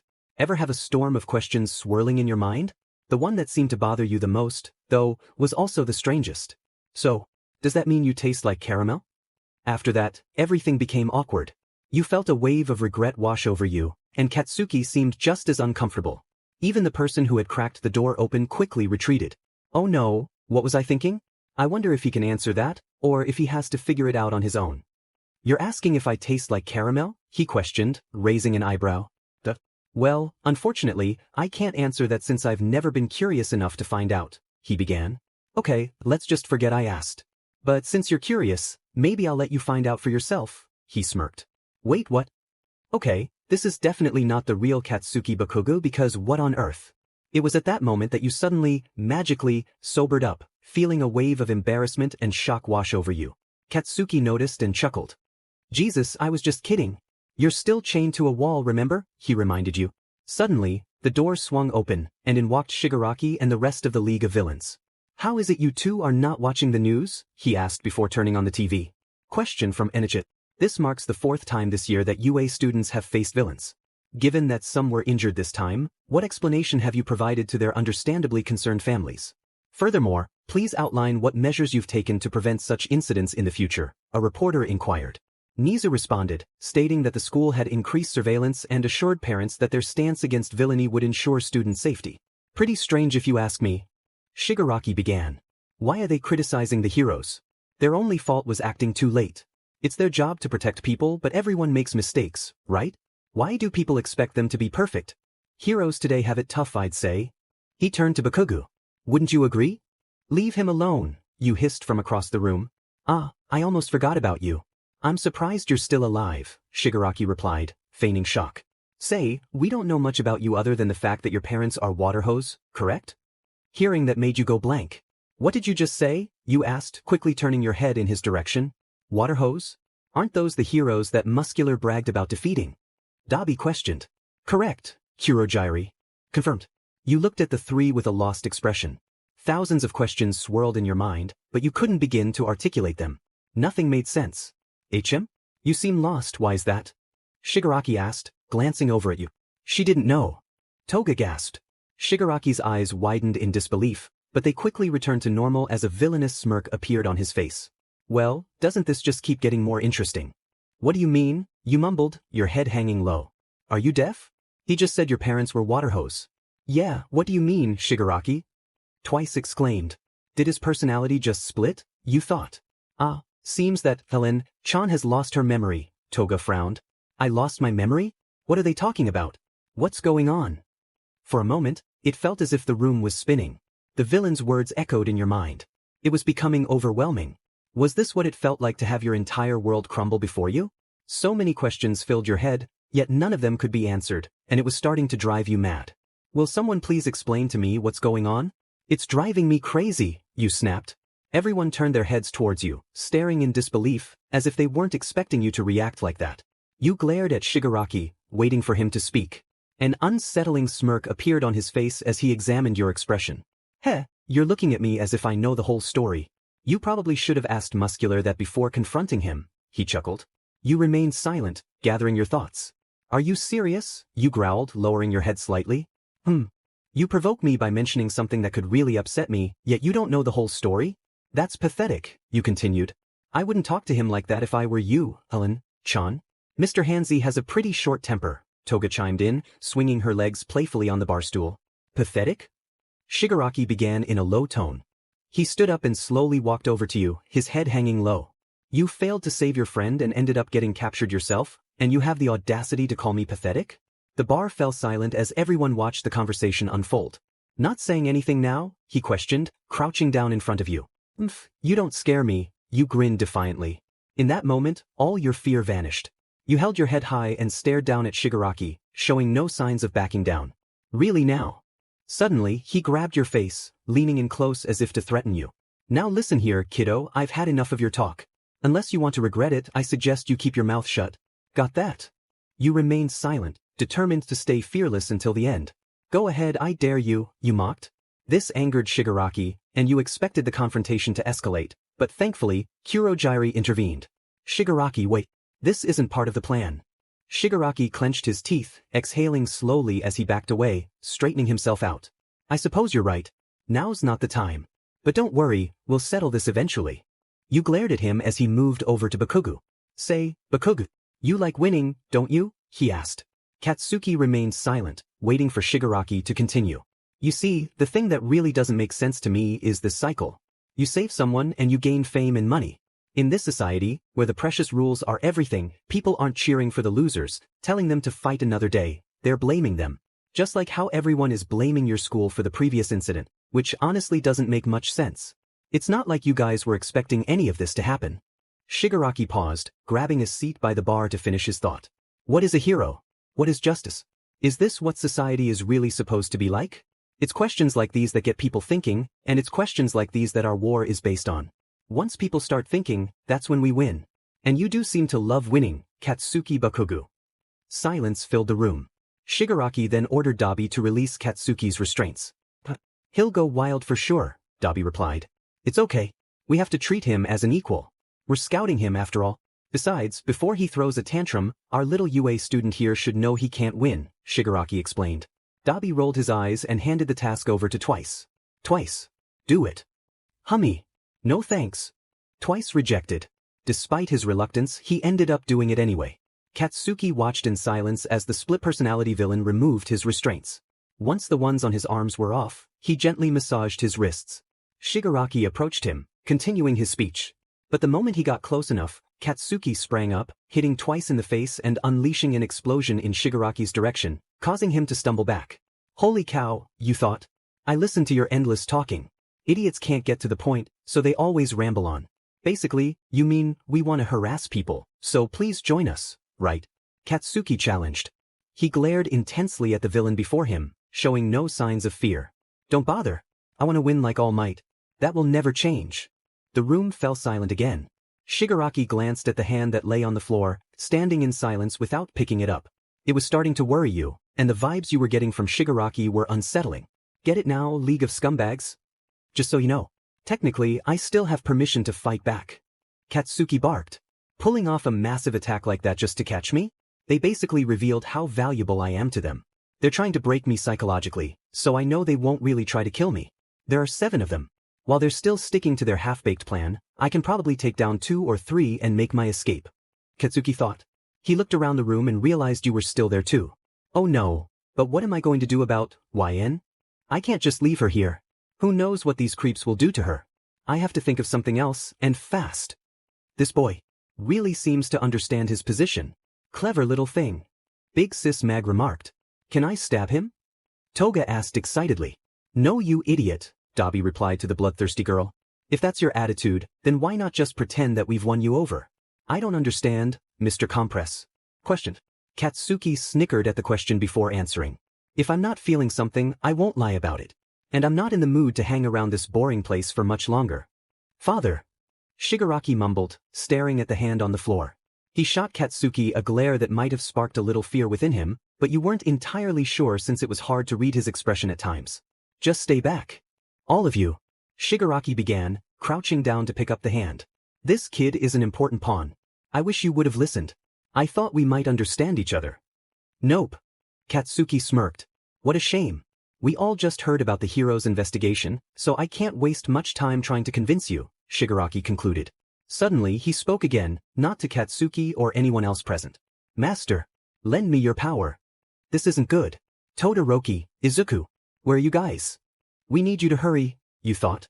The tracker points to this location, Yayarozu said. So this is their hideout? Kirishima questioned. We can't be sure, but I've been checking, and the villains haven't moved from here all day, Yayarozu informed them. Just because the villains are here doesn't necessarily mean that Bakugo and Thelen are here too. I need you all to realize that we're standing here based on very limited information. Her words caused a sweat drop to form on Izuku's temple. He wasn't completely sure about all this, but his determination to save the 2 of you was nearly skyrocketing. None of us are suited to stealth missions like Jairu and Hagakure. So I'm stopping this thing at the first hint of danger because you are my friends. And I won't hesitate to notify the authorities. Ida declared. Thank you, Ida, Izuku replied. Just give me a minute to think about what we can actually do. The preservation of our entire hero society is riding on this operation. We have to settle this now with full force. It's time for payback, time to turn the tables, heroes. The wind blew cold as a familiar group of disguised teens lurked outside an abandoned building. No lights on. Doesn't feel like anyone's home, Kirishima started. Hide a tree in a forest, right? They've made it look like an abandoned warehouse, Izuku added. He examined the outside of the building closely, trying to find some clues. It wasn't long before he started muttering to himself. Suddenly, his muttering was interrupted by an unfamiliar voice calling out to them. Hey! The teens turned in fear, but thankfully, it was just a pair of drunk guys trying to flirt with Yayarozu. Their assumption that she was a hostess showed just how effective their disguises were. You talking to me? Izuku growled, trying to sound intimidating. Both he and Ida stood protectively in front of Yaoyorozu, attempting to deter the drunks. Todoroki watched blankly from the side before suggesting they leave. They moved to a more open area and noticed that people were still passing by every once in a while. How can we do this without attracting attention? One of the teens asked. Let's try to get around back. I know we're in the dark here, but this is all we've got to go on, another replied. They squeezed through a narrow space away from the building. So narrow. I could get stuck, Momo complained as she shifted uncomfortably. Kirishima's eyes widened, and a nervous sweat formed on his brow after hearing her words. What was he thinking? We can't make a move until we know for sure it's safe. At least no one can spot us here. Izuku noted. He looked up and noticed a window on the side of the building. Up there, that window. We should be able to peek inside, he pointed out. Won't it be too dark to see anything? Asked an unfamiliar black-haired guy. Oh wait, that was Todoroki. I could always create some night vision equipment. Momo suggested. No. Actually, I have something right here, Kirishima said, casually pulling out a night vision camera. Whoa, really? How? Midoriya exclaimed. Kirishima shrugged. You can get anything online nowadays. I could only afford one, but when I was thinking about what we could do, I thought this would come in handy, he said, his expression turning serious. That looks like a real expensive model. Izuku gasped as he examined the gadget, noting that it was priced at least 50,000 yen. Forget the price. It's fine, Kirishima replied, not caring about how much he spent. Saving his friend was far more important. All right then. Todoroki started. Ida and I will lift Midoriya and Kirishima up to the window. I sometimes forget that they're crazy strong, Izuku thought as he realized Todoroki's plan. Don't get too ahead of yourselves. If things get bad, we'll need to escape in a hurry, Ida warned. After everything was settled, they shifted around the tight space to get the boys on the other's shoulders. What can you see, Kirishima? What's going on there? Ida asked from below. Pretty dirty in there. But otherwise nothing. Whoa! Kirishima gasped suddenly. He was so shocked at whatever he saw that he almost fell off of Ida. What is it? What did you see, Kirishima? Ida repeated. On the left. Midoriya. Check the left side. In the back. Kirishima directed, handing the camera over. Izuku grabbed the camera and was genuinely shocked at what he saw. No way. They're just sitting there like that. Those are all. Nomu, he thought, scanning the room. This revelation left the two shaken. They climbed down from their friends' shoulders and filled them in on what they saw. Meanwhile, inside the villain's hideout. Master? Did I hear right? I thought you were the boss around here. Pretty disappointing. Katsuki sneered.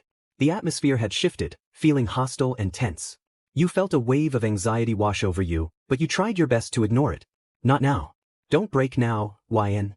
Not now, you thought, trying to convince yourself that it was nothing. Kurogiri, compress. Let's put him to sleep again, Shigaraki instructed. I can't believe he's such a bad listener. I'm almost impressed, Mr. Compress sighed as he stepped forward. If you want me to listen to you, then get on your knees and die. Katsuki barked. I want to blast them away with my full power, but that warp guy is bound to be trouble. On top of that, I still haven't figured out how I'm going to bust YN out of those chains. Damn it, she's making this more complicated than it already is, and she's not even doing anything. I have to think. Katsuki tried his hardest to come up with a fast plan. But nothing came to mind. Then, you suddenly shouted at him. Katsuki, let's go. You demanded. He didn't hesitate to act, delivering a powerful blow to Mr. Compress and Kurogiri. You jumped by his side, ready to fight. YN? How did you escape? He questioned, confusion evident on his face. Vodka. I'll explain later, now is not the time. You replied, grabbing his hand and making a break for the door. Suddenly, you paused as you heard a knock. Hello, Kamino Pizza Divi, sang a voice from the other side of the door. In an instant, All Might burst through the wall like a hero out of a storybook. What the dash? Katsuki exclaimed. Kurogiri, warp us? Shigaraki demanded. Preemptive binding. Lacquered chain prison. Kamui Woods shouted as he swooped into the building, binding the villains with his quirk. Would like this could hold. Dabi began, attempting to use his quirk to free himself, but was interrupted when an old man flew in and kicked him away. You watched in amazement as the scene unfolded before your eyes. There's no escape for you, League of Villains. Why, you ask? All Might began as he stood tall. Because. We are here. He finished with a voice full of hope. It's All Might. Right after the press conference, though? They timed this. Mr. Compress gasped. This tree guy knows how to pull for sure. And push. Twice yelped. One must never neglect defense. Especially when attacking. Someone began. The door opened, and in came the pro-hero, Edge Shot, with some armed allies behind him. Kamino Pizza is more than just those of us here, he mentioned. Young Bakugo, young, Ellen, I'm glad you two are okay. Must have been scary. Good job holding out. All Might complimented, placing a hand on each of your shoulders. Scary. As if, we almost had him. Katsuki stuttered. Did he just say we? As in both of us. All Might chuckled at the strangely awkward boy before walking over to Shigaraki. So, vodka? Katsuki started. There's too many adults around. You hushed, giggling. Whatever. Let's just be glad you didn't get your mouth sewn shut, especially after all that nonsense you were spouting, he huffed. No regrets, you retorted, smiling widely. Stupid. It was quiet between you two for a moment before he spoke again. How are you holding up right now? He suddenly asked. What? You questioned, confused by his sudden concern. Your injuries. You said your ribs were hurting. They still are, but I can tolerate it. Sadly, I've gotten used to the pain. You shrugged. Is he actually concerned about me? This sudden behavior from Katsuki caught you off guard. Why the sudden change? Was it just because of the situation, or was it something more? You had a feeling you knew the reason, but didn't want to assume anything. The questions left your mind as soon as you heard Shigaraki mumbling. After all our scheming and plotting, the final boss shows up on our doorstep. No use that. We're not the only ones you have to worry about. You and Katsuki looked over to the villain and saw the sinister smile on his face. It was the last thing you saw before hearing his voice ring through your ears. Kurogyri, bring him all over to play. He shouted. Silence. Shigaraki looked over to Kurogyri, wondering why nothing was happening. I'm sorry, Tamura Shigaraki. But the Nomu set aside for us. They're gone. Kurogyri announced. Looks like you've still got a lot to learn, Shigaraki, All Might smirked. Huh. Your little league has taken things too lightly. Like this boy's indomitable spirit or this young lady's resilience. And the relentless police investigation, he continued. Your mischief has gone on long enough. It ends here, Tamura Shigaraki.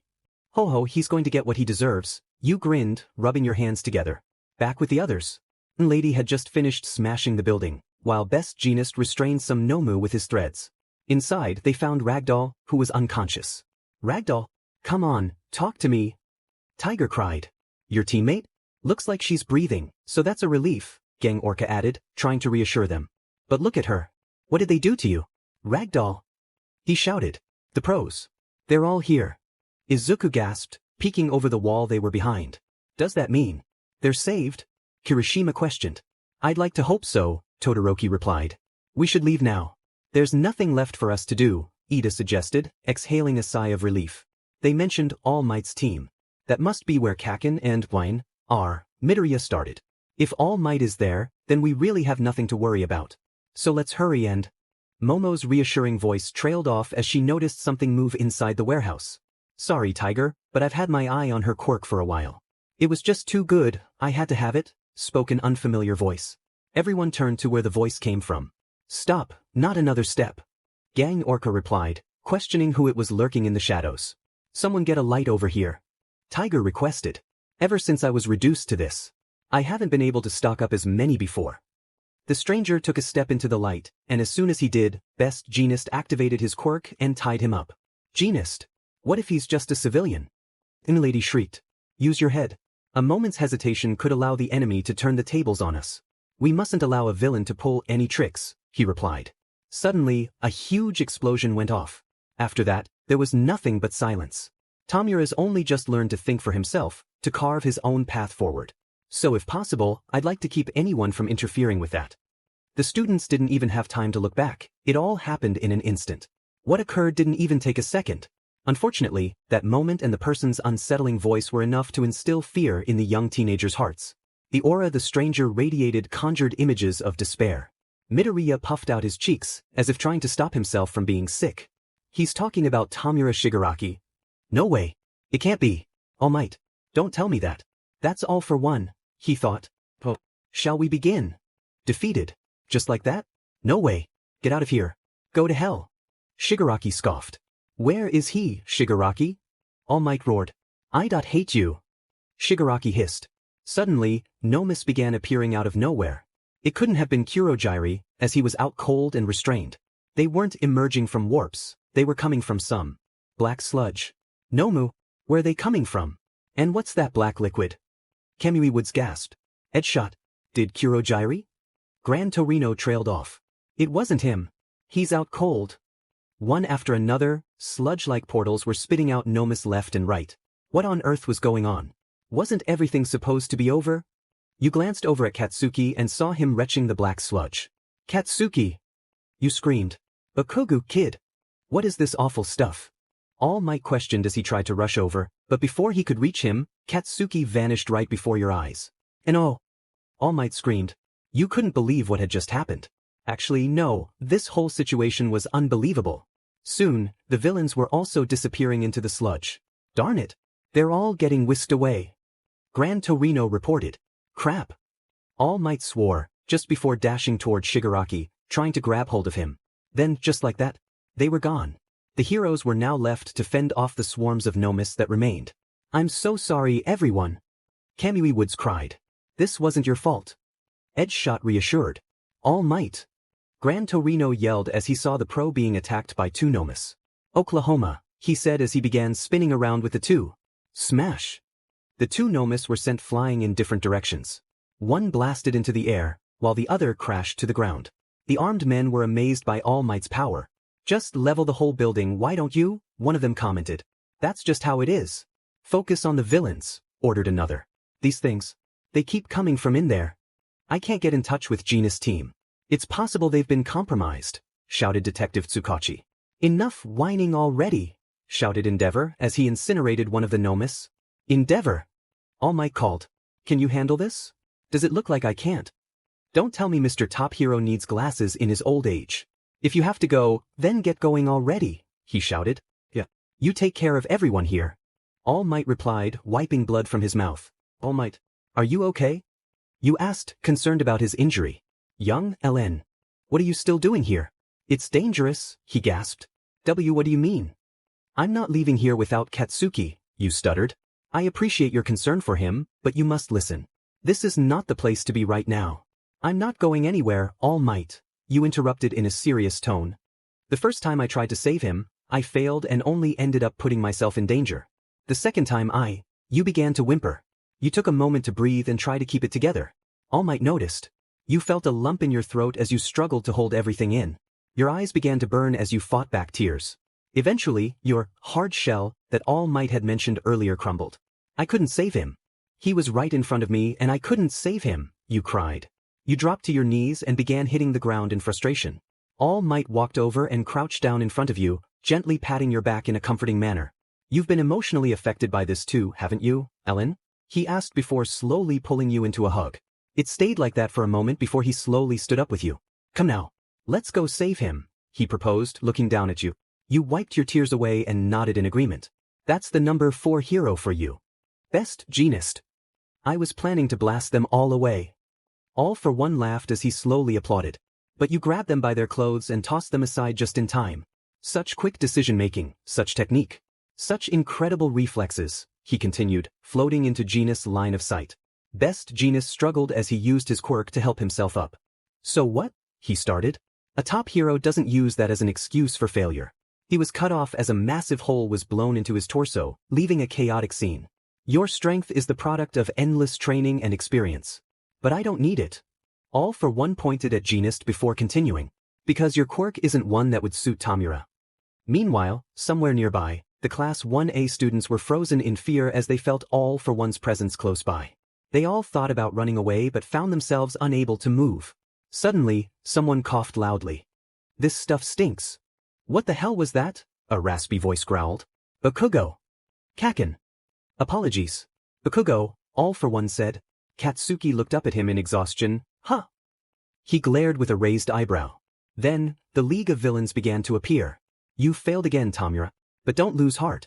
There will be more chances to set things right. All for One spoke as he walked over to the blue-haired villain. That's why I've brought along your little band. And the boy. Because you determined that he is an important piece. So try again. That's what I'm here to help you do. It's all for you, he finished, reaching out his hand to Tamura. As Izuku listened from afar, he shivered in fear. He felt regret for not being able to save him the first time. Guilt for not preventing this from happening. Anger at himself for being powerless. He's just right over there. I have to do something. If I don't act now then. His thoughts were interrupted by Ida grabbing his jacket, preventing him from moving. Izuku looked up to see that familiar look in Ida's eyes, the one he had when he strongly disapproved of something. They remained quiet for a moment, fearing the idea of being discovered. "I knew you'd come." That villainous voice greeted. Ida's eyes widened in fear before he heard someone else arrive on the scene. That's when All Might finally appeared. The moment he got close to All for One, the clash began. All Might. Izuku gasped as he stared at his savior. "I'll have you return everything, All for One," yelled All Might. "Here to kill me again, All Might?" the villain taunted. A huge gust of wind whipped up as both combatants unleashed their overwhelming power. The force was so strong that it sent Katsuki and the villains flying back. "He even stopped All Might?" Izuku gasped, shocked by All for One's strength. "It's about 5 kilometers from the bar to here. And it took you 30 seconds to arrive after I sent the Nomu. You're losing it, All Might." "So are you," All Might replied, regaining his footing. "What's with that industrial-looking mask? Are you sure you should be up and about in that state?" he questioned. Meanwhile, in a nearby area, someone lurked in the shadows. That someone was you, trying to get close to Katsuki without being spotted. "Okay, remember the plan. First, get as close as you can to him and try to escape without being seen. It's not much of a plan, but it's something. All Might told me to get him out of here as quickly as I could. God, I hope everything works out," you thought. You carefully navigated around the large debris and eventually got close enough to him. Then you heard a voice. "Hey, who's that?" "Oh no. I've been found." You froze in fear before looking over to where the voice came from. "What the YN?" Another voice spoke. As you turned, a heavy weight lifted off your shoulders. "Todoroki? Izuku? What are you guys doing here?" you whispered, loud enough for them to hear. "We've come to save you. How did you escape?" Kirishima asked, walking over to you. "I didn't. All Might saved us." You fell silent as past feelings resurfaced. Izuku approached you, noticing the distress in your eyes. "We thought he was saved, Izuku," you whimpered. Izuku pulled you into a comforting hug, gently rubbing your head as you let your emotions out on his shoulder. You didn't cry long, feeling a bit embarrassed. "That's enough crying for one night," you laughed, wiping away your tears. "We need a plan." "YN, did you discuss anything with All Might before coming here?" Momo asked. "Yes, but we might need to change that now," you replied. "Why is that?" Ida questioned. "Oh, I was originally supposed to escape with Katsuki without being spotted, but that can't happen now that you guys are here, no offense.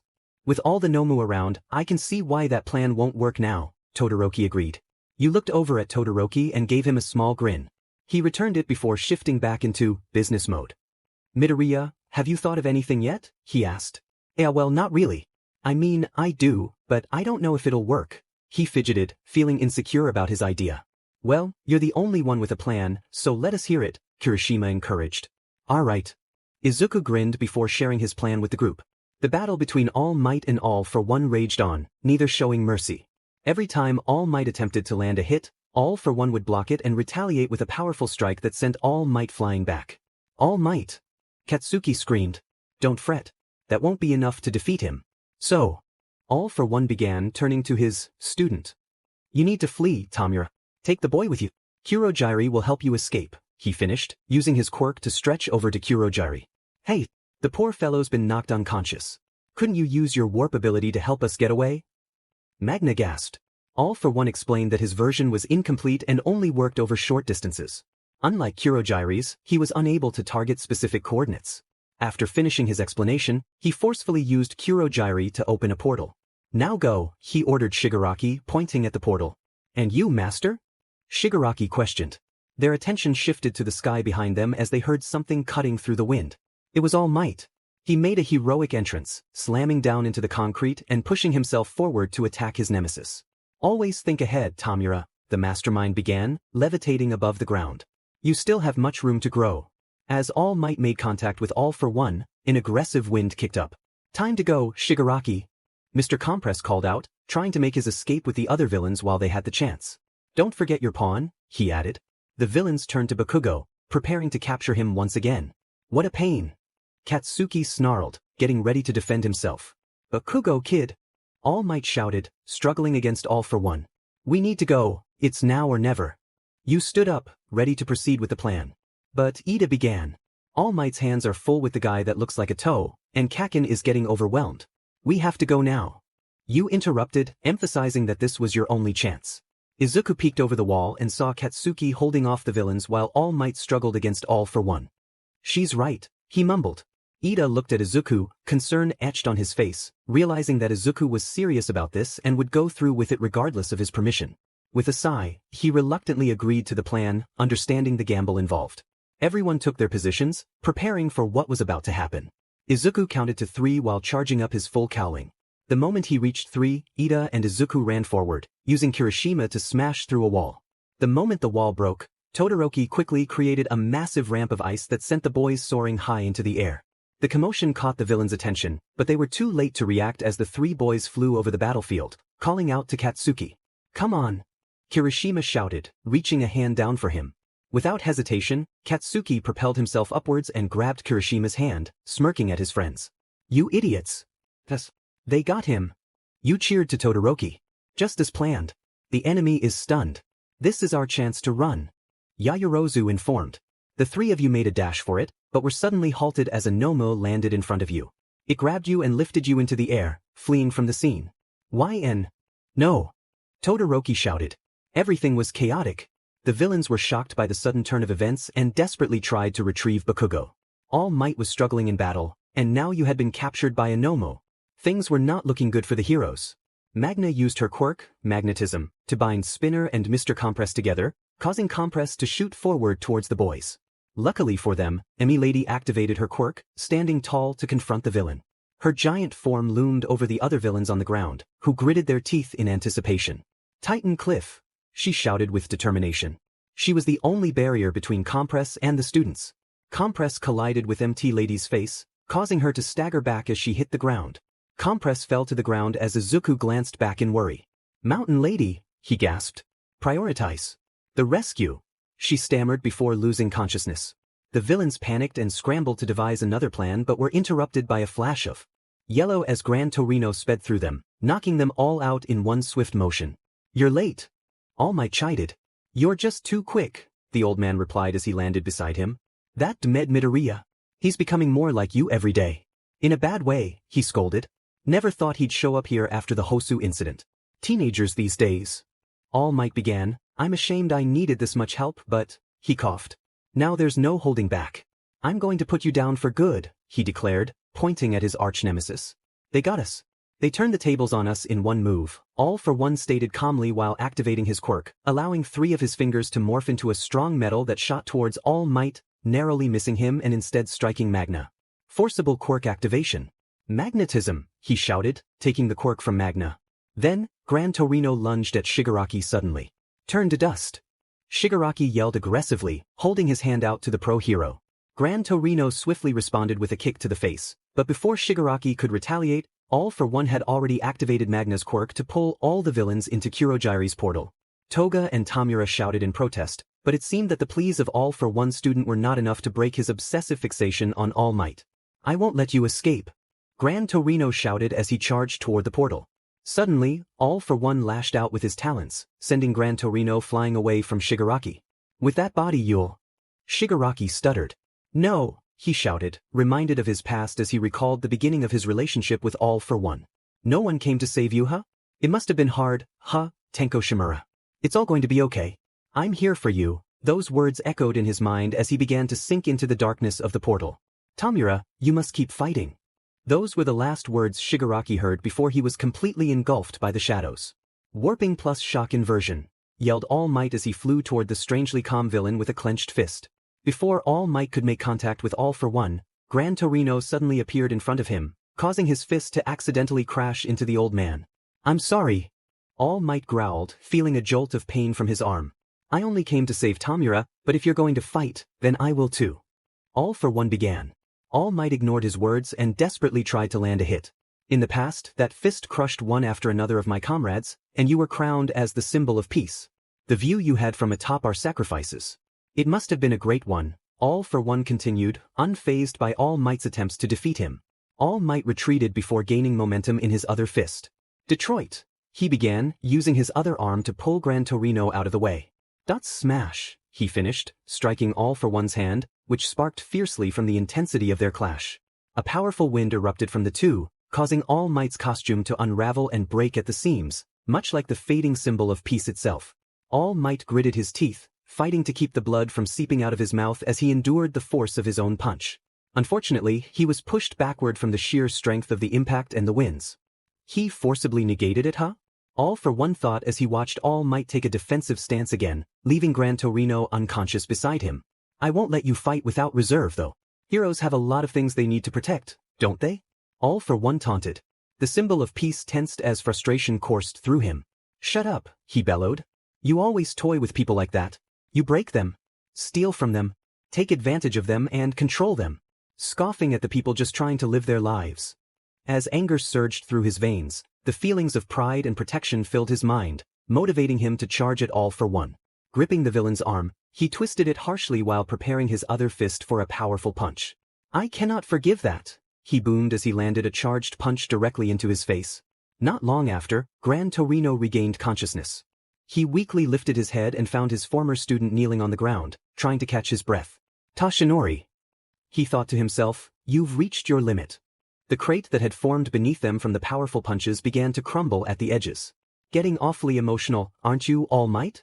All for One spoke suddenly. I seem to recall hearing that exact same line before, he continued as All Might's eyes widened in disbelief. From the previous One for All successor. Nana Shimura. Midoriya. Todoroki gasped as Izuku answered his phone. Todoroki, are you guys okay? He questioned from the other end. Yaozu and I are fine, but why in? She's been captured, he replied. What? How? Izuku yelped, curiosity brewing in the minds of the other boys.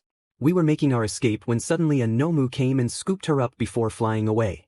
Todoroki explained. Oh no. This is terrible. Izuku murmured as he pulled the phone away from his face. What? What happened? Ida asked as he approached his friend. Izuku turned around, his expression defeated. It's, Wyan, his voice trembled. She's been captured. The three boys widened their eyes, jaws dropping in shock. Did Izuku just say what they thought he said? Was there some sort of miscommunication? A whirlwind of questions flooded their minds as they struggled to process the information. Where are you guys now? Izuku asked, breaking the silence. We're with some pro-heroes we ran into. Yaozu is explaining the situation to one of them right now, Todoroki replied. Wouldn't that get us in trouble? Actually, no, that doesn't matter. Stay there, we'll meet up with you in He yelped as helicopters flew overhead, startling him. Helicopters? Kirishima questioned. Must be the press. Ida responded. While the helicopters distracted the boys, Katsuki stood frozen, staring at the ground beneath him. He gritted his teeth, fists clenched in frustration, before grabbing a stone and hurling it into the air. Diamenet, he shouted. Izuku jolted at the sudden outburst. Kirishima turned quickly, seeing his angry friend take a deep breath before turning back to the boys, glaring at Izuku. Deku, he began in a low, raspy tone. Got any plans in that big nerd brain of yours? Izuku was taken. But was Katsuki really willing to team up with him? To answer that, yes he was. And Izuku was all for it. Of course, he grinned, determination shining in his eyes. To be continued. Never speak my master's name. From that filthy mouth of yours. All Might gritted his teeth, huffing in exhaustion. That fool of a woman put her ideals first, without the power to back them up. It was quite embarrassing for me as the father of One for All. And then she met such a tragic end. Where do I even begin? All for One continued. All Might's anger grew with each word. Soon he seemed fueled by nothing but pure hatred. Enough, he shouted, swinging his arm back, ready to strike All for One. But before he could make contact, All for One blasted him away. All Might shot up into the sky, heading towards a passing helicopter at great speed. The passengers screamed in fear, bracing for impact, but it never came. Tashinori!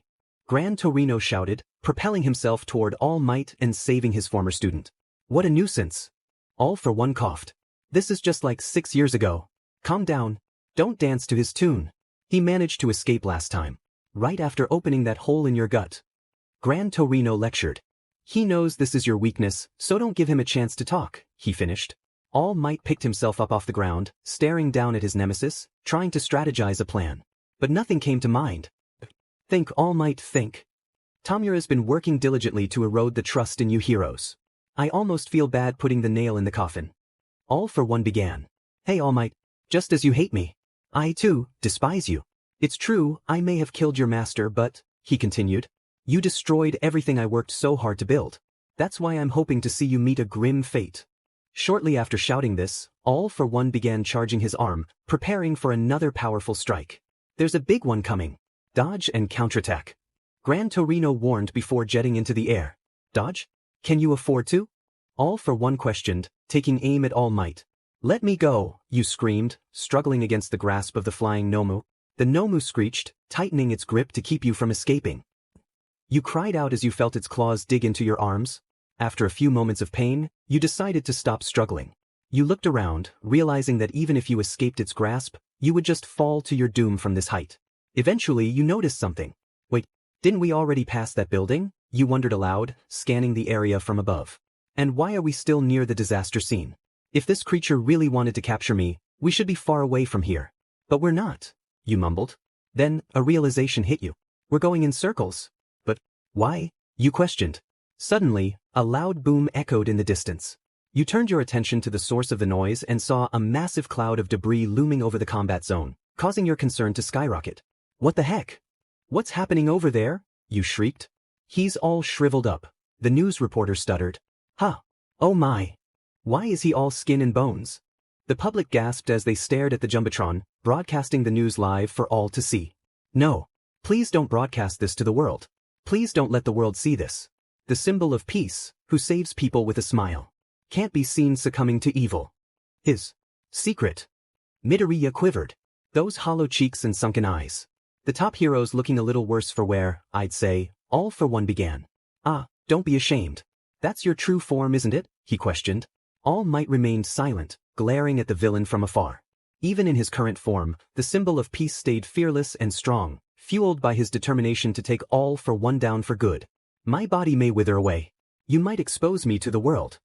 All Might started. But my spirit is what makes me the symbol of peace.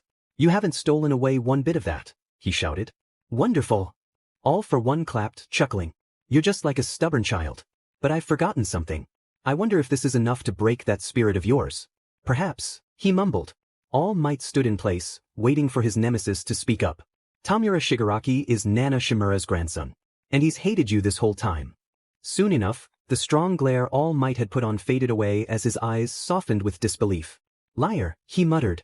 It's the truth, All for One added, before explaining everything. Where's your smile? Ah, looks like I've managed to steal that one bit away after all. All for One chuckled as he watched All Might's world crumble beneath him. He's a relative of my master's. All Might, help! Cried an injured citizen who was trapped at the fight scene. This looks bad. But, no. If you don't beat this guy, I don't think anyone can. The public murmured in fear as they watched the number one hero crumble. Haven't you always been able to save us somehow? Soon enough, one of those hopeless cries turned into hopeful cheers of encouragement that quickly caught on. Watching this unfold before them had the students shocked. All Might, you can do it. Don't you dare lose, All Might. Win, All Might, shouted Bakugo and Midoriya, as tears streamed down Izuku's cheeks. But of course, young lady. Indeed. There are plenty of things that heroes need to protect, All for One. All Might started as his one muscular arm charged up for the attack. That's why I can't lose. Hey Deku, mumbled Katsuki before turning towards him. Let's go save her now. Izuku wiped away his tears from earlier and put on a brave smile before agreeing, right. A few moments earlier. Hey ugly. What's going on? You shouted at the Nomu, as if it could answer you. That's right. Even with all that brain, they still don't have the ability to speak. Well, I guess you wouldn't really need to think if you were an indestructible killing machine. Wait, now's not the time. I need to get over there somehow. But with my arms all trapped like this, doing so is easier said than done. Come on YN. Think. Think. The Nomu screeched suddenly before dodging a huge sheet of ice. But ice? You looked down at the ground and saw Todoroki surfing on a sheet of ice, chasing after you and the Nomu. Todoroki, you happily yelped. YN. Don't worry. I'm going to save you, he shouted before shooting another string of ice at the Nomu. It dodged. Todoroki was gaining speed and catching up fast. As he did, you tried to unhook yourself from the Nomu's claws, but they were embedded deeply. You gritted your teeth in pain as the claws dug in deeper each time the Nomu dodged an attack. Todoroki was almost within reach when a sudden wall of blue fire appeared in front of him, lengthening the distance between you two once again. No! Todoroki! You screamed. Soon enough, your cries for help became inaudible and distant. Todoroki looked in the direction of where the wall came from and saw the villain you knew as Dabi. Nice seeing you again, Shoto Todoroki, he greeted. Todoroki stayed ready and silent. What's wrong? Did I ruin your little reunion with your girlfriend? That's too bad, he mocked. Who are you and what do you want with, YN? Todoroki questioned. This isn't a need-to-know basis, Dabi replied before sticking his hands in his pockets. I'll ask you this again. Todoroki mumbled before igniting a flame on his left side. Who are you, and what do you want with, YN? He growled. Dabi smirked before deciding to just come clean. The name I go by these days is Dabi. As for the girl, I'm not the one who wants her. I was just sent here by my boss. So if you could kindly get out of my way, that would be great, he huffed. Sorry to say, but that's not an option. If you want to get her, then you'll have to get through me. Then that should be no problem, shouted Dabi before sending a wave of his blue flames toward Todoroki. Todoroki made a wall of ice to block the flames, only to see it melt down in no time. Your ice won't do you any good here, kiddo, Dabi informed before shooting another wave of flames toward the UA student. Todoroki leaped out of the way before firing off his own flames.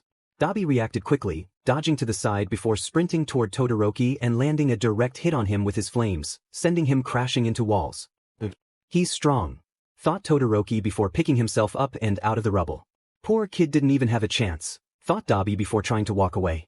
Todoroki took this chance to attempt a fast attack, freezing the ground beneath Dabi's feet, trapping him in place before sending an intense wave of flames in his direction.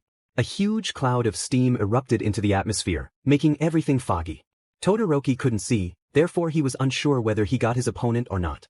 Until he heard him speak. It seems that I've underestimated you, Shoto. I'll make sure not to make that mistake this time. Deminute. Why me? Of all people, why me? You lashed out, not even caring about the pain from your wounds. What did I do to deserve this? I just wanted to save my friend. Why did this ugly monster have to grab me specifically? The Nomu screeched once again, causing your eardrums to vibrate. I hate this. I just wanted to save my friend. I can't do anything because those claws are blocking not only my blood flow but my water flow. You looked up and saw how injured your arms truly were. I have to get out of here. I can't give up. I won't give up. As much as it pained you, you had no choice but to try and fight the Nomu. But before making any reckless decisions, you tried to strategize a plan. They thoughts? Just me and you again. Give me something other than despair. There's not much I can do from this height, especially with my water flow blocked. The Nomu shows no signs of landing anywhere. You glanced at your arms again, feeling a numbness creeping down to your elbows. I'm losing feeling in my arms quickly, so I can't waste too much time fighting it off. But how does one fight if one cannot move? You focused hard, trying to unlock any good ideas from the depths of your mind. Then it came to you. Blood. You had never tried to manipulate anything as thick as blood, so you weren't sure how this would work. But since it was the only idea you had, you decided to give it a try. Taking a deep breath, you focused on collecting the fresh blood. Your hands trembled as you slowly began to absorb the blood racing down your arm. The Nomu paid no attention to you until something strange began to happen. It suddenly grew weak, its flying becoming sloppy. What was going on? It had been fine just a moment ago. It looked down to see you hanging there with your head low, not moving a muscle. Something felt different. Your aura had completely changed. You lifted your head slightly and smirked. Blood absorption, you shouted before suddenly draining the life from the Nomu. Soon enough, you found yourself safely on the ground, wounds fully healed and free from the now drained Nomu. You looked at its withered body before leaving the scene to find Todoroki. Todoroki, I hope you're okay. You UA kids really are annoying, aren't you? Dabi huffed before blasting a flame toward Todoroki. An ice wall was created in Shoto's defense but quickly melted, as Dabi's flames were too intense. Todoroki swiftly rolled out of the way just before the flames could reach him. Deminute. I can't get close to him. My ice is no use against this guy, and my fire doesn't do much either. He's tougher than I anticipated. You finished now? If so, I'll just be on my way. Dabi shrugged, placing his hand back into his pocket. Dabi stood patiently in the now empty alleyway, waiting for the team to come out from hiding and attack. Heaven-piercing ice wall. Todoroki shouted suddenly, sending huge ice crystals racing toward his opponent. Dabi barely had time to react to the attack, as it was much faster than expected, forcing the young villain to retreat. Gotta retreat. I've already wasted enough time here. The Nomu should have received my command by now. Well, Shoto, sad but not really sad to say that it's time for me to go. He started. Todoroki's eyes widened as the realization that Dabi was retreating hit him. Quickly, he emerged from his hiding place to face his opponent. Don't worry though. We'll settle the score officially another time. Until then. Dabi nonchalantly waved before suddenly collapsing into a puddle of mud. It was a fake? Tisitsdiamen. Todoroki scoffed. clenching his fist in frustration. Whatever. I still need to find YN? He stopped mid-sentence as he saw you walking down a connecting alleyway. Immediately he started dashing toward you. YN, he shouted, drawing your attention just before catching up. Shoto. You turned around. What happened? How did you escape? Where's the Nomu?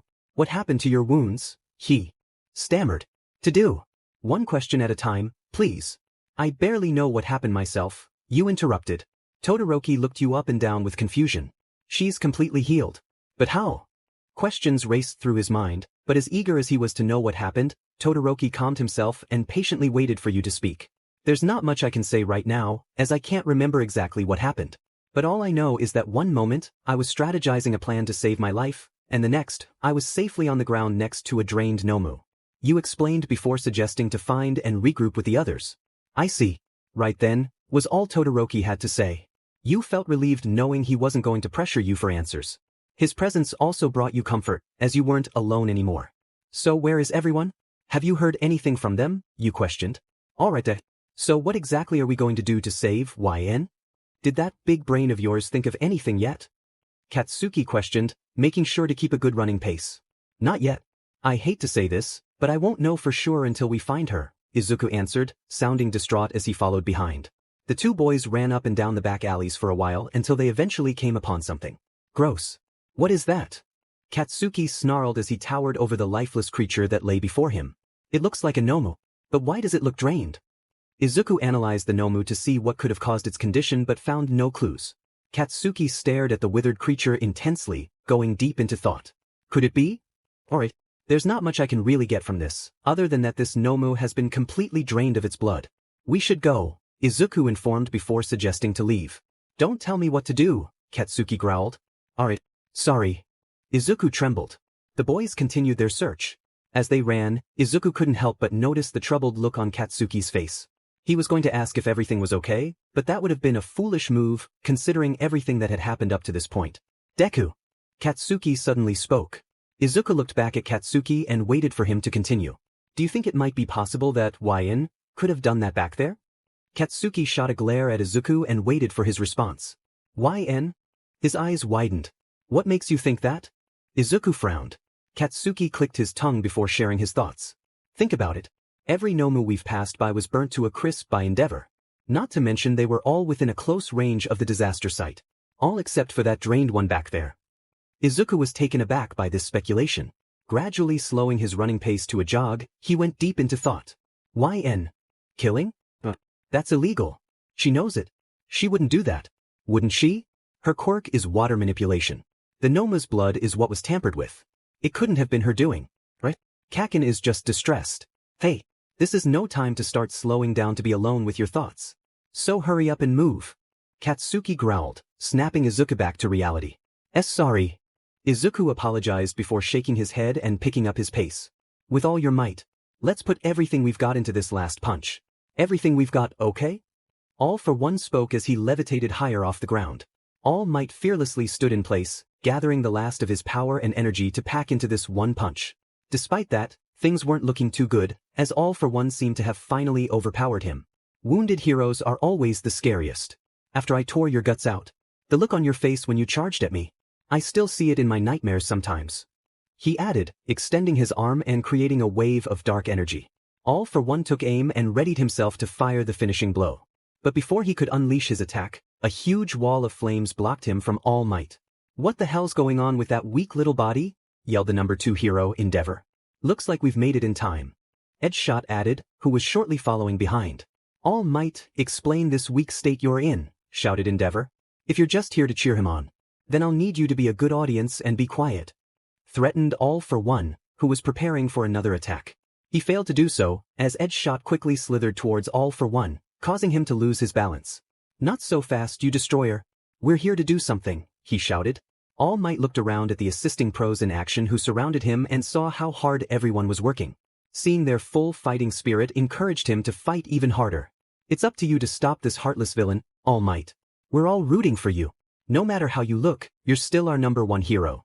Everyone is resting all their hopes on your victory. Endeavor finished. Oh please.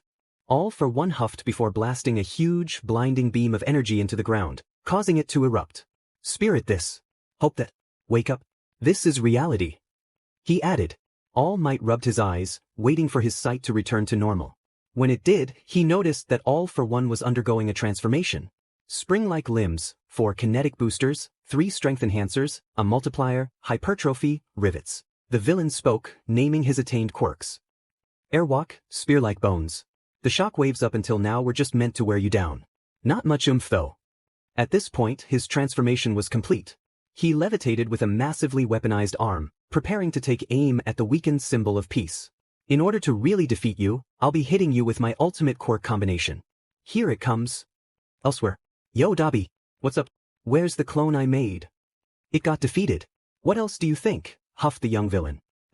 I made sure to make it stronger than before. Damn it. It's okay. Cursed his masked acquaintance, shortly before giving him a quick thumbs up. I assume you couldn't retrieve the girl? Questioned Kurojiri. Nah, one of the little brats interfered. Pretty sure the Nomu has her though. Dabi replied, taking a seat on a crate. You're pretty sure, or you know for sure? Grumbled a familiar sinister voice. You doubting me? Dabi nonchalantly replied, relaxing his head against the wall behind him. No. Shigaraki grumbled. He pushed himself away from the wall he was leaning on and lifted his head. To glare at Dabi, I just want to make sure you didn't let the girl escape. After all, I wouldn't want to disappoint my master. He grit. Shigaraki-san called Toga. Shigaraki turned his attention to her and saw that she was playing with a knife. Why do we suddenly need Chan back? Are we going to convince her to join us? Teeth, don't be stupid. Someone like that could never be a villain. Plus, the spot for annoying girl is already taken. Shigaraki snarled. So mean. Toga frowned. The only thing needed from that girl is her quirk. Nothing else.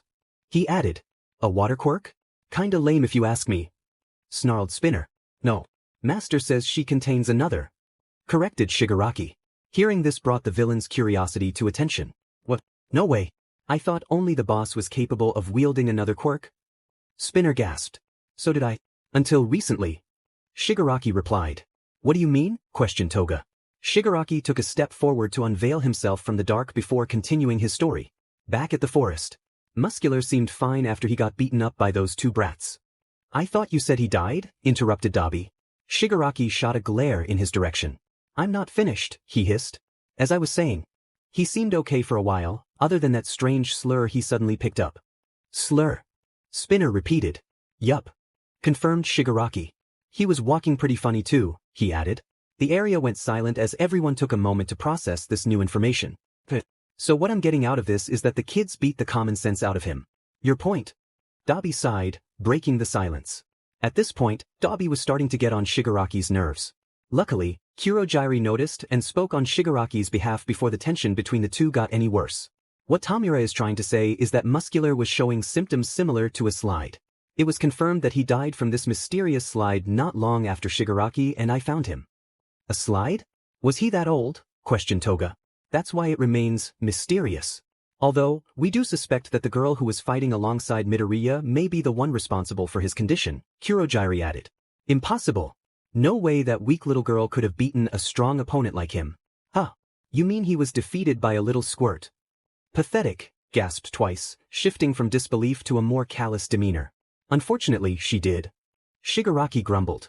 Which brings us back to Master's sudden interest in her. If his speculations are true, and this girl really is the daughter of the duo Waterhose, then she might have the ability to manipulate not only water but also blood. He finished. A blood manipulation quirk. Wow, squealed Toga. She manipulates blood too. It would be a hassle to deal with once she learns to control it, sighed Dabi. Which is exactly why we're going to get it before she has the chance, Shigaraki declared, clapping his hands together and looking around at his comrades. This is what we're going to do. Are you sure you're okay? Questioned Todoroki, who seemed ready to assist you at any moment. Don't worry about me, I'm fine. Besides, we have to get back to the others, you replied. This doesn't make any sense. What happened to her injuries? He thought, staring at your fully healed arms. Hey, is that? It is. You gasped, drawing Todoroki's attention away from your limbs. Izuku, Katsuki, you called? The 2 boys stopped at the nearby intersection and looked in your direction. Once they realized it was you, they rushed over. YN. You're okay? What happened? Did anyone hurt you? Izuku, slow down. I know you're worried, but please, one question at a time, you interrupted politely, calming the bewildered boy. Sorry, he exhaled. You took a moment to collect your thoughts before speaking again. I know what you guys are thinking, how did I escape? Unfortunately, I can't answer that because I don't know for sure myself. All I can say is that one moment, I was in the air, caught by a Nomu, trying to strategize a way to escape it, and the next, I was safely on the ground beside its defeated body, you explained. Hearing that last part seemed to spark some interest in Katsuki for obvious reasons. Izuku seemed to piece something together too, glancing at Katsuki after your explanation. Despite this, the two kept their thoughts to themselves. I see, was all Izuku managed to say before adding, well, I'm glad you're safe now. You gave him a small grin to show your gratitude. Suddenly, the ground began to rumble. A massive cloud of dust and debris surged through the alleys, causing the four of you to stagger back slightly. Luckily, the gust subsided as quickly as it had started. What the heck was that? You wondered, trying to fix your now messy hair. No answer came. You stopped and saw that the three boys were running down the alley. What the guys, wait, you shouted, chasing after them. It didn't take long for you to catch up. When you did, you saw they had left the alley and joined a small crowd. You followed and discovered they were watching a live news broadcast of the battle between All Might and All for One. A few moments before, Izuku Midoriya. All for One shouted, causing All Might's eyes to widen in surprise. He was the recipient, right? He came to you completely unqualified. He still can't even control it, can he? You've got plenty to regret as you face your end, All Might, he continued. Because you've also failed as a teacher, he insulted before launching himself forward. The moment the two met fists, a tremendous burst of power erupted between them, sending a cloud of dust and debris into the air while the ground shook violently. All Might could feel the strain in his muscles as he was forced back, but he wouldn't let that stop him. As a teacher, I've definitely fallen short, he began. Blood trickled from his arm, splashing onto his face as his bones creaked under pressure. But I'm willing. I'll accept that, he shouted, pouring his heart into his words. I see. Pathetic, All for One exhaled. All for One began to overpower the pro-hero once again, as All Might struggled to maintain his strength. At this point, it seemed he had reached his limit. But just when All for One thought it was game over, something ignited within All Might. I'm more than just the symbol, he thought. All Might clenched his teeth and focused on transferring his stored power to his other arm. Just as my teacher was there for me. I've got to raise him right. So until then, you would stoop this low and still struggle. So unseemly. I miscalculated, All for One chuckled. I can't die. All Might raised his other arm and threw another overwhelming punch. Unfortunately, the punch was blocked. Too weak, All for One boasted. All Might furrowed his brows before swinging his already injured arm back, preparing to land another direct hit on the villain. That's because I didn't put my back into it. Immediately after swinging and landing the punch, a strong gust of wind erupted, pushing back the pros who were closer to the fight. The debris cleared, revealing All Might standing over the defeated villain mastermind. Everyone watching the broadcast fell silent, too shocked to speak. Then, All Might lifted his arm in victory, triggering a wave of cheers and shouts of happiness and relief. All Might, they cried. You looked over at Izuku and saw him trembling, trying his hardest to hold in his emotions. You were about to comfort him when Kirishima's voice caught your attention. Hey you guys, he called. The three of you turned to see him running towards you with Ida and Yaoyorozu following. You were going to greet them back but noticed Izuku wiping his eyes. You looked up at the TV and saw All Might pointing at the camera. Unsure of what to think, you awkwardly pulled him into a hug. Just let it out, you whispered, wrapping your arms around him, allowing him to be vulnerable in your hold. You felt Izuku tremble as he hugged you back, hiding his face in your shoulder. It stayed like that for a moment until one of the others coughed, reminding you that they were still present. Your body went stiff with embarrassment, prompting you to end the hug. You slowly pulled away from Izuku and stood beside him, as if nothing had happened, while the others stared at you in shock. We should head back, Ida said, clearing his throat and adjusting his bow tie. All right. Izuku replied, his cheeks slightly flushed. To be continued. The next morning, chaos reigned as half of the Kamino ward lay in ruins. The police took All for One and the injured Nomus in for questioning and confinement. All Might was taken to the hospital for treatment of his injuries. Afterward, the police also brought Kaken and me in for questioning, while the others were sent home. At the police department, we were placed in separate rooms for our interrogations. The officer assigned to me began asking questions like, what happened at the hideout?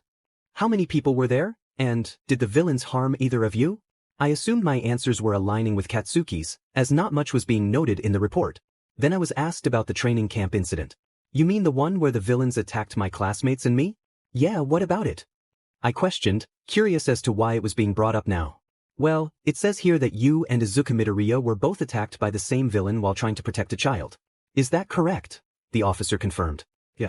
Some big, muscular guy. But did he escape or? I trailed off. Well, not exactly, the officer replied. Concern washed over me. What do you mean? I asked. I don't know how to say this lightly, the officer began, clearing his throat. We found his body a little ways from the area where the fight took place, and we were wondering if there was any chance that you might have been responsible? The news hit me hard. His body? He died. Wait. Hold on just a minute. You mean to tell me you found the villain who attacked Izuku and me, just lying lifeless somewhere in the woods? Unfortunately, we currently have deputies trying to solve the mystery of his death as a side investigation. Right now, they want to collect as much information as they can about the events leading up to his death, the officer explained. I hung my head low as flashbacks of the fight replayed in my mind. I see, I replied, taking a deep breath before asking, what do you want to know? The officer smiled. I hoped you would say that. He set down a folder with a thud. You watched silently as he flipped through the pages, mumbling strange terms here and there. Sir, whose file is that? I asked, trying to keep my eyes from wandering over the contents. Yours, the officer said, looking at me apologetically. All of that is about me? I gasped, unable to hide my shock. He paused flipping through the pages when he came across a file that had my photo attached, along with various details about me. My stomach churned as I skimmed through the bullet points. Why did they need to know so much about me? I apologize for the messy notes. We had to compile most of this morning. But why so much? I frowned. Was I a suspect? Seeing all the notes and files made me uneasy. Am I in trouble? I asked, knitting my eyebrows together in concern.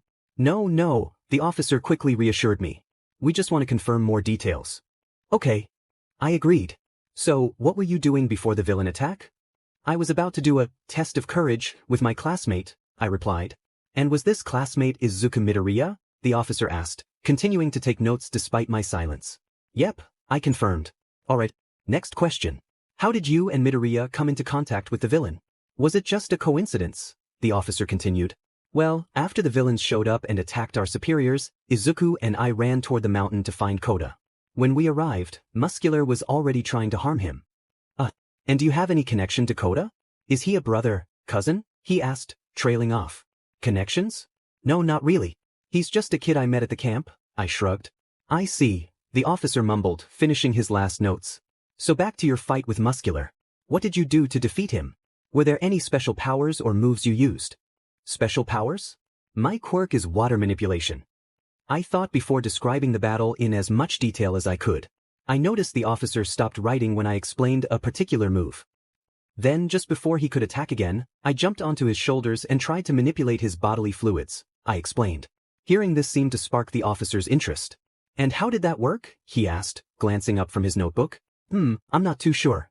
I kind of absorbed some of it. I cringed before continuing, but it dazed him, so I guess it worked okay for a first try. I see, he exhaled. Was there anything different when you tried that move? Strangely, he no longer seemed to be asking questions like before. Instead, he appeared invested in learning more about my quirk. Again, I'm not too sure. Everything was happening so fast. I sighed, dropping my shoulders. That's okay, Wyan. The good thing is that you're safe now, so just try to tell me whatever you can remember, the officer assured before moving on to another question. Is it okay if we talk about your quirk now? What's with the sudden change of topic? I thought before answering the officer. I guess. What do you want to know? Just the basics. You know, which parent you inherited the water properties from, your limitations and extents. Things like that, he explained. What do you mean by that exactly? You frowned. The officer looked up from his notes, a hint of surprise on his face before rephrasing his sentence. Apologies. What I meant to ask is, what are the limitations of your quirk? Can you only manipulate and absorb water, or are there other liquids you have yet to explore? Well, yes and no. Yes, I primarily manipulate and absorb water, and no, I haven't really tried anything else until recently. However, the thing about my quirk is that when it comes to ejecting the stored water, I can only release about 2/3 of my body weight before feeling weak and dehydrated. Until recently, you say? What do you mean by that? The officer questioned. Oh, while I was captured, I discovered that I could absorb and manipulate alcohol. You admitted without thinking. The officer's expression shifted from serious to concerned as he looked at you incredulously. Oh no, wait a second. But I only did it to try and escape. You quickly defended yourself, feeling a wave of panic. The officer chuckled before asking for the details of how that worked. You explained that after absorbing the vodka, you used a technique called water jet to cut through your rusting shackles, freeing yourself from captivity. Interesting, he mumbled, jotting things down in his notebook. The way he scribbled furiously was starting to annoy you, as questions like, why is he suddenly asking about my quirk? And why is my file so huge? Swirled in your mind. The interrogation room fell silent as the officer skimmed through his notes, mumbling to himself. Sir, do you mind if I ask why I'm suddenly being questioned about my quirk? You wondered. The officer rubbed the back of his neck and awkwardly clenched his teeth. Suddenly, there was a knock on the door. Both of you turned to see another officer peering in. Forgive me for interrupting, Deputy, but the chief would like to speak with you, the officer informed. The interrogating officer looked back at you and apologized in advance. Sorry, YN. It looks like we'll be ending the interrogation here. Duty calls. He stood up and left. Don't worry, we'll send someone to escort you home if you'd like, the other officer added. Yeah. Thanks, you exhaled before getting up and leaving with them. I wonder if Bakugo made it home. You hung your head low as you walked through the police station. I hope everyone else is okay. I can't imagine what it's like for them. Izuku. Todoroki. Just before you could sink deeper into thought, the sudden thud of your body bumping into something jolted you back to reality. Ah, my bad. You stuttered, slowly looking up at the imposing figure of the flaming man towering over you. Oh boy. It's Endeavor, you thought, feeling small and inferior under his stern gaze. Is this how middle school Izuku felt whenever Kaken was around? Just watch where you're going, he mumbled before moving aside and continuing on his way. This response surprised you. It wasn't as hostile as before. Then again, he might just not be as irritated today, you thought, wiping the sweat from your brow. Ms. Helen, are you ready? Called out an officer. Yeah, you replied, catching up and leaving with them. Todoroki scrolled through the numerous new headlines flooding his timeline. Originally, he planned on being a ghost until the media calmed down, but he felt too alert. All he was waiting for was that one notification. That one text message that would put him at ease. That one update that would let him know you were okay. UA. Some crazy stuff's been going on, huh, Shido, gasped Fuyumi Todoroki as she approached her younger brother at the doorway. You didn't return any of my messages after you went to visit him. I was getting worried. Welcome back, she finished, giving him a soft smile. Sorry, sis, he apologized, taking off his shoes. Suddenly, a thud echoed from down the hallway. The siblings looked towards the sound as Fuyumi explained that their father had returned. He got back just a little while ago. He's been like that since. She awkwardly shifted. I see. Todoroki replied before informing her that he would be in his room. He closed the door behind him, turned off the light, and lay down on his bed. He brought his phone up to check if anything had changed. Still nothing. I hope everything is okay. Welcome home, greeted Inko Midoriya as she sped around the corner to see her son. Oh my, it looks like he had a tough time. It must have been hard for you to come back, Izuku, she continued. Yeah, he frowned. Go get some rest. I'll call you when dinner is ready, she assured. Without further ado, Izuku went to his room and plopped onto his bed to rest. But before he could drift off, he took one last glance at his phone to check if your social media profile had been updated. Still nothing. What happens now, he wondered. Did we really do the right thing back there? Soon enough, Izuku found himself losing the strength to stay awake and drifted off into a deep sleep. The evening shifted to night, and Izuku was still snug in his bed. Then, he received a notification. The brightness of his screen woke him up, causing him to snap open his eyes and read the message. In an instant, Izuku was up and rushing out the door. Hold on. Where are you going? Dinner's almost ready. Inko stammered, startled by her son's sudden outburst. Sorry. I'll be back later, he called back, closing the door behind him and leaving his mother confused. Midoriya, my boy. All Might started after delivering a gentler version of his Texas smash. Izuku rubbed his face and stayed silent, waiting for All Might to speak. The truth is, I'm retiring. My body is no longer in a state where I can fight anymore. He sighed in defeat before suddenly transforming into his muscle form, only to change back immediately. The last embers of One for All have gone out. And on top of that, I'm not able to maintain my muscle form, All Might continued.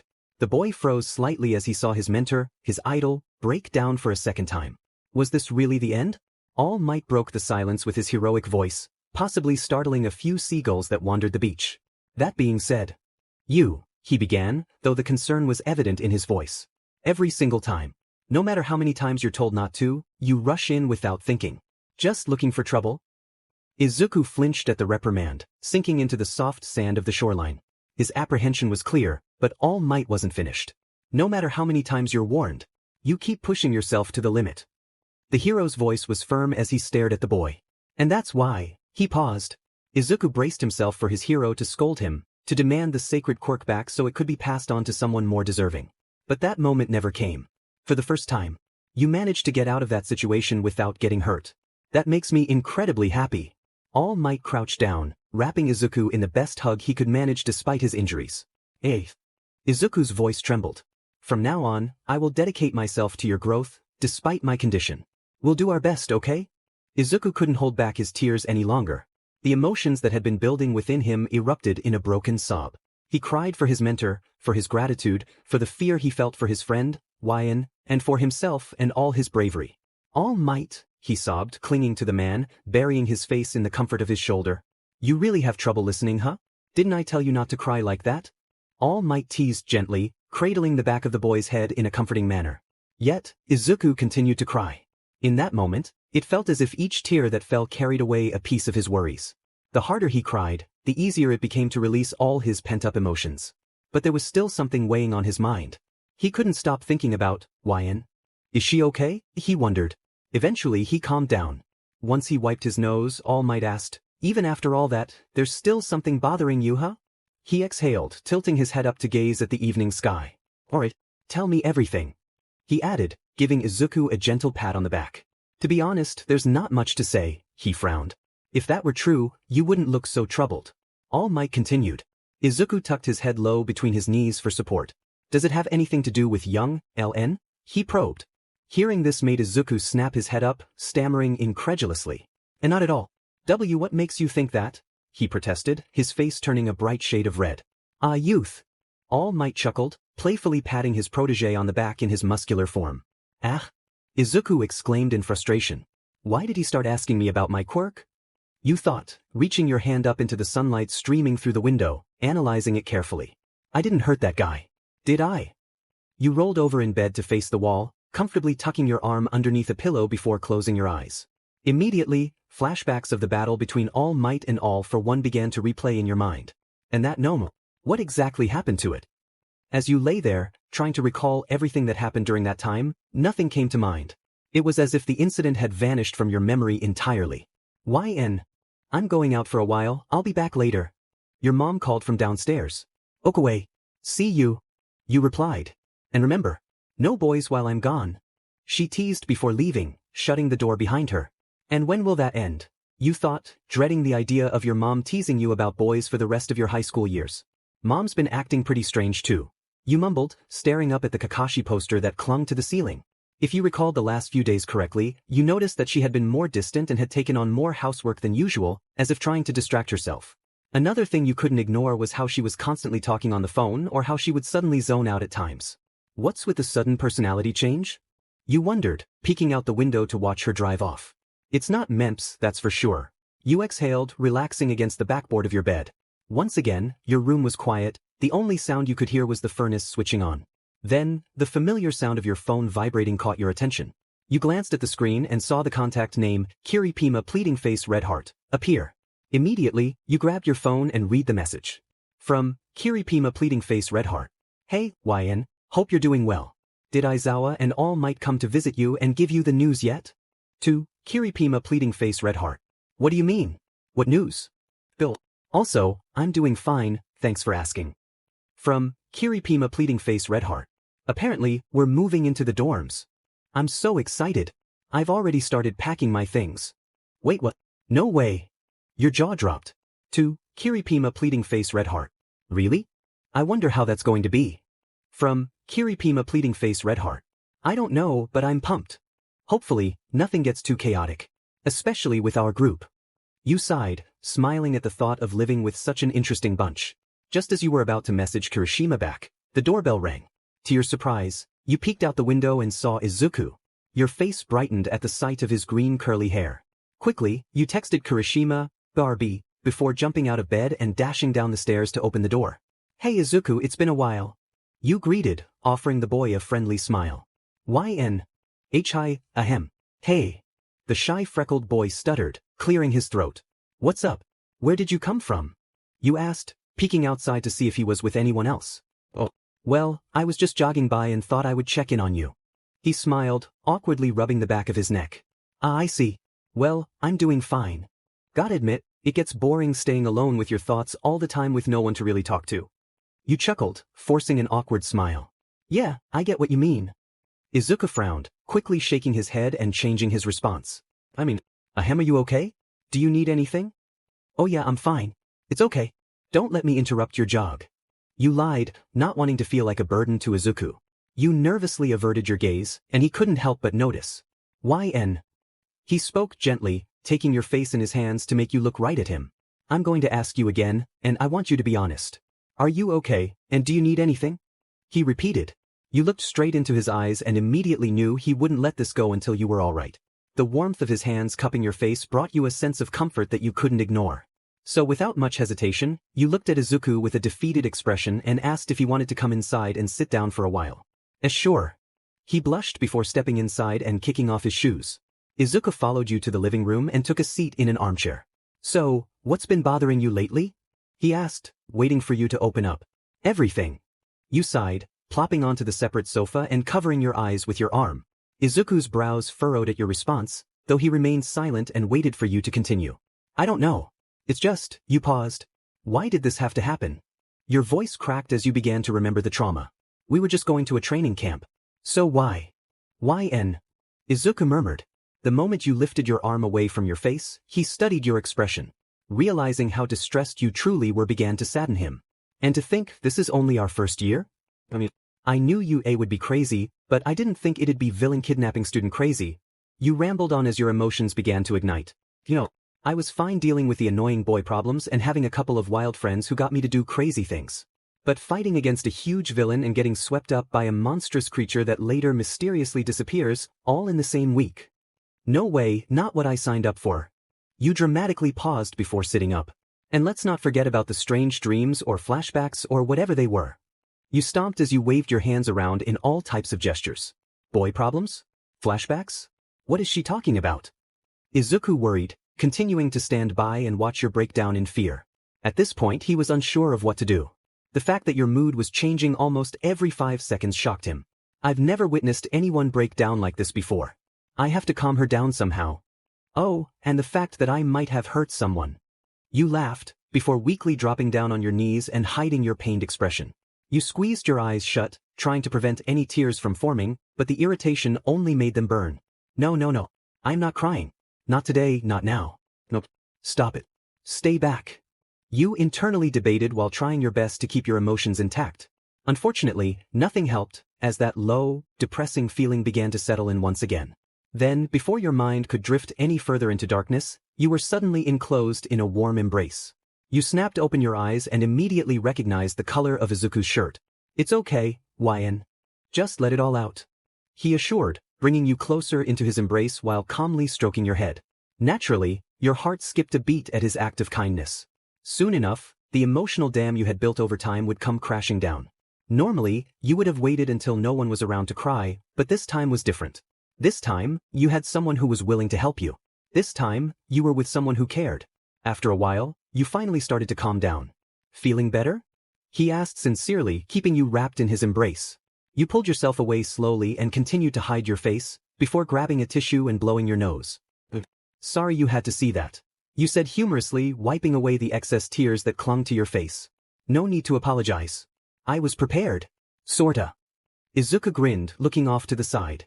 You smiled back and stayed quiet for a brief moment before clearing your throat and speaking up. Do you have to get going anytime soon? You pondered. Not really. He replied. Besides, you still haven't told me what's wrong. He chuckled lightly. Yeah, you're right. You exhaled tiredly. Okay then. Suddenly, you stood up from the floor and reached down to help Izuku up. Let's sit on the couch. This is going to be a long venting session. Back at the police department.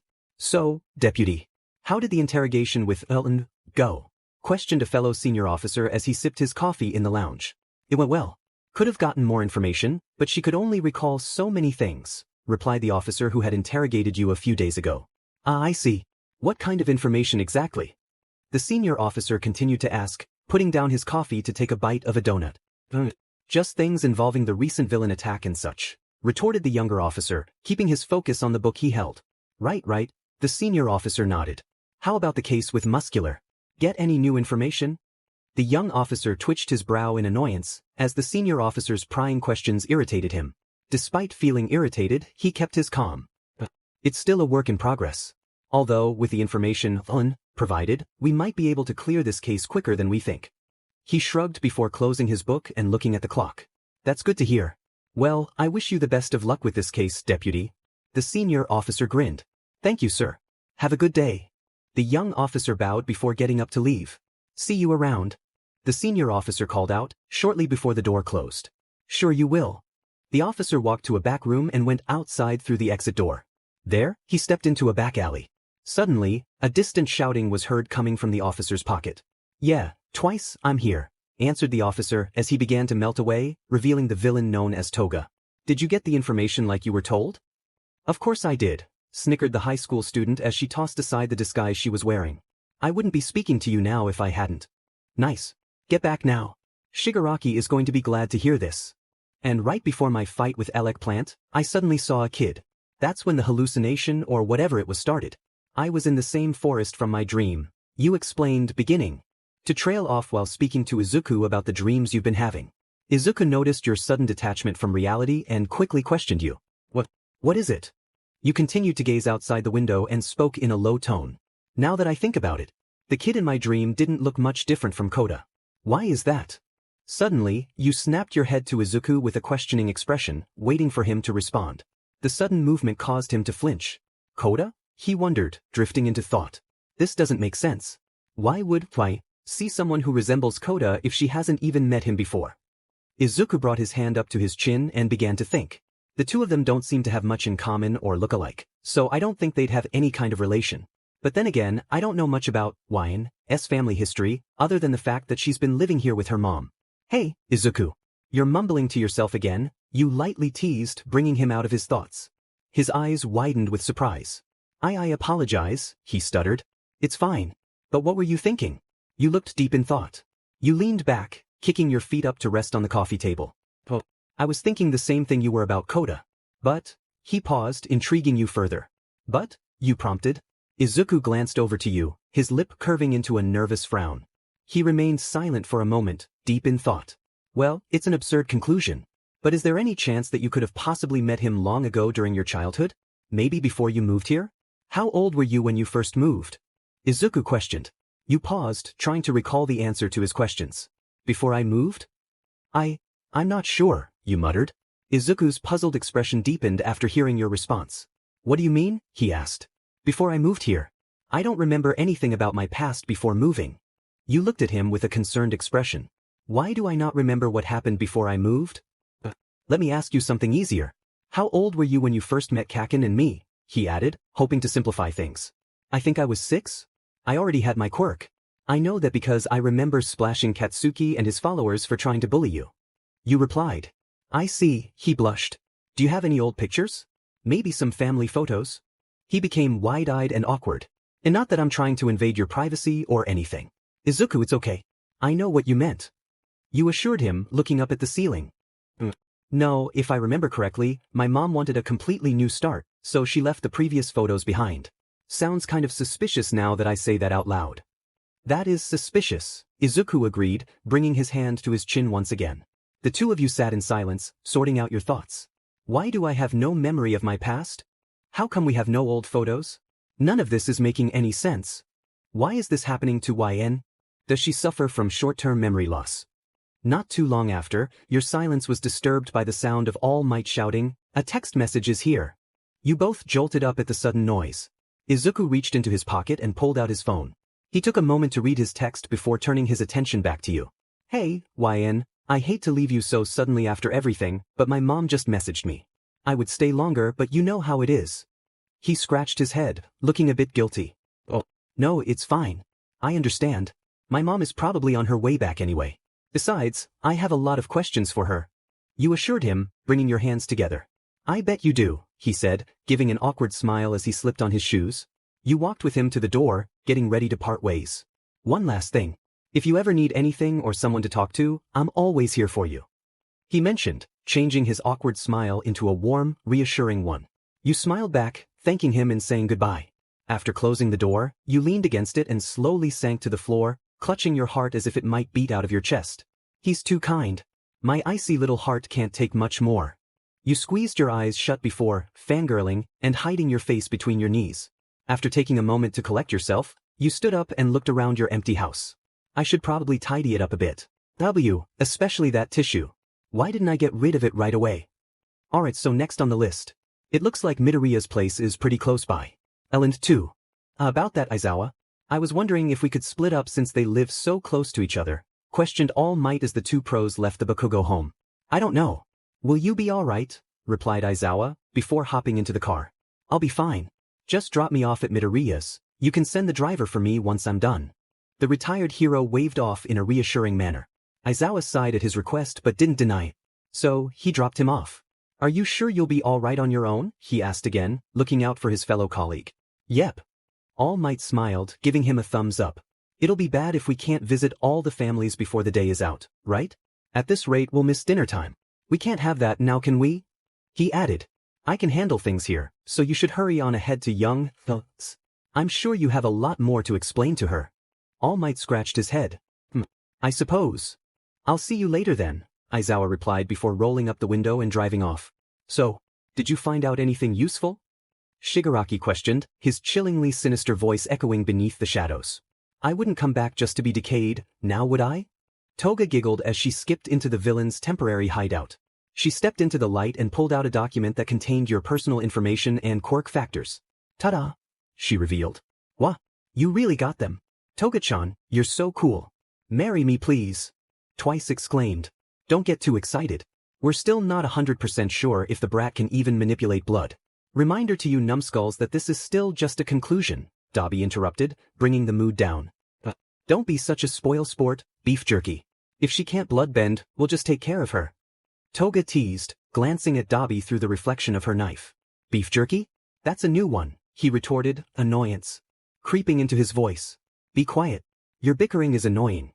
Shigaraki complained before reading through the documents. As he skimmed, something about your history caught his eye. She lives with a single mother, huh? He mumbled. I thought you said her parents were dead. Twice questioned, popping up from behind Shigaraki. They are.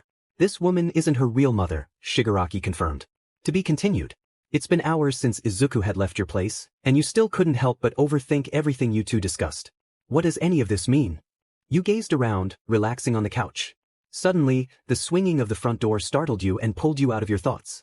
Why is it so dark in here? Are you home? Your mother squinted, struggling to find the light switch while carrying some grocery bags. I'm here. Welcome home, you exhaled, relaxing your shoulders with relief and sinking back into the cushions. How was your day? Did you do anything productive? She asked, entering the kitchen to put the groceries away. Not really. You sighed in defeat. Not even tidy up? She questioned. You cringed with a regretful expression before silently sitting up. Sorry, I don't know why. Never mind, it's fine. Just come and help me put these away, she gestured, cutting you off. Have the teachers stopped by yet? I lost track of time while running some errands, she added.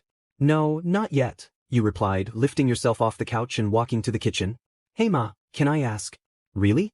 Phew, that's a relief. I almost died in traffic trying to make it home on time, she chuckled, interrupting you once again. And she's not paying attention. Wow, that's crazy, you replied, expressing the least amount of interest. The lack of enthusiasm in your voice made her stop dead in her tracks. What's wrong? She confronted, turning around to face you with her hand on her hip. There, you stood stiff as a board with an uncomfortable expression. Crap, what do I even say now? She sighed and gestured for you to have a seat with her at the table. You didn't hesitate to do so and pulled out a chair on the opposite side. What's bothering you? She asked, concern evident in her voice. Literally, everything. You relaxed. But where to start? Her gaze was fixed on you as she waited for an answer. You rehearsed your reply in your head a few times before finally speaking. I don't know how to say this without sounding strange, but... Are you my real mother? Do I have a brother? Why don't I remember my past? Is there something you're keeping from me? She raised her eyebrow in concern. Am I adopted? You gulped, gripping the bottom of your shirt nervously. We'll start off with a question that's not too absurd. For a moment, the room fell silent. You averted your gaze downward awkwardly before looking back at her and noticing her perplexed expression. What makes you think? Just before she could finish her sentence, the doorbell rang, interrupting her. How convenient, you thought, letting your head drop with disappointment. I'm sorry, hold that thought. Your mother promised before excusing herself to answer the door. Mr. Aizawa, hello, she greeted. Good evening, Miss Helen. I apologize for the late arrival. My partner got caught up in some personal business, causing a delay, Aizawa introduced. Don't worry about it, it's fine. Please, come inside, she gestured with a welcoming grin. Aizawa took one big step forward and kicked off his shoes at the entrance. Your mom led him to the living room where they sat in opposite chairs across from each other and began to chat. You decided to move into the living room as well to join in on the discussion but ended up being shooed away by your mom with a request for tea. With a huff, you followed through with her order and turned back to the kitchen to prepare everything. Looks like I won't be able to ask her much this evening, you slouched, lazily swinging open a cupboard. So, as you know, I am here to inform you about the school's plan to relocate the students to the dorms. Aizawa began, his voice resonating throughout the room. Right about that. Your mother mumbled as if she were dreading this. I don't know. Considering everything mine has already been through this past school year. I'm going to have to admit that I'm quite against it, she exhaled. Hearing her opinion echoed through the room hit you harder than you expected. After hearing her words, you couldn't help but bolt around the corner. Excuse me, but what? No. Mom, please tell me you're joking, you pleaded in despair. I'm sorry, Wyan, but I've already made up my mind, she answered apologetically. No, you have to reconsider. I've worked too hard to get into this school. You know that. You defended, your voice trembling with emotion. There was a moment of silence as the two adults looked at you from their seats. Despite the obvious distress you were expressing, you were determined not to break down in front of your teacher. Please, just rethink this, you begged. I'm sorry, Wyan, but, come on, at least listen to what Aizawa has to. Yn. That's enough. I'm telling you, my decision is final, she warned, making sure the last of her sentence was clear. Your face crumpled in defeat as a wave of sadness washed over you. I mean, I understand why, but still. Why is she trying to keep me from going to UA? You gritted your teeth, feeling a lump in your throat. Does this mean I won't be able to see my friends anymore? Memories of them began to flash in your mind like a slideshow, causing your chest to tighten as you fought back tears. Now, I admit that I was supportive in the beginning. She paused, allowing a small smile to form as she looked down, reminiscing. But that smile quickly faded as distress filled her eyes. I was completely supportive of your decision to attend until you were attacked by villains. Twice. Not to mention that you were taken away, she snapped. I mean, that one was more of an accident than a kidnapping, considering the villains didn't even want me, but go off. You've got to be out of your mind to think I'll allow you to live there when so many things have already gone wrong. She finished, her eyes glassy and her fist clenched tightly around her other hand as she tried to maintain her composure. Once you heard her response, you couldn't help but back down. She made some valid points. She's not entirely wrong. But, isn't that what it takes to be a hero? I mean, Ron and Hermione's parents allowed them to continue attending Hogwarts after Voldemort returned, and they turned out fine. Well, mostly. The room fell silent again until Aizawa cleared his throat, making his presence known. I understand your concern, Ms. L.N. You both turned your heads toward him and listened intently. However, after realizing the self-conceit, foolish pride and negligence that had unconsciously developed within us, we are now reconsidering our ways and what we can do to prevent any and all risks, especially for the students. You quickly shifted your gaze to your mom, eyes filled with hope, before glancing back at Aizawa and witnessing his bow. His unexpected actions shocked you and caused you to do a double take. I beg of you, just once more, can you place your trust in us and allow us to take your daughter into our care? I promise, on my status as a hero and educator, that I will guide Ms. Wyan to become a splendid hero. He finished. After another moment of silence, you checked on your mom and noticed that her face was flushed. What's up with that? You wondered before glancing at Aizawa, who was still bowing before her. You continued to switch your gaze back and forth between the two, slightly confused, as you waited for someone to speak. Soon enough, your mother's voice softly echoed throughout the room. No need to bow, Mr. Aizawa. Your words would have been persuasive enough, she answered, averting her gaze elsewhere to hide her emotional expression. You continued to scan her questioningly before taking a moment to think to yourself. When you finished piecing together the obvious signs, you couldn't help but cringe. Don't tell me she's getting all mushy for my teacher. Besides, I've been thinking this over since I got the email. I know I can't keep Wyan from attending her dream school. I just hoped she would reconsider the idea of living there after I expressed my concerns. Aizawa immediately sat up straight and continued the conversation before moving on to negotiations. You don't have to worry, Mrs. L.N. As I mentioned before, the school will be upgrading the security levels to ensure maximum safety for all of our students. He reassured her. Your mother seemed to relax a little upon hearing this. Shortly after everything was said and done, Aizawa handed her papers to sign and formally concluded the meeting. He respectfully thanked your mother for her time and left. After that, it was just you and her alone in the living room. Well, that didn't go as smoothly as I hoped. You thought before turning on your heels to walk to your room. Might as well call it a night. She's probably too stressed to continue our conversation from earlier. Just before you could leave, your mother spoke. I still don't know about this, YN, she groaned. You turned back around and noticed that her usual careful facade was broken, revealing hurt and longing. It's not that I'm trying to keep you from achieving your dream, it's just. Her voice became weak. I'm trying to protect you. The day I heard you went missing was the day I lost myself for a while. The fact that I couldn't do anything but continually ask the police for updates and do my own investigating drove me mad. Wait, so she never had time to fully heal from this? The fact that I didn't know your whereabouts made me feel like I failed as... Stop right there. You didn't fail at anything, so don't blame yourself. You interrupted her. If anyone's to blame, it's me. I was the one who was reckless enough to confront the villains without thinking. You reassured her, sitting down on the couch and wrapping your arm around her back. She shook her head in disagreement. Don't blame yourself, sweetie. You only wanted to save your friend. She replied, wiping away the few tears she shed with the tissue you offered. I should just be glad you're here now, she exhaled before pulling you into a hug. The two of you remained in each other's arms for a bit until she asked you a question. I hate to ask this now, but how come you only had minor injuries when you came back? I was told you were in a confrontation with a villain. Were they not as strong as the police presumed? Her question scrambled your brain as she expressed her concern. That's right. My injuries were suddenly healed sometime during the Kamino incident. You slowly pulled out of her embrace and straightened your posture as you tried to recall what happened. Well, it's not that the villain was weak. He was a monster. Actually, Izuku and I were thrown around like rag dolls by him. I thought we were done for when he started pounding us into the ground. Especially when my ribs were injured. That was painful. You cringed, ending your sentence as if you were discussing an everyday situation. That's not even all that happened, though.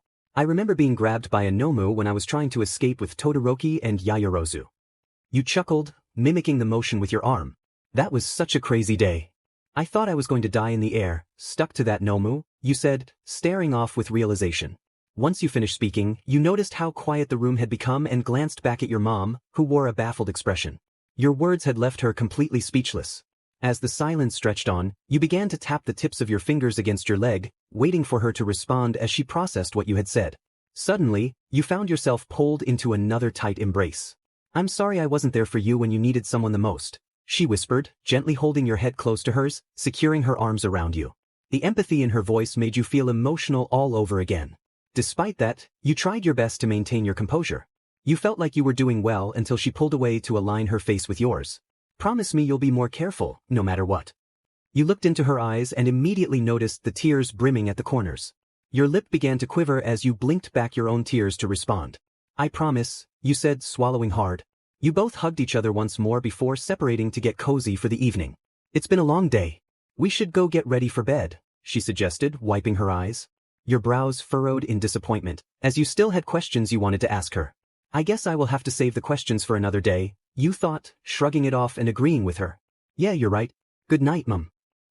That you both went into your rooms to get some rest. You closed the door behind you and plopped onto your bed, gazing at one of your many figurines and taking in the silence. What an emotional roller coaster that was. Still, I can't help but wonder what that villain meant back then. You thought, as clear images of the villain, muscular, flashed in your mind like a slideshow. I assume she's your sister, the way she's trying to protect you. The moment that memory surfaced, you quickly sat up in your bed. He can't actually be my relative, can he? You gasped, referring to Koda. Wait, don't jump to conclusions. Let's think about this carefully. What do we know about the kid so far? You exhaled, rubbing your temples. Alright, his attitude was similar to child Bakugo, but I doubt he's always like that. His parents were a duo of pros called Waterhose. You paused. Waterhose. After that, you scrambled for your laptop and quickly opened a search engine. But just before you could start your research, your phone went off. You glanced at the screen and saw a message from White Circle's Peppermint Boy Red Circle. Look at this stranger. It's been a while, you smiled in awe. From White Circle Peppermint Boy Red Circle. Good evening, YN. It's been a while since we last spoke. I hope you're doing okay. I saw somebody order nachos today, and it reminded me of you, so I thought I'd check in. Read, 8:55 p.m. To White Circle Peppermint Boy Red Circle. Hey stranger, sorry for not keeping in touch. I've been going through some stuff recently. How have you been? Miss me?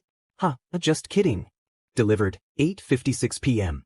I hope that last part wasn't too cringy, you thought, nervously tapping your fingers. Todoroki didn't take long to respond, which surprised you a bit, as you assumed he'd be busy with something. Meanwhile, why is she sending the pudding emoji? Is she using it as a way of coping? Hey sis, what does this emoji mean? Shoto asked, showing his sister his phone. Fuyumi squinted at the screen and read the message before grinning cheekily at her younger brother. I know what you're thinking. No, it's not pudding, she smiled. Shoto took a moment to think before replying. Oh okay, thanks. He turned his attention back to his phone and continued texting. YN. So that's her name. I wonder when I'll get to meet her. From White Circle Peppermint Boy Red Circle. I guess you can say that. I've been doing well lately. Although, are you okay? Anything bothering you? Read, 8:57 p.m. He's concerned, you gasped, slamming your face into a pillow for a moment before sitting up to reply. Calm down. He's just being a good friend. Right? Peach, why are you being doubtful? You know Shoto doesn't have time for things like that. He is just being friendly, you scolded yourself, doubting your thoughts. Then, your phone went off again. From White Circle Peppermint Boy Red Circle. We haven't spoken since the police took you and Bakugo in, so I apologize if I seem like a stranger again. Read, 8:57 p.m. Why would I wait? Why is he making it sound like I was locked up for years? You chuckled before typing your reply. 2. White Circle Peppermint Boy Red Circle. As if I'd forget about our bond, that easily grinning squinting face. I may forget a lot of things, but I never forget people I care for. Delivered, 8:58 p.m. 2. White Circle Peppermint Boy Red Circle. I'm fine though. No need to worry, happy face. I appreciate you for asking. I'm glad to hear that you're doing alright, smiling face. Smiling. Delivered, 8:58 p.m. After sending your text, you set your phone aside and scrolled through the many websites and ads that appeared on your laptop screen, beginning your research. At first, you got suggestions for an actual water hose until you added the keyword, heroes. After that, you came across many old news broadcasts and articles before seeing some wikis and old social media posts. There are so many headlines about their sacrifice. It's no wonder Kota hated society so much. He was constantly reminded of their deaths and barely had time to mourn for them. Poor kid, you frowned. While skimming through the many headlines, one eventually caught your eye. Newly debuted duo water hose gives birth to first child. And she is Adorable. She? That must be a typo. How old is this? You clicked on the link and saw a picture of the two before reading the article. You didn't think much of what you were reading until you came across the child's birth date that was printed up. XXXXXXXX. Your jaw dropped slightly as your eyes widened after reading that specific arrangement of numbers. Was that right? You quickly skimmed the sentence over and over before scrolling further down and seeing a picture of the happy couple with the baby. You zoomed in on the picture, carefully scanning the baby's features before slamming your laptop shut. You took a moment to sit in silence, trying to process this information before dropping your head back in disbelief. Nah, that can't be right. I must be overtired, you giggled, face-palming yourself. We're hallucinating. Just as you said that, you shot up and opened your laptop to reread the article. Once it was clear that there was no mistake and that the birth date in the article was indeed yours, a flood of questions rushed in. What does this mean? Are they my real parents? Why don't I remember them? Was I separated from them? Why has no one ever told me about this? Is that why Kota seemed so familiar? What happened back then? Is there something I should know? Among the many questions swirling in your mind, one began to worry you the most. No, no, no, you whispered, bringing your palms to your head in distress. Does that mean my current mom is not who she says she is? As your mind overflowed with these stressful thoughts, anxiety crept in. Your heartbeat began to race, and you found yourself taking short, shallow breaths. You felt lightheaded and dizzy with every slight movement. You lay back on your bed, rubbing your temples gently, trying to calm yourself. Unfortunately, you were already too overwhelmed, and an anxiety attack began to take hold. Calm down, YN. Breathe. You exhaled, nervously fidgeting with your hands. There has to be an explanation for this. Maybe we were just adopted. You chuckled, trying to keep yourself grounded. But why? Why would we be adopted and never told? It doesn't make sense. As your mind continued to race, the sound of your phone vibrating caught your attention. You glanced at the screen and remembered that you were texting Todoroki just before you started your research. That's right, I was texting Shoto. Calm down and answer him. He'll help keep you from overthinking. From White Circle Peppermint Boy Red Circle. Right, sorry. Read 9:07 p.m. From White Circle Peppermint Boy Red Circle. Have you heard the news about the dorms? Read 9:07 p.m. 2. White Circle Peppermint Boy Red Circle. No need to apologize, to do. Yes, I heard the news. Aizawa stopped by not too long ago and informed my mom and me about everything. Unfortunately, she wasn't on board at first and kind of protested against it. Sent 9:08 p.m. 2. White circle peppermint boy red circle. She did change her mind in the end, it just took her some time. Sent 9:08 p.m. From White circle peppermint boy red circle. I'm sorry to hear that. How are you doing now? Are you alright? Read 9:09 p.m. He's concerned. 2. White circle peppermint boy red circle. Oh, I'm okay now, thanks for asking. Just have a lot on my mind, but I'll be fine. Sent 9:09 p.m. From White circle peppermint boy red circle. Are you sure? Would you like to talk about it? Read 9:10 p.m. Wow, he really is concerned. Why do I suddenly feel flustered? 2. White circle peppermint boy red circle. I would appreciate that, but I'm pretty tired right now. Had a long evening. Is it okay to save that conversation for another time? Sent 9:10 p.m. I really do want to keep talking, but expressing your emotions can be exhausting. From White circle peppermint boy red circle. Of course, I don't mind, YN. I'll be here and ready whenever you are. Read 9:10 p.m. From White circle peppermint boy red circle. I hope you get a good rest, YN. See you at school. Read 9:11 p.m. Bless his kind soul. 2. White circle peppermint boy red circle. Thank you for understanding, Shoto. I truly appreciate it. Have a good night, see you at school. Sent 9:11 p.m. Meanwhile in the room across from yours. YN. I'm going to have to tell you everything sooner than I expected. I know now that I can't keep everything from you anymore. I just hope you don't hate me afterward. Your mother shifted to lay on her side and stared off into the dark room, pondering the conversation that was yet to come.